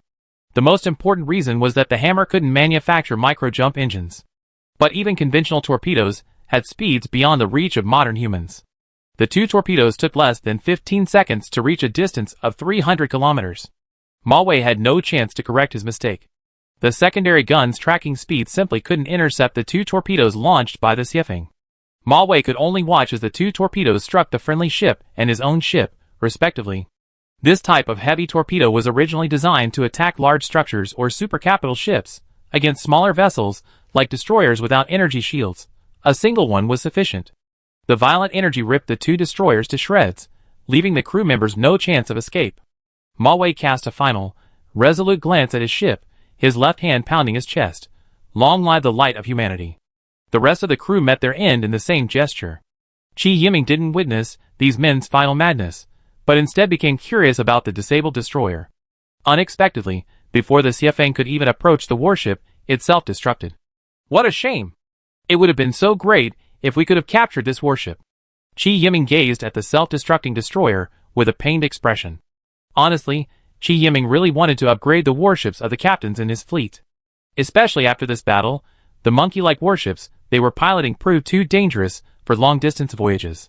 Qi Yiming had originally believed that the Wanluo Empire's warship technology was already top-tier, but he hadn't expected to encounter several warships with comparable combat power to the Xiefeng. If the Xiefeng weren't capable of self-repair, the outcome today would be uncertain. Gazing at the chaotic battlefield, Qi Yiming was lost in thought.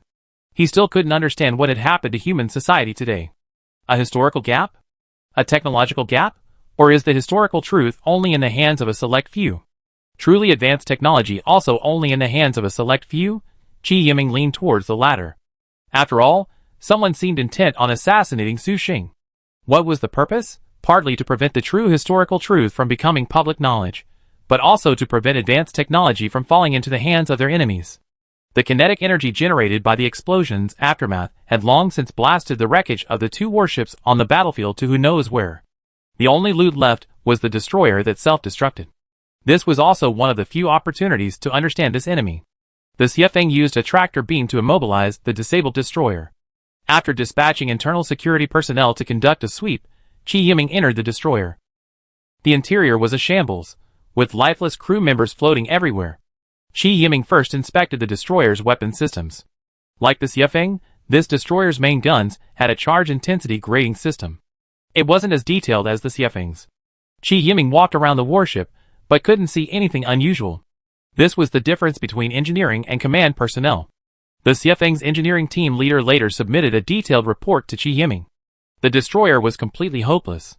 Its internal wiring was severely damaged, and its onboard computer severely burned. Repairing it would be like building another one. Qi Yiming abandoned the idea of towing it to the airport for repairs. As for the destroyer's parameters, Qi Yiming scratched his head, looking at the data, then smiled and put it away, saying he would look at it later. The Xiefeng then hurried to its next location. After reaching the outskirts of the galaxy at the point, Qi Yiming scanned the system once again. Only after confirming it was clear of danger did he recharge his jump drive and head for the point.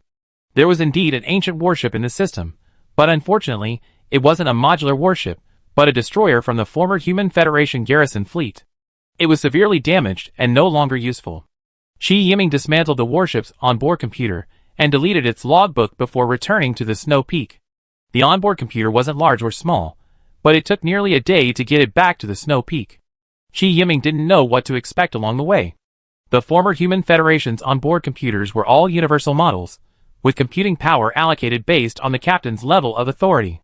Although the warship was severely damaged, the computer was still functional, and removing it as a backup would provide some peace of mind. At the third point, Chi Yiming found no trace of the Azure, which disappointed him. But this was also to be expected. The Humanities Light Task Force suffered heavy losses, with only one warship, the Azure, leaving the battlefield. Chi Yiming believed he wouldn't encounter the Azure again anytime soon. But another development forced Chi Yiming to consider a solution. The Snow Peak had entered the Humanities Light Organization's sights. On the journey ahead, Chi Yiming would not only face the troubles of unfamiliar routes, but also have to guard against sneak attacks from the mysterious Humanities Light Organization. Chi Yiming rubbed his forehead. We only just set out, and we already run into such a major problem. But Chi Yiming knew he couldn't avoid this matter, as it involved another system within the Strategic Strike Fleet. And Chi Yiming knew clearly that to activate the Mosey battle planet, the pinnacle of the Human Federation's technological prowess, warships from both systems were essential, otherwise, the planet's combat effectiveness would be significantly impacted. There were two options. Chi Yiming could return to the former Human Federation capital planet, obtain the complete technological heritage, and then devote significant effort to rebuilding a new strategic strike fleet. The second way is to do everything possible to capture the Azure when you encounter it in a subsequent battle. Chapter 63. Half a month later, Chi Yiming Xiafeng arrived at the border star system of the Pan-Universe Commercial Alliance. After completing customs procedures and paying a hefty fee, Chi Yiming received a detailed star map of the Commercial Alliance's territory. As expected of the Commercial Alliance, everything required money. To pay the toll, Chi Yiming had to sell a small portion of the Xiafeng's war energy blocks to raise the necessary funds. On the star map, Chi Yiming found the nearest free port and prepared to rendezvous with the fleet that had arrived earlier. The Commercial Alliance's free port was distinctly different from that of the Wanluo Empire. Outside the Commercial Alliance's free port were cargo ships of various types waiting to dock. Private spacecraft were rarely seen entering or leaving the airport. Accompanying the cargo ships were escort warships of various types. Although this was only a small port in a border star system, the queue of people waiting to enter circled most of the orbit of the planet where the airport was anchored. Chi Yiming waited in line for several hours before finally entering the airport. During this time, Chi Yiming contacted Wang Shuhua using the frequency he had agreed upon, but there was no response, so Chi Yiming didn't take it seriously. After arriving at the airport berth, the crew was given the usual holiday. Chi Yiming, who was left on duty, disembarked with the ship, intending to inquire about any news regarding Wang Shuhua and the others. But as Chi Yiming walked, he felt something was amiss. Everyone he passed was discussing the same topic. Have you heard? A while ago, a group of nouveau riche arrived, transporting a whole shipload of energy blocks, but Boss Cat took them all and the boats away. Yes, I heard. I also heard the remaining 2 cargo ships have quite a bit of valuables on board. That fleet doesn't look like a merchant fleet, but more like one preparing for a long voyage. I heard that one of the captains of that fleet threatened Boss Mao, saying he'd make sure he and his men were punished when their boss arrived. Is there such a fool? Boss Mao has connections up there, otherwise how could he have thrived in this area? Who says not? As the 2 men walked away, Chi Yiming didn't hear their subsequent conversation, but a sense of foreboding lingered. Could it be Wang Shuhua and his men who were kidnapped? Chi Yiming scratched his head, pondering. The more he pondered, the more unsettling it became. He quickly notified Wang Xin, who was on duty aboard the ship, and told him to evacuate everyone and quickly gather information on Wang Shuhua and his men. As Chi Yiming had suspected, it was indeed Wang Shuhua's fleet that had been kidnapped. It was undoubtedly Su Ruifeng who had caused this trouble. Of the 3, Su Ruifeng had the most eccentric personality. He might have been a light-hearted person during the long interstellar voyage, but he was no slouch when it came to causing trouble. Did you get any information about this cat boss? Chi Yiming asked Wang Xin, with a frustrated look on his face. Why bother asking? Just ask anyone at the airport and you find out, Wang Xin said, trying to grab a passerby. Chi Yiming quickly stopped Wang Xin. What are you doing? Isn't this embarrassing enough? You're being treated like a bumpkin. Just say you got it. The whole thing happened very suddenly. Wang Shuhua and his companions arrived here 2 weeks ago. At first, everyone was very cautious. After all, it was their first time traveling far away. The problem lay with Su Ruifeng. For the first few days after his arrival, Su Ruifeng was quite obedient, spending most of his time on his warship. After a while, he began to think about having some fun at the airport. The airport was full of businessmen, so what kind of fun could he find? Besides drinking, the only thing left was gambling. At first, Su Ruifeng had known to hold himself back, but just a week ago, Su Ruifeng had drunk a lot at a bar, and, instead of returning to his warship, went straight to a well-known casino within the airport. And, unsurprisingly, he lost everything. The casino's security guards, seeing a drunkard had lost everything but his underwear, were about to throw him out, but Su Ruifeng, of course, refused to accept. In a fit of rage, he spread the news that a cargo ship within the fleet was loaded with energy slabs. The news spread like wildfire, quickly reaching Boss Mao. At first, Boss Mao couldn't believe that anyone would be so foolish as to expose such a vast fortune. Finally, Boss Mao, thinking he'd get his hands on something, he had Su Ruifeng kidnapped. Instead of backing down, this guy actually threatened Boss Mao on the spot, saying he'd make him and his men pay the price when his boss arrived. Who could tolerate that? Boss Mao decided to go all out and hijack the entire fleet from the airport. To his surprise, he actually found a warehouse full of energy blocks on a cargo ship. As for this Boss Mao's background, the fact that he could hijack both the crew and the ship from the airport without alerting the authorities speaks volumes. Didn't Boss Mao leave any message? Qi Yiming asked Wang Sun after hearing the whole story. Wang Sun looked at Qi Yiming in bewilderment. What message? Like a ransom? Qi Yiming had never dealt with people like that before, so he assumed Boss Mao would definitely leave a message about paying the ransom. What ransom do you want? How much do you plan to pay for that ship's energy sector? Wang Sun looked at Qi Yiming like he was an idiot. Even if you can come up with that much money, the problem is, they already have the energy sector. Why would they want a ransom? Qi Yiming was stunned. If there's no ransom, how can I capture the leader first? Seeing Qi Yiming's embarrassment, Wang Sun tossed him an information storage device. Here's the location of Boss Cat's lair. It depends on whether we can break in. Qi Yiming looked at Wang Sun in surprise. How did you get this location? Don't look at me. Boss Cat's hideout in this star region is no secret. Any businessman in this area has to go there and pay protection fees. Wang Sun said helplessly to Qi Yiming. So arrogant? This was the first time Qi Yiming had seen pirates openly collecting protection fees. Who says it's not? I was also surprised when I first heard about it, but the problem is that everyone's talking about it so convincingly, it's hard not to believe it. Wang Sun shrugged, indicating that regardless of whether he believed it or not, he believed it anyway.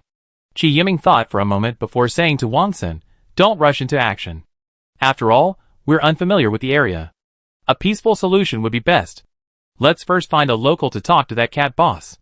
Of course, the whole process inevitably resulted in a lot of idiotic stares. But at least the person entrusted with the task agreed to make the trip for the sake of the money, but there was no guarantee of a positive outcome. Of course, Qi Yiming didn't expect a positive outcome. He sent someone to talk primarily to find out if his people were safe, and secondarily to consider the energy sector's problems. Afterwards, with nothing else to do, everyone could only waste time at the airport. Qi Yiming really couldn't stand the way everyone in the airport looked at them, so he asked Wang Sun to wait for news alone in the airport, and he returned to the Xiefeng alone to study the space conditions around the cat boss's hiding place, to see if there were any abnormalities, etc. Chapter 64.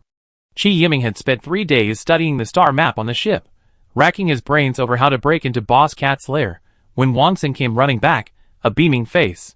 The client has brought back good news. Wang Sun took a deep breath before slowly relaying the client's message, that Boss Cat wants to negotiate with us. Negotiate? Qi Yiming was also stunned. He had long been preparing for the use of force, but he hadn't expected this Boss Cat to actually negotiate. How? Where? They were quite sincere, letting us choose the location and time. Have you asked how our men are doing? Qi Yiming was most concerned about his subordinates. The situation isn't good. Su Ruifeng was beaten half to death. Wang Shuhua and Yi Lu are both in solitary confinement, but they're not in immediate danger of death, Wang Sun said with concern. Su Ruifeng deserved his beating. It's just hard on brother Wang and sister Yi. Qi Yiming showed no sympathy for Su Ruifeng's plight. That person's still waiting for our reply. The sooner the better tomorrow. The location is in this system's asteroid belt. Qi Yiming opened the star map and casually pointed near the asteroid belt, saving the location data into an information storage device and handing it to Wang Sun. After watching Wang Sun leave, Qi Yiming notified the duty officer to recall all crew members, and the Xiefeng prepared to leave port. Qi Yiming needed to scout the area in advance to avoid any setbacks. An hour later, the Xiefeng quietly left port, heading directly for the asteroid belt. At that moment, in Boss Cat's lair, a mysterious, tightly wrapped figure sat across from Boss Cat, speaking in the tone of a superior to a subordinate. This is the first mission the organization has given you. I hope you don't mess it up. If Qi Yiming were here, he would definitely recognize this man as Qiao Shan, captain of the Azure. Boss Mao flattered Qiao Shan, "Don't worry, I definitely complete the mission flawlessly." The next day, Boss Mao and a dozen of his men marched in a mighty procession to the asteroid belt Qi Yiming had designated for negotiations. Qi Yiming had been waiting for Boss Mao at the designated location. Looking at the vast fleet, Qi Yiming frowned and ordered his weapons officer, "Recharge your weapons slowly, and don't let too much energy escape." "Are you here to negotiate?" Wang Sen, his face pale, gazed at the dozen or so destroyers and a cruiser facing him. Just as Qi Yiming ordered everyone on board to stand guard, Boss Mao's group received a direct link. "Are you the boss Su Ruifeng mentioned?" Boss Mao looked menacing over the communicator, but to Qi Yiming, he looked remarkably humorous. A large, white, plump face filled the entire communicator screen, and the voice was exceptionally thin. Qi Yiming even scrutinized the other party to see if he had an Adam's apple. "I'm asking you a question?" Seeing Qi Yiming remain silent, Cat Boss grew a little irritated. "I'm not really a boss. Those people you kidnapped were my companions," Qi Yiming replied, suppressing a smile. "Tell me, what are you offering to redeem them?" "You stole a shipload of our energy blocks, and 2 other transport ships. The people are of no use to you. Why don't you return them to me first?" Qi Yiming hadn't intended this matter to be resolved amicably, and he casually made his offer. Even if Cat Boss were kind enough to return the people and the 3 warships, without those 3 transport ships, Qi Yiming wouldn't be able to do anything. This meant they had to return home right after the journey began. They might even have to work for a while within the Fan Universe Business Alliance's territory to save enough money before returning to the Xuanwu Star region in disgrace. The exchange of personnel is easy, but what about the ransom? "Boss Cat, just draw a line and I take it." "Hey, you're quite knowledgeable." Boss Cat mocked Qi Yiming in his shrill voice. "Then trade your ship." How could Qi Yiming, once a renowned pirate nemesis in the Xuanwu Star region, accept such an offer? Since he had no intention of settling the matter peacefully, Qi Yiming gave up the pretense. After receiving a look from the weapons officer indicating the main guns were fully charged, Qi Yiming ordered the Xiefeng to fire. The pirates, caught off guard by the sudden attack, remained unfazed. Boss Cat, looking at one of his own sunken destroyers, glared at Qi Yiming with rage. "How dare you be so arrogant on my turf? I beat you to your knees and call you daddy." Boss Cat then hung up. "Yiming, are you afraid they kill you if you start a fight?" Wang Sen expressed concern for the safety of the kidnapped personnel. "Don't you realize this negotiation is a conspiracy from beginning to end?" "Conspiracy? Weren't you just negotiating the price? You told me that a few days ago? They got a ship full of energy blocks, so why are they still negotiating?" Qi Yiming glanced at Wang Sen, who was standing beside him. "Yeah, how could I have forgotten that?" Wang Sen suddenly realized, but he still couldn't understand why the other party had proposed negotiations. "If I'm not mistaken, the Azure should be nearby," Qi Yiming told Wang Sen as he ordered the radar officer to increase the intensity of the surrounding space.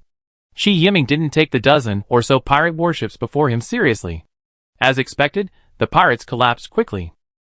After only 3 rounds of attacks from the Xiefeng, several ships in the pirate fleet broke away from their formation, preparing to flee the battlefield. But there were also bloodthirsty individuals among the pirates. The 4 destroyers surrounding Boss Cat's ship remained remarkably calm, following Boss Cat's cruiser, the Old Cat, towards the Xiefeng. Qi Yiming quickly noticed a difference between these warships. They constantly shifted formations as they approached the Xiefeng. Whenever a ship came under attack from the Xiefeng, it would retreat behind the others for emergency repairs. Such a familiar tactic. Likely a lingering ghost. Qi Yiming cursed inwardly. Qi Yiming had expected to encounter the light of humanity's fighters again later in the journey, but he hadn't expected it to happen so soon. Having just emerged from the Ancestral Star territory, they barely had time to rest before they ran into this group again. Weapons Commander. Reduce the main gun charge. I want to capture these warships. Qi Yiming made up his mind this time. Internal guard, armor up and prepare for boarding. Wang Sen's face paled at the mention of boarding.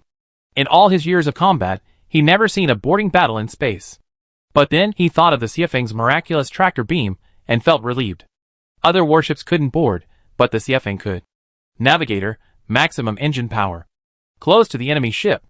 With one command, the Xiefeng's interior immediately erupted in activity.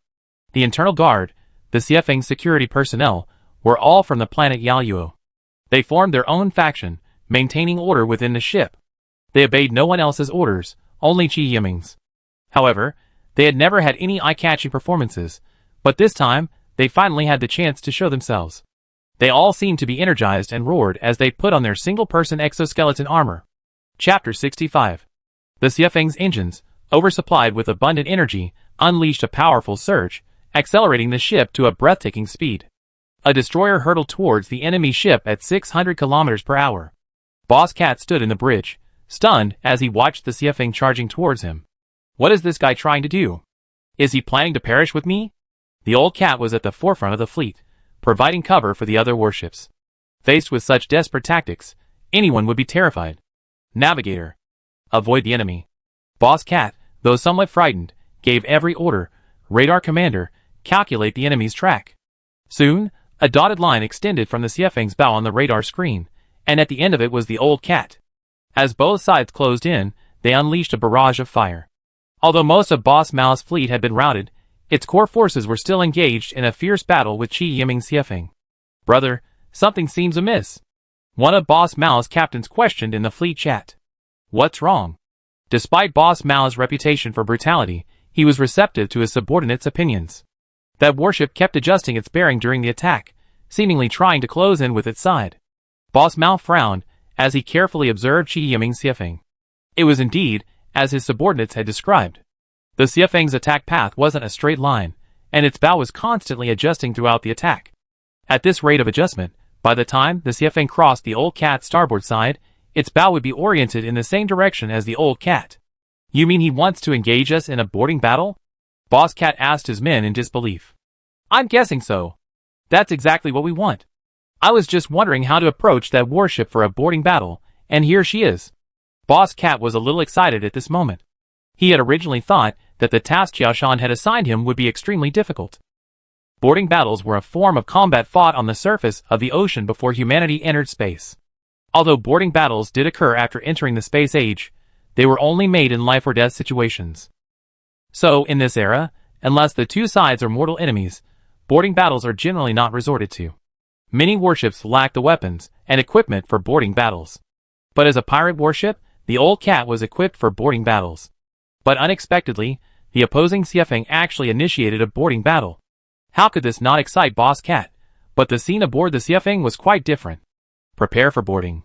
The ship's intelligent computer clearly had pre-programmed boarding procedures. All personnel, please don your cabin spacesuits.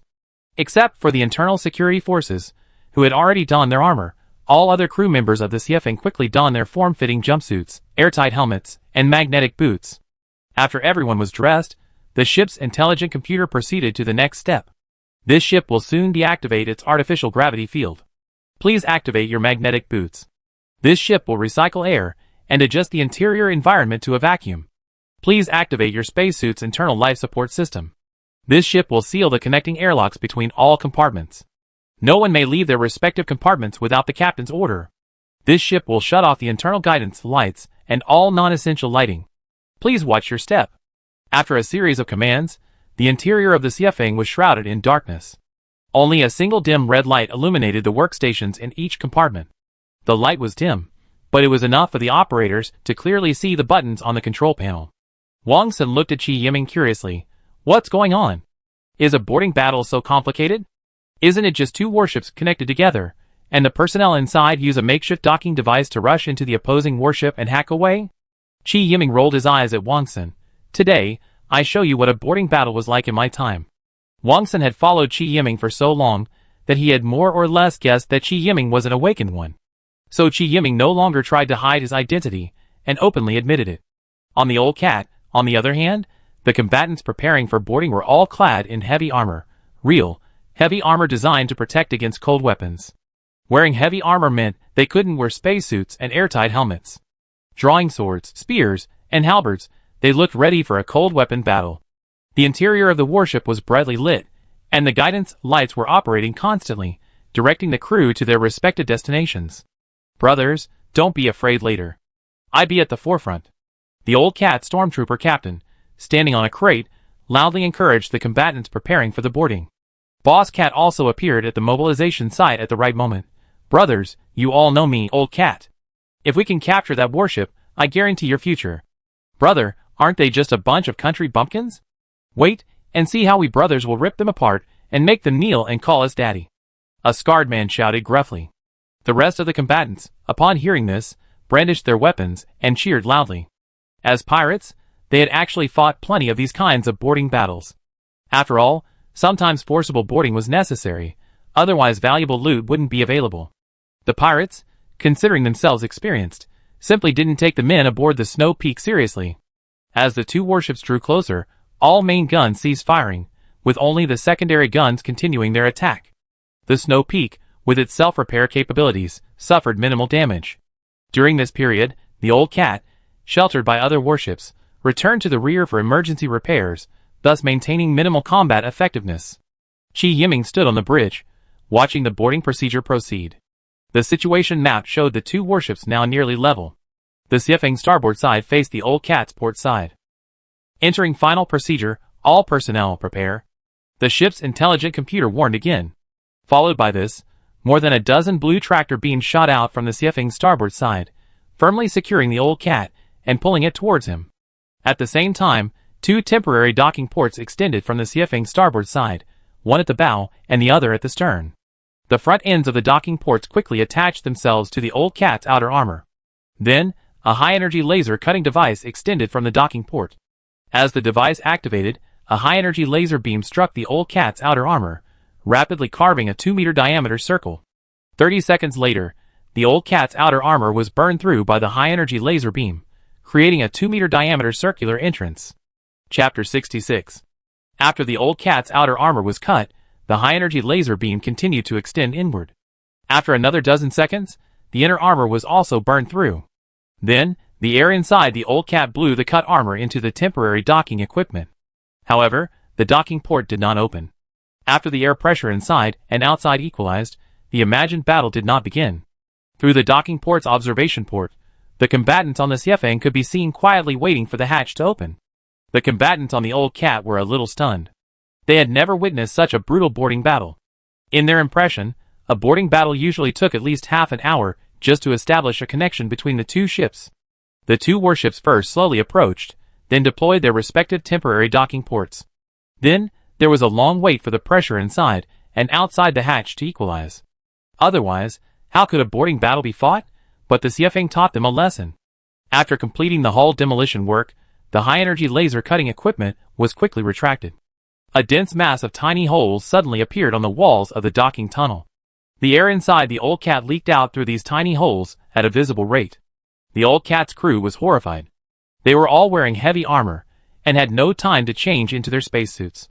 Thankfully, Boss Cat reacted quickly and decisively ordered the sealing of all compartments, thus stopping the air leak. After the panic, the crew quickly removed their heavy armor and changed into their lightweight spacesuits, but they still held various cold weapons in their hands. The internal security forces stationed inside the Xiefeng ship were each clad in exoskeleton armor, wearing airtight helmets, and armed with electromagnetic rifles. The red light outside the docking port turned green after the air inside the Old Cat was completely evacuated, and the docking hatch instantly opened. The Xiefeng ship's internal security forces, in a single, 3-man team, entered the Old Cat with their weapons drawn. The first combat team to enter the Old Cat, escorting the engineering team, located a data port within the ship. The engineering team successfully hacked into the Old Cat's control system. Although they didn't gain ultimate access, they were still capable of performing minor tasks like controlling the guidance lights. After some manipulation by the engineering team, the guidance lights on the Old Cat illuminated, pointing directly towards the Old Cat's bridge. The engineering team's mission was now complete, and the rest was the responsibility of the internal security forces. The entire battle was brutal and swift. The internal security forces combatants paid no attention to the damage to the Old Cat's interior. They opened fire on the enemy upon sight. The Old Cat's crew, armed with cold weapons, were completely stunned when they saw the enemy wielding electromagnetic rifles. Electromagnetic rifles were renowned for their power. Firing from within the ship could easily penetrate the armor from within. Now, after a barrage of fire, every moving being was killed. The Xiefeng's boarding engagement was truly a piece of cake. Knowing that the internal security forces had reached the bridge entrance, Boss Mao stood there in a daze, carefully recalling the events of the past 10 minutes. If Chi Yiming hadn't ordered the internal security forces not to storm the bridge, Boss Mao would have been dead by now. After successfully capturing the Old Cat's engine room, the internal security forces left several squads to guard the remaining compartments, trapping the enemy within. The remaining forces quickly retreated to the Xiefeng. The Xiefeng then released the old cat from its clutches and attacked another destroyer. Following the same pattern, the remaining destroyers were captured by the Xiefeng within an hour. With the exception of the old cat's captain, Mao Lauda, who survived, the remaining captains were killed instantly by the internal security forces, who stormed the bridge. The boarding battle ended successfully under Wang Xin's astonished gaze. Qi Yiming hummed a little tune as he reconnected to the old cat.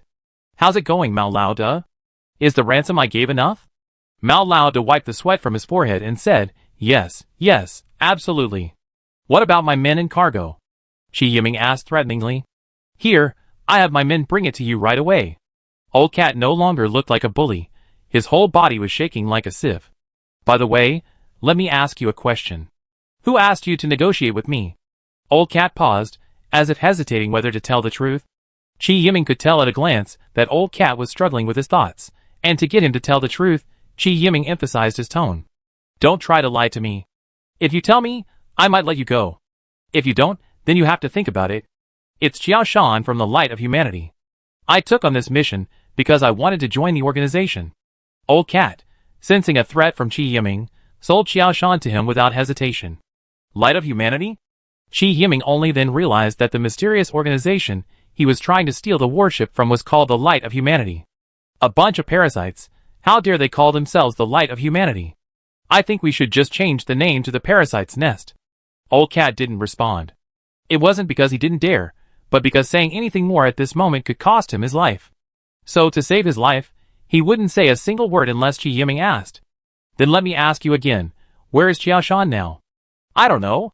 He wasn't at my hiding spot when I set out.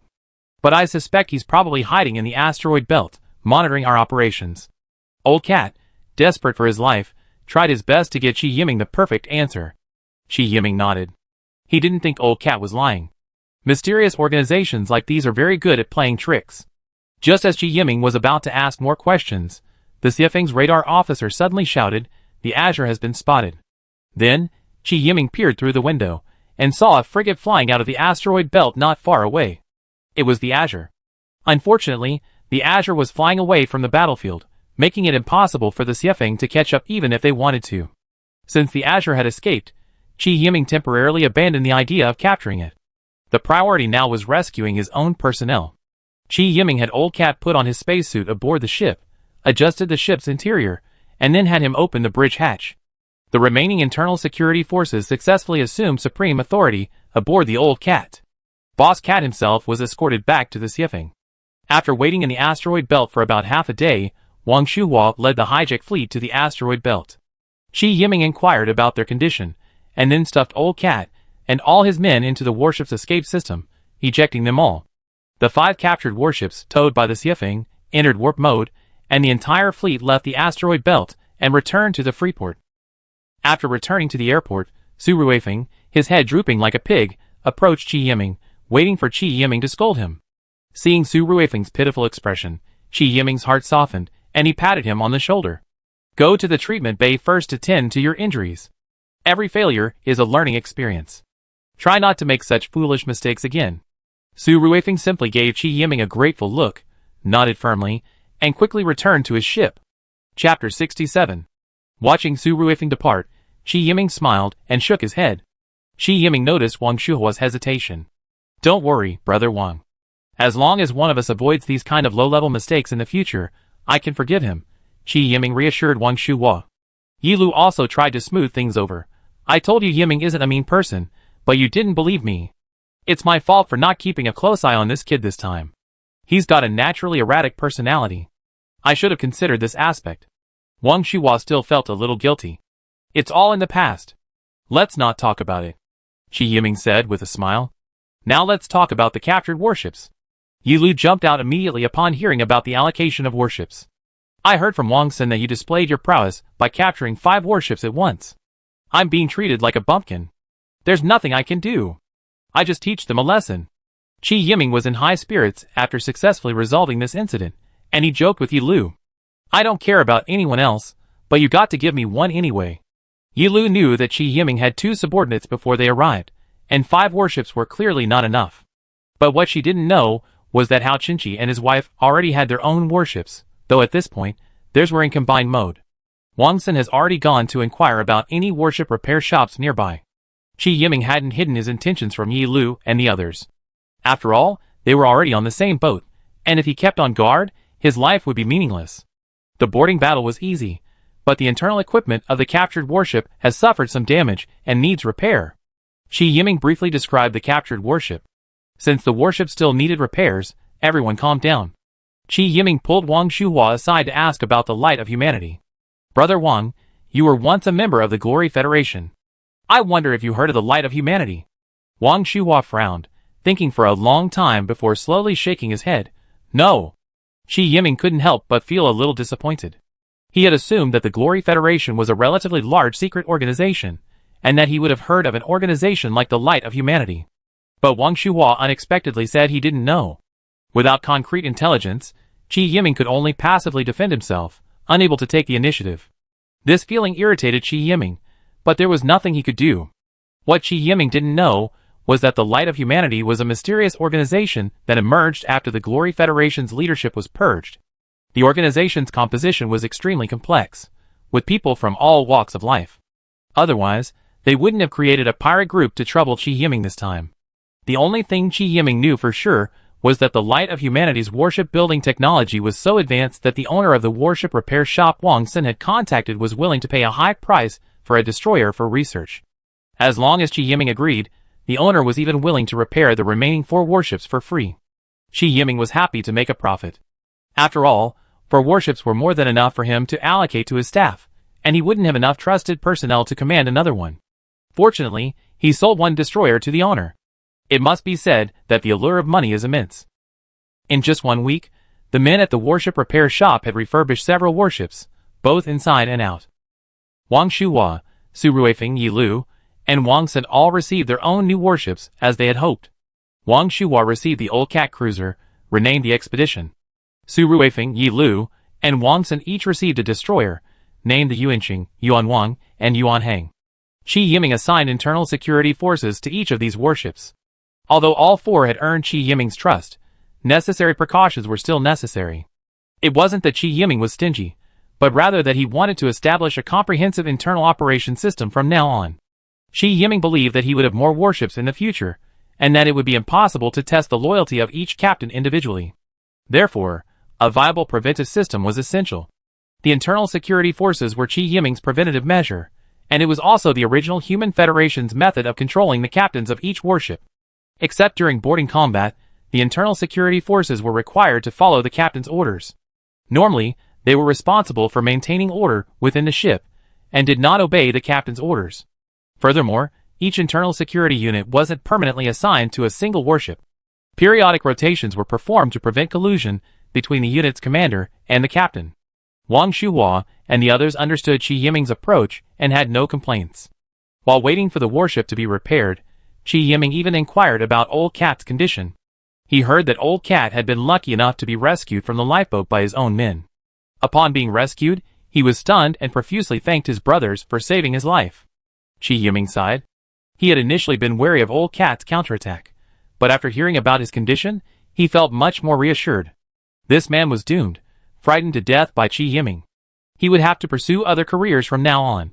A career requiring sheer courage, like space pirates, was no longer suitable for him. After assigning the warships, Qi Yiming stayed at the airport for 2 more days, giving everyone time to familiarize themselves with the new vessels. After a resupply, they replenished all the supplies they had consumed during the battle before leaving the port again. For some reason, Qi Yiming felt that Xiao Shan, the Light of Humanity, had the same goal as him, to reach the former capital of the Human Federation. What puzzled Qi Yiming was how a single warship could cross the vast desolate star region. At this moment, Xiao Shan was commanding the Azure to join a massive expeditionary fleet. At a glance, this expeditionary fleet consisted of no fewer than 10 large transport ships, surrounded by at least 15 warships of various types. One of these warships was particularly eye-catching, its 10-kilometer-long hull making everyone marvel at the advancement of human technology. It was a battlecruiser, the backbone of the fleet and the military guarantee for this expedition. Xiao Shan's Azure, though seemingly inconspicuous, held a very special position within the fleet. It was simply because Xiao Shan himself was the founder of the organization known as the Light of Humanity. Speaking of which, Qiao Shan did indeed have a close connection to the Glory Federation. He was the missing son of a high-ranking official whom Liu Bishu had mentioned. Qiao Shan's Azure was found and successfully activated in a remote star region after the Glory Federation was purged. His father also gave him a star map with a detailed route, which, upon closer inspection, was not much different from Qi Yiming's planned route. As Qi Yiming had suspected, Qiao Shan's destination was also the former capital planet of the Human Federation. What surprised Qiao Shan was that his father had never mentioned that the Strategic Strike Fleet also had another series of warships. This unexpected encounter between Qi Yiming and Qiao Shan truly opened up the glorious lives of these two fateful enemies. Chapter 68. After Qiao Shan's Azure joined the massive fleet, he took a tender to the battlecruiser, the Future Light. His steward, Wei Feng, a loyal servant of Qiao Shan's father, was the captain of this battlecruiser. "Young master, why have you been away for so long this time?" Wei Feng looked at the dusty and unadorned Qiao Shan, his heart aching. Qiao Shan had been Wei Feng's mentor since he was a child. It's no exaggeration to say that he considered him half his own son. Since Qiao Shan's father's death, Wei Feng had been by his side. He had watched Qiao Shan grow to this point. The once weak and helpless boy had grown into a qualified captain, on his way to becoming a successful leader. Wei Feng knew Qiao Shan was holding a grudge.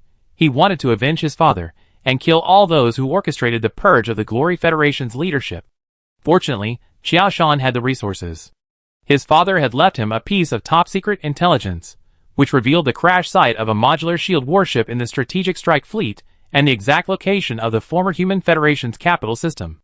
After his father's death, Qiao Shan followed this information and found the Azure, where they had conducted experiments. Even though the Azure was only a frigate, its combat power, like that of the original Guardian, was comparable to that of modern destroyers. Wei Feng believed that Qiao Shan would soon achieve his revenge. However, it seemed that Qiao Shan's ultimate goal was not simply revenge. He harbored a higher ideal: to establish a unified political power within the human world. To this end, he was even willing to risk a long expedition to the former Human Federation's capital system to retrieve the technological gems left behind there. "Uncle Wei, I encountered an ancient warship this time." Qiao Shan gathered his thoughts. "That warship should also be the modular warship of the Strategic Strike Fleet that my father mentioned. Tell me about it." Wei Feng looked at Qiao Shan curiously. Qiao Shan recounted the entire encounter with Qi Yiming in detail.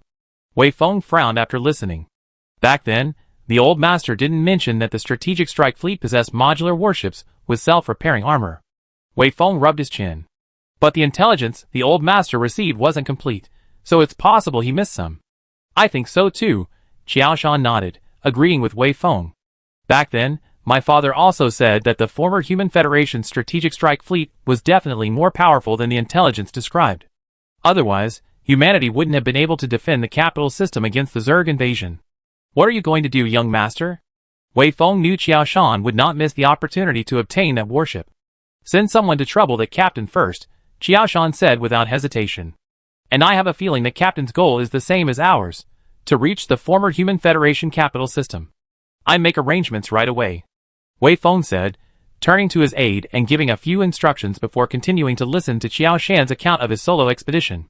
However, Qiao Shan, whose mission had failed, seemed unimpressed. After giving Wei Feng his instructions, he sat silently in the captain's cabin of the battlecruiser, the Light of Humanity, resting his eyes. Wei Feng, without interrupting him, quietly left the cabin and returned to the bridge of the Light of Humanity to organize the fleet for the jump. At this time, Qi Yiming, 2 galaxies away, also set off. Wang Shuhua and the other 3 seemed somewhat excited to have acquired new warships. After all, their previous warships had been mere simulacrums. This time, not only were they upgraded, but they each received a specialized warship whose average combat power surpassed their original counterparts. This was especially true of Wang Sun and Su Ruifeng. Wang had behaved relatively normally, but Su Ruifeng went completely berserk. Ever since acquiring the new warships, the fleet's communication channels had been abuzz. At first, Qi Yiming offered a few warnings, but after a while, Su Ruifeng would start mumbling again. Finally, Qi Yiming simply blocked Su Ruifeng's communications, and the world suddenly fell silent. Qi Yiming was now able to focus on planning their next course of action. Originally, Qi Yiming planned to proceed as steadily as possible, stopping for a day at any free port where he could resupply, thus providing an excuse to give his men a day off. Unfortunately, he encountered Xiao Shan, which instilled a strong sense of urgency in Qi Yiming. Desperately, Qi Yiming could only minimize his resupply calls. However, Qi Yiming had no idea that a wide net was slowly spreading against him. The Fan Universe Business Alliance's capital system housed 80% of humanity's high-value chambers of commerce. Zhang Tong, Xiao Shan's sponsor, was currently on the phone with Wei Feng. Of course, the subject they were discussing was targeting Qi Yiming. The two chatted for nearly half an hour before ending the call. Afterward, Zhang Tong summoned his butler and instructed him to host a small reception at his residence that evening, sitting him down to prepare. That evening, dozens of prominent financial group leaders gathered at Zhang Tong's residence. Amidst the clinking of glasses, Zhang Tong quietly leaked information about Qi Yiming. One of these companies was Flamingo, a multi-sector arms company. Its leader was Mao Qifan, a renowned figure within the business alliance. Rumors circulated that Mao Qiming had exterminated the entire human population of a habitable planet in order to acquire an ancient warship. While the rumors were exaggerated, they did reveal his ruthlessness. After the reception, Zhang Tong watched Mao Qifan hurriedly depart, a smug smile playing on his face. The feeling of punishing someone without having to do it himself was truly exhilarating. That was Zhang Tong's sole thought. 2 days later, numerous mercenary fleets surrounding the capital planet accepted a commission. The commission was simple: to capture Qi Yiming's Xiefeng. For a time, Qi Yiming and his Xiefeng became famous throughout the various colonized star systems of the Business Alliance. But Qi Yiming, constantly navigating deep space, knew nothing of this. It wasn't until his fleet docked for supplies that the nosy Wang Sun learned the news from a small businessman he was friendly with. "Mr. Qi, what should we do now? We become the butt of the pack, condemned to destruction by everyone." Wang Sun immediately contacted Qi Yiming, who remained aboard the Xiefeng, upon hearing the news. In reality, Qi Yiming didn't have a particularly good solution. To reach the former Human Federation's capital system, no matter how he planned his route, he would have to pass through the Fan Universe Commercial Alliance's territory. And at this point, they had only covered a quarter of the route within the Commercial Alliance's territory. At their current rate, the Xiefeng and its fleet would have to sail within the Commercial Alliance's territory for at least 3 months. These 3 months would be enough time for various mercenary groups to locate Qi Yiming's Xiefeng. If the Xiefeng were truly surrounded, Qi Yiming's situation would become truly precarious. Chapter 69. I think it's best if we go our separate ways. Qi Yiming glanced at Wang Sun on the communicator. Separate? Yi Lu was somewhat surprised by Qi Yiming's decision. Wang Shuhua, on the other hand, nodded. This is the best solution at the moment. Qi Yiming's small team could be said to have turned a disaster into a blessing after the hijacking, having made up for a shortcoming in the fleet. The combat effectiveness of Wang Shuhua and his 4 warships had improved significantly, and they were not afraid of ordinary pirates. In addition, the news from the mercenary community was clear: they were only targeting Qi Yiming's Xiefeng. If Qi Yiming moved with the fleet, he would actually threaten the fleet's safety. Furthermore, if a critical moment came, the other warships in the fleet would become a burden to Qi Yiming. But if Qi Yiming acted alone, he could attract the mercenaries' attention to the maximum extent, thus ensuring the safety of the fleet and its supplies. Also, while the Xiefeng's survival method was simple, it was very effective.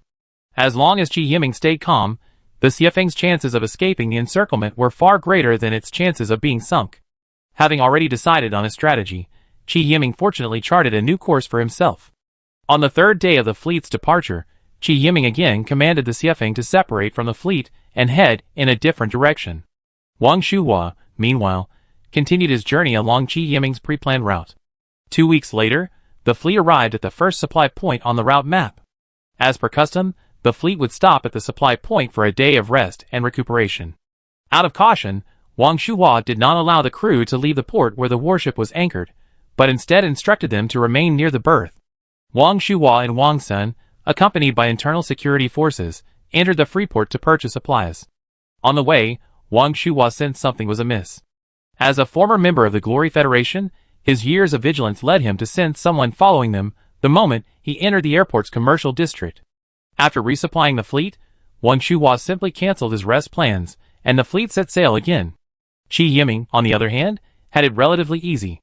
Resupplying a single warship wasn't a huge burden, and the Xiefeng had a food synthesizer. While the food tasted a bit off, as long as the warship's energy wasn't depleted, it didn't require resupply at a port. Qi Yiming fortunately abandoned all plans to resupply at a port. What Chi Yiming didn't expect was that instead of blocking the airport, these mercenaries blocked the jump bridges between star regions. It's understandable, really.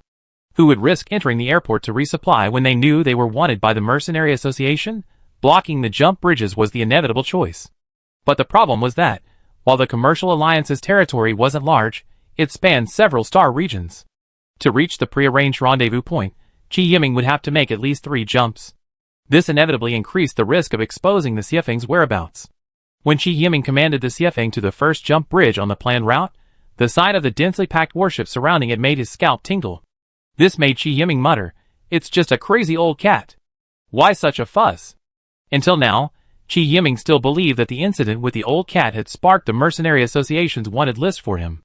After all, Wang Sun had only learned that Chi Yiming was wanted by the Mercenary Association. He hadn't learned the reason. But the real reason for all this was that Qiao Shan was creating obstacles to slow Chi Yiming down, and if possible, killing him would be a good option. Desperate, Chi Yiming had no choice but to retrace his steps and replan his route, but he couldn't avoid the tragic fate of being stuck on the bridge and jumping off. "Are you forcing me to fight my way out?" Chi Yiming angrily slammed the armrest of the captain's chair after retreating again. "Since you're forcing me like this, don't blame me for turning the business alliance upside down." Chi Yiming ultimately decided to resolve the situation with brute force.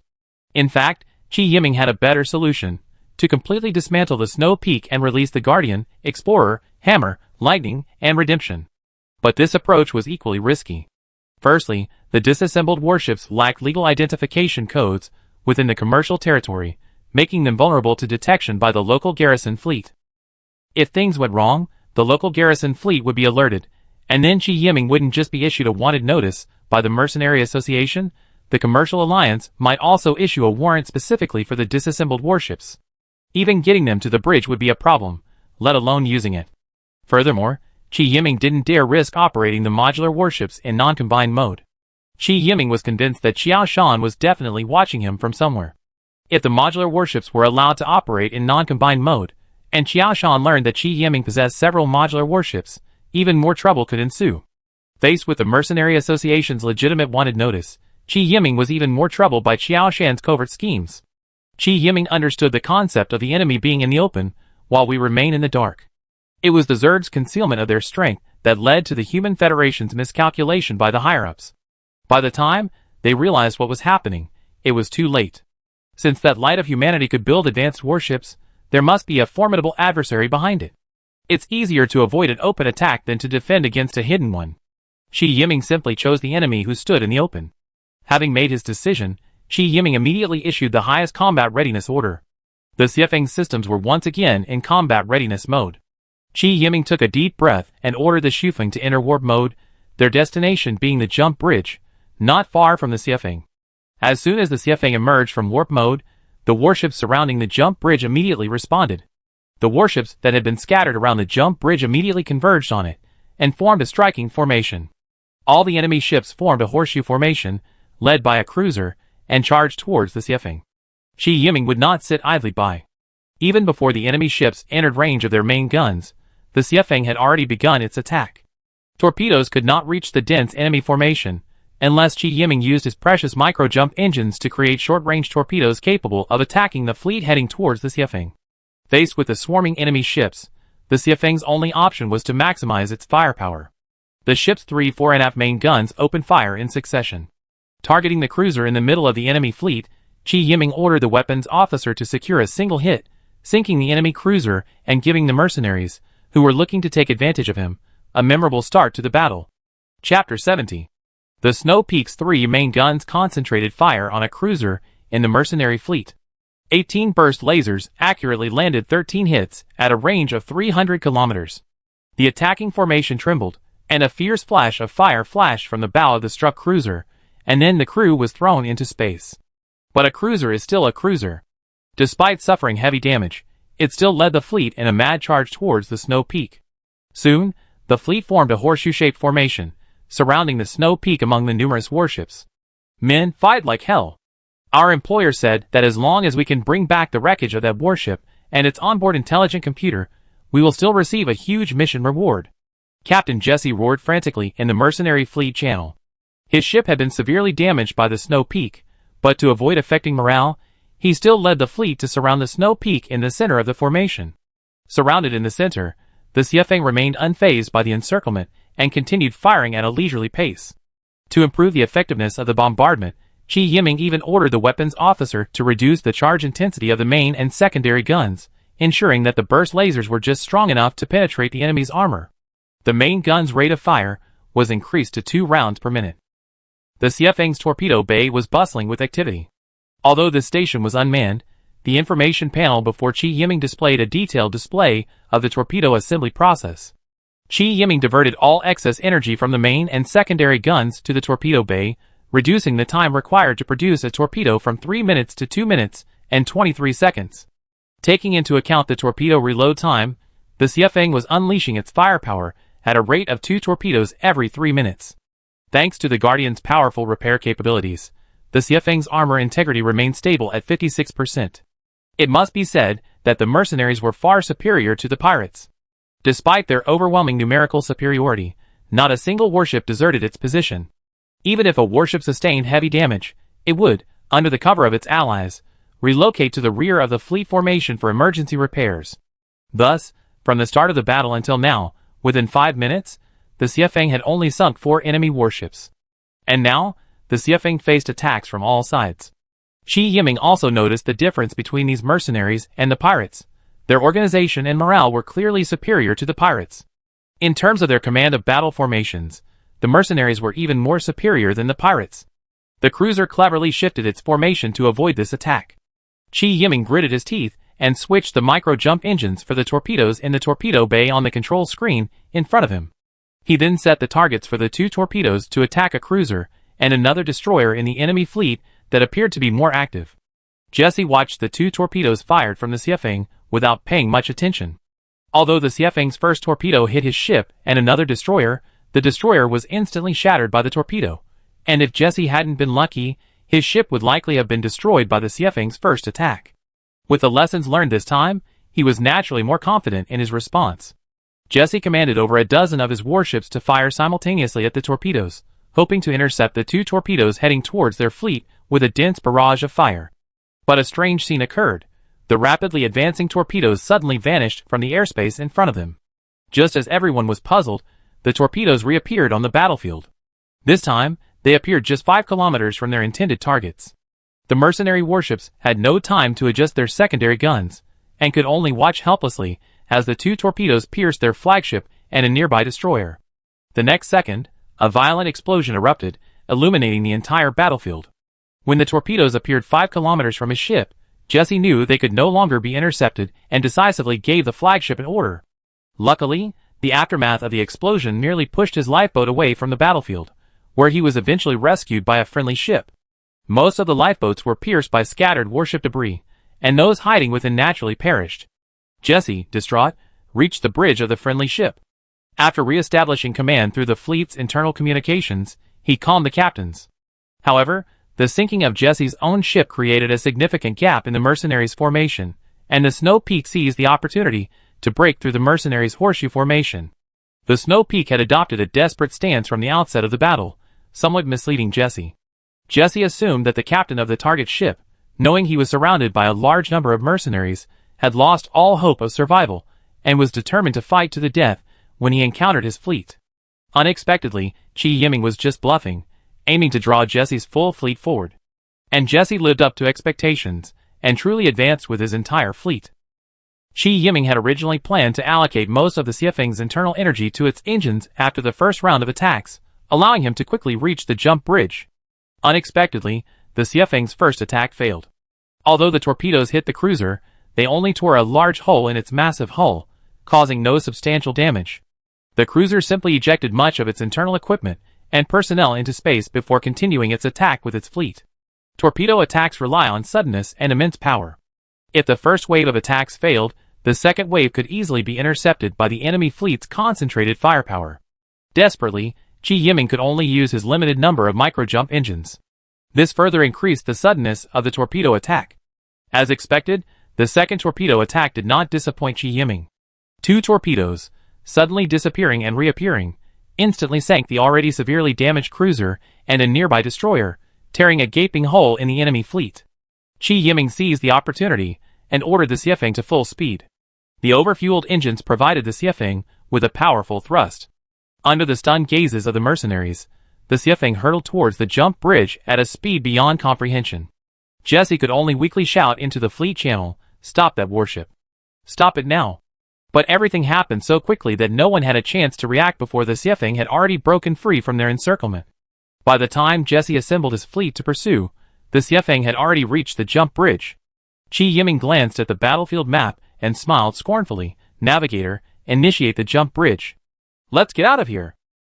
Chapter 71. After successfully shaking off the first wave of enemies surrounding him, Qi Yiming seriously considered the connection between this incident and Old Cat. At first, he thought he might have accidentally offended a powerful figure, driving him mad and provoking the boss behind Old Cat. But the more Qi Yiming thought about it, the more unlikely it seemed. If this person behind the scenes was so willing to go to great lengths to redeem Old Cat, then why was Old Cat relegated to a galaxy with little resources? Most importantly, Old Cat was a pirate leader. Considering Old Cat's initial desire to join the organization, Xiaoshan had asked him to negotiate with Qi Yiming. If Xiaoshan hadn't been involved, the incident could still be considered a simple robbery. But with Xiaoshan involved, it required careful consideration. Was Xiaoshan using Old Cat, or had he shared specific intelligence with him? At this thought, Qi Yiming shook his head. He didn't believe Xiaoshan would so easily share information about an ancient warship with a pirate leader. But what was going on now? Could a pirate leader have such power? He mobilized the mercenaries within the commercial alliance to intercept him? The more Qi Yiming thought about it, the more confused he became, and the more he couldn't comprehend the situation. But thinking of Xiaoshan, Qi Yiming suddenly sat up straighter. Qi Yiming had vaguely sensed that Xiaoshan's goal was the same as his, to reach the former Human Federation's capital system. Then finding a way to slow him down was a perfectly reasonable strategy. To convince the entire mercenary organization to risk their lives to intercept him, the best bait was Qi Yiming's possession of an ancient warship. This light of humanity again. Qi Yiming slammed the armrest of his chair. Qi Yiming now regretted not taking the Azure seriously when he first encountered it. He hadn't anticipated the trouble it would cause him. More importantly, being surrounded and intercepted by these mercenaries severely impacted his plans, leaving him vulnerable to this light of humanity. At that point, not to mention the technology left behind by the former Human Federation, even the Snow Peak could have been sunk. No, I can't just let this rubbish organization lead me by the nose. I have to find a way to get to the rendezvous point as soon as possible. Compared to the technology left behind by the former Human Federation, the Snow Peak was less important. Qi Yiming believed the former Human Federation capital planet had become a dead planet, devoid of any life. When he returned there, the moment he activated the Federation's Central Intelligence Computer, the system would automatically recognize him and grant him supreme authority. The one secret scientific research projects and data would be accessible to him, and all the information on the modular warships would undoubtedly be included. As long as he could obtain the information, not to mention a single strategic strike fleet, if he managed it properly, even 100 or 80 strategic strike fleets would be a piece of cake. Having figured this out, Qi Yiming no longer cared about revealing the secret that the Xiefeng was actually a composite of several ancient warships. He had never intended to keep it a secret. Qi Yiming simply didn't want to expose the secret prematurely before he had gained sufficient strength, thereby causing himself unnecessary trouble. However, the only way to break the impasse was to split the Xiefeng in two. Then, using the time difference, he could evade the official patrol fleet in the Commercial Alliance's territory and quickly reach the agreed rendezvous point with Wang Shuo.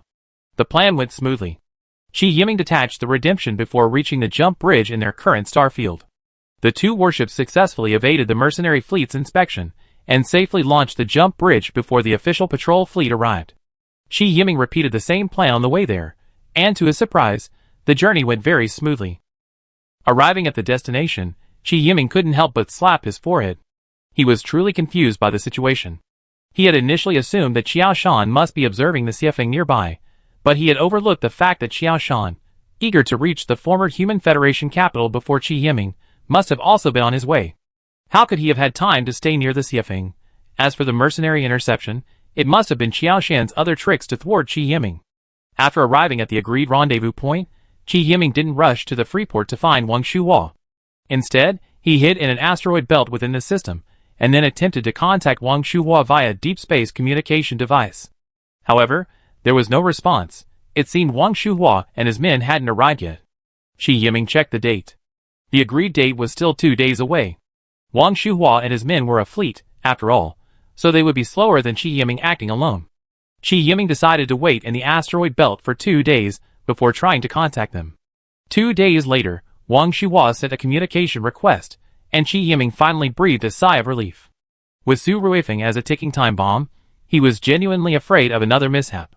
But when Shi Yiming reunited with Wang Shuhua and his men, he discovered that every warship in the fleet was damaged, and Su Ruifeng's far away was not among them. Brother Wang? What happened? Why are you guys in such a mess? Shi Yiming felt terrible, and hurriedly asked Wang Shuhua.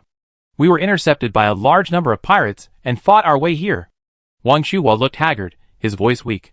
Yi Lu burst into tears, as Shi Yiming asked about their situation. Where's that troublemaker Su Ruifeng? Is he to blame again this time?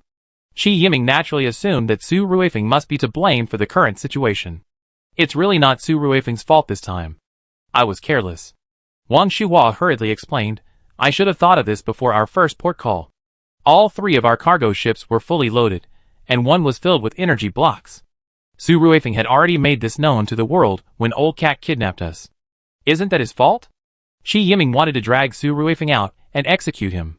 That's not entirely wrong. Wang Shuhua's expression was complex, as if something difficult to accept was resonating in his mind. We must have been targeted when we set out. Shi Yiming nodded. With so much cargo, being targeted was inevitable. But Wang Shuhua and his crew's warships had seen a qualitative leap in combat effectiveness. Shi Yiming couldn't fathom how many pirates could have caused them such a predicament. A full 110 warships of various types, blocking us near the jumping bridge. Wang Shuhua finally uttered a number that left Shi Yiming stunned. 110? Where did all those pirates come from? Wang Shuhua shook his head. Where's Su Ruifeng? Why can't I see him? Shi Yiming finally remembered to ask about Su Ruifeng. Couldn't this guy have gone to Freeport? Yiming, Xiao Su. Yi Lu said, tears streaming down her face again. Xiao Su knew he was responsible for all this. During the breakout, he single-handedly held off the pirates, buying enough time for the fleet to launch the bridge jump. You mean he sacrificed himself? Shi Yiming didn't know what to say. Wang Shuhua and Wang Sun both nodded silently. Chapter 72. Su Ruifeng ultimately paid the price for his past mistakes. Shi Yiming couldn't blame Su Ruifeng any further, having forgiven him initially. But now, hearing that he had sacrificed himself to protect the fleet's evacuation, Shi Yiming sighed. Shi Yiming understood that people with eccentric personalities often make unexpected decisions. Although these individuals may appear unrestrained on a daily basis, they possess a profound sense of self-discipline. Once they recognize the importance of a matter, they often become incredibly obsessive, willing to do anything to achieve it, even sacrificing themselves. Shi Yiming's forgiveness had also left Su Ruifeng with considerable psychological pressure. If Shi Yiming had punished him openly and publicly, perhaps Su Ruifeng would have put the incident behind him. The problem was that Shi Yiming didn't punish him, which left Su Ruifeng feeling guilty. Even when surrounded by pirates, Su Ruifeng took full responsibility, single-handedly holding off the pirates and successfully escaping danger, atoning for his past mistakes with his own life. Time was running out, so Shi Yiming and his companions could only remember Su Ruifeng and the crew of the Yuanqing during their journey. After all, they had spent so much time together, and some affection had developed. While Shi Yiming and his companions were commemorating Su Ruifeng, arms dealer Mao Qiming was furiously smashing things in his office. Can anyone tell me where that warship went? Mao Qiming's men were terrified and didn't dare to speak. What a bunch of losers. They can't even find a warship. I don't believe they could just vanish right there. Mao Qiming pointed at one of his men and said, Go, search every fleet connected to that warship. Even if I have to turn the alliance upside down, I find it. Boss, I already checked. A subordinate standing before Mao Qiming said cautiously, holding a holographic sign. Mao Qiming glanced at the subordinate with bloodshot eyes. He quickly wiped the sweat from his forehead and trotted over to Mao Qiming. The fleet that appeared with that warship arrived at a free port in the Alliance's northeastern border star region a few days ago, and what? After arriving at the free port, the fleet didn't stay. The spies reported that the fleet disappeared for half a day and reappeared with 2 more warships. 2? Didn't they say there was only 1 ancient warship? This subordinate doesn't know. Never mind whether it's that battleship, right? Mao Qiming waved his hand. Stop this fleet first. I don't believe the captain of that battleship would disregard the lives of his teammates. But boss, The Alliance has rules that mercenaries can't intercept caravans. You mean I should go find the pirates? Mao Qiming sneered. Can those pirates in the Alliance stop an ancient battleship? Mao Qiming paced back and forth in the office, stroking his chin. Suddenly, he stopped and looked at his subordinates. Contact Hu Zongxing, and tell him I give him everything he needs for the rest of his life, as long as he gets that battleship intact. Mao Qiming's men responded and left. A few days later, on Qi Yiming's fleet's path, a mercenary fleet consisting of 3 cruisers, 15 destroyers, and 20 frigates quietly anchored near the jumping bridge. Captain? Is a small caravan worth the fuss? A hoarse voice asked Hu Zongxing in the fleet chat. Besides, the Alliance has a clear rule that mercenaries can't rob caravans. A boss has promised us food, clothing, and shelter for the rest of our lives, provided we capture this caravan. Hu Zongxing dropped the bombshell without further ado. For a moment, the fleet chat was abuzz with all sorts of conversations. Most people were concerned about their own quality of life for the rest of their lives, completely ignoring the Alliance rules they had just mentioned. Wang Zongxing smiled and said, "That's definitely enough for you bastards to have a good time." The fleet chat became even more lively, with captains expressing their determination to capture this fleet decisively. But don't get too complacent. Wang Zongxing put away his smile. The boss said there's a very high probability of an ancient warship within this fleet. I don't need to explain the power of an ancient warship, right? Hey, Captain, don't worry. An ancient warship is still a warship. A hit in the vitals will still render it useless. This time, the hoarse voice spoke first. That's right, that's right. Everyone chimed in. As long as we hold the bridge and keep that fleet trapped in this system, we wear them down. Many people might die. Wang Zongxing's eyes flashed with a hint of pity. Sacrificing my own miserable life in exchange for a worry-free life for my family, for the rest of their lives is worth it no matter how you look at it. This time, the voice of a calm, middle-aged man came. Wang Zongxing nodded silently. I, Wang Zongxing, personally guarantee that as long as this mission succeeds, no matter which of my brothers dies in the future, I will ensure their families have enough food, clothing, and other necessities. Wang Zongxing's prestige within the team was still high. With this promise, the captains of each ship pledged to do their utmost to complete this mission. Wang Zongxing looked at the captains on the communication channel and smiled with satisfaction. This time, he had truly risked everything, deploying every warship the team could muster. As one of the most prominent mercenary groups within the Fan Universe Business Alliance, it could be said that Mao Qiming had truly invested heavily. Wang Zongxing's mercenary group had at least nearly 10,000 members. To buy out such a mercenary group in one go, he had paid tens of billions of universal currency as a deposit alone.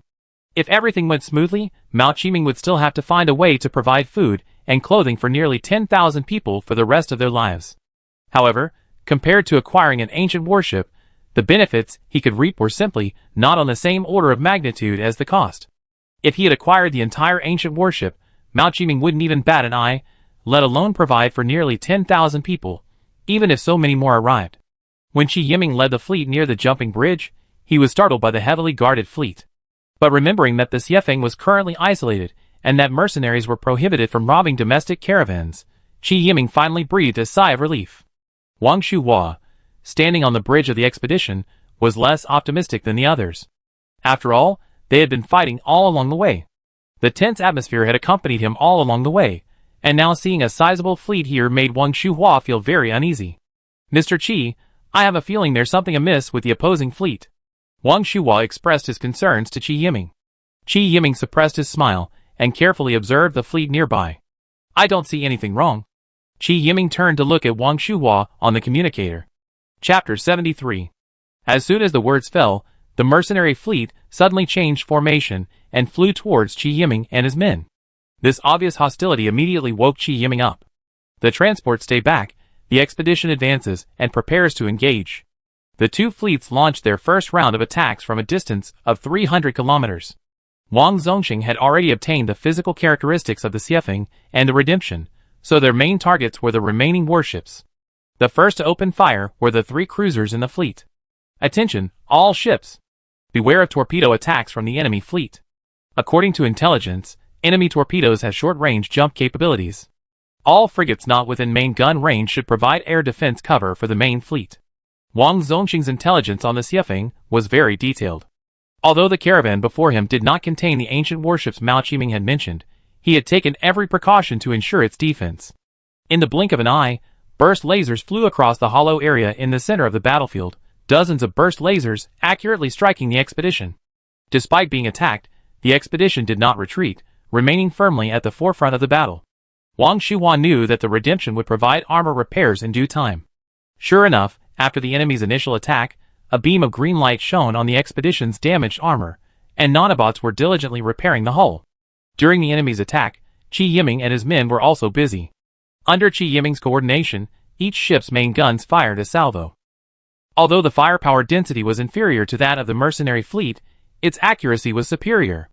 A cruiser targeted by Qi Yiming's concentrated fire had just engaged when its bow was struck by dozens of burst lasers. After the flash of fire, the cruiser slowed down and slowly retreated to the rear of its own formation for emergency repairs. Wang Zongqing merely frowned. Before the battle began, he had already prepared himself for heavy losses. After the initial round of attacks, he had a clear understanding of the caravan's escort.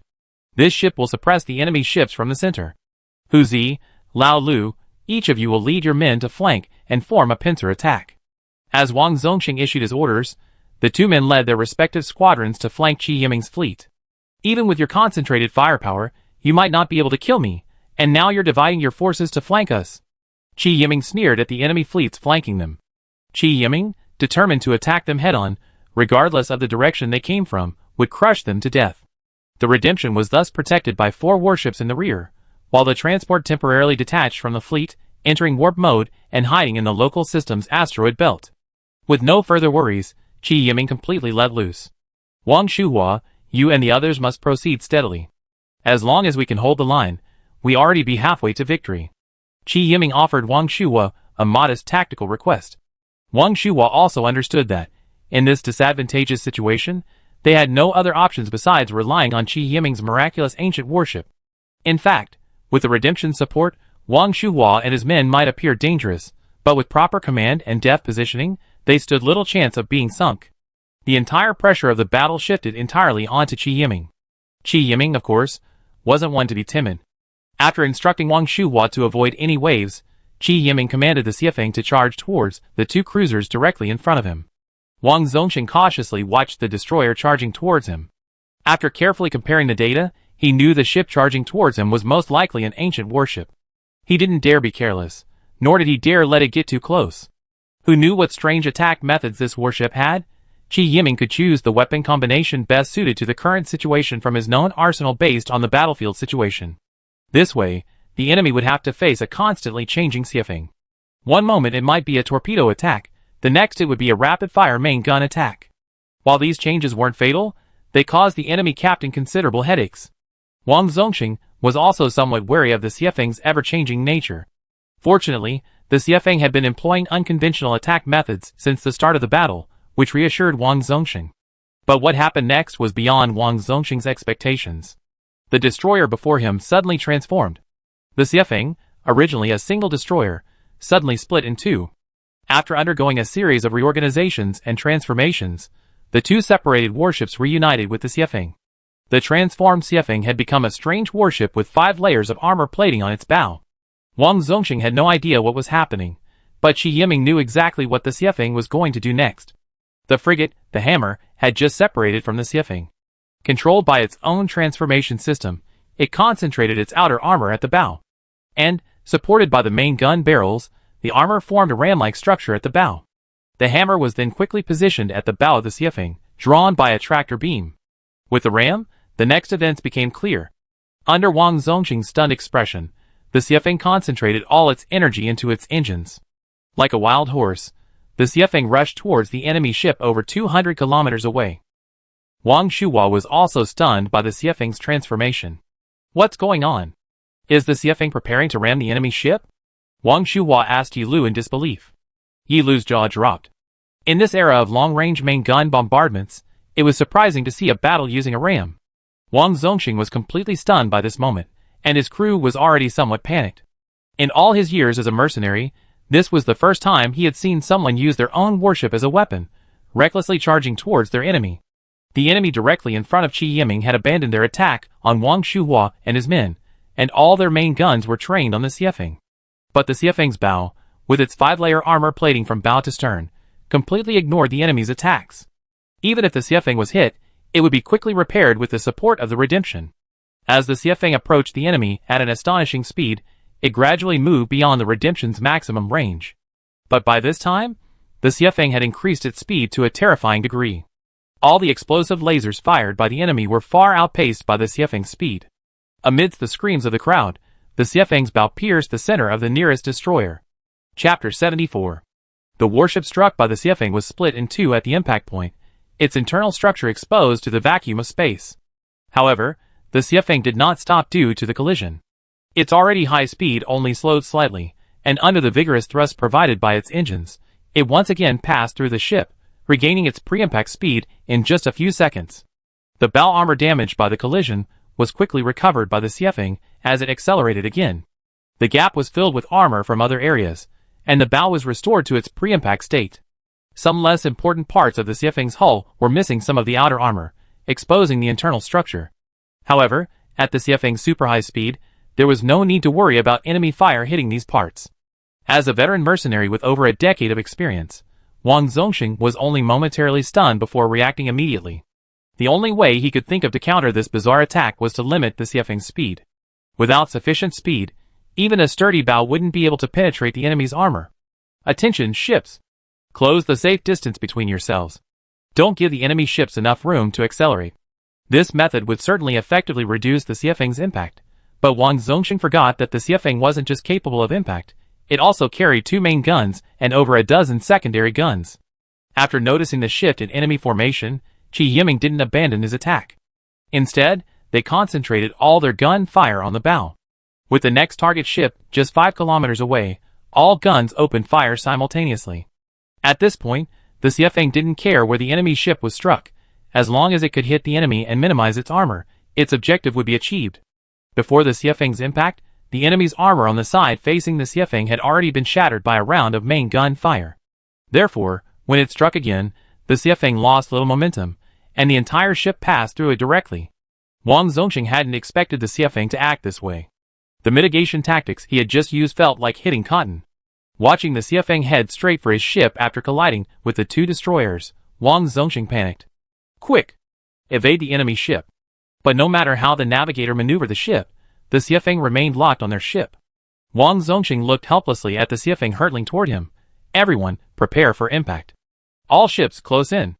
Wang Zongxing didn't give the order to abandon ship. After all, compared to the Xiefeng, his ship was a cruiser, much larger than a destroyer.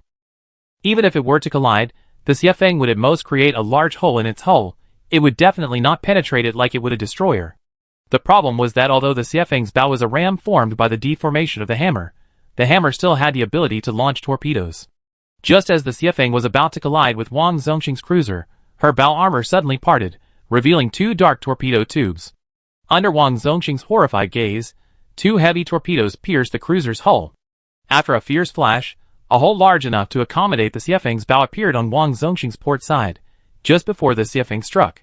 The Xiefeng's entire battery then fired directly at the hole in the cruiser's hull, unleashing a barrage of intense fire. The cruiser's internal structure was once again damaged, and now Wang Zongxing didn't even have a chance to order the abandoned ship order. The Xiefeng, at full speed, followed the barrage of shells and pierced the cruiser's hull, then its bow shot out from the cruiser's starboard side. Just 10 minutes into the battle, the mercenary fleet's flagship was pierced by the Xiefeng, transformed into a super torpedo. The sinking of the flagship was undoubtedly a blow to the head, even if everyone was prepared for heavy losses. Wang Zongxing survived the fall of his ship. At the last moment, his lieutenant forcibly dragged him into a lifeboat, escaping the cruiser before the ship exploded due to power disruptions. The mercenary fleet, temporarily deprived of command, fell into chaos. Some captains were busy directing their subordinates to rescue the lifeboats scattered around the battlefield, while others, terrified by the Xiefeng's self-destructive combat style, were turning their ships around and preparing to flee. Watching the enemy forces directly in front of the Xiefeng being routed by Qi Yiming, Wang Shuhua and his men cheered in the fleet chat. But Wang Zongxing, who had staked everything on this mission, couldn't give up so easily. If he died, that would be fine, but now that his lifeboat had been rescued by a friendly ship, he had to continue the battle. By this point in the battle, Wang Zongxing had become certain that, regardless of whether the intelligence was inaccurate or not, the Xiefeng before him was undoubtedly the ancient warship Mao Qiming had specifically requested. After boarding the friendly ship, Wang Zongxing naturally assumed command of the fleet again. Attention, ships! This is Wang Zongxing. Abandon the flanking attack on the left and right flanks. Wang Zongxing ignored Wang Shuhua and his crew's warships, intent on capturing the Xiefeng, which was so close. But in his haste, he made the mistake a commander shouldn't make, underestimating the enemy. Regardless of Wang Shuhua and his crew's combat capabilities, the expedition was still a cruiser, after all. To be so ignored would be offensive to anyone. Wang Shuhua was no mediocre talent. On the contrary, his abilities were undoubtedly on par with Qi Yiming's. If Qi Yiming hadn't possessed the Xiefeng, the outcome of a clash between the two would have been uncertain. And Qi Yiming didn't forget that he wasn't fighting alone, he was part of a team.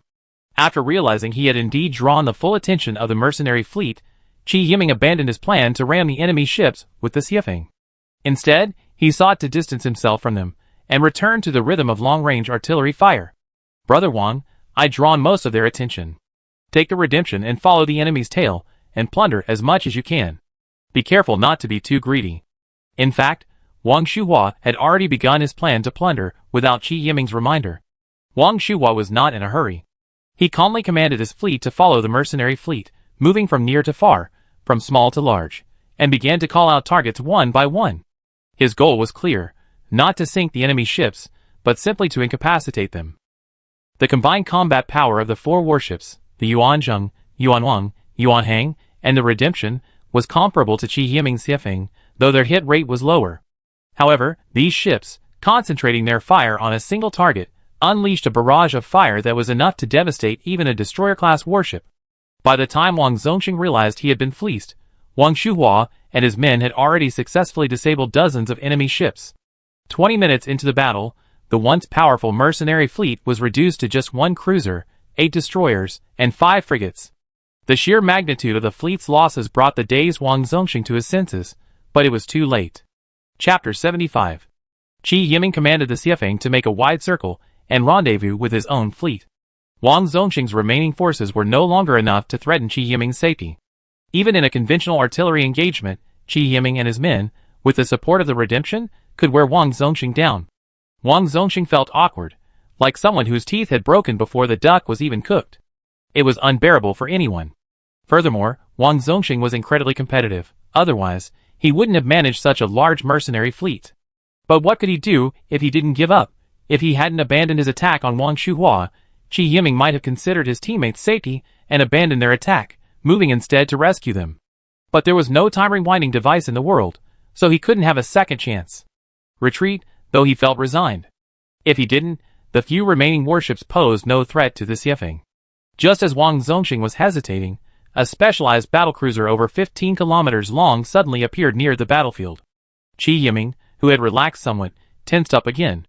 The unidentified warship appearing near the battlefield at this moment was an enemy, not a friend. Captain of that ancient warship, I'm Mao Qiming, head of the Flamingo Arms Group. I'm wondering if we could talk? Mao Qiming extended an olive branch to Qi Yiming via directional broadcast. What do you want to talk about? Qi Yiming asked, knowing the answer. Should we establish a private communication channel first? Mao Qiming then sent a call request. Just say whatever you want to say. I'm busy. Qi Yiming didn't respond favorably. Aren't you going to introduce yourself? My last name is Qi. Mr. Qi, you already demonstrated your formidable combat prowess with a stunning battle. Do you have the confidence to defeat this battlecruiser of mine? Mao Qiming immediately launched into a threatening tactic, hoping to exploit the disparity in battleships to pressure Qi Yiming into submission. But was Qi Yiming the type to accept threats? Clearly not. Just one battlecruiser. Qi Yiming glanced calmly at Mao Qiming on the communicator. What about the other two? A moment later, another battlecruiser appeared near the battlefield. Qi Yiming remained silent, simply staring at Mao Qiming on the communication screen. Mao Qiming smiled faintly. What if there's a third one? Just as he finished speaking, a third battlecruiser appeared near the battlefield. Wang Shuhua and the other two were now ashen-faced, knowing that their day would be over. Wang Zongxing, standing nearby, twitched his lips as he said to his adjutant, They got 3 battlecruisers, but they're leaving us on the front lines as cannon fodder. What a scoundrel. In reality, Wang Zongxing had misunderstood Mao Qiming. He was taking a huge risk by mobilizing these 3 battlecruisers. These 3 battlecruisers were originally docked at the Flamingo Arms Company's shipyard, assembled and awaiting delivery to customers. They were being pulled out under the guise of sea trials.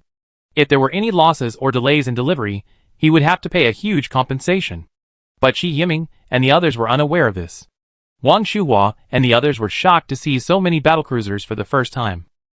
Qi Yiming, on the other hand, was contemplating how to resolve the current situation. The enemy now held a commanding advantage. If a fight broke out, the outcome would be certain. Although Qi Yiming's Xiefeng had a record of capturing a strategic cruiser, it only had one battlecruiser then, compared to 3 now. A prolonged silence would likely irritate the enemy, so Qi Yiming didn't remain silent for long. What does Mr. Mao wish to discuss? It's simple. Mr. Qi, please cooperate with my engineering department to conduct research on your warship. Research? Yes, we at Flamingo are a renowned warship manufacturer and distributor. Therefore, we are very interested in the ancient warship in Mr. Qi's possession. We hope to learn from it some different design concepts to improve the quality of our products. Do I have a choice? Probably not. Mao Qiming smiled as Qi Yiming asked this question. Faced with the enemy's overwhelming pressure, Qi Yiming truly had little choice, but he was unwilling to simply surrender the Xiefeng. The only solution now was to divert Mao Qiming's attention to a more impactful target. The only leverage Qi Yiming held that could pique Mao Qiming's interest was the technological legacy of the former Human Federation. Since Qiao Shan already knew the secret, adding one more person wouldn't hurt. Furthermore, Qi Yiming knew full well that a cruiser-class modular warship lay just along his planned route, waiting for him to activate it. Why was he so certain? Because a classmate of Qi Yiming's from the military academy had served on that warship, and Qi Yiming had paid close attention to its status. Once Qi Yiming obtains that cruiser-class modular warship, with the Xiefeng's cross-class combat capabilities, it should be easy to deal with several battlecruisers. Mr. Mao, aren't you curious why I'm so brazenly sailing around in this ancient warship? Qi Yiming asked. Confident of victory, Mao Qiming's mood improved, and he began chatting with Qi Yiming. This is indeed a bit illogical. Mr. Mao, please dismiss your attendance, Qi Yiming said mysteriously. Mao Qiming thought for a moment, waved to the people around him, and put on his headset.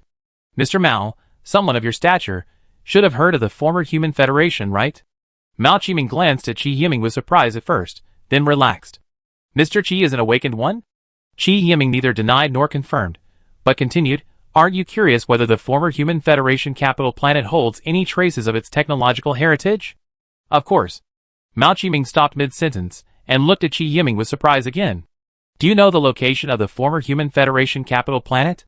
Qi Yiming's explicit words, coupled with the fact that his fleet appeared to be preparing for a long journey, made it easy to speculate on Qi Yiming's purpose. Qi Yiming nodded calmly. Qi Yiming wasn't afraid that Mao Qiming would attack him after revealing this secret. After all, he was the only one who knew the most about the Human Federation capital planet. Qi Yiming could exploit the information gap to deceive Mao Qiming. Of course, Mao Qiming wasn't a fool. He wouldn't just believe anyone who claimed to know secrets about the former Human Federation capital planet. There are so many scammers these days. Mao Qiming expressed caution about Qi Yiming's revelations. Qi Yiming certainly had a way of convincing him. Since Mao Qiming knew I had an ancient warship, it meant he was definitely connected to Qiao Shan, either directly or indirectly. I wonder if Mr. Mao knows Qiao Shan. Qiao Shan? Mao Qiming frowned, pondering for a long time before finally finding the name from his deep memories. He nodded and looked at Qi Yiming. Qiao Shan also has an ancient warship, the same origin as mine. This type of warship is the key to entering the Human Federation's capital planet. If I'm not mistaken, Qiao Shan would have already set out for the former Human Federation's capital planet by now. Mao Qiming's pupils constricted. For a moment, he wasn't sure whether to believe Qi Yiming. After all, his story was so convincing. Chapter 76. After verifying the authenticity of the information, Qi Yiming believed that Mao Qiming had his own channels. The crowd waited in silence for over half an hour before one of Mao Qiming's men hurried over to his side and nodded. Boss, Qiao Shan did organize a large amount of supplies a while ago, and it looks like he's planning a long journey. Mao Qiming's lips curled up into a smile, and he turned to look at Qi Yiming. Mr. Qi, aren't you afraid that I seek cooperation with Qiao Shan after you tell me this? Qi Yiming knew he was going to ask this, and had already prepared his response. I'm different from Qiao Shan. He's ambitious, but I'm only interested in money. But that doesn't stop you from handing over your ancient warship now. Mao Qiming wasn't swayed by Qi Yiming's rhetoric. I only care about the immediate benefits I can gain. Knowing the other party wouldn't be easily persuaded, Qi Yiming remained undaunted. This warship of mine is the key to entering the former Human Federation capital star. Just like Xiao Shan's, no one can enter the capital star system without them. Qi Yiming began his deception, but he also mixed in some truthful information. The former Human Federation capital star must have its own defense system, and it would be difficult to enter the capital star system without the registered warship information. But after the Human-Insect War, the defense system had long since collapsed. Mao Qiming was unaware of this. While he knew of the existence of the former Human Federation, he had no idea how it had perished. That's easy. Aren't you under my control now? Mao Qiming began suppressing Qi Yiming before the negotiations, hoping to gain the upper hand in the subsequent distribution of benefits. Qi Yiming, of course, wouldn't back down. Mr. Mao probably doesn't understand me very well. I'm a very stubborn person. I'd rather destroy something I can't have than give it away. Haha. Mr. Qi, you're too polite. Mao Qiming was a businessman, and he understood firsthand how people reacted to the temptation of enormous profits. If he were in Qi Yiming's shoes, he wouldn't have given away his interests so easily. Since we're going to cooperate, shouldn't we both show some sincerity? Mao Qiming laughed heartily, but ultimately backed down. As Qi Yiming had said, Xiao Shan was an ambitious man. Xiao Shan's background was no secret to them. It was easily discovered. And in his eyes, Qi Yiming was nothing more than an insignificant figure. He could kick Qi Yiming out at any moment, as long as he could obtain the technological legacy of the former Human Federation. So, Mao Qiming ultimately chose to cooperate with Qi Yiming. Qi Yiming considered it. A too absolute rejection would easily alert the other party, but he didn't want to reveal too many secrets. Finally, Qi Yiming said, Mr. Mao, you can send someone aboard my warship. Of course, don't send too many people. Once I obtain the Federation's technological heritage and my share, this warship will naturally be yours. However, by then, you might not even care about it anymore. Mao Qiming thought about it, and realized Qi Yiming's words made sense. After obtaining the technological heritage, why would he care about the ownership of a destroyer? However, necessary precautions must be taken. What if Qi Yiming escapes mid-transfer? In the end, Mao Qiming only sent one person aboard Qi Yiming's warship. It wasn't out of kindness on his part. Mao Qiming had decided to let the 3 battlecruisers accompany Qi Yiming. With the technological legacy, Mao Qiming was willing to pay the meager penalty. The man who boarded Qi Yiming's warship was a dashing young man named Yu Jian. Qi Yiming had little interest in him, but since he'd boarded the warship, he had stayed by Qi Yiming's side, except for restroom breaks. Qi Yiming didn't expose him, he let him follow. After 2 days of resting in place, 2 giant whale-class transports appeared in the system Qi Yiming and his companions were in. This was the logistics fleet organized by Mao Qiming. The 2 giant whale-class transports were loaded with all kinds of supplies, enough to support them to the Human Federation's capital system. As for Wang Zongxing, who had been watching the show from the sidelines, Mao Qiming gave him a few bucks and dismissed him. As for what would happen to them afterward, that was none of Mao Qiming's concern. What could Wang Zongxing do? Qi Yiming had to yield to their power, so how could he, Wang Zongxing, dare to force his way in? It's so frustrating to give our greatest secret away like this, Wang Xin complained in their fleet chat. Qi Yiming smiled and consoled him, don't be discouraged. No one can predict what will happen next. Wang Shuhua heard a hidden meaning in Qi Yiming's words, but since someone was following him, he hesitated to ask further questions. Yi Lu, uncharacteristically, said to Qi Yiming, why should we share our things with them? Don't be a coward. Fight them. Qi Yiming was momentarily stunned. Was Yi Lu possessed by Su Ruifeng? Yi Lu then laughed herself. I was thinking of Xiao Su. If he were still here, he'd definitely say that. Qi Yiming also laughed. Without Su Ruifeng's antics, the team felt considerably quieter. At this moment, Mao Qiming sent a call. Mr. Qi, I'm almost ready. Can we set off? Is there something we haven't yet discussed?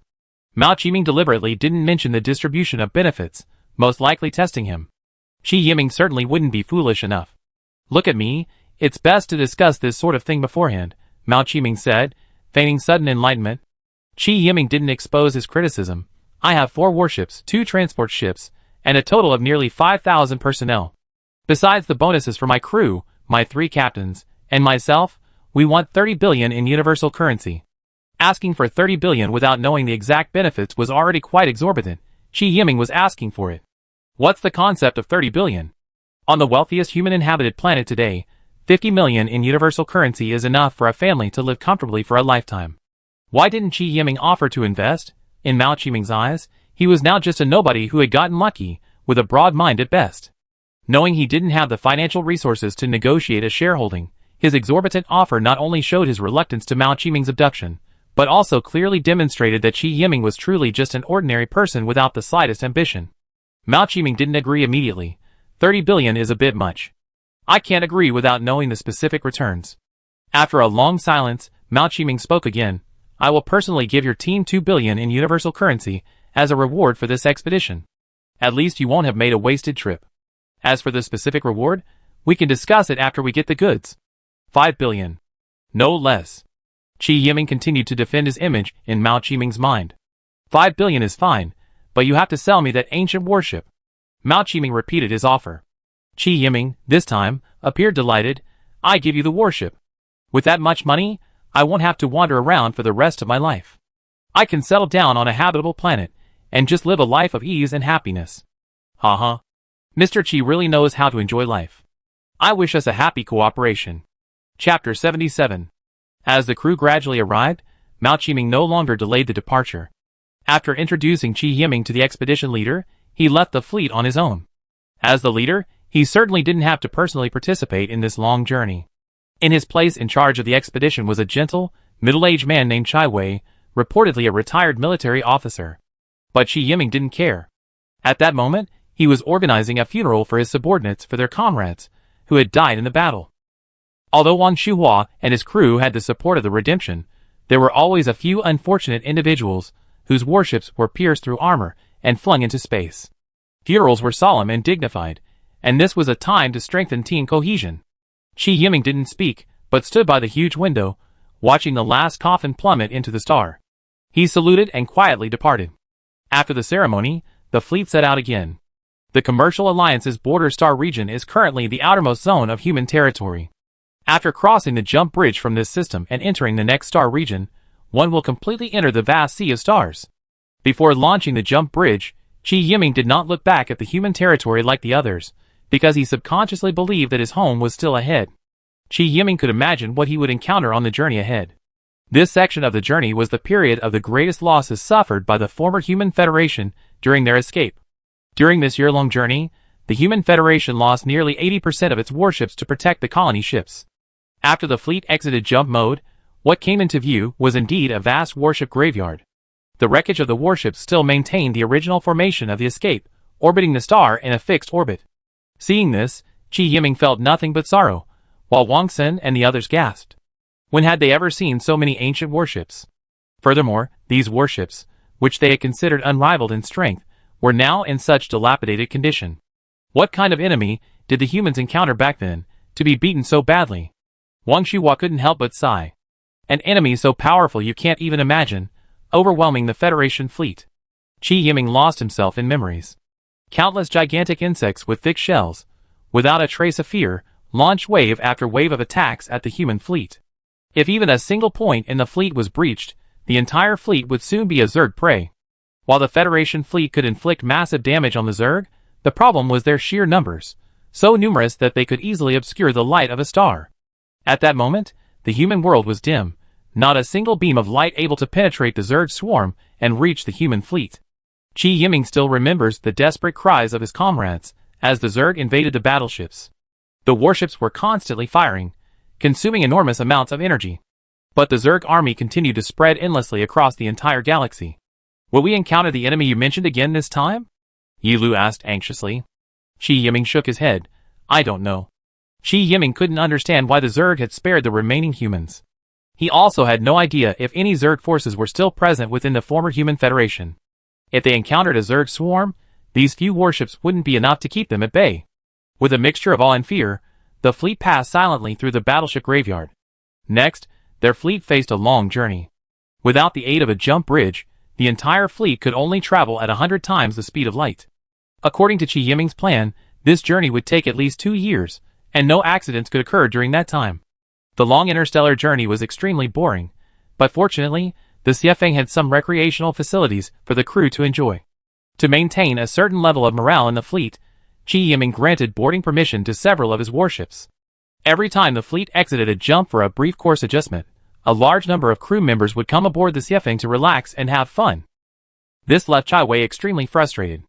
He had repeatedly asked Qi Yiming to treat everyone equally, but how could Qi Yiming agree to such a request? I'm already a man of conscience if I don't kill you guys, yet you're still thinking of boarding the ship? Qi Yiming mentally complained every time Chai Wei made this request.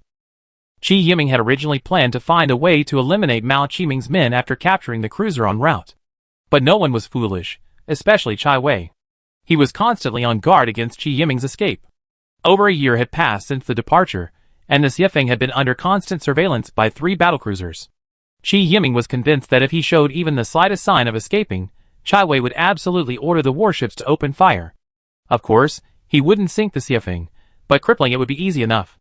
At that point, Qi Yiming would truly be a fish on the chopping block, at the mercy of others. Faced with this situation, Qi Yiming had no choice but to abandon his original plan and find a new way to deal with these annoying creatures. As long as we can enter the territory of the Human Federation, I have plenty of ways to get rid of you.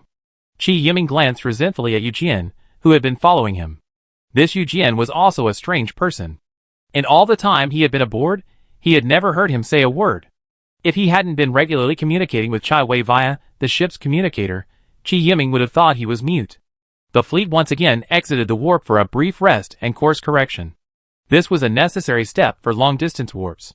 After all, with distances measured in light years, even the slightest deviation could cause the entire fleet to be lost in the vastness of space. In another 6 months, the fleet would reach the border star region of the Human Federation. The journey was quiet.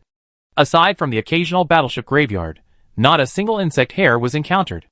This made Qi Yiming feel relieved, but also filled him with even greater confusion. Where did all those insects go? Qi Yiming kept asking himself. Unfortunately, he wasn't the Zerg master, so how could he know their movements? They had originally assumed they encountered some Zerg before entering Federation territory, but until they reached the former Federation, they hadn't encountered a single one. Since they hadn't, Qi Yiming was relieved to have saved himself a major headache. I wonder if the Stargate can still be activated. This question was Qi Yiming's biggest concern. The Human Federation's initial escape was so hasty that they didn't even have time to destroy the Stargate before the Zerg drove them out of their territory.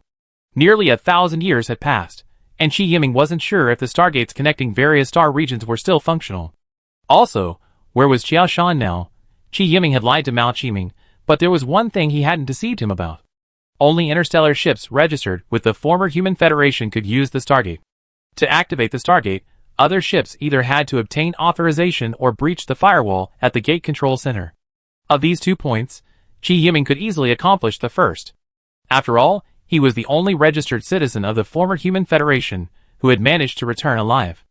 As long as any intelligent computer in the Federation recognized Qi Yiming's citizenship, Qi Yiming would automatically possess supreme authority in the absence of other citizens. Chapter 78. 3 days after the fleet entered Federation territory, Qi Yiming and his group sighted their first Stargate. Qi Yiming was more sad than delighted. Thinking back to the once glorious Human Federation, there were always long queues of ships waiting to pass through Stargates across the territory. Now, aside from the Stargate that had stood for 1,000 years, the others had vanished into thin air. Wang Shuhua and his companions were more shocked than delighted. Having never seen a Stargate before, they were momentarily puzzled as to the purpose of this massive structure, with a radius exceeding 30 kilometers. How much capital must the former Human Federation have possessed to build such a massive structure? Even more astonishing, they learned from Qi Yiming that such structures were ubiquitous within the former Human Federation.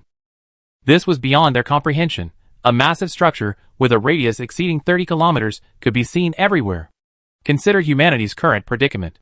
Building a free airport with a radius of no more than 20 kilometers, for example, would take at least 20 to 30 years, and the construction would be incredibly challenging. This Stargate is modularly assembled, and the construction period should be no more than 6 months, Qi Yiming continued. At this point, everyone's brains froze. They were too embarrassed to ask the questions lingering in their minds for a while, lest they appear truly ignorant. Qi Yiming smiled and said, "Don't compare. The former Human Federation once dominated this star system for nearly 10,000 years. They encountered countless things you dare not even imagine." With that, he gave the Snow Peak's navigator an order: approach the Stargate slowly. If you feel the Snow Peak being taken over, don't resist, just let go of the rudder. But to Qi Yiming's disappointment, the situation he described didn't occur until the Xiefeng flew within 5 kilometers of the Stargate. It looks like the Stargate control program is offline. Qi Yiming had the communications director connect Chai Wei. "I need to enter the Stargate control room and try to restart the Stargate." He had to explain to Chai Wei to avoid any misunderstandings. Chai Wei had been on guard against his escape the entire journey, and the tension had been strained for too long, reaching its limit. If Chai Wei misjudged him, he might end up dead. Chai Wei's eyes burned as he stared at Qi Yiming, making sure he wasn't playing tricks. Chai Wei also knew that if Qi Yiming was truly unawakened, then he was on his own. Looking at the massive building before him, which made his scalp tingle, he began to doubt his ability to keep an eye on the man before him. He stared at Qi Yiming for a long time, but Qi Yiming remained calm, his gaze steady throughout. Finally, Chai Wei reluctantly nodded, agreeing to let Qi Yiming enter the Stargate control room. Qi Yiming then boarded the Xiafeng's transport boat and departed for the Stargate control room, with Yu Jian following suit. Qi Yiming allowed him to follow with composure. He had no intention of tampering with the situation. Any tampering would likely occur after he advanced deeper into the territory of the former Human Federation. Qi Yiming, upon entering the control room, checked everything. Fortunately, the Stargate wasn't damaged, but had simply gone into sleep mode after being unused for an extended period. If the Stargate remains in sleep mode for a period of time and is not reactivated, the control system will automatically shut down, requiring manual reactivation. The awakening procedure was simple. Qi Yiming only needed to awaken the Stargate AI. With authorization, the AI would autonomously complete the Stargate awakening steps. AI. Qi Yiming went to the main control room and woke it up. After a few seconds, the lights in the control room gradually lit up, and the control screen followed suit. A blue light swept across the control room, followed by the AI's voice. Federal Citizen, Qi Yiming. Identification Code, 610SD36679ND. Biometrics match, meeting the awakening procedure requirements. Please wait. A mechanical, synthesized voice followed by a gentle, sweet, and intellectual female voice. Unidentified carbon-based organism detected, suspected to be human. Mr. Qi, if you're being held hostage, please nod. Hello, Nova, I'm not. Qi Yiming's face was filled with rage. This AI was still so foolish, asking the victim in front of the robbers if they were being held hostage. If so, please nod. Nova is the name for the Human Federation Central Intelligence. Any citizen of the Human Federation can call Nova for assistance from anywhere within the Federation, but this AI is a bit clumsy. Mr. Qi, why can't I sense the presence of other citizens? Also, my body needs an upgrade. Many parts of it are severely deteriorating. I need to confirm my clearance level. Qi Yiming didn't answer Nova's question, but instead requested confirmation of his current level. Nova was silent for a long time. Inside a vast underground complex on the Human Federation's capital planet, a massive holographic display suddenly lit up. The data was rapidly refreshing. Looking closely, it showed individual citizen ID codes, followed by the words lost contact. The data refreshed for a full half hour.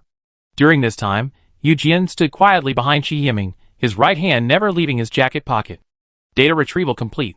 Since all personnel with authority above Mr. Qi's are currently lost, you will automatically be granted SSS-level Human Federation clearance. Qi Yiming was secretly delighted. With this clearance, he could freely enter and exit any territory within the Human Federation. But his expression remained calm and composed, and Yu Jian saw nothing unusual about it. Yu Jian had no particular reaction to Nova's words. He was simply surprised that Qi Yiming was actually an awakened one. Qi Yiming glanced at Yu Jian and thought, what a generational gap in knowledge. This is a generational gap in knowledge. I've been granted such high authority right in front of you, and you haven't even reacted. Just wait and see how I punish you. You have to look at me like a criminal the whole way. Wang Shuhua and the others were horrified. They witnessed a scene they would never forget. Less than 5 minutes after Qi Yiming entered the control room, the massive Stargate before them underwent a drastic change.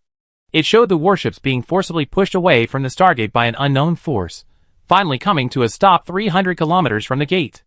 Then, a strong blue light began to emanate from the center of the Stargate, spreading outward in circles until a visible blue curtain of light covered the entire circular structure of the Stargate. After the light curtain stabilized, a 29-kilometer-long projection appeared above the Stargate. It read, leading to the S-28 star region, 300 light-years away. Welcome back to the territory of the Human Federation, Wanderers. The people of our home planet await your return. The glory of the Federation, illuminate the stars. Shocked. No words could describe the feeling they all felt at that moment. Chapter 79. After receiving supreme authority, Qi Yiming quietly returned to the Xiafeng. Arriving at the bridge, Qi Yiming called out to Nova, Nova, I'm here. How can I help you? Nova's voice remained as intelligent and moving as ever. Assign temporary numbers to the warships surrounding the Xiafeng and allow them to pass through the Stargate. Assigned. The next second after the order was issued, Nova completed Qi Yiming's instructions. The temporary numbers could be revoked at any time if Qi Yiming wished, thus trapping these people within Federation territory. However, trapping them here carries certain risks. What if they were lucky enough to crack the Federation Stargate's control system? If Qi Yiming returned to the present-day human territory and they followed him back, the secret of Qi Yiming's technological legacy would undoubtedly be leaked. Simply trapping them in a certain system isn't enough. I have to find a way to kill them, otherwise all the anger I endured over the past 2 years will have been in vain, Qi Yiming thought to himself. Qi Yiming wished a group of bugs could come to his aid right now.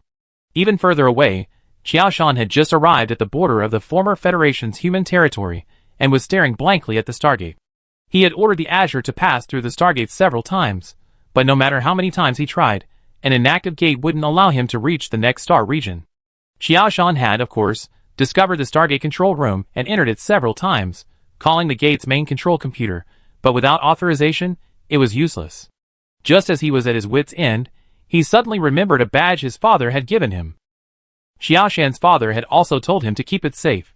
Although Qiaoshan's father couldn't explain the item's use, he knew that his ancestors had treasured it. Qiaoshan took out the badge and pinned it to his left chest, waking up the Stargate's main control computer. Another burst of blue scanning light flashed by, and then the computer spoke a different message. Although Qiaoshan didn't understand, he waited expectantly for the change. Garment Fleet Badge detected, identity information being retrieved. Xiao Zixian, Garrison Fleet Corporal. Biometrics do not match the holder. Xiao Zixian is currently disconnected. In accordance with Federal Act 1139, the current holder is undergoing identity verification. Please remain where you are. The computer mumbled a long, unintelligible tirade, and Qiaoshan didn't understand a word. Suddenly, a purple screen of light appeared in front of him. Before Qiaoshan could react, it scanned him from front, back, left, and right. A few seconds later, the intelligent computer spoke again. The biometric information matches 70%, confirming that they are descendants of Xiao Zixian. According to Federal Act 1140, descendants of federal military personnel holding the insignia of their respective fleets are granted temporary permission to awaken dormant stargates. The people accompanying Qiaoshan then experienced what Wang Shuhua had experienced. After the Stargate was awakened, Qiaoshan ecstatically returned to the Azure, ready to lead the fleet through the gate. The problem was that only the Azure had the post-identification code in place. The rest of the warships were unregistered. Except for the Azure, once the remaining warships approached the Stargate within 5 kilometers, their onboard energy management systems would automatically shut down their engines and deploy tractor beams to prevent them from further approach. Master, we can't get through. Wei Feng said helplessly to Qiaoshan after repeated failed attempts. Qiaoshan thought for a moment and said to Wei Feng, "Send me some Marines. Let the Azure go through the Stargate alone." There was no other way. Unlike Qi Yiming, he didn't have Federation citizenship. Obtaining temporary authorization was already a significant undertaking. If he tried to pass through the Stargate with an unregistered warship, the AI would likely deem him smuggling, and even his temporary authorization might be revoked. But none of us can predict what's beyond the Stargate. Wei Feng was deeply concerned for Qiaoshan's safety. For the sake of our technological heritage, taking a certain risk is worth it. Qiaoshan tried to reassure Wei Feng. Besides, we didn't encounter any danger along the way, did we? Wei Feng knew Qiaoshan well. Once he made up his mind, no amount of persuasion would do. He had no choice but to dispatch a large number of Marines aboard the Azure, as Qiaoshan requested. Only when the Azure was fully loaded did he, contentedly, allow Qiaoshan to pass through the Stargate alone. Confidently, Qiaoshan was stunned after passing through the Stargate. Oh my god! What's going on? Why are there so many Stargates? Qiaoshan counted and found over 20 Stargates in this galaxy, each facing a different direction. How vast is the territory of this human federation? There are so many Stargates. Qiaoshan smiled wryly, as he looked at the information on the radar screen. Which Stargate leads to the capital system? Qiaoshan only then regretted not learning the Federation's common language from his father, a family tradition. His father had said it was the common language of the former human federation, but Qiaoshan, too playful to learn, refused to learn. Qiaoshan was still young at the time, and his father hadn't urged him. But who had ever told Qiaoshan that his father had been assassinated? No one had taught him this foreign language, leaving him completely at a loss. Let's just try our luck. The Stargate is so convenient anyway, I doubt we reach our destination. Xiaoshan closed his eyes and pointed in a random direction. The Azur's navigator wisely steered the Azure toward the Stargate Xiaoshan had pointed to. At this moment, Qi Yiming was leading Chai Wei and the others in a circular motion around the outer reaches of the capital system. They passed one Stargate after another. The initial novelty of passing through the Stargates had long since faded. Instead, they were replaced by waves of intense dizziness, and Chai Wei and the others were on the verge of vomiting. Chai Wei dazedly asked Qi Yiming, "How many more gates do we have to go through before we get there?" Qi Yiming saw that the gang had been exhausted by his torment, so he asked cunningly, "How many gates have we passed? I'm so dizzy, how could I even remember?" Chai Wei, frantic, turned to his men, "Who among you remembers?" Everyone shook their heads with stars in their eyes. No one dared to speak, fearing they would vomit up their leftover food. Seeing their reactions, Qi Yiming nodded with satisfaction, "About 20 more." Chai Wei rolled his eyes and nearly fainted. "Let's get going quickly, before the night gets too long and the trouble gets too much," Qi Yiming urged loudly over the fleet channel. "Wait. Let's rest for a while. If this keeps up, I die." Chai Wei quickly waved his hand, indicating that he needed to rest. "Then you guys rest. I go through the gate first and see what's going on." Before Chai Wei could react, Qi Yiming led Wang Shuhua and the others through the star gate in front of him. As soon as he passed through the gate, Qi Yiming called out to Nova, "Nova, cancel the temporary codes for the warships that didn't come with me. Their codes have already been cancelled." Even before he passed through the gate, Yu Jian had been cornered in the bridge by Qin Cheng and his internal security personnel, their rifles pointed at him. His hands and feet were now bound by the internal security personnel. Yu Jian's skills were indeed quite impressive. He managed to take down 2 of the internal security personnel with his bare hands, despite being fully armed. Those were internal security personnel wearing individual armor, but thankfully, they managed to subdue Yu Jian with some effort. Qi Yiming decided to go to the capital system first, collect the inheritance, and then return to deal with these people. With their level of skill, cracking the gate control system would take 2 to 3 years, so there was no rush. Chapter 80. After getting rid of the annoying Chai Wei, Qi Yiming led the fleet directly toward the nearest Stargate. Qi Yiming certainly wouldn't get lost like Xiaoshan. While the dozen or so Stargates faced different directions, their appearance was identical, making them difficult to distinguish in the vast sea of stars. Clearly, each of these Stargates had its own unique characteristics, allowing Federation citizens to easily identify them. With trepidation, Qi Yiming crossed the final Stargate. "Wandering children, welcome home." Nova's voice echoed from the Xiefeng's bridge once they passed the Stargate. "Thank you, Nova. Glory to the Federation, illuminate the stars." Qi Yiming's eyes were now moist. He stared at the familiar scene, speechless for a long time. "Glory to the Federation, illuminate the stars. Are you heading directly to the home planet?" There are 3 Earth-like planets in the human capital system, each transformed into habitable by humans over tens of thousands of years. The home planet Nova was referring to was the Azure planet on which humanity had lived since its birth. It took a while for Qi Yiming to recover from his excitement, mixed with sadness. He wiped the tears from his cheeks and said, "Let's go directly to the home planet." Then, under Nova's guidance, the Xiefeng slowly accelerated toward the Azure planet. There was still no sign of the Zerg in the sky, which puzzled Qi Yiming. Where have all the Zerg gone? Qi Yiming stared at the sky in confusion. When they passed colony planet number 1, the planet's dire state truly frightened Wang Shuhua and the others. The reddish-brown planet was shattered, its surroundings littered with debris of all sizes, orbiting the shattered sphere. In high orbit, the massive space station, now a detritus of space junk, had long lost its former vitality, becoming lifeless. The planet was shattered by a single blast from a super flagship super cannon. A massive swarm of Zerg suddenly appeared, sweeping across the planet in the blink of an eye. The humans on board became prey to the Zerg, leaving no survivors. In desperation, the then federal government shattered the entire planet, hoping to eliminate the Zerg threat once and for all. But who could have imagined that the Zerg on Colony 1 were merely the vanguard of the Swarm's army? In the years that followed, waves of Zerg swarms poured into the Federation. At first, the Zerg were easy to deal with, but the more they fought, the more difficult it became for the humans. The Zerg swarm continuously strengthened itself in the battle with the humans, to the point where some exceptionally powerful individuals were even able to withstand direct bombardment from super cannons. Dealing with the remaining, more common Zerg was equally difficult, often requiring a battleship to concentrate all its main guns for 3 or 4 salvos to kill a single individual.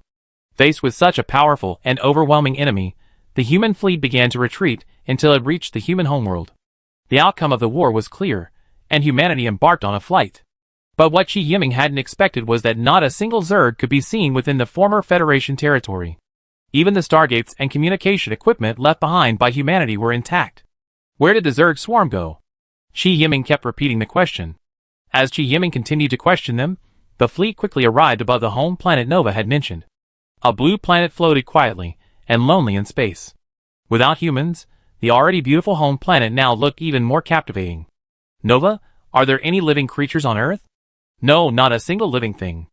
Mr. Chi, where have they and the humans gone? Nova possessed powerful algorithms, but she couldn't determine anything beyond her own database. Chi Yiming remained silent, simply staring silently at the planet before him, trying to calm his pounding heart and increasingly heavy breathing. Finally back. Wang Sun, Yi Lu, and Wang Shuhua had also arrived aboard the Xiefeng by transport and stood silently beside Chi Yiming. After all, they were all human, and they all felt an inexplicable sense of familiarity with the planet before them. Yi Lu, like a neighbor's older sister, gently brushed away the tears from Chi Yiming's cheeks. Now that you're home, don't cry. You make your family worry. Chi Yiming smiled at Yi Lu and said, Sister Yi is right. Now that you're home, you can't cry anymore. Come on, I take you to see where humans lived before they entered space. Soon, under the protection of the internal security forces, they landed on the surface of the Azure planet in a transport craft. There were no skyscrapers as expected, but instead a lush green landscape. Chi Yiming didn't rush to the federal capital, where Nova's database was located. Instead, he led the group back to where he had once lived. A small town surrounded by forest, the tallest building no more than 6 stories high. The roads were meticulously swept. Chi Yiming knew the cleaning robots had been working for years. The planet's energy supply system appeared to be functioning normally. The humans of the time hadn't caused extensive damage to their home planet during their retreat. After all, everyone embarked on their escape with the expectation of a return attack. Thousands of years hadn't left Chi Yiming with even the slightest sense of unfamiliarity. He led the group through the streets and alleys, soon arriving at a small, isolated courtyard. Chi Yiming stood at the door, and the gate opened automatically. The intelligent butler, sensing the return of its owner, automatically turned on the lights. My parents were senior researchers in the biology department of the Academy of Human Sciences. Chi Yiming explained as he walked around the room. However, a biological sample leak cost them both their lives. Chi Yiming stroked a photo frame on the table, which contained a family photo. Later, the Academy sent back a husky, less than a year old, saying it was a relic of my parents. Chi Yiming fell into deep reminiscence once again.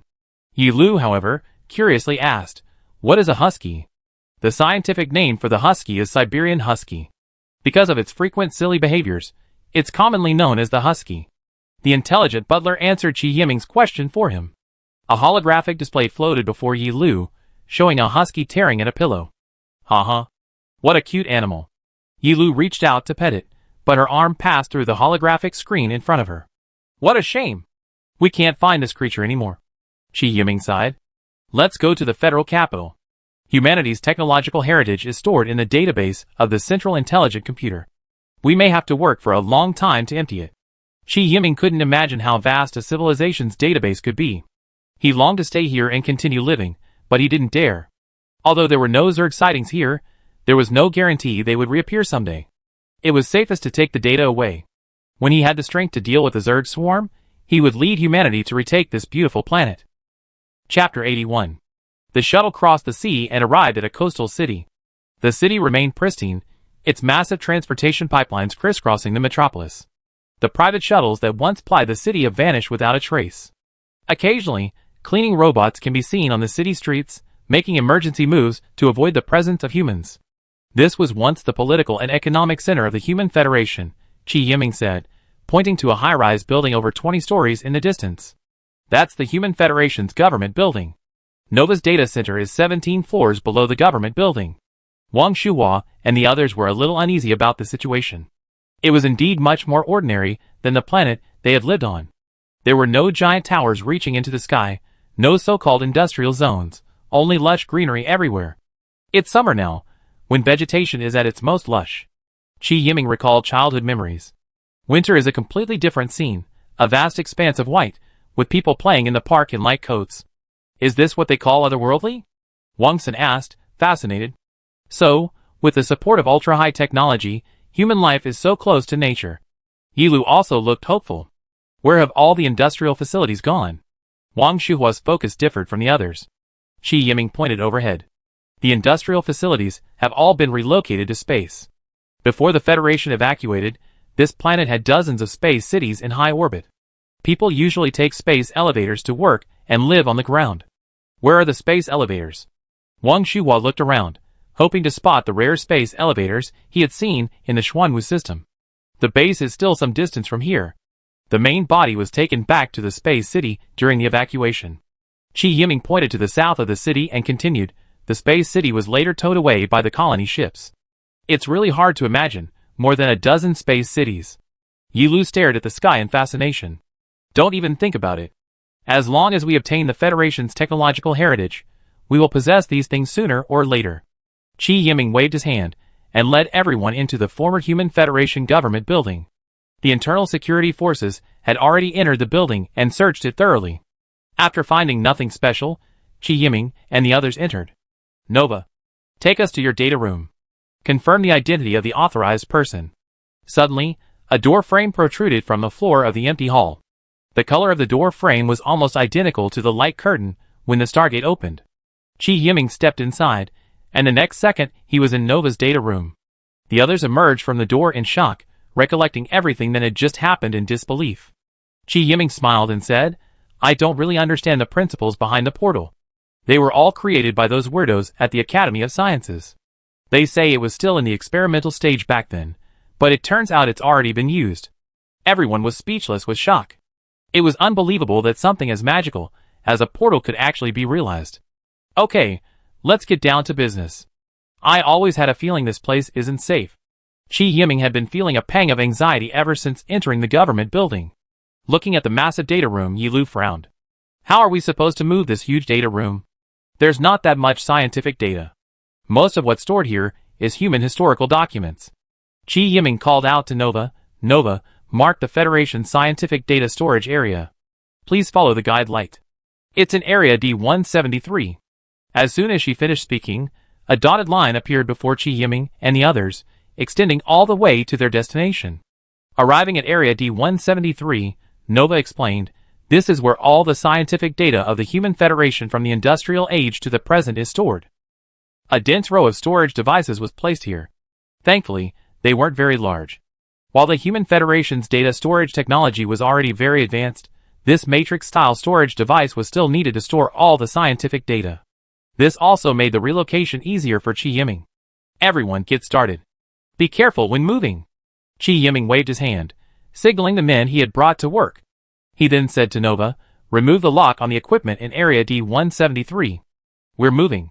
According to Federal Ordinance 112, moving the storage equipment in area D-173 requires the consent of at least 10 human citizens with SSS-level clearance. Verification is underway. Qi Yiming, SSS clearance, confirmed. Zhang Tong, SSS clearance, I'm out of contact. After accessing over 100 people, all but Qi Yiming were out of contact. Only one person with SSS-level clearance remains. Federal Emergency Ordinance 0 is being activated. With only one person with SSS-level clearance left, Ordinance 112 can be ignored. Then an alarm rang out in the vast underground data room. Air gradually filled the sealed storage area, and the sealed hatch automatically opened when the pressure inside and outside equalized. Everyone filed in and began the relocation mission. Relocation was a daunting task. There were simply too many storage devices, and the Xiefeng had only a few transport boats. It would take at least several days of back-and-forth travel to empty all the storage. Qi Yiming took advantage of these few days to take everyone on a tour of the former Human Federation's capital planet. Back in the Federation, agriculture had long been automated and unmanned. Qi Yiming sat down with everyone in a robot restaurant, enjoying some noodles with soybean paste. Except for a few enthusiasts, who cultivated their own fields, few people worried about food. Qi Yiming, who hadn't had noodles with soybean paste in a while, devoured them with garlic cloves, not forgetting to explain the lifestyle of the former Human Federation. As everyone was envious, Chen Cheng's voice came through the communicator. Captain, we saw a strange four-legged creature west of the government building. It looks a bit like the husky you mentioned the other day. Qi Yiming nearly choked. In a few steps, they climbed into Nova's improvised personal shuttle, which quickly ascended into the air and entered the high-altitude vacuum tube. In less than 10 minutes, they reappeared in front of the government building. Look, right over there. Chin Chung pointed to the square on the west side of the building. Sure enough, Chi Yiming saw a husky in the square. Chi Yiming was ecstatic. Just as he was about to go over to see what was happening to the husky, lucky enough to have survived, he suddenly felt a heavy object hit his head, causing excruciating pain. The others nearby also had grim expressions. Then a strange voice echoed in their minds. Humans. You shouldn't have come back. Chi Yiming, recovering from the pain, stared at the husky not far away in horror. Zerg Overlord? Chi Yiming exclaimed in shock. The others beside him, having also recovered from their pain, stared at Chi Yiming in bewilderment, unable to understand what a Zerg Overlord was. But what happened next was something they would never forget. Chapter 82. First, the ground shook, and everyone felt unsteady. Then, a strange hissing sound reached their ears from far away. A final black line appeared at the end of the city street, rapidly approaching the government building where everyone was standing. Chi Yiming, observing the situation, gasped. Among the dense swarm of springtails were several giant beasts over 5 meters tall. The beasts swung the pair of ridiculously large sickles beneath their giant crocodiles, shaking the ground with every step. The others, having never witnessed such a scene, collapsed to the ground. Thankfully, the swarm stopped behind the husky and didn't attack the others.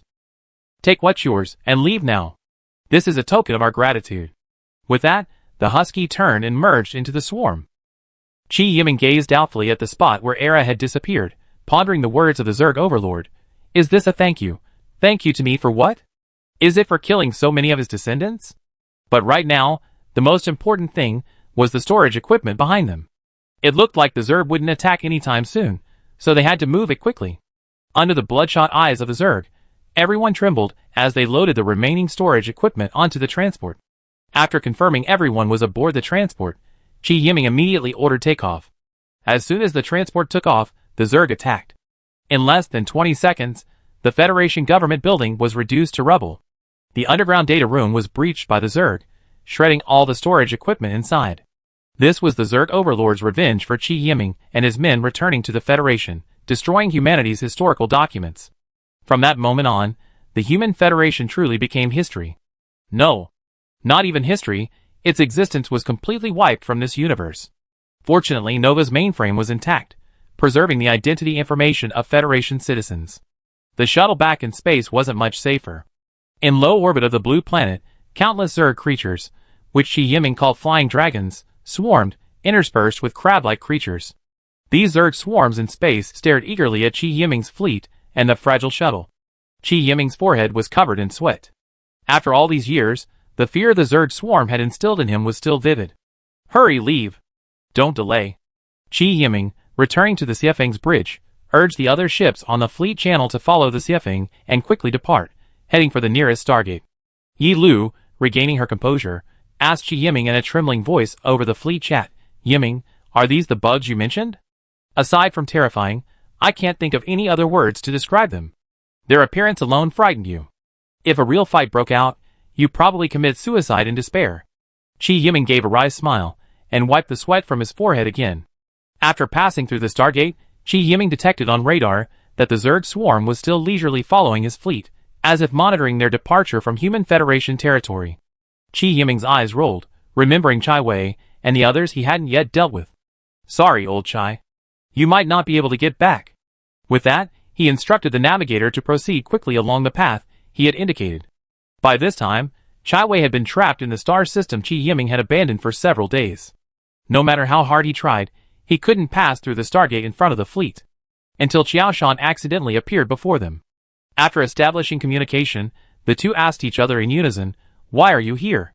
I came here with that Chi Yiming, Chai Wei said with a wry smile. He tricked me and got me stuck here. What about you? How did you get through the stargate? Qiaoshan looked at Chai Wei wearily. Chi Yiming and I have the same goal, but I don't know the way. I've been wandering around here for days, and I'm almost sick. I can get through the stargate because of this ancient worship of mine. The Azure. Chai Wei nodded, seemingly contemplating something. Don't count on me. My fleet is still waiting at the Human Federation border. They can't get through either. Qiaoshan guessed Chai Wei's thoughts and dashed his hopes with a single word. Will I just die here? Chai Wei said, a hint of despair. That's not the case. You can avoid using a stargate. I checked, And the maximum distance between stargates is no more than 700 light-years. Just use a spacecraft. Xiaoshan gave Chai a bad idea. Fly one for me and see. Chai rolled his eyes at Xiaoshan. The two men's conversation was casual, and it seemed they knew each other before. So what do we do now? Qi Yiming probably already got his hands on that technological legacy. Chai pointed at the stargate in front of him. He went through here. As soon as he finished speaking, the stargate's light screen flickered a few times. Qi Yiming's fleet reappeared before Chai. How dare you come back? Chai, enraged upon seeing Qi Yiming's fleet, said, Attention, all ships. Charge your main guns. Shoot this thing to death. No. Qi Yiming must be an awakened one. You need him to get out of here. Xiaoshan hurried to stop Chai Wei's drastic actions. But Qi Yiming completely ignored the two of them, and simply sent an encrypted message via the Xiefeng to the Azure. If you want to live, follow me. Then Qi Yiming's fleet flew past Chai Wei and Xiaoshan like crazy, heading towards the next stargate. Qi Yiming didn't really care about Xiaoshan's life or death, but it would be a shame if anything happened to the Azure. Without fully analyzing the technical data, Qi Yiming couldn't be sure if he could build another Azure. He could only save Xiaoshan while saving the Azure. Xiaoshan was a smart man, and knew Qi Yiming wasn't concerned about him. Xiaoshan was initially reluctant, but when he saw the massive Zerg swarm following Qi Yiming through the gate, he immediately turned his ship and followed Qi Yiming's fleet. Chai was not so lucky. After passing through the gate, the Zerg swarm discovered another fleet. They couldn't attack Qi Yiming's fleet, but the fleet before them was out of range. The Zerg swarm, as if seeing their lover, attacked Chai Wei's fleet in succession. As expected of an officer, Chai Wei reacted quickly after a brief moment of initial surprise. However, he had no sufficient understanding of the Zerg swarm, and believed that relying solely on his 3 battlecruisers, he could surely defeat this group of monsters. Attention, all ships, charge all batteries. And so the battle began. Chai Wei's fleet had only launched a single round of artillery fire before being surrounded by a swarm of dragons.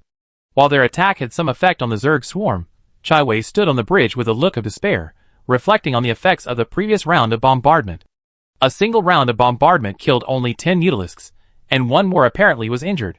The problem was that 10 Mutalisks were nothing compared to the sheer number of Zerg. The battle lasted only 3 minutes, and the 3 battlecruisers were successively torn to pieces by the ferocious Zerg. Chapter 83. Xiaoshan was still a bit shaken after following Qi Yiming through several stargates. After calming down, he asked Qi Yiming via temporary communication, what exactly are those monsters? Qi Yiming didn't intend to hide anything, and told Xiaoshan the truth directly. Xiaoshan was stunned. This was the first time he had heard such a detailed account of the former Human Federation. No wonder those who assassinated the Awakened left a message at the scene saying they will awaken the devil, Xiaoshan muttered softly, which was transmitted to Qi Yiming through the radio receiver of the communicator. Qi Yiming asked curiously, have you seen those who assassinated the Awakened? Xiaoshan realized at this moment that he had let the cat out of the bag, but it wasn't a big secret, so he happily shared it with Qi Yiming. My father once took in some Awakened, but without exception, they all died suddenly in their homes within 3 days of their identities being exposed. They would always leave a similar message at the scene. Xiaoshan fell silent after saying this, clearly recalling some unpleasant memories. Qi Yiming nodded and said, they're right. We will seek revenge on those bugs sooner or later. After hearing Qi Yiming's words, Xiaoshan looked up at Qi Yiming on the communicator. Are you really an Awakened? Didn't you guess it? Qi Yiming didn't deny Xiaoshan's statement. Aren't you afraid of your identity being exposed and assassinated? Will you tell anyone? I already told anyone. Xiaoshan looked at Qi Yiming awkwardly. Qi Yiming stared at Xiaoshan blankly. You? Is this something a human could do? I only revealed the uncertainties at the time to slow you down. Damn it. Aren't you afraid I'd be killed and my worship stolen? Qi Yiming's face flushed with anger. You won't. Xiaoshan's words were so resolute this time that Qi Yiming was stunned. Xiaoshan continued, you're different from the other Awakened. You have a warship, and they don't. You mean, none of the Awakened you met have a Human Federation-era warship? Qi Yiming was surprised. After all, he had been on his own warship when he woke up. Xiaoshan nodded. By the time they were discovered, many had already died in their pods, with only a handful barely alive. You mean discovered? Of course, could they have escaped from their pods on their own? Qi Yiming was still a little confused. Thinking back to when he woke up, aside from some discomfort, he hadn't had any difficulty moving. Crucially, he awakened on an uninhabited planet, not by being discovered and awakened by others. Thinking about it now, Qi Yiming felt very lucky, and then he glanced at Wang Xin in the fleet channel with a gentle gaze. Wang Xin shuddered suddenly. After learning that Qi Yiming was unawakened, Xiao Shan's attitude shifted slightly, and he seemed to become more talkative. Qi Yiming also softened his hostility towards Xiao Shan after learning that he had repeatedly helped awaken people with the same status as him. However, Qi Yiming was also curious about why Xiao Shan extended an olive branch to awaken people, so he asked a question. It's okay to tell you. Everyone who should know already knows. Xiao Shan was fully aware of his identity leak, and he never underestimated those who purged the organization's top brass. The fact that he survived until now, despite his identity being revealed, was actually thanks to the Azure. Humanity today lacks a truly effective method for quickly dismantling the Azure's energy shield, so Xiao Shan managed to escape every ambush. Qi Yiming pretended to listen attentively. Xiao Shan slowly began, I'm the son of the legendary high-ranking official who disappeared after the Glory Federation's purge. Puff. Qi Yiming spat out a mouthful of aged blood. Remember Lu Bishu's speculation about Qi Yiming's identity back in the Xuanwu Star region? Qi Yiming now saw the real person, and looked awkwardly at Wang Shuhua and Yi Lu on the fleet's communication screen. Qi Yiming didn't actually know how Lu Bishu had explained his identity to Yi Lu and the others, but it was clear that they were both a little confused. Yi Lu glanced at Qi Yiming in one corner of the communication screen, then at Xiao Shan in the other. She opened her mouth, unsure what to say. Qi Yiming said, Sister Yi, I'm definitely not who you think I am. But Wang Shuhua said, you don't need to explain. I knew you weren't that person the first time I met you. But I know you can lead us to revenge, and that's enough. Yi Lu nodded solemnly. Xiao Shan had never expected Qi Yiming to react so strongly to his revealing his identity. At first, he had thought Qi Yiming was not only an awakened, but also a member of the Glory Federation. But the more he listened to the three people's conversation, the more he felt something was amiss. It felt like Qi Yiming was using his name to deceive people. Xiao Shan angrily demanded, Who are you? Why are you using my name?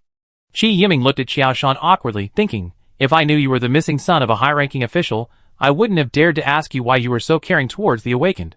But it was too late to say anything now, so he recounted his conversation with Lu Bishu in the Xuanwu Star region.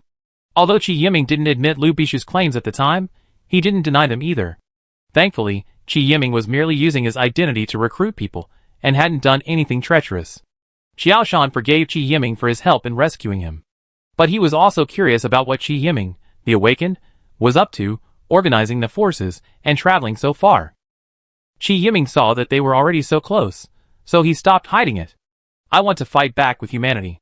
Qi Yiming dropped a bombshell, sending several people reeling.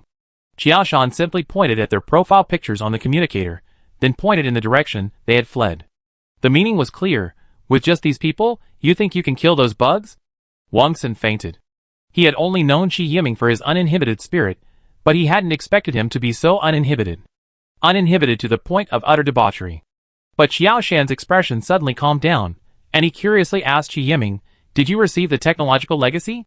Qi Yiming certainly wouldn't be so foolish as to casually reveal such an important matter to Xiao Shan. Who knew Xiao Shan wasn't lying? Qi Yiming quickly waved his hand, Don't say that. If word gets out that I have the technological legacy, I probably never set foot on human territory again. Xiao Shan, somewhat unconvinced, stared intently at Qi Yiming. Qi Yiming, of course, had a backup plan. You saw those bugs too.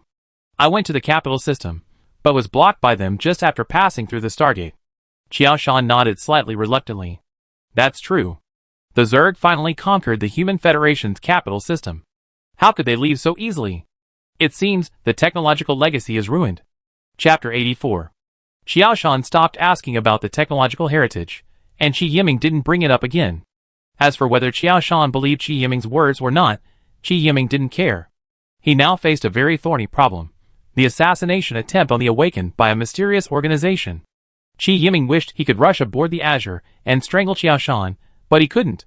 Although he wasn't afraid of this so-called assassination, the constant threat wasn't a solution. Now that he had the technological heritage, Qi Yiming had taken a major step closer to his goal. If he were assassinated on the way to the destination, perhaps future generations would remember him. The late Emperor's mission was cut short before it was even halfway accomplished. Qi Yiming didn't dare to dwell on it.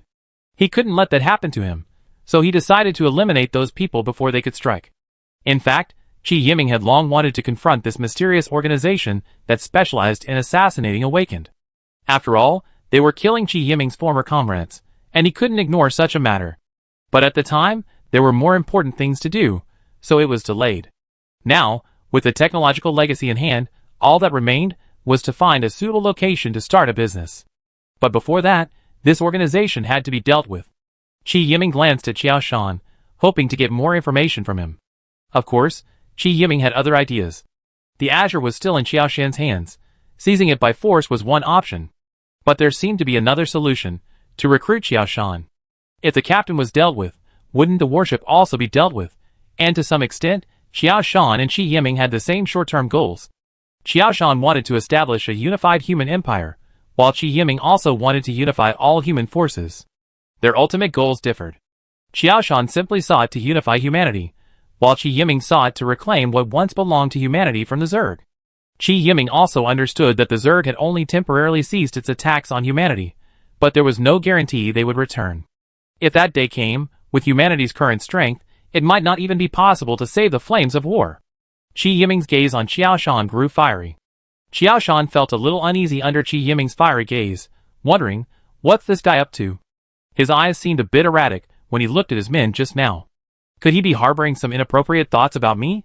Qi Yiming cleared his throat. Well, Mr. Qiao. Stop. Xiao Shan raised his right hand, trying to stop Qi Yiming. Can you please talk normally? You're looking at me like that, and I'm feeling a bit uneasy. Qi Yiming scratched his head awkwardly, then changed his expression. Do you want to know more about the Azure? How about we work together? Xiao Shan looked at Qi Yiming warily. Aren't you planning on taking the Azure from me? Aren't I trying to convince you to join us? Qi Yiming said, trying to flatter. Join you? Yes, in a way, we're family. Who's family to you?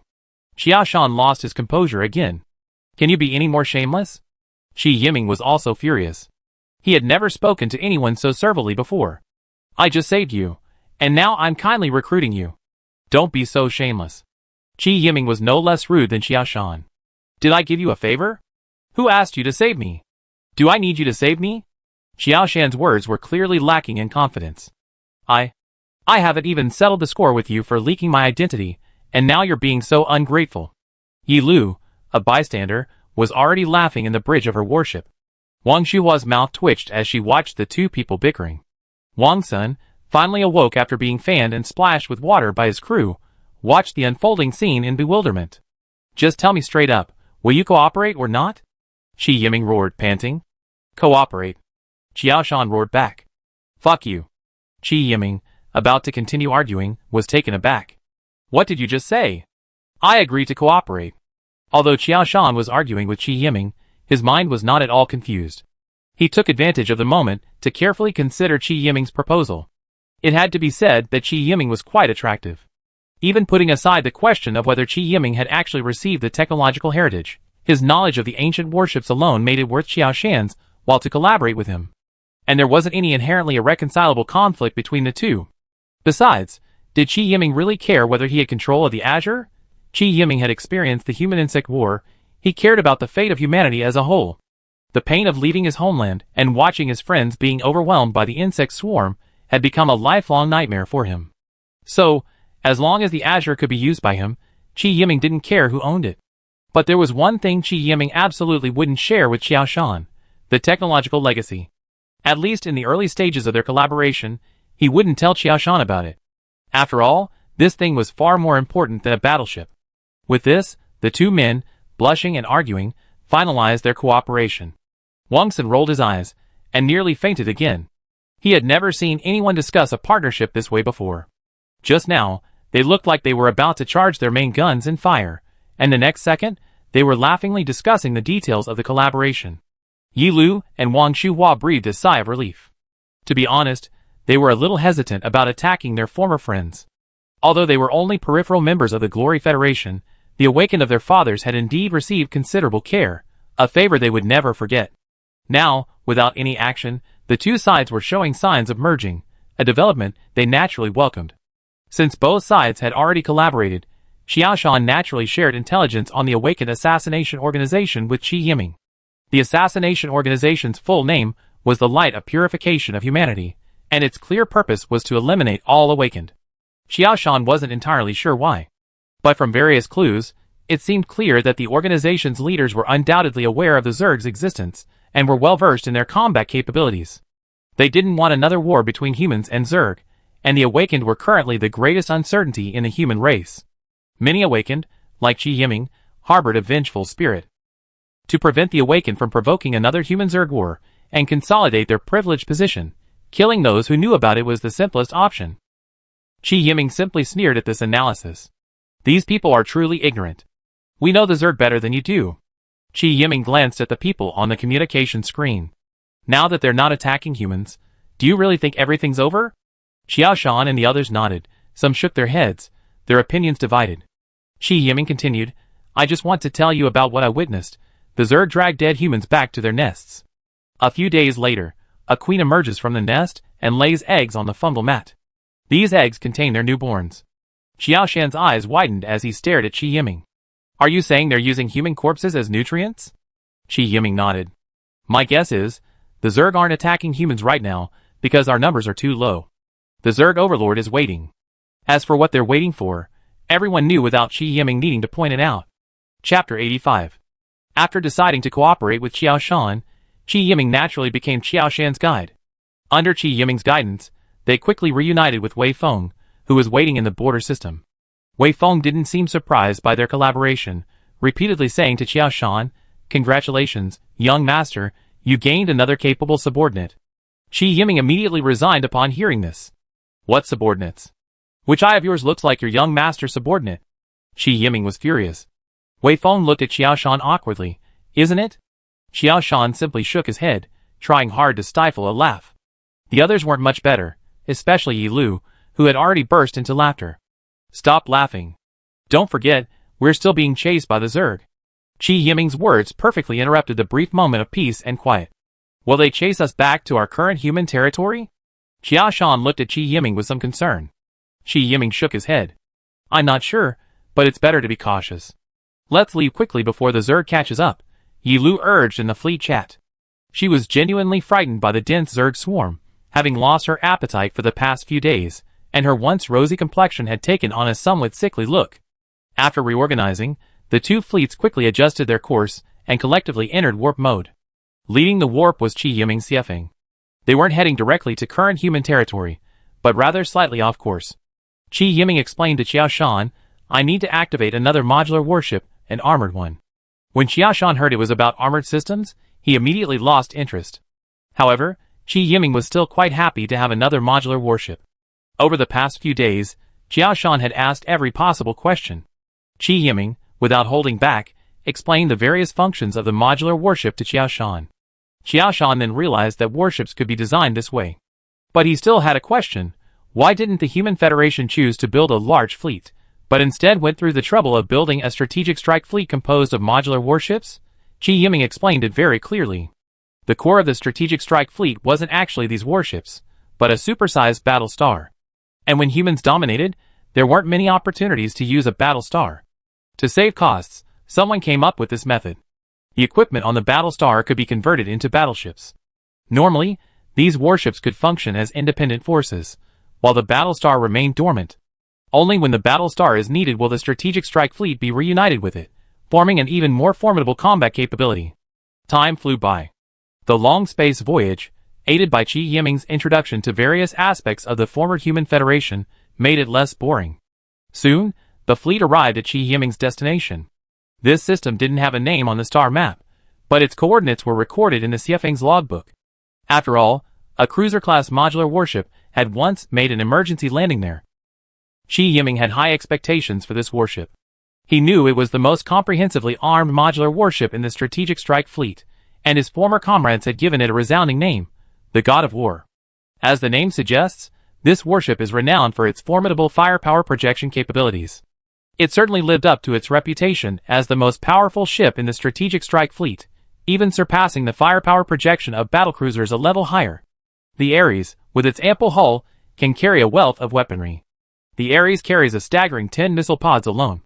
Each pod can fire 30 missiles at a time, and a single salvo rivals the firepower projection of a small fleet. Of course, like the Hammer, The missiles used in these pods can be produced internally on the Ares.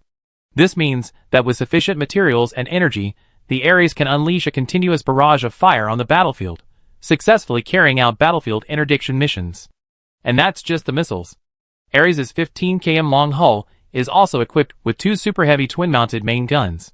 The firepower of this main gun is approximately 10 times that of the Xiafeng's current main guns. Qi Yiming estimated that Qi Yiming could even defeat a battleship, let alone a current human battlecruiser. In addition to its 2 super heavy main guns, the Ares also equipped with 10 4NF super stack guns, similar to the Xiafeng. Its secondary battery is a staggering 70. When Qi Yiming successfully activated the Ares and joined the fleet, the sight of the hedgehog-armed Ares made Xiaoshan drool. Qi Yiming informed him that there was 1 armored ship of this type, as well as 1 energy shield ship.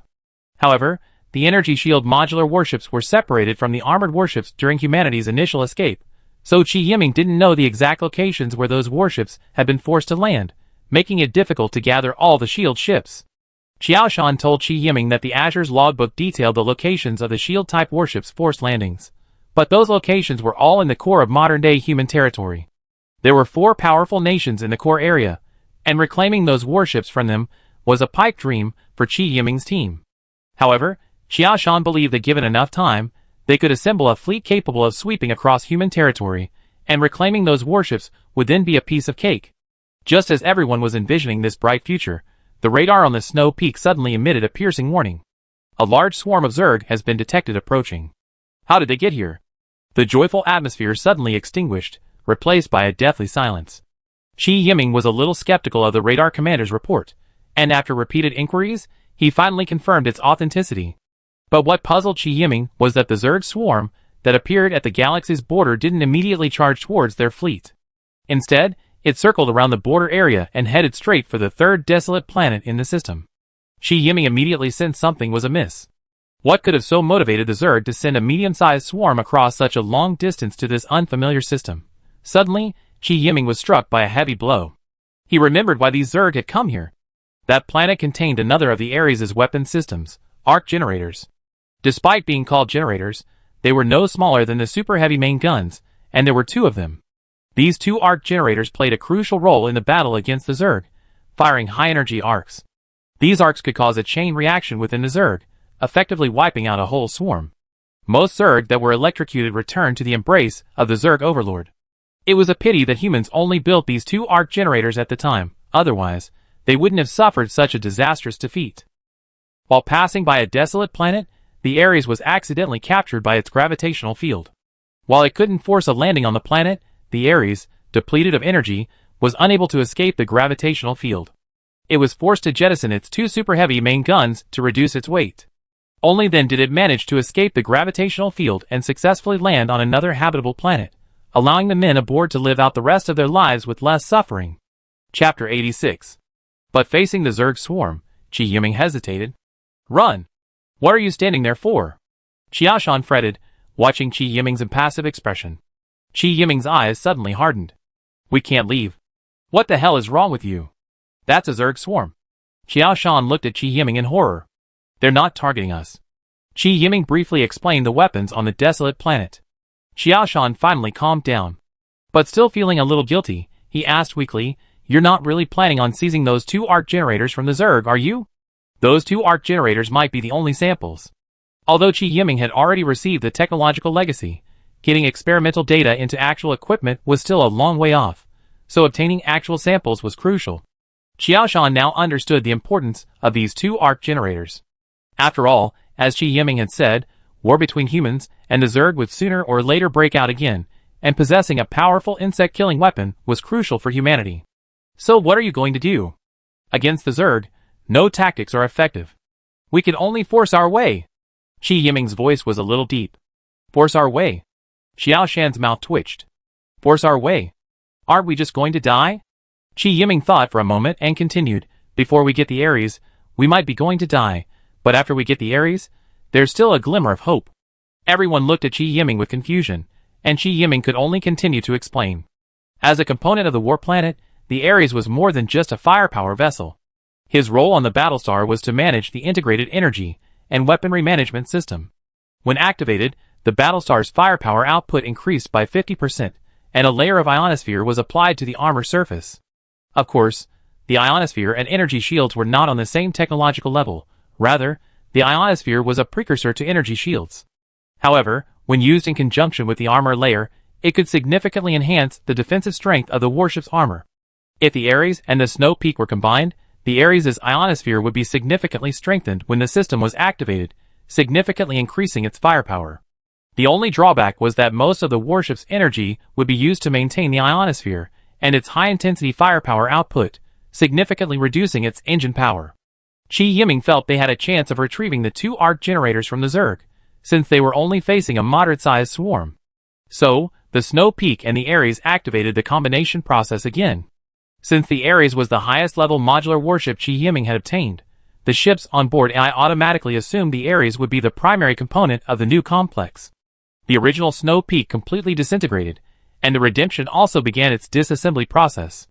Xiaoshan stared at the disintegrating Snow Peak in astonishment, silently counting 1, 2, 3, 5 modular warships, leaving Xiaoshan speechless. All the completely disassembled modular warships slowly approached the Ares. The Lightning and Redemption, acting as destroyers, flew towards the Ares' left and right sides, respectively. Then, a burst of blue electricity appeared between the three warships, slowly drawing them together. As they approached, the Lightning and Redemption also extended rigid protrusions from their sides near the Ares, firmly connecting to the ship. The secondary guns on both destroyers were retracted into the warships. The main guns, however, were not retracted as they did not interfere with the assembly. The probe flew up to the Ares, replacing the Ares' original fire control radar, and becoming the Ares' new eyes. The hammer remained stationed at the bow and belly of the Ares, while the Guardian was placed at the rear. The main and secondary guns of the three frigates were retracted. After all, the energy tanks in the frigate's main and secondary guns were too small. The energy provided by the cruisers per minute exceeded their capacity, rendering them completely part of the new assembly. Several warships attached to the Ares detached their aft engines before the assembly was complete. The Lightning used tractor beams to pull all these engines into her hull, forming an energy matrix consisting of 4 destroyer engines and 6 frigate engines, becoming the powerful heart of the new complex. The cruiser's onboard intelligent computer's powerful computing power could naturally simultaneously activate the system programs of all the warships currently under Chi Yiming's command. Xiaoshan witnessed the entire reassembly process of the Xiefeng, and was deeply impressed by the technological beauty displayed by the modular warship. The new Xiefeng's bridge also underwent significant changes. The bridge command console was divided into 2 levels, the upper level being slightly smaller. In addition to Chi Yiming's captain's seat, it housed 5 control consoles: fire control radar, energy management, ship navigation, damage monitoring, and armament control. On the lower level were several subsystem monitoring stations, and a massive battlefield situation display, displaying a clear miniature image of the galaxy Chi Yiming and his crew were in. The Zerg were closing in on the desolate planet at breakneck speed. Chi Yiming knew they had no time to lose. "I won't force you to go if you don't want to. You can leave now." With that, Chi Yiming ordered the navigator to adjust the bow of the Xiefeng and initiate emergency acceleration, hoping to reach the desolate planet before the Zerg. Yi Lu, Wang Shuhua, and Wang Sun didn't hesitate and followed the Xiefeng into emergency acceleration mode, heading for the desolate planet. Xiaoshan gritted his teeth and said, "When a man dies, the birds fly to the sky. If he doesn't die, he will live forever. Let's do it." The fleet following Xiaoshan saw their leader had already passed, and they couldn't leave either, so they also entered acceleration mode. Chi Yiming and his crew weren't far from the desolate planet to begin with, and with the emergency acceleration, it was only natural that they would reach the top of the desolate planet before the Zerg. But the Zerg arrived near the desolate planet's high orbit a few minutes later. The two sides exchanged no words upon their meeting. Chi Yiming immediately ordered all of Ares' weapons to fire simultaneously. In an instant, like dandelions, 300 missiles unleashed from the missile pods on either side of the ship, trailing a trail of white smoke towards the Zerg swarm, and setting off a massive explosion of flames among them. Ares originally possessed 10 main guns, and with the remaining main guns of the other modular warships, the number of main guns on the ship had increased to 14. With 6 barrels on each of the 6-barreled, 4NF super heavy main guns, Ares unleashed a single salvo of 84 bursting lasers. And that didn't even include Ares' 2 super heavy main guns. The Ares super heavy main guns fired not bursting lasers, but blazing purple beams. The beams were continuous, shooting directly from the muzzles toward the Zerg swarm and sweeping across the battlefield as the main guns rotated. Any insect caught in the blazing beams was either killed or injured. Xiao Shan had finally arrived, and upon witnessing the Ares' ferocious attack, he was at a loss for words. Qi Yiming, noticing Xiao Shan and his men's arrival, said without further ado, all battlecruisers, with the Xiefeng as the center, will form a line in a left-right order, widening our front. The remaining warships will be deployed on the base and top levels. Soon, the fleet formed a modest front and began sniping at the insect swarm. Chapter 87. After the first round of attacks, Qi Yiming felt a sense of relief. The Zerg swarm they faced wasn't the main force of the Zerg, otherwise the Xiefeng super heavy main guns wouldn't have been able to wipe out such a large area. Furthermore, the missiles launched by the Xiefeng were a perfect strike. They directly created a huge hole between the Zerg swarms, and the Zerg that were hit were instantly vaporized by the intense heat from the explosion of hundreds of missiles.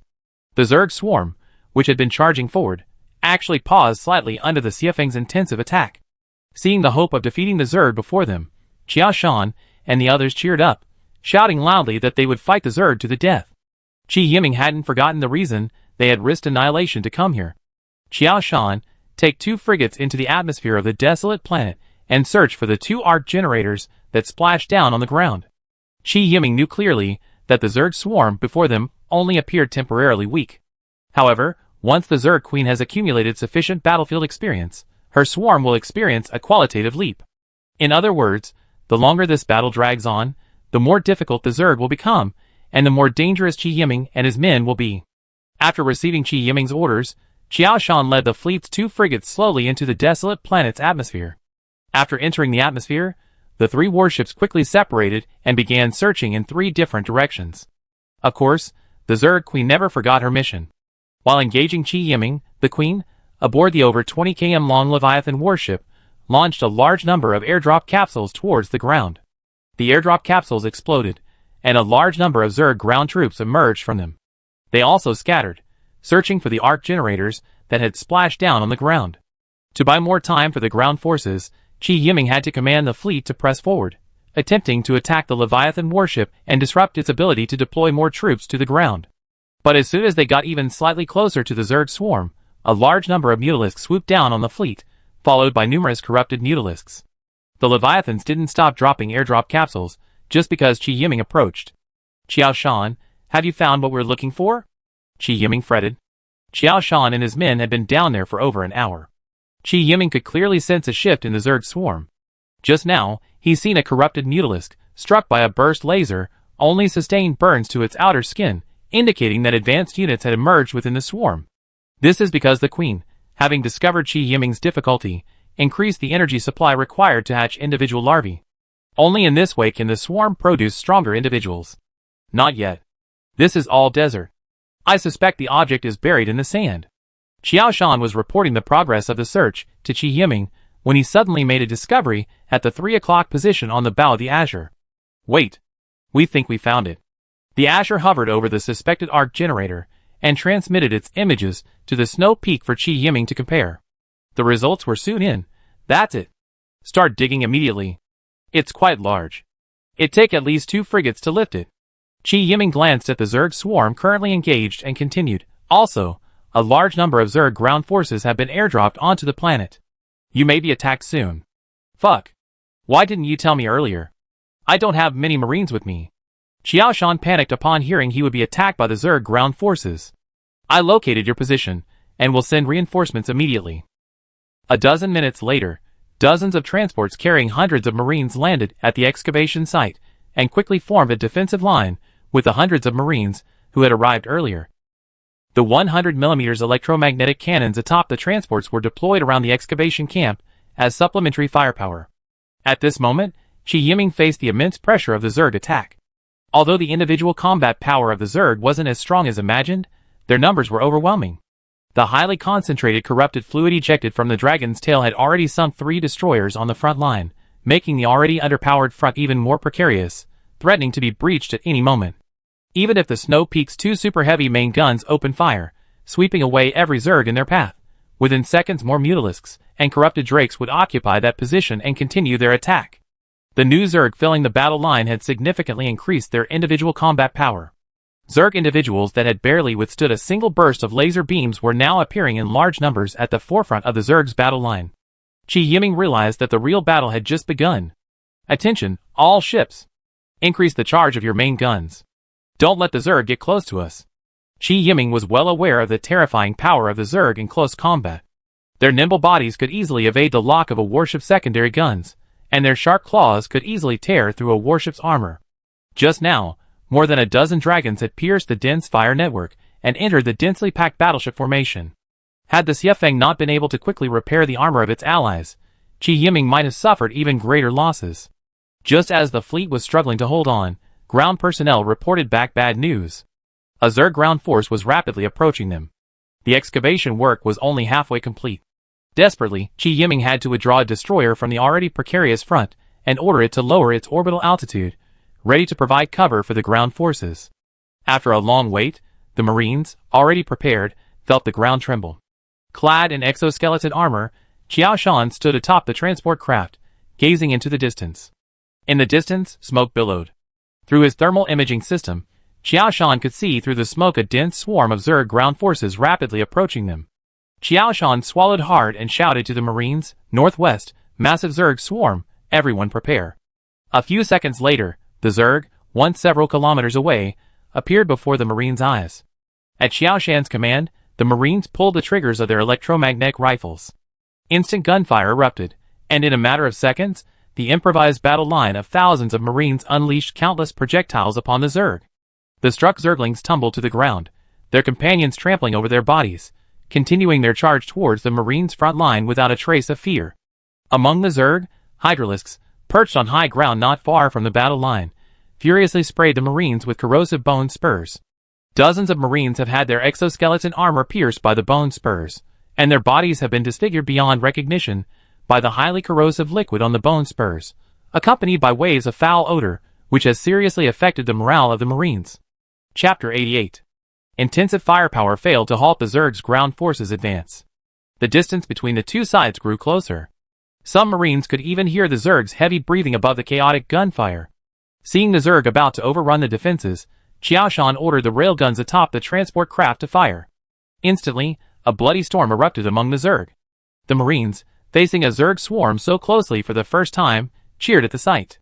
After all, the overwhelming pressure of the dense Zerg charging toward them had already brought their resolve to the brink of collapse. After the 10 100mm railguns attacks, the Zerg retreated. Qiao Shan understood that this was merely a probing attack by the Zerg. Looking at the weakened defenses, he felt a surge of anxiety. Looking back at the excavation site, the engineers were working furiously. 2/3 of the arc generator's main body had already been uncovered. Thank goodness, we won't be out of this damned hellhole long. Qiao Shan sighed in relief. At this moment, Qi Yiming was already locked in a bitter struggle on the space battlefield. The gas emanating from the corrupted dragon's tail propelled its massive, oval-shaped body slowly forward. After the fleet entered the corrupted dragon's attack range, hundreds of its oval-shaped bodies suddenly swelled, as if about to explode from the inside. Then, they suddenly opened their mouthparts and spewed a large amount of corrosive liquid toward Qi Yiming's fleet. Then, their bulging bodies quickly deflated after the liquid was released. The fleet, suddenly engulfed in the acidic liquid, panic ensued. To minimize losses, Qi Yiming commanded the fleet to retreat slowly, avoiding the Zerg's area of effect attack. But the Zerg gave Qi Yiming no chance to retreat. Immediately, a sea of dragons, obscuring the sky, charged towards the fleet. The previously dense firepower grid was instantly ripped open by the Zerg. Something bad is going to happen. By the time Qi Yiming realized the Zerg had broken through the firepower grid, it was already too late. The Zerg's reaction was incredibly fast. Before the first wave of dragons had even made it through the firepower grid, the second and third waves were already lined up behind, awaiting their attack. Swarms of dragons swept through the fleet, spraying every warship with corrosive liquid. The outer armor of each ship melted away at a visible rate, exposing its internal structure. Even with the Xiefeng's encouragement and support, it was still a drop in the bucket. The armor repairs couldn't keep up with the corrosive liquid's destruction. Soon, a dense web of holes appeared on the hull of Wei Feng's battlecruiser, and some crew members were thrown from the ship. The bodies were snatched away by the dragons that flew over the battleship. What reassured Qi Yiming was that the more powerful individual Zergs within the swarm did not join the battle, but remained guarding the Leviathan. The number of these powerful individuals was small, and the Zerg lacked the ability to increase their individual strength while detaching from the hive. The dragons that broke through the fire network were not particularly powerful individually. After exiting the range of the corrosive fluid spewed by the corrupted dragons, the fleet reorganized its formation. Under Qi Yiming's command, the secondary guns of each ship also reorganized their dense fire network to plug the gap. The thousands of dragons that had infiltrated the fleet were destroyed one by the crossfire from the secondary guns once the fleet's formation stabilized. But before Qi Yiming could breathe a sigh of relief, the Zerg swarm regrouped. The newly reorganized fleet formation was once again covered in corrosive fluid. The captains, having learned from their first experience, showed no signs of panic this time. Following the snow peak, they slowly retreated again, giving the Zerg no chance to break through the fire. The Zerg swarm was far more resourceful than anyone had imagined. After realizing they could no longer threaten the human fleet, they abandoned this tactic. Instead, they launched their attack on the fleet with the faster and more fortified Scout Overlords. The Scout Overlord's attack method was simple. Within its hundreds-meter-long body lay a vast cavity. Inside this cavity were hundreds of banelings. Furthermore, the Queen Shell had been specially reinforced, allowing it to stubbornly charge towards Qi Yiming's fleet even after being struck by multiple burst lasers. Suddenly, hundreds of Scout Overlords, accompanied by thousands of banelings, charged forward, braving the fleet's overwhelming firepower. They were so fast that before Qi Yiming could adjust his tactics, more than a dozen Scout Overlords flew over the friendly ship, opened their cavities, and sprayed the banelings within towards the battleship. As soon as the banelings made contact with the battleship's outer armor, they exploded violently. Although the force was modest, the green liquid spurting from their bodies inflicted significant damage to the already battered outer armor. Qi Yiming watched as one of his own destroyers disintegrated instantly after being attacked by hundreds of banelings. The scattered green liquid vaporized the floating human corpses as it came into contact with them. Qi Yiming watched helplessly as the friendly ships sank one by one. He had already maxed out the armor repairing equipment on the snow peak, but it still couldn't keep up with the Zerg's destruction. As he watched more Scout Overlords break through the fire net and fly toward the fleet, Qi Yiming grew increasingly anxious. But Xiao Shan on the ground was in no better shape. Not long after the first wave of probing Zerg retreated, a second wave of attacks was launched. This attack included not only hydralisks but also fire-breathing cockroaches. They, too, stood on the high ground, their limbs firmly planted in the soft sand, their heads raised, and sprayed streams of scorching liquid into the air. The liquid traced a perfect parabola through the sky, landing precisely on the Marines' struggling battle line. A dozen unfortunate souls were struck by the scorching liquid, and the Marines howled in pain as their bodies dissolved inch by inch. Then the howling abruptly ceased. The second wave of Zerglings was several times greater than the first, and the transport's electromagnetic cannons were no longer able to suppress the onslaught. Hundreds of Zerglings surged into the defensive line. Those standing on the line, taller than a man, thrashed frantically, knocking the already panicked Marines to the ground. Then, 2 or 3 Zerglings pounced and began to bite. The fallen Marines barely had time to even utter a cry of pain before they were torn to pieces by the Zerglings. Don't retreat. One step back and we all die. Charge forward. Xiao Shan roared, raising his electromagnetic rifle and charging forward. The others saw their superiors charging forward, so how could they afford to retreat? They followed Xiao Shan and charged forward. After over 30 casualties, the hundreds of Zerglings that had infiltrated the defenses were finally cleared. But before anyone could cheer, another wave of Zerglings surged through.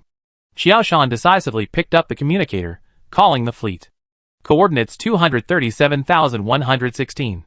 Requesting orbital weapons support. The warship receiving the support request was the destroyer Qi Yiming had dispatched to low orbit, ready to support Xiao Shan. The destroyer, over 1,000 meters long, aimed its starboard side at the ground. After adjusting its muzzle, the secondary guns fired continuously, followed by the main guns. A few seconds later, a massive explosion erupted from the Zerglings impacting the Marines' line. The first to be struck were the hydralisks and fire roaches on the high ground. The thick, exploding laser beams, like a divine retribution, vanished from Xiao Shan's sight in the blink of an eye, along with the high ground beneath the Zerglings' feet. The larger number of Zerglings were vaporized piece by piece by the exploding lasers. The explosive laser struck the ground, creating a powerful shockwave that blew all the Zerglings within 100 meters high into the air, sending them crashing back down to the ground. Even the strongest Zerglings would be dazed after falling from hundreds of meters. The orbital bombardment lasted nearly a minute, finally holding off the remaining Zerglings and buying Qiao Shan and his men a little time to clear out the Zerglings that had infiltrated the front lines. Chapter 89. After Qiao Shan repelled the Zerg's second ground attack, the Queen changed her tactics again. The Leviathan stopped dropping empty barrels and sacks, and the entire Zerg swarm launched a full-scale attack on Qi Yiming's fleet.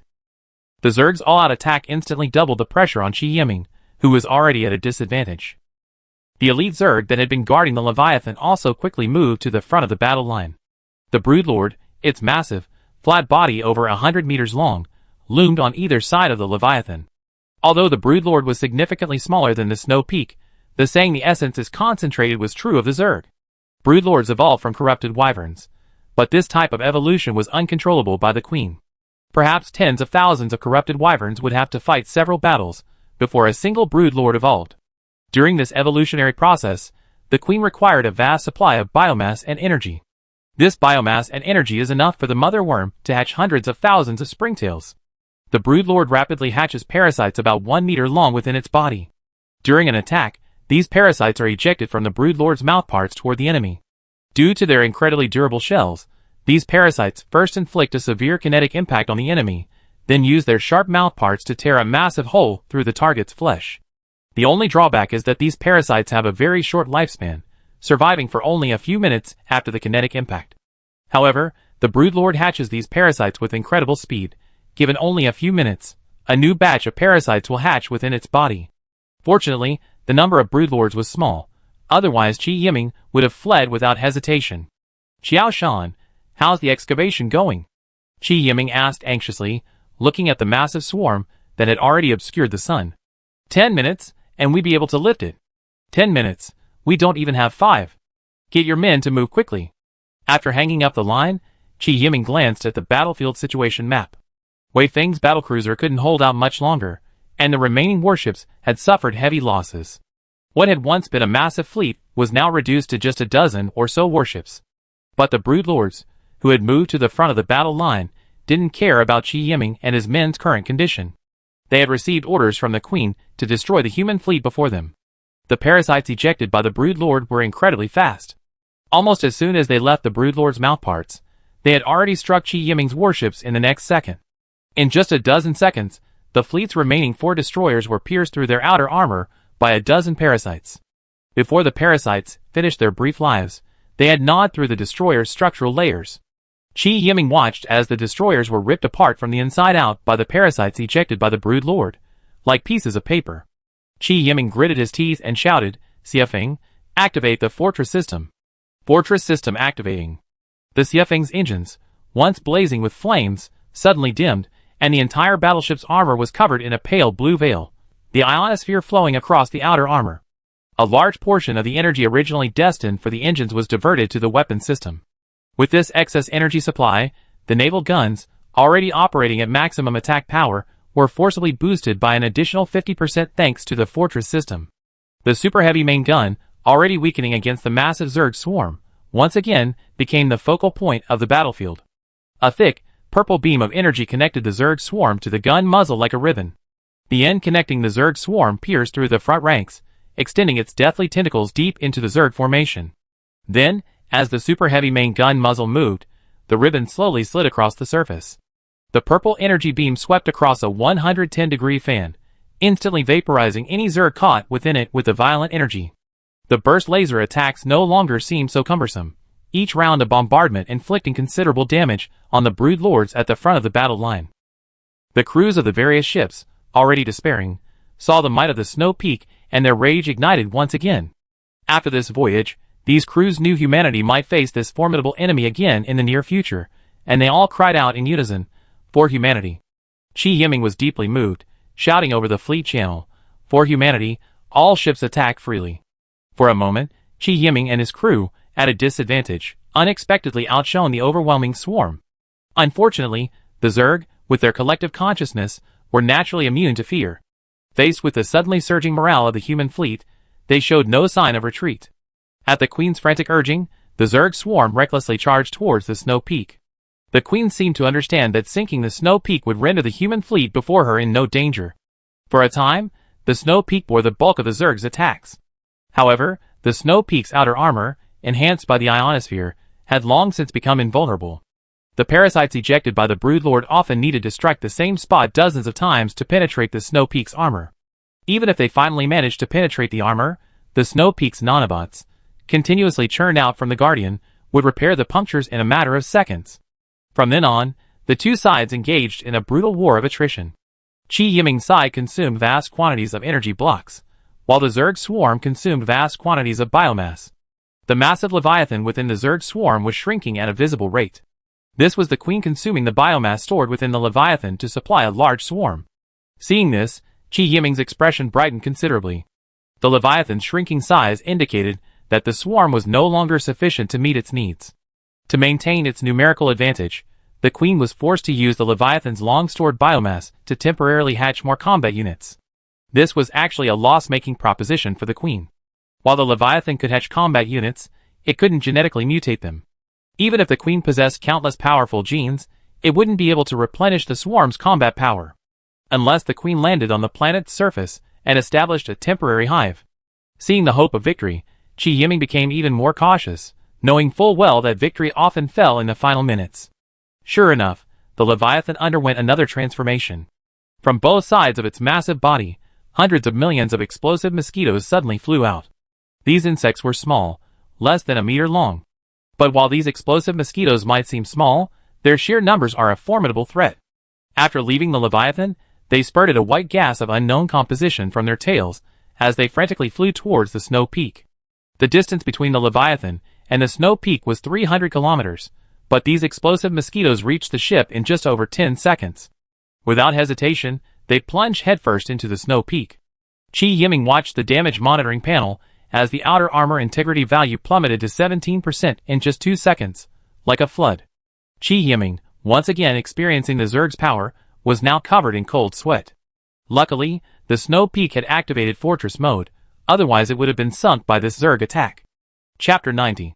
Watching the Xiafeng's outer armor being pelted by a dense swarm of explosive mosquitoes, Yilu cried out in alarm over the fleet channel.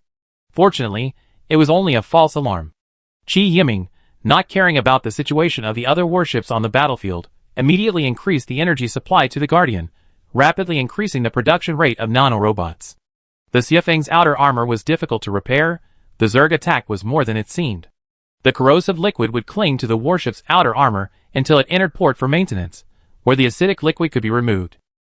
Watching the armor integrity increase by only 1% after tens of seconds, Qi Yiming could only fret anxiously. Watching the explosive mosquitoes flying around the Leviathan again, Qi Yiming knew he was doomed. Forget reclaiming the former Human Federation's territory. Even the integration of current human forces hadn't taken a single step. As they spoke, a swarm of explosive mosquitoes flew towards the Xiafeng. Qi Yiming had even prepared his final words. Just as he was about to glance around the Xiafeng's bridge, he suddenly noticed on the battlefield map that the Xiafeng was blocked from the incoming attack by a massive warship. "What are you doing, Wei Feng?" Qi Yiming roared angrily over the fleet channel. Wei Feng smiled, glancing at Qi Yiming on the communication screen. "Mr. Qi, calm down. How could I not be? Do you know what you're doing?" he said, about to order the navigator to adjust course. "Don't move. If you move now, we're both doomed." Wei Feng's voice was remarkably calm, not at all like someone about to face death. "Hurry and get into the escape pods while there's still time." Qi Yiming seemed oblivious to the swarm of insects wreaking havoc around the fleet. Wei Feng shook his head. "Look at those insects out there. Leaving the escape pods is just suicide. Then why are you standing in my way?" "I, Wei Feng, have only ever admired two people in my life, Qiao Shan's father, and what people call the Awakened." Wei Feng muttered in a steady, unhurried voice. "It's all old news. Let's not talk about it." Qi Yiming stopped cursing and listened carefully to Wei Feng. Wei Feng looked at Qi Yiming with a complicated expression before finally speaking.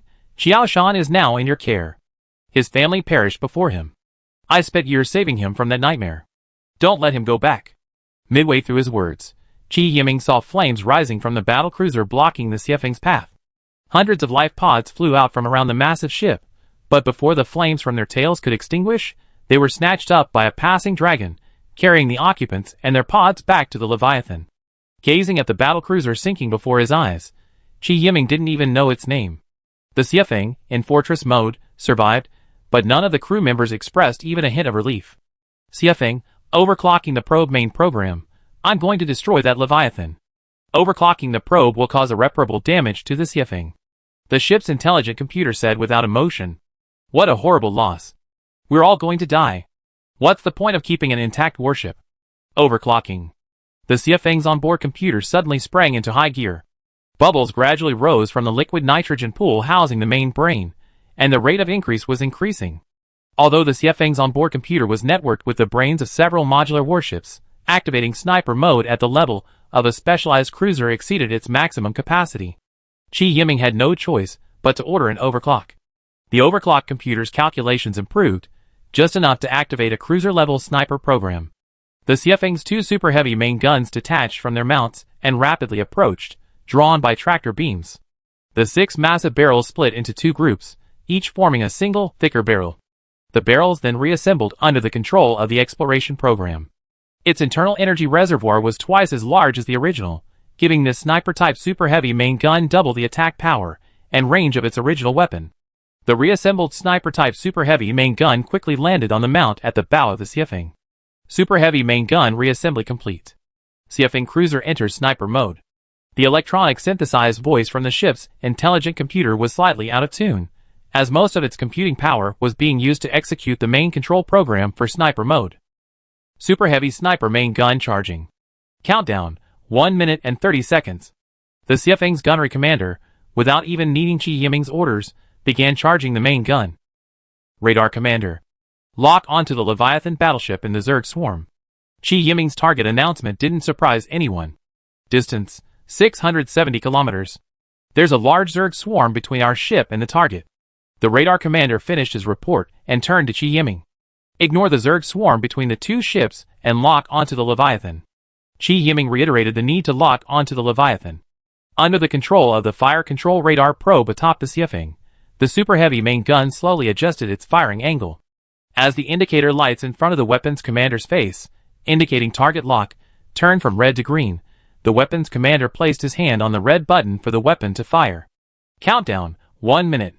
The weapons commander announced loudly, watching the countdown in front of him. 30 seconds. 10 seconds. The moment the countdown reached 0, Chi Yiming decisively ordered the super heavy sniper main gun to fire. 2 purple beams, over 20 meters thick, erupted from the 2 gun barrels, hurling themselves directly towards the Leviathan warship, 600 kilometers away. Wherever the purple beams passed, no living creature remained. The purple beams instantly pierced the dense Zerg swarm in front of the snow peak, striking the Leviathan's bow with precision. The Leviathan's once massive hull rapidly shrank as the Queen mobilized biomass from other locations on the Leviathan's hull, desperately replenishing the damage sustained by the bow. Originally over 20 kilometers long, the ship shrank by nearly 5 kilometers under the snow peak single blow. The Zerg swarm suddenly erupted in a commotion, the entire swarm, including the elite Zerg surrounding the Leviathan, madly charging towards the snow peak. The Leviathan's devastating blow inflicted immense confidence upon the swarm. To protect the Yifeng and allow it to successfully conduct its next round of sniping, the remaining 10 or so warships frantically defended the Yifeng from the Zerg's attacks. Diamond. For humanity. Rhino. For humanity. Sunlight. For humanity. For humanity blared on the fleet channel. A warship was sunk while defending the Yifeng. Tears welled in Chi Yiming's eyes. The crew clenched their fists, staring intently at the recharge countdown for the super heavy sniper's main gun. 1 minute 30 seconds. 1 minute 15 seconds. 5 seconds. The moment the countdown ended, Chi Yiming personally pressed the launch button. Chapter 91. A thick purple beam of light once again focused on the Leviathan. This time, the Leviathan's shrinkage was even faster and more pronounced. Suddenly, the thick purple beam pierced the Leviathan's outer biomass armor. The Zerg suddenly quieted, halting their attack on Chi Yiming. Just a dozen seconds later, the quiet Zerg stirred again. But this time, their target wasn't Chi Yiming, but their fellow Zerg. 2 or 3 Zergs fought each other, and for a moment, the Zerg throughout the entire galaxy attacked their own kind like crazy. Then the surviving Zerg devoured the corpses of their dead, and moved on to the next one. What's going on? Yi Lu, ready to sacrifice herself at any moment, asked Chi Yiming in confusion, as she looked at the chaotic scene before her. Chi Yiming slumped in his captain's chair, watching the hellish scene transmitted back from the battlefield monitor, speechless for a long time. Chi Yiming, why are the Zerg attacking us suddenly turning on each other? Xiao Shan's voice rang through the communicator. Qi Yiming finally recovered and replied, "The queen and Leviathan has been killed. Without her queen, the Zerg swarm will fall into chaos. Attacking each other is to produce new queens. This is the Zerg's rule and instinct. How long will this situation last?" Wang Shuhua was more concerned about when the Zerg would attack again. "Don't worry. This Zerg swarm will continue fighting in this system until a new queen is born." Everyone breathed a sigh of relief upon hearing this. "Xiao Shan, how is the excavation going?" "We just finished excavating and are preparing to lift it. We only need this one sample. The other has likely been destroyed by the Zerg." Qi Yiming wasn't prepared to waste any more time here. "After lifting, everyone else come back to the warship. We need to leave immediately." Qi Yiming didn't know how to bring up Wei Feng with Xiao Shan at this point. Over the arc generator, Xiao Shan's fleet had lost more than half. When Xiao Shan's Azure and another frigate, towing the massive arc generator back into space, Xiao Shan was stunned. He saw warship wreckage floating everywhere. Some of the larger pieces had already plunged into the desolate planet's atmosphere, trailing long trails of flame as they splashed onto the planet's surface. Xiao Shan, as if remembering something, suddenly called out into the fleet chat, "Uncle Wei. Where's my Uncle Wei? What happened to the Fury?" "Xiao Shan. Wei Feng." Qi Yiming struggled to speak. Xiao Shan calmed down. The Fury sacrificed itself to protect the Snow Peak, which was still charging its weapons, from attack. Several other warships also sacrificed themselves. Yi Lu choked up, but she still recounted what had happened to Xiao Shan. Xiao Shan's eyes flushed as he glanced at the massive arc generator propped up behind the Azure. Then he turned and stared intently at Qi Yiming. Was it worth it? So many lives sacrificed for such a crappy weapon. Was it worth it? Qi Yiming briefly questioned himself. Xiao Shan calmed down. Yi Lu tried to soothe the agitated Xiao Shan. "Let him talk." Qi Yiming suddenly stopped Yi Lu, staring at Xiao Shan, whose eyes were red in the communication. "I told you back then to leave quickly. Now look what's happened. So many people have died. All for a main gun whose effectiveness is uncertain. Uncle Wei is dead, Brother Lu is dead, Sister Fan, Fatty Li Weidong. All dead?" Xiao Shan's voice trailed off as he spoke. Suddenly, Xiao Shan looked up at the people on the communication screen again. "None of your men died?" "Xiao Shan, we're a team. We're saddened by their tragic sacrifice." Yi Lu spoke again, this time her voice less sociable. "Team? Ha." Xiao Shan let out a sinister laugh. "All the dead are my men. Only Qi Yiming's former companions are left. And you still tell me we're a team? Ha. What a joke." Faced with Xiao Shan's questioning, Yi Lu was at a loss for words. Xiao Shan was right. All the warships sunk were the people Xiao Shan brought with him. But this didn't mean Qi Yiming was deliberately sending those to their deaths. Wang Shuhua, Yi Lu, and Wang Xin were also in danger. They were also part of the group defending the Xiefeng. But their luck was much better than Xiao Shan's men. The direction they were defending wasn't attacked by the Leviathan. Most of the sunken warships were caused by the explosive mosquitoes released by the Leviathan. But their respective warships weren't in much better condition, with dented hulls, twisted main guns, and compartments still ablaze from the insect swarm. If the fighting hadn't stopped, allowing the Xiefeng to repair them, the warships might have sunk long ago. But Xiao Shan ignored this, stubbornly believing Qi Yiming was deliberately sending his men to their deaths. "Qi Yiming, we done our best for your broken cannon. We repaid you for saving me back in the Human Federation. From today on, you go your way, and I go mine." "Bullshit." Before Xiao Shan could finish his words, Qi Yiming roared into the communicator, watching them sacrifice themselves one by one. "Isn't it sad for me? They're dying for me." But given the situation at the time, there was no other way to arouse the Zerg swarm, except for the Snow Peak sniper Leviathan. Qi Yiming took a deep breath. If possible, I'd rather be the one to die. But to Xiao Shan, these explanations were just Qi Yiming's excuses for his mistakes. They had the opportunity to leave the system earlier, to avoid the Zerg swarm. But it was Qi Yiming's stubborn insistence on obtaining the arc generator sample that led to the current situation. But was this cannon really as important as Qi Yiming claimed? So important that human lives were needed to fill the Zerg's bottomless pit? What Xiao Shan didn't know was that the arc generator was a weapon specifically developed by the former Human Federation after years of battling the Zerg. It had only made a brief appearance on the battlefield because humanity, already hopeless, fled with the human fleet, ultimately abandoning it on this desolate planet. But in that one appearance, that one firing, the arc, charged with raging energy, entered the Zerg swarm and instantly annihilated tens of thousands of them as it traveled through the mass. Even the most powerful main guns of the time couldn't achieve the same level of destruction as tens of thousands with a single shot. The Ark's range differed from that of the main guns on warships of the time. The Ark's attack was an internal outward attack, penetrating the Zerg's biological armor and killing them from within, leaving their outer biological armor intact. This ability to ignore Zerg bioarmor was a capability unmatched by any human weapon at the time, which is why Qi Yiming insisted on obtaining the sample. He wasn't sure if humans today, with the technological legacy they possessed, could still create an Arc generator with the same properties. Chapter 92. Xiao Shan was completely unaware of these circumstances, so Qi Yiming wasn't surprised by his reaction, nor did he blame him. After Xiao Shan's hysterical outburst had subsided and his emotions had gradually calmed, Qi Yiming explained in detail why he was so determined to obtain the Arc generator. Xiao Shan remained expressionless, simply looking at Qi Yiming silently. I hope your decision today will play a decisive role in the future battle against the Zerg. Don't let Uncle Wei and the other sacrifices go in vain. I'd like to be alone for a while. The Azure will enter Formation Flight Mode. Formation Flight Mode means the Azure opens its navigational authority to the flagship, taking over the battleship's flight operations. This is a common flight mode used by fleets in formation during long voyages. Xiao Shan then turned off the communicator. What Qi Yiming and the others didn't see was the hatred that grew in Xiao Shan's eyes after he turned off the communicator. In reality, Xiao Shan didn't care whether the Zerg would attack humans again. His initial purpose in collaborating with Qi Yiming was clear: revenge. Just as Wei Feng had told Qi Yiming before his death, all of Xiao Shan's family members had been murdered one by one under his watch.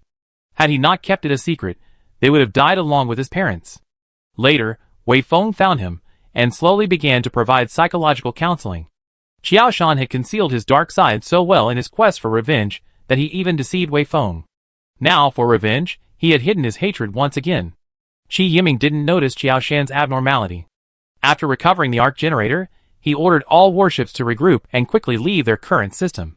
The battle between the Zerg swarms not far away seemed to be drawing to a close.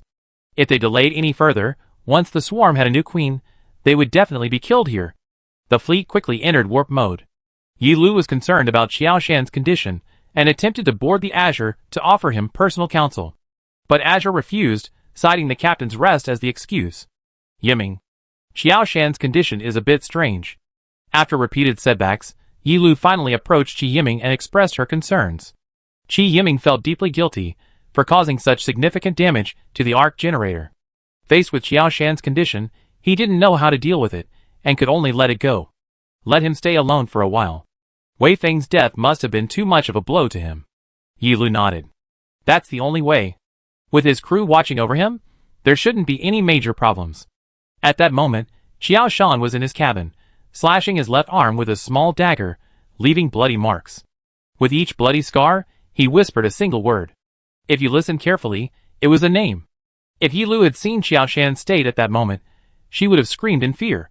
His left arm was already covered in wounds from the dagger, new wounds overlapping old ones, and healed scars covering his entire arm. This man had long been mad. The only reason he seemed relatively normal was because his obsession with revenge had sustained him until today. Qi Yiming, when I use you to avenge my parents, we slowly settle this score. He slashed his forearm again, and blood immediately flowed from the wound. I remember this account for you. Looking at the flowing blood, Xiao Shan didn't panic. Instead, he gazed at the scars on his left arm with unusual excitement. When the blood from the wounds had coagulated, Xiao Shan smoothed his rolled-up sleeves, stood up, put on a smile, and disguised himself once again as he left his captain's room. Arriving at the bridge, Xiao Shan ordered the communications officer to join the fleet channel. Brother Qi. I was a little too excited the past few days. I'm so sorry. Xiao Shan looked completely different now than he had in the captain's room just now. Qi Yiming and the others didn't notice anything unusual, and seeing Xiao Shan join the fleet channel again was a relief. Xiao Shan. Wei Feng's matter. Qi Yiming was about to explain something. Xiao Shan shook his head and said, It's all in the past. Uncle Wei died a worthy death for humanity. I'm proud of him. Let's not dwell on the past. We must move forward. Hearing Xiao Shan's words, Qi Yiming also smiled, a long-lost smile. Yi Lu watched the smiling Xiao Shan on the communications screen with a wary gaze. Her woman's intuition told her that Xiao Shan was definitely not normal, but she couldn't put her finger on what was wrong. Maybe I'm overthinking it. Yi Lu shook her head, no longer paying attention to the matter. Where are we? Xiaoshan pointed at the star map and asked Qi Yiming. It'd probably take about 1.5 years to reach human territory. 1.5 years? Then I go into hibernation for the time being. Wake me up when we get back to human territory. Alright, we're going into hibernation too. But we're all worried about your condition, so we wait until you recover before we all go into hibernation, Yi Lu interjected. Xiaoshan glanced at Yi Lu and said with a smile, Sister Yi, you won't blame me for delaying your hibernation, will you? You know, during the long voyages of space, women value their age more than their lives. A day earlier in hibernation means a day later in aging. It's just a few days, not a big deal. Now that I know you're okay, I can rest assured and go into hibernation. Yi Lu also smiled, a long-lost smile. After arranging the duty personnel on your respective ships, everyone should go into hibernation. Over 1 year is pretty boring. Qi Yiming then glanced at Senator Wang Sen, come aboard the Xiefeng. We carefully calculate the supply numbers before going into hibernation to avoid any trouble later. Wang Sen nodded, left his bridge, and handed command to his adjutant. Arriving aboard the Xiefeng, Wang Sen handed Qi Yiming a supplies list. The situation is dire. We lost 3 transports. Those 3 ships held a large amount of supplies. I don't think our fleet can make it to human territory. Qi Yiming had known about this since leaving the system where they encountered the Zerg, but he hadn't expected it to be so serious. So unlucky? All the transports were fully loaded? Wang Sen shook his head. There's only 1 fully loaded transport. The other 2 don't have much supplies, but most of them are energy blocks. How long will the fleet be able to use the remaining energy blocks? Qi Yiming frowned. I calculated that if we abandon the empty transports en route and transfer their crews to our warships, the energy blocks will only last until we're a month's journey from human territory. A month? You can't even squeeze out a month's worth of energy? I done my best. I checked every possible way to save energy. Wang Sen flipped through the electronic document in his hand. Qi Yiming frowned. Without energy, no matter how powerful he was, he couldn't bring the fleet back. For now, you stay in hibernation aboard the Xiefeng. We figure out a plan once we get there. Luckily, we're not too far from human territory. Hopefully, someone will pick up our distress signal. Chapter 93. After confirming the current supply situation, Qi Yiming entered the hibernation chamber with a heavy heart. Meanwhile, on the outskirts of human territory, a massive spaceship, over 300 kilometers in diameter and nearly 100 kilometers thick, quietly rested near a star. A massive pipe, approximately 1,000 meters in diameter, protruded from the ship. The tip of the pipe shot a pale blue beam toward the star. The moment the beam contacted the star, matter from the star's surface flowed along the pale blue beam into the giant pipe. In that instant, the star's brightness increased several levels, and thousands of tongues of fire erupted from its surface, as if attempting to recapture the matter sucked away by the massive ship. Even more astonishingly, the presence of such a massive ship in this galaxy had no effect on the galaxy's gravitational balance. After more than 10 minutes, the giant pipe slowly retracted the ship. But the ship seemed to show no intention of leaving. The ship remained quietly in place, slowly fading into obscurity. 1.5 years is nothing on a cosmic scale. Qi Yiming and his companions spent over 1 year in hibernation, with Qi Yiming and Wang Sen awakened once, when they needed to abandon an empty transport ship. When the fleet exited jump mode again, Qi Yiming and the crew of several warships were awakened. The reason was simple. They were out of energy. The remaining energy isn't enough for the fleet to jump into jump mode for the remaining month of travel. Otherwise, the warships will be completely paralyzed from the complete loss of energy. Wang Sen looked at Qi Yiming with a mournful expression. By then, let alone activating the food processor, we won't even be able to send a distress signal. As the fleet's chief steward responsible for supply distribution, Qi Yiming knew he had done his best. Maintaining the fleet's supplies even here, despite having lost most of them, was a minor miracle. To conserve supplies, I suggest that, aside from those on duty, all other personnel enter hibernation pods. Upon learning of the supply situation, Wang Shuhua's first thought was to put most of the crew into hibernation to conserve more supplies. Food is easy to deal with. Our main shortfall now is energy blocks. Qi Yiming didn't deny Wang Shuhua's suggestion, but simply explained the current situation with the remaining supplies. In reality, Qi Yiming and his crew weren't short of food. If that were the case, putting some personnel into hibernation would solve the problem. The problem was energy, a problem that would likely be exacerbated by having most of the crew in hibernation. After all, Maintaining a large number of hibernation pods consumes considerable energy. We have two solutions now. Qi Yiming glanced at the electronic board in his hand. One is to abandon the warp drive, and instead use a regular fusion drive, flying back at sublight speed. Fly back? Yi Lu exclaimed. Once we enter warp mode, the spacecraft will reach 100 times the speed of light. Even at that speed, it would take a month to reach human territory. And now you're telling me to fly back at sublight speed? Qi Yiming shrugged and said to Yi Lu, Sister Yi, listen to me. Yi Lu stuck out her tongue awkwardly. Go on. Go on. Qi Yiming then continued, clearly, the first option won't work. So we can only choose the second option. Send a deep space distress signal and wait for help from others in this galaxy. Then what's the difference between this and luck? Yi Lu finally didn't interrupt Qi Yiming this time.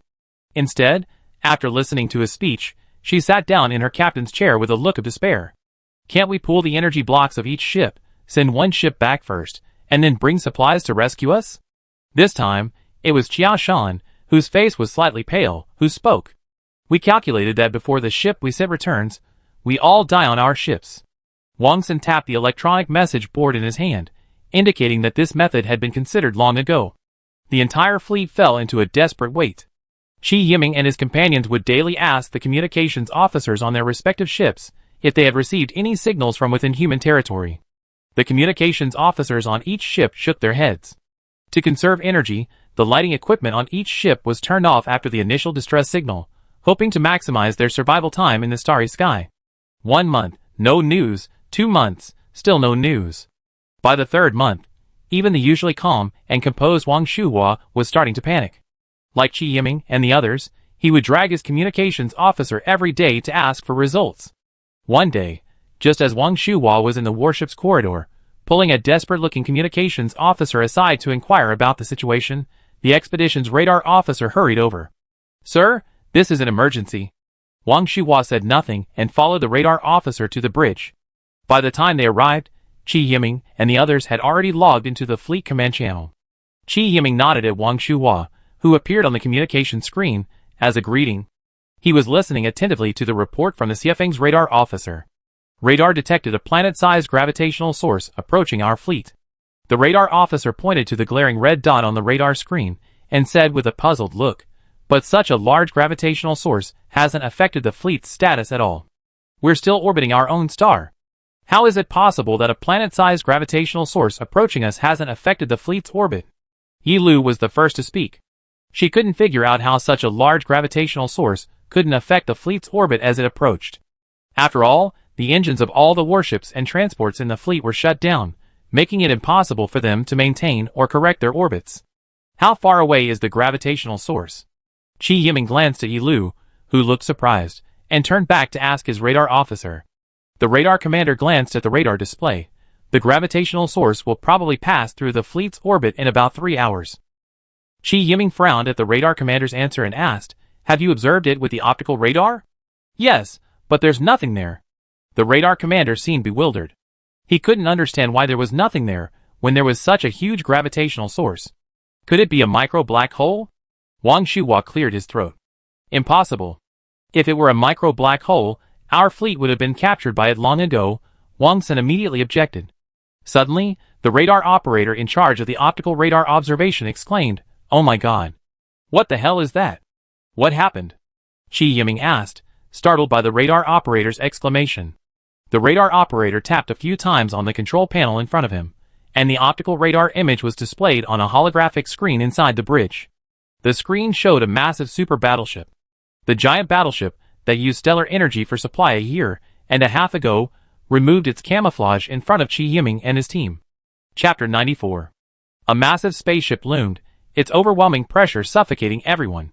Only Qi Yiming sat calmly in his command chair, silent. What is that? Wang Sun stuttered. The Anyamat, the legendary wandering civilization. A wandering civilization? What is a wandering civilization? Xiao Shan glanced curiously at the massive supership outside the Azure's window. They have no home planet. They use a giant ecological spaceship as their home, wandering the universe. Qi Yiming explained, looking at the massive ship before him. In our time, there were many legends about the Anyamat. Friend or foe? This was Wang Shuhua's main concern. Qi Yiming smiled wryly, and shook his head, indicating he wasn't sure. Captain, do we need to evade them? The navigator looked at Qi Yiming nervously. Before Qi Yiming could say anything, the radar officer shouted again, "She is slowing down." The communications officer also stood up and reported to Qi Yiming, "Sir, we picked up a wide area broadcast. Play." For a moment, a male voice echoed from the Xiefeng's bridge. "The demon has awakened. The universe is no longer peaceful. The catastrophe of all races is imminent. Favored by the Creator, you seem still asleep? Awaken quickly. Journey to the center of the universe, and find a way to subdue the demon. Only you can become the savior of this universe." After the voice stopped, an orange dot suddenly appeared directly in front of the giant spaceship. This dot first extended to both sides, forming a straight line, which only stopped when its length exceeded the diameter of the giant spaceship. The straight line then stretched upward and downward, becoming a plane until its height matched that of the giant spaceship. After the light curtain stabilized, the giant spaceship slowly flew into the orange light curtain. It returned to a single point until the spaceship disappeared, then vanished from Qi Yiming and his companions. Space warp. Everyone exclaimed in amazement at the scene before them. This method of interstellar travel, still only a PowerPoint presentation, had suddenly appeared before them. How could this not astonish them? "Look, what's that?" Yi Lu was the first to recover from the shock of the scene. She saw a large cargo container left where the giant spaceship had been. Qi Yiming also spotted the container at this moment. "Send someone over to check it out." Quickly, 2 transport boats were launched from the Xiefeng, rapidly approaching the floating container. Outwardly, the container looked identical to the ones Qi Yiming and his companions had used, square, only slightly larger, with an estimated volume of approximately 1,000 cubic meters. Xiefeng. This is the Explorer. We're approaching the container. Activate the scanner. The shuttle blazed a series of blue beams, rapidly scanning the container before them. Xiefeng. There's a high-energy reaction inside the container. Very stable. Excellent. Maintain a safe distance, and use the laser cutting equipment to cut open the outer shell. A few minutes later, the laser beam sliced through the container's outer shell, revealing its contents. The crew on the shuttle's voice trembled slightly. "Xiefeng. What's inside?" "What's inside?" "Energy blocks. A whole container full of them. Let them drag the container back." Qi Yiming frowned, pondering the broadcast. Demons? What demons did Animat refer to? A swarm? Or something else? What was at the center of the universe? Qi Yiming was confused. Has the former Human Federation received a similar warning? "You bunch of charlatans. Just tell me what's wrong with you. Will you die if you tell me the truth?" Qi Yiming shook his head and cursed under his breath. Meanwhile, the fleet was filled with joy. They could finally go home, no longer trapped in this galaxy awaiting a rescue fleet that might never arrive. Wang Xin's work efficiency was still very high, and he had distributed the energy blocks in less than an hour. After checking that everything was correct, the ships re-entered warp mode at Qi Yiming's command. Wang Shuhua and the others did not leave the bridge to enter the hibernation pods, each of them also filled with worry. "Yiming, do you think the demons those people mentioned are actually the Zerg?" Yi Lu spoke first. Qi Yiming shook his head. "I'm not sure, but from our perspective, the Zerg does fit the characteristics of a demon. Could there be a race even more brutal than the Zerg?" Wang Shuhua rubbed his chin, as if mumbling to himself. "The Zerg is terrifying enough. How could there be something even more terrifying?" Wang Xin vehemently objected to Wang Shuhua's speculation. Also, why did he say humans were the Creator's favored race? Qiao Shan joined the discussion. Although Qiao Shan's hatred for Qi Yiming hadn't diminished much, he still tried his best to disguise himself and blend in with Qi Yiming's team. Qi Yiming hadn't even figured out what a demon was, so how could he possibly understand the thoughts of a creator he never heard of before? Qi Yiming glanced at Qiao Shan. "This is the first time I heard of a creator. It's the interstellar age now. How can such bizarre theories still exist?" Wang Xin slapped the electronic message board in his hand. "I think it's just the Animat playing tricks. Have you ever seen a charlatan who has mastered space warping technology?" Yi Lu glared at Wang Xin angrily. "Anyway, we're safe for now. Let's get back to human territory first." Qi Yiming decided to put the matter aside for now. He believed that since there was a first warning, there would definitely be a second and even a third. As for what was at the center of the universe, Qi Yiming simply didn't mention it. For modern humans, wanting to go there was like Stone Age humans wanting to land on the moon. Truly absurd. A month later, Qi Yiming's fleet once again emerged from warp mode. After over 4 years, we're finally back, Wang Xin breathed a sigh of relief. I finally don't have to lose sleep over a lack of supplies. Everyone, come to the Xiefeng. Let's discuss our future plans. Qi Yiming smiled, as he called the core members of his team via fleet communication to meet aboard the Xiefeng. After arranging matters aboard their respective warships, they temporarily handed command to their lieutenants and boarded the transport boat for the meeting aboard the Xiefeng. Once everyone had arrived, Qi Yiming cleared his throat. We suffered heavy losses on this expedition, especially Qiao Shan's fleet. Qiao Shan looked at them calmly, seemingly having recovered from the loss of Wei Feng. But, Qi Yiming paused, ultimately deciding to share the technological legacy. But we still achieved our goal. Qiao Shan was stunned for a moment, then his face flashed with ecstasy, only to be followed by a burst of intense anger. He pointed at Qi Yiming and asked, "You lied to me?" Qi Yiming said somewhat embarrassedly, "We had just established our partnership, and your fleet was in a dominant position, so I had to give it some thought." But before Qi Yiming could finish, Qiao Shan stormed out. Qi Yiming tried to dissuade him, but Yi Lu stopped him, saying, "I go explain to him." Qi Yiming nodded. He knew what he had done was indeed somewhat dishonorable, but at the time, no one could guarantee that Qiao Shan wouldn't betray his loyalty and take action against them. After spending so much time together, and after the battle against the Zerg, their friendship had deepened. This finally persuaded Qi Yiming to let go of his guard and fully accept Qiao Shan as his partner. Chapter 95. 10-year-old Qiao Shan strolled hand in hand with his older sister in the courtyard of their family villa. His older sister was a fourth-year student at the Wanluo Empire Battleship Command Academy. This weekend, Xiaolan, finally home, replaced the servants and played with her younger brother, who was 14 years her junior. "Shanshan, what do you want to be when you grow up?" Xiaolan paused, smiling at her younger brother. "I want to pilot a large warship." "Wow. Shanshan, you want to be a battleship commander?" "Yeah." Xiaoshan nodded his head vigorously. "Then Shanshan, you have to study hard. Battleship command isn't for a naughty child." Xiaolan reached out and pricked Qiao Shan's nose with her finger. But those teachers are so strict. I don't like them." "Shanshan, those teachers are mysterious awakened. Their knowledge is something we don't have in our time. Awakened ones are just old freaks." "Huh?" Qiao Shan stuck out his tongue and made a face at his older sister. "Little clever fellow." Xiaolan was about to say something when a beautiful middle-aged woman entered the courtyard and called out to the two of them, "Lanan, Shanshan, it's time for dinner."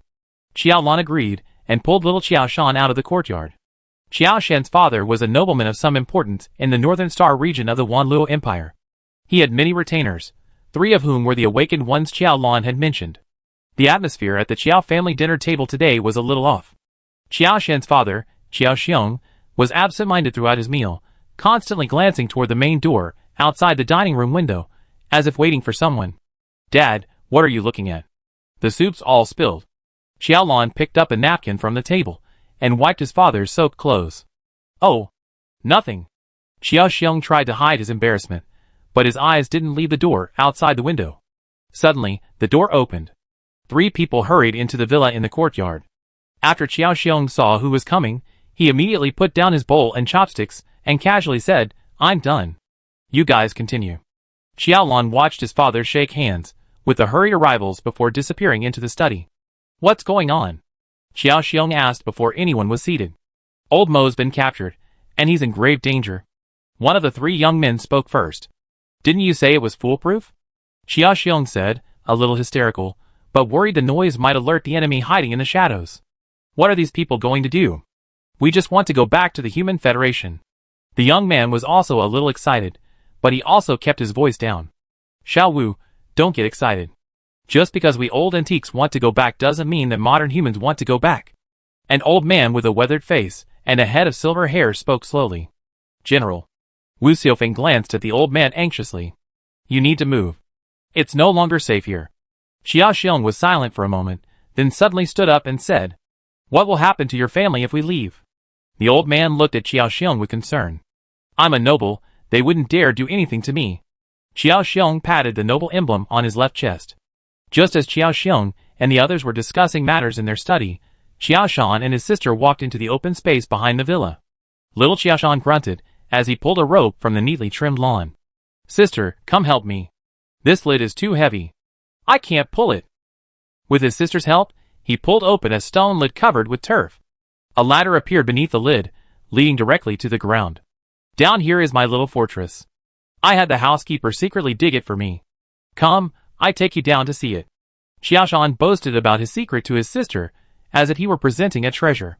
Descending into the secret room, it was filled with various toys and a small bed. The temperature inside was neither too high nor too low, and the ventilation system was very complete. Xiaolan knew immediately that this was Wei Feng's style. If he did something, he would do it to the best of his ability. Xiaolan feigned surprise, and said to Xiaoshan, "Wow! Your place is so nice! Can I stay here for a night?" Xiaoshan immediately protected the small bed behind him and pouted. "Sister never returned anything she borrowed from me before. I can't lend it to you this time." Xiaolan covered her mouth and laughed softly. Suddenly, Xiaolan motioned for little Xiaoshan to be quiet. She thought she heard gunshots. The secret room suddenly fell silent, and Xiaolan could clearly hear the gunshots coming from outside. Xiaolan thought of her father's unusual behavior today and the nervous expressions of the three awakened, and she seemed to have guessed something. She put her hand on Xiaoshan's shoulder and said, "Little Xiaoshan, how about a competition with me?" Xiaoshan, a 10-year-old, naturally wasn't impressed by those strange noises. For a child, the world is full of strange things. So, when he heard his sister wanted to compete with him, he immediately turned his attention to the game she was talking about. "Sister has a secret room too. Let's compete to see whose room is discovered first." She casually picked up a pair of wireless headsets from the basement, handed one to Xiaoshan, and then said, "Sister will hide in my secret room now. We use these intercoms to communicate." "Okay. Okay." Seeing Xiaoshan happily agree, Xiaolan got up, crawled out of the basement, and replaced the heavy cover. Putting the headset over her ear, she said to Xiaoshan in the basement, "Don't make a sound. If you're too loud and someone finds you, don't cry." Xiaoshan lowered his voice into the headset, "I won't lose. I shut up after this." Xiaolan's voice was truly silent after that. Xiaolan looked around. The lawn behind the villa was deserted. She hunched over and slowly walked towards the villa. Gunfire rang out in the villa, and even the sound of high-explosive grenades could be heard. Xiaolan was a reserve officer, but she was a girl after all. It was her first time encountering something like this, so it was natural to be nervous and confused. Xiaolan didn't even pause outside the villa, rushing inside without even observing the surroundings. As she rushed through the door, before she could even see who had invaded her home, she was knocked unconscious by a knife. When she slowly regained consciousness, she found herself bound and tied up. The earphone she was wearing had fallen to the ground when she rushed in, having been crushed to dust. Xiaolan breathed a sigh of relief when he saw the crushed communication headset. He knew Xiaoshan was probably safe. The cover was heavy, and with Xiaoshan's strength, it would be difficult to remove it quickly. After confirming that his brother wouldn't be discovered for a while, he finally had the energy to observe the situation in the room. The three awakened were now corpses, lying motionless in the center of the villa's living room. A group of masked, armed men, armed with electromagnetic rifles, stood before Xiaolan and her parents, glaring intently. Xiaolan and her parents were now kneeling on the ground. "Who are you?" "I'm a noble of the empire." Xiao Xiong was furious. "Noble? Ha." A masked, burly man stood before Xiao Xiong. "Whoever shelters the awakened deserves death, no matter who they are." "You?" Xiao Xiong struggled to his feet, but the man kicked him down. "Stop struggling."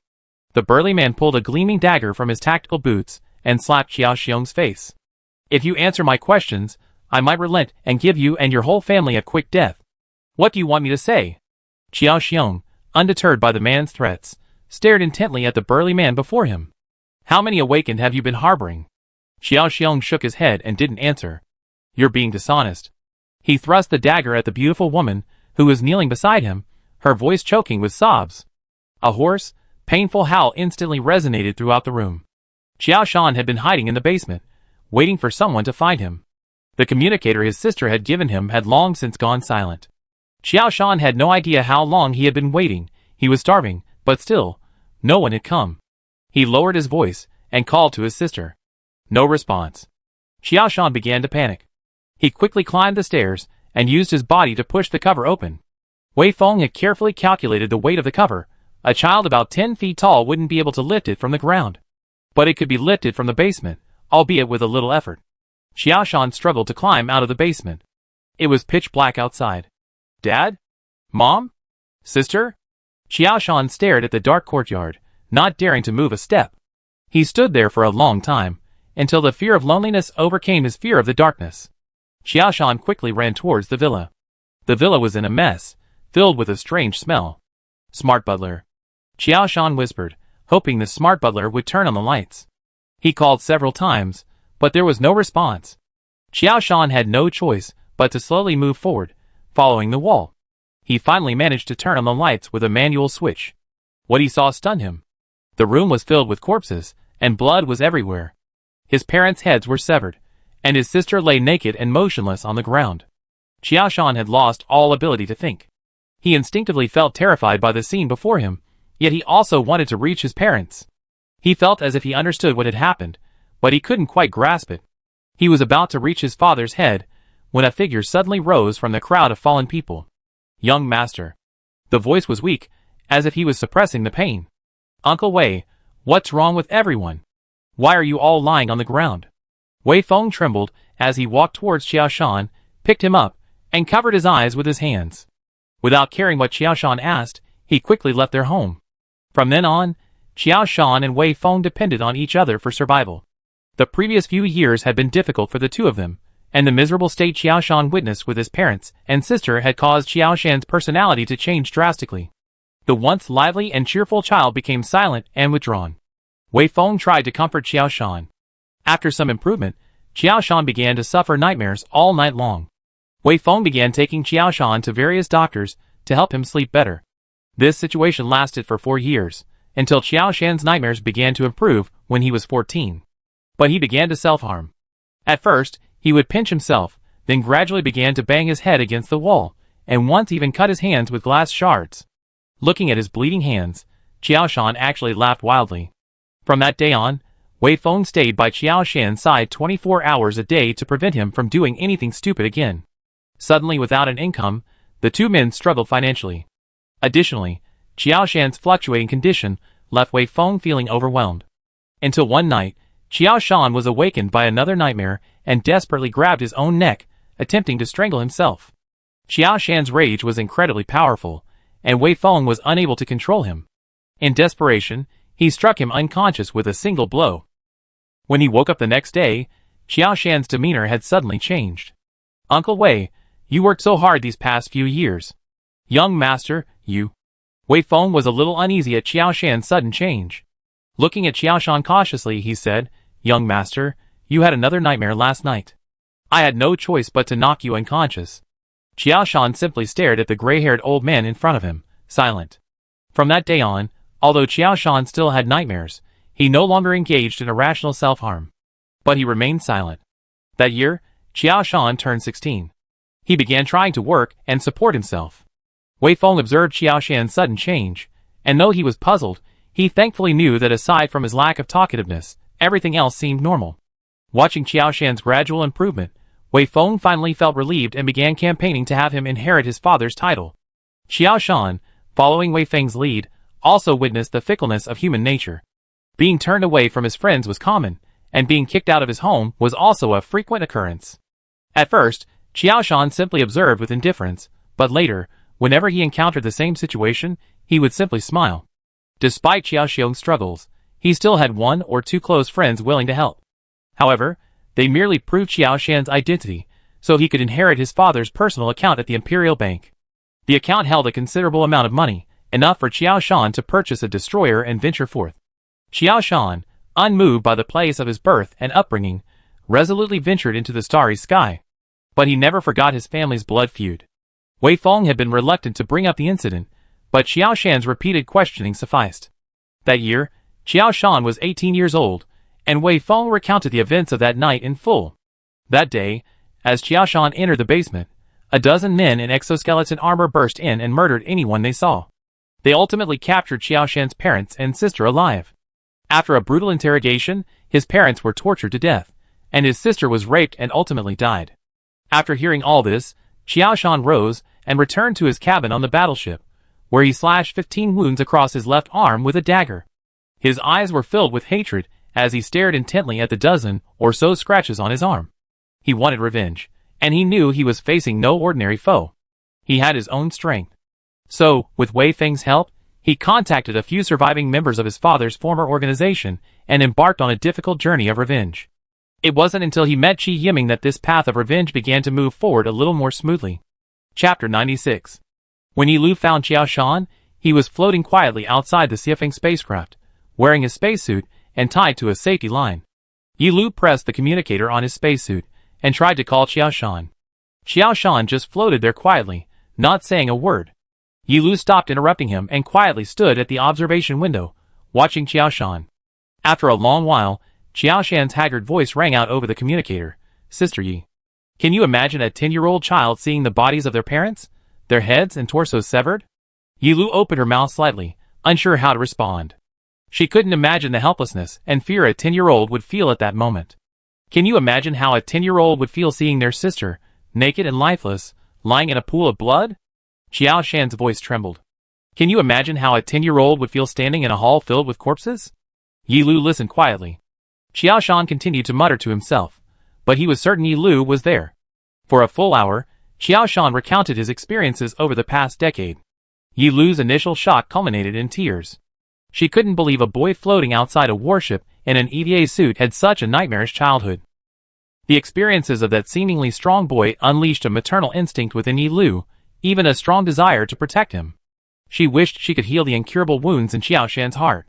After recounting his story, Qiao Shan seemed to feel much better. He activated the safety line retraction process, allowing the Xiafeng to slowly pull him back. Yi Lu helped Qiao Shan remove his spacesuit and gently stroked his cheek. Don't be afraid. You're not alone now.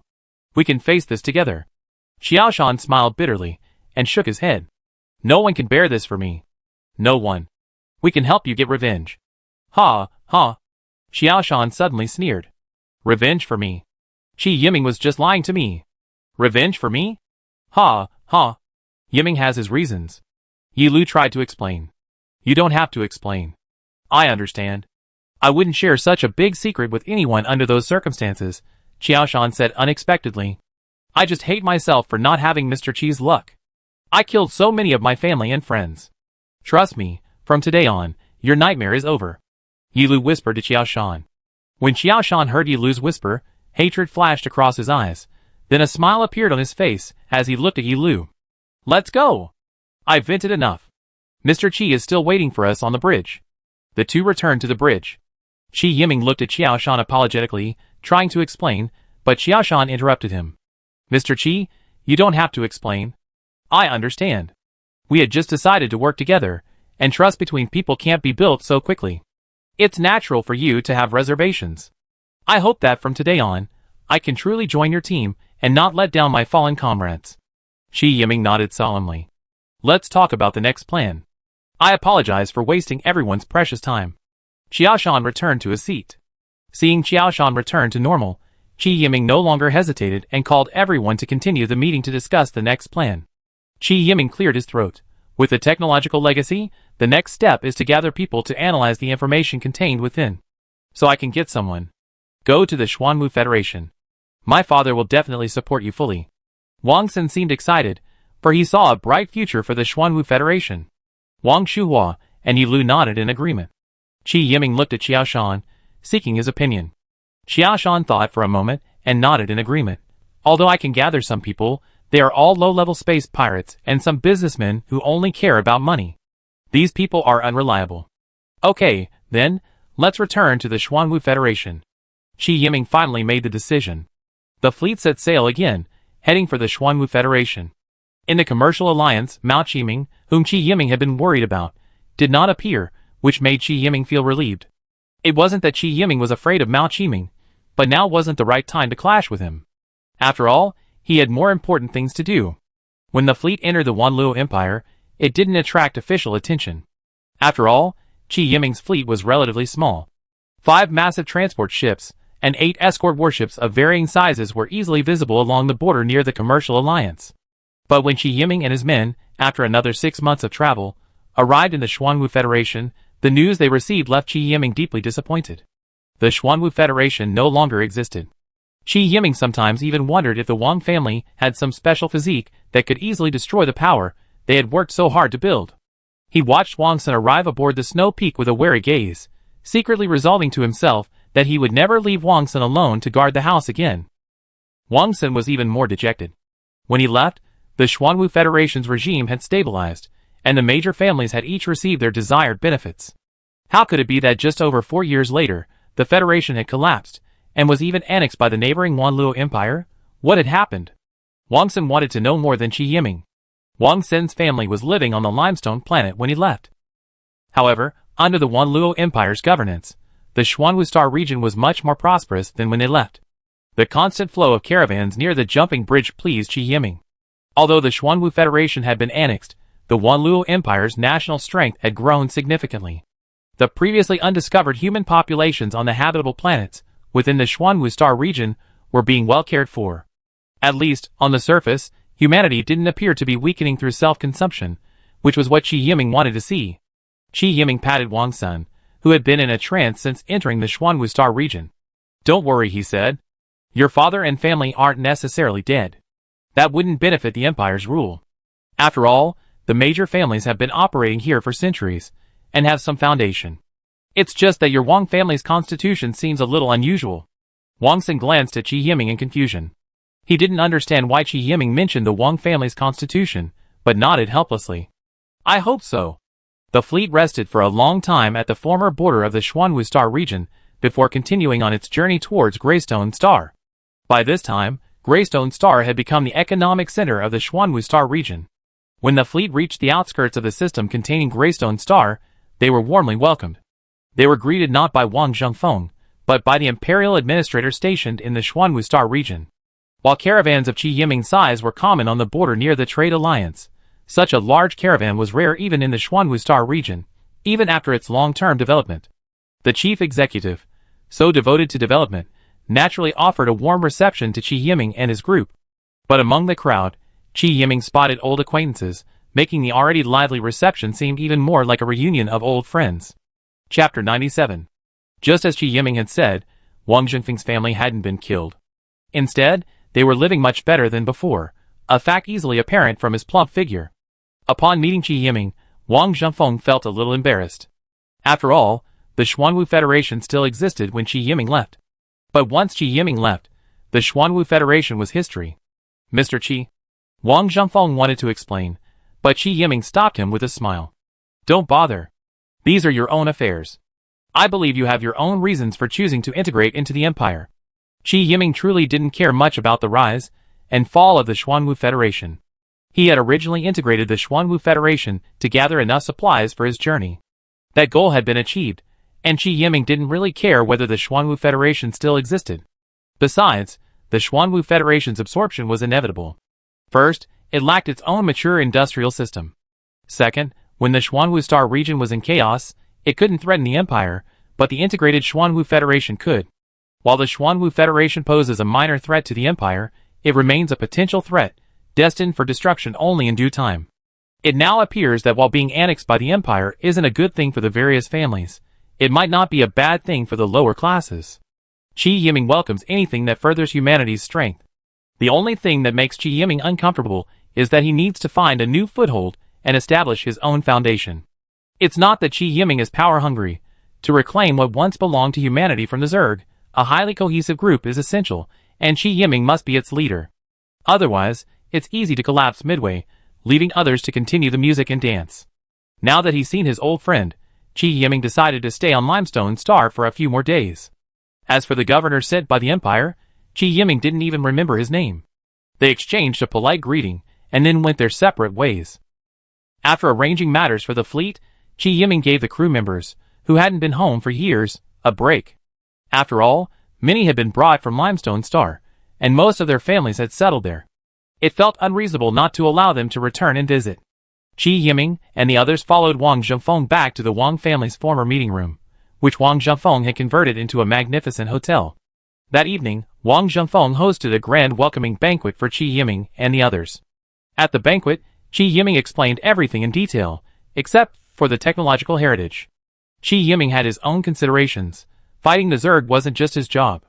Humanity today doesn't take this seriously, firstly because too few know of the Zerg's existence, and secondly, even those who do know don't pay enough attention. They simply assume the Zerg won't attack humans again, living in their own fantasy world. If humanity wants to make a difference today, besides Qi Yiming's own efforts to expand his influence, It's essential to make more people aware of the Zerg's terrifying power. So, sharing his experiences with Wang Zhengfeng and the others was a form of publicity. Qi Yiming simply hoped that in the future, he would gain more allies, rather than being left alone. As expected, propaganda does work. After hearing Qi Yiming's story, everyone's hair stood on end, and for a moment, they were at a loss for words. Qi Yiming was pleased with their expressions. This was exactly the effect he wanted. The more shocking it was, the more they would take it seriously. According to Mr. Qi, the Zerg will eventually attack humanity again? Wang Zhengfeng looked at Qi Yiming in astonishment. Qi Yiming nodded. Yes, so the human world must unite now, otherwise the fate of the former Human Federation will unfold before your very eyes.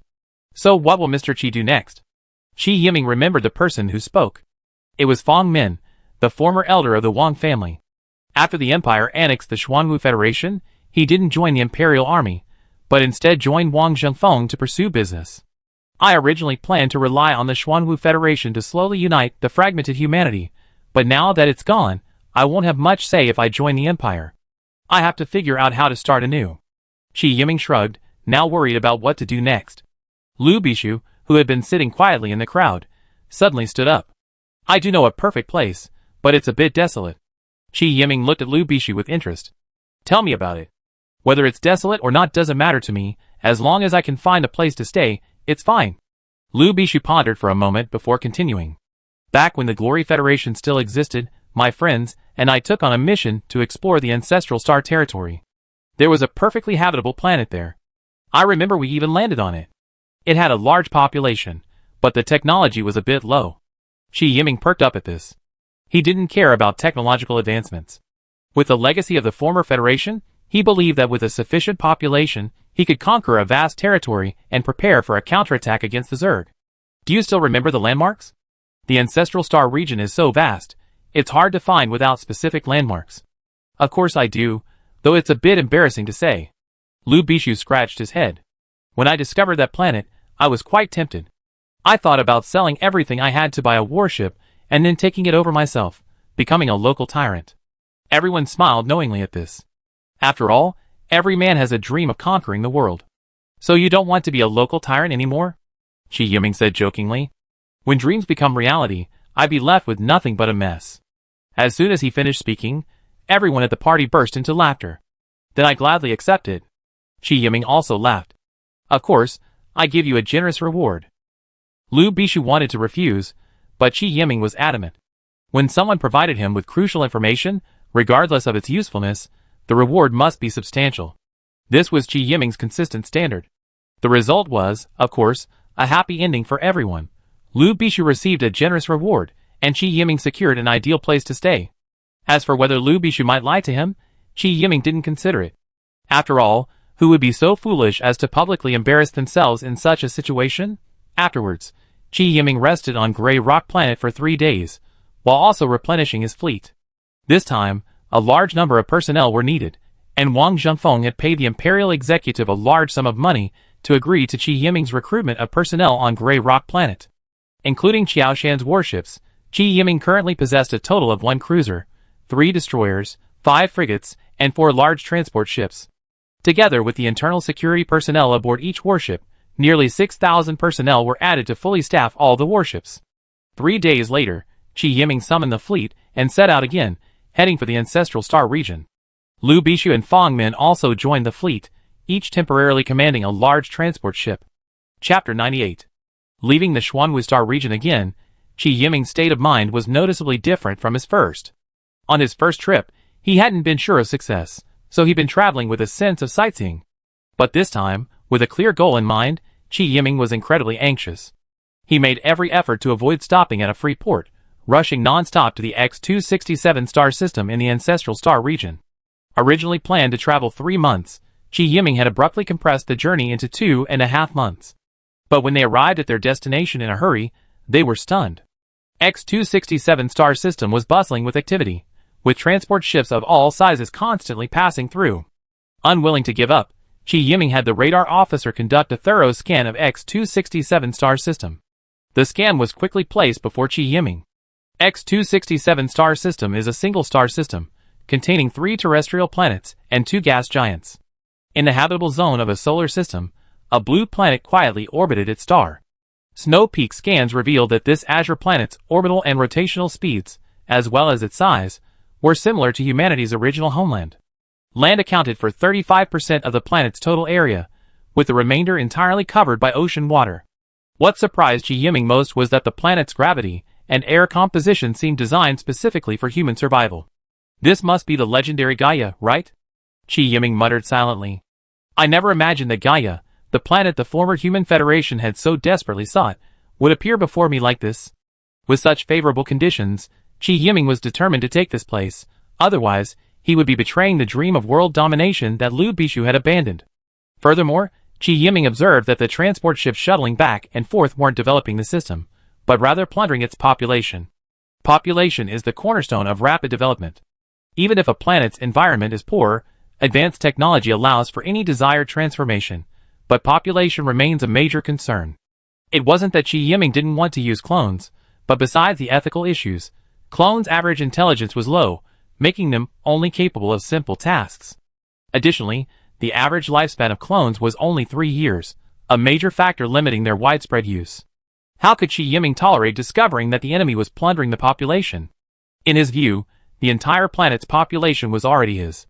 Without a word or a warning, he attacked the enemy as soon as he could. The Xiefeng surgical strike destroyed the engines of every transport ship Chi Yiming could see. Then Wang Shuhua and his men were dispatched to board each ship one by one and take control of the disabled transports. Before Wang Shuhua could secure all the transports, Chi Yiming and his men, like a hornet's nest, launched a dozen destroyers from all directions. A red flying bird was emblazoned on the hulls of each of these destroyers. Xiaoshan immediately recognized them as warships belonging to the Flamingo Arms Group and belonging to Mao Qiming's men. Brother Qi, those are Mao Qiming's men over there. Oh my god! What a narrow road. Chi Yiming had been desperately trying to avoid encountering Mao Qiming since returning to the human realm, but he hadn't expected to run into one of his men here. What do you think? Should I kill them? Or should I kill them? Everyone was speechless. If you're asking people to answer a multiple-choice question, at least give them 2 different options. Attention, all ships. Except for the transports, all other warships, I'm going to kill them. Chi Yiming ordered the attack without waiting for anyone to respond. Before the commander of the Flamingo fleet could understand what was happening, he was bombarded with a barrage of artillery fire. This was a serious matter. Taken by surprise, the commander decisively called for backup.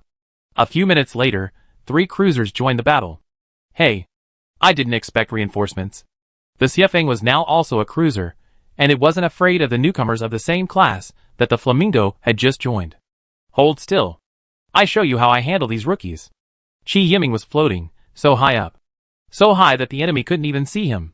To deal with these enemies, the Xiefeng didn't even need to use its full strength. With the 2 sides 1,000 kilometers apart, Chi Yiming didn't even deploy the Xiefeng's superpowered main guns. He simply ordered the 3 missile launchers mounted on either side of the ship to launch a scattering of missiles. 300 missiles, trailing white smoke, flew towards the Flamingo Arms Group's fleet. Where did these reckless men come from? They didn't even say hello, just attacking us on sight? Zhang Wei, the commander-in-chief of the Flamingo Expeditionary Fleet, was completely baffled as to what had gone wrong with these men's minds. They would just attack without a word. Captain, we already lost 7 destroyers. One of Zhang Wei's men was furious. He had never encountered such unreasonable people before. Zhang Wei glanced at the 300 missiles flying towards him, and said calmly, "Dare to mess with us flamingos? If I don't teach him a lesson today, he never know why flowers are so red."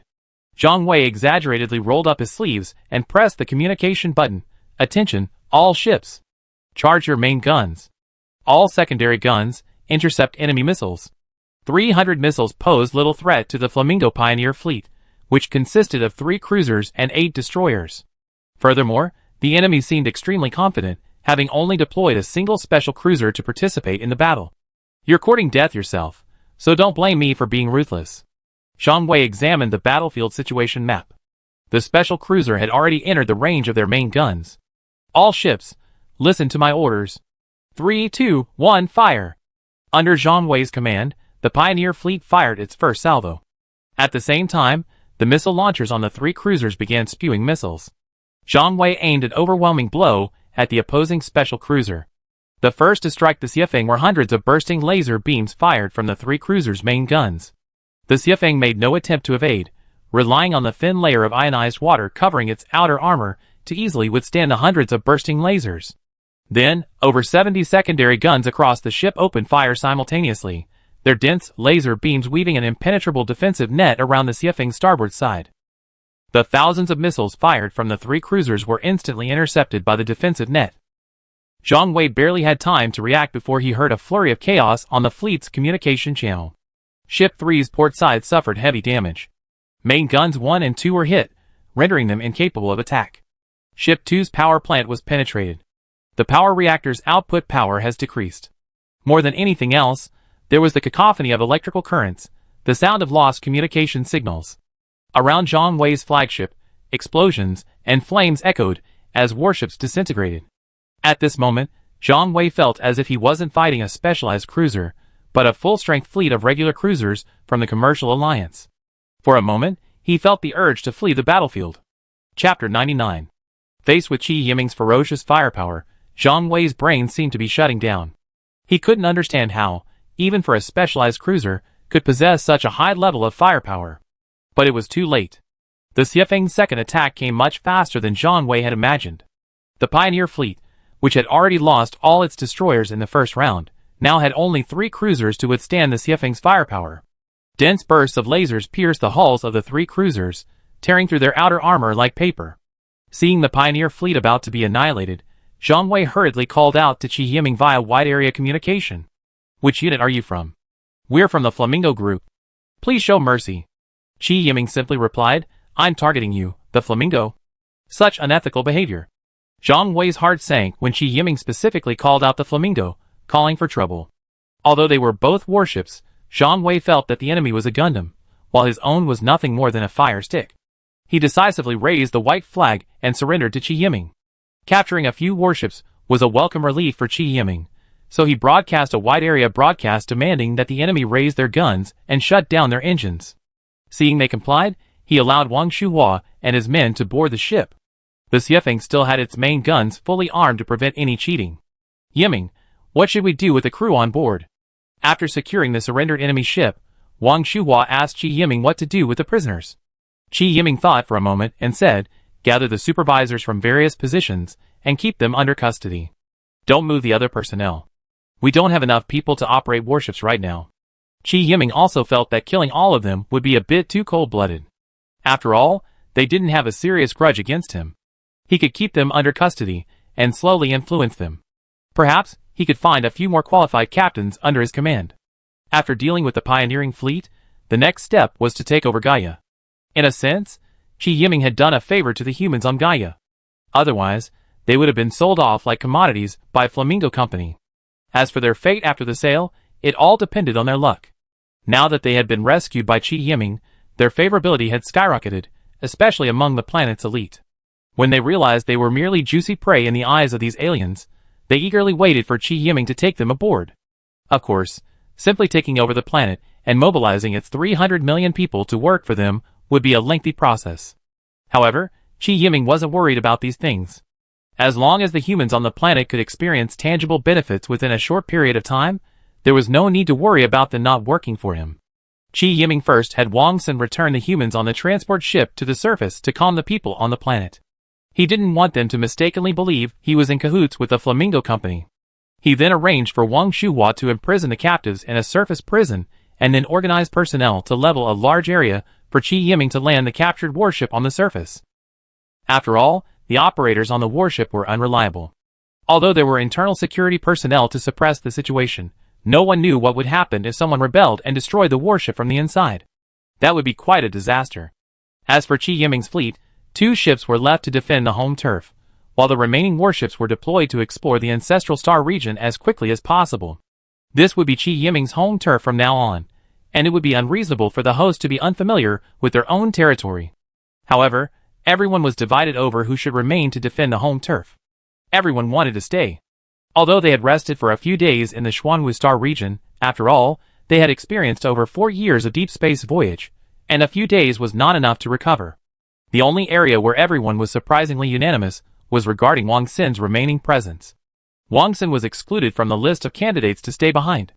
No one wanted their newly found base to be affected by the Wang family's miraculous physique.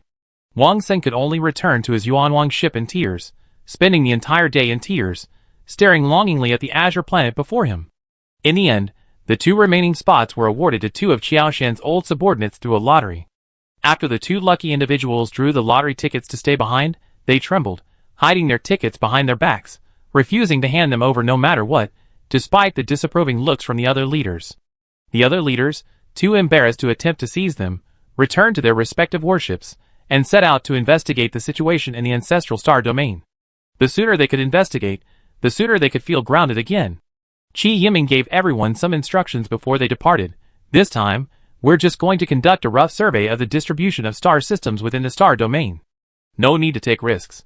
If you encounter any unusual spatial signals, just record them. As the team's core figure, Qi Yiming naturally enjoyed a certain amount of privilege. He separated Chen Cheng and his wife's revenge from the Xiefeng, allowing them to go out and gain some experience on their own. Qi Yiming himself, along with the 2 lucky ones, Fang Min and Lu Bishu, who had no warships to command, descended to the planet's surface. Qi Yiming needed to understand Gaia's current technological level and the distribution of power, in order to prepare for the rapid increase in Gaia's productivity. What pleased Qi Yiming, however, was that the human technology on this planet was probably in the post-industrial revolution era, just stepping onto the threshold of galactic civilization.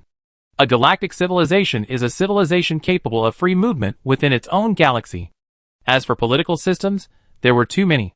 But fortunately, they had a nominal coalition government.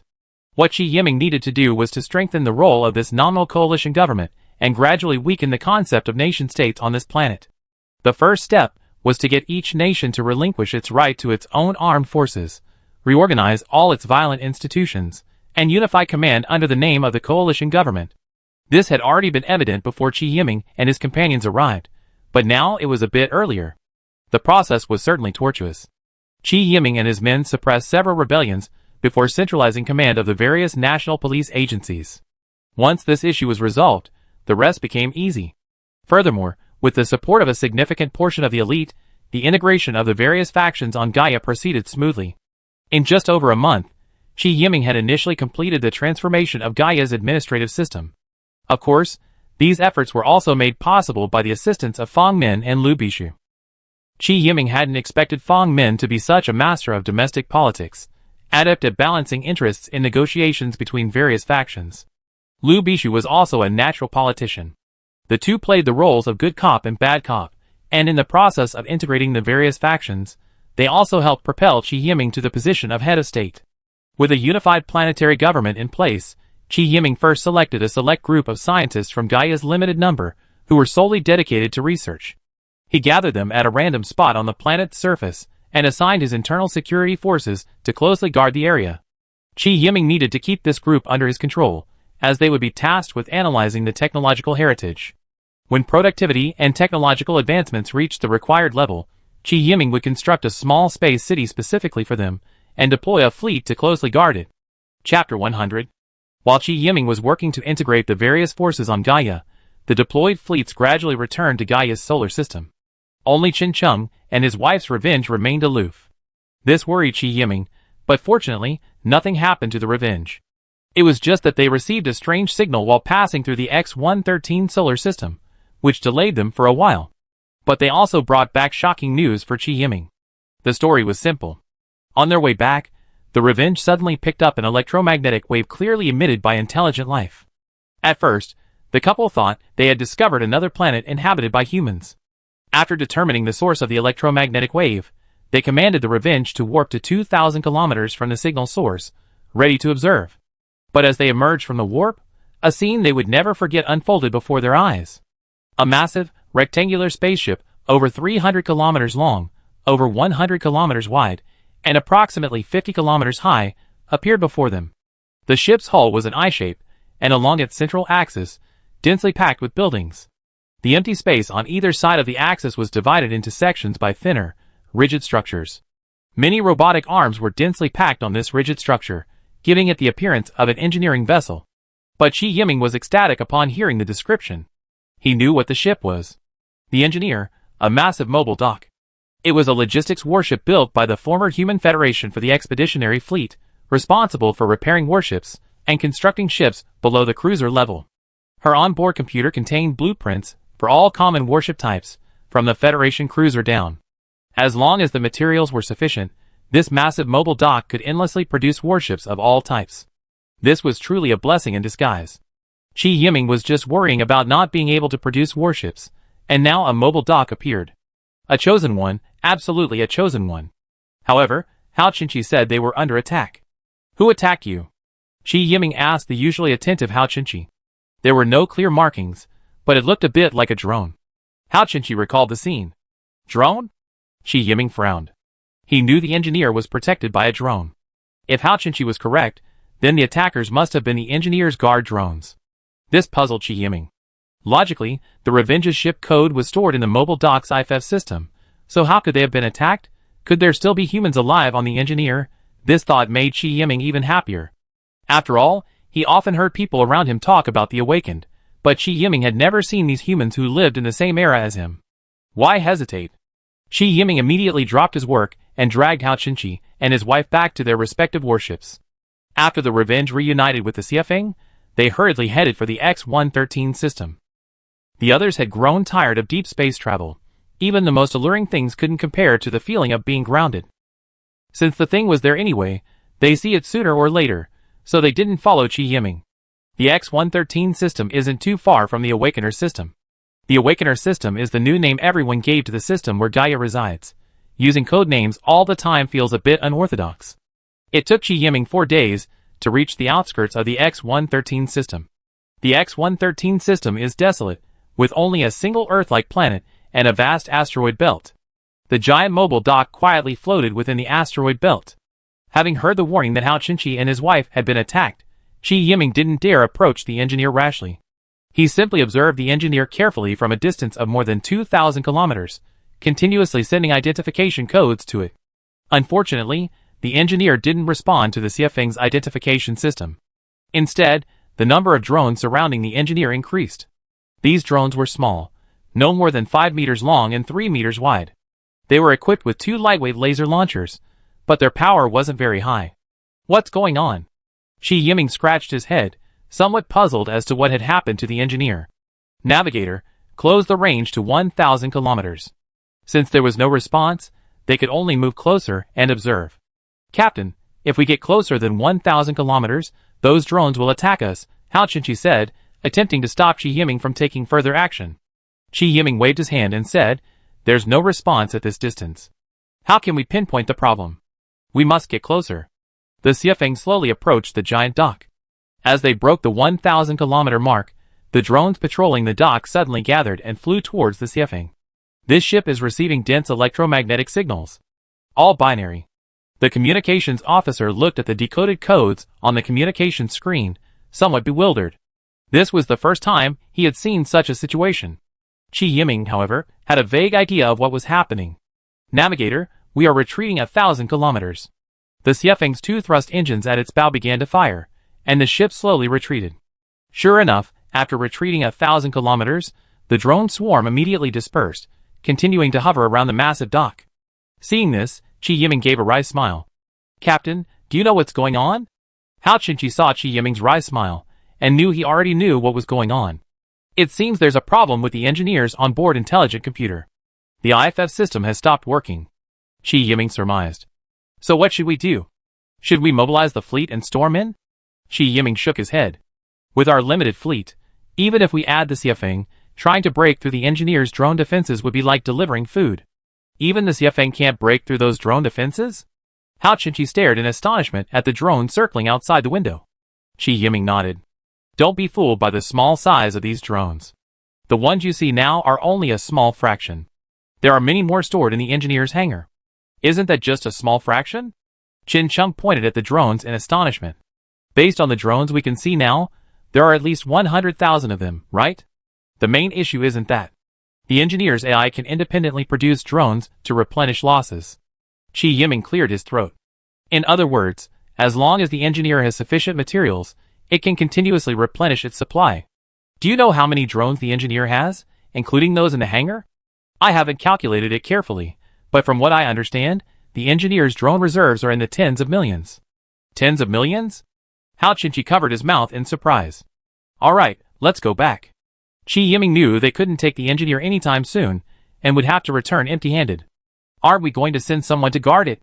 Qin Chung asked Qi Yiming, pointing at the engineer. Just send someone to check on it every 2 weeks. There's no need to stand guard here. Qi Yiming smiled at Qin Chung, who was asking the question. Without dozens of battleships, don't even think about taking the engineer.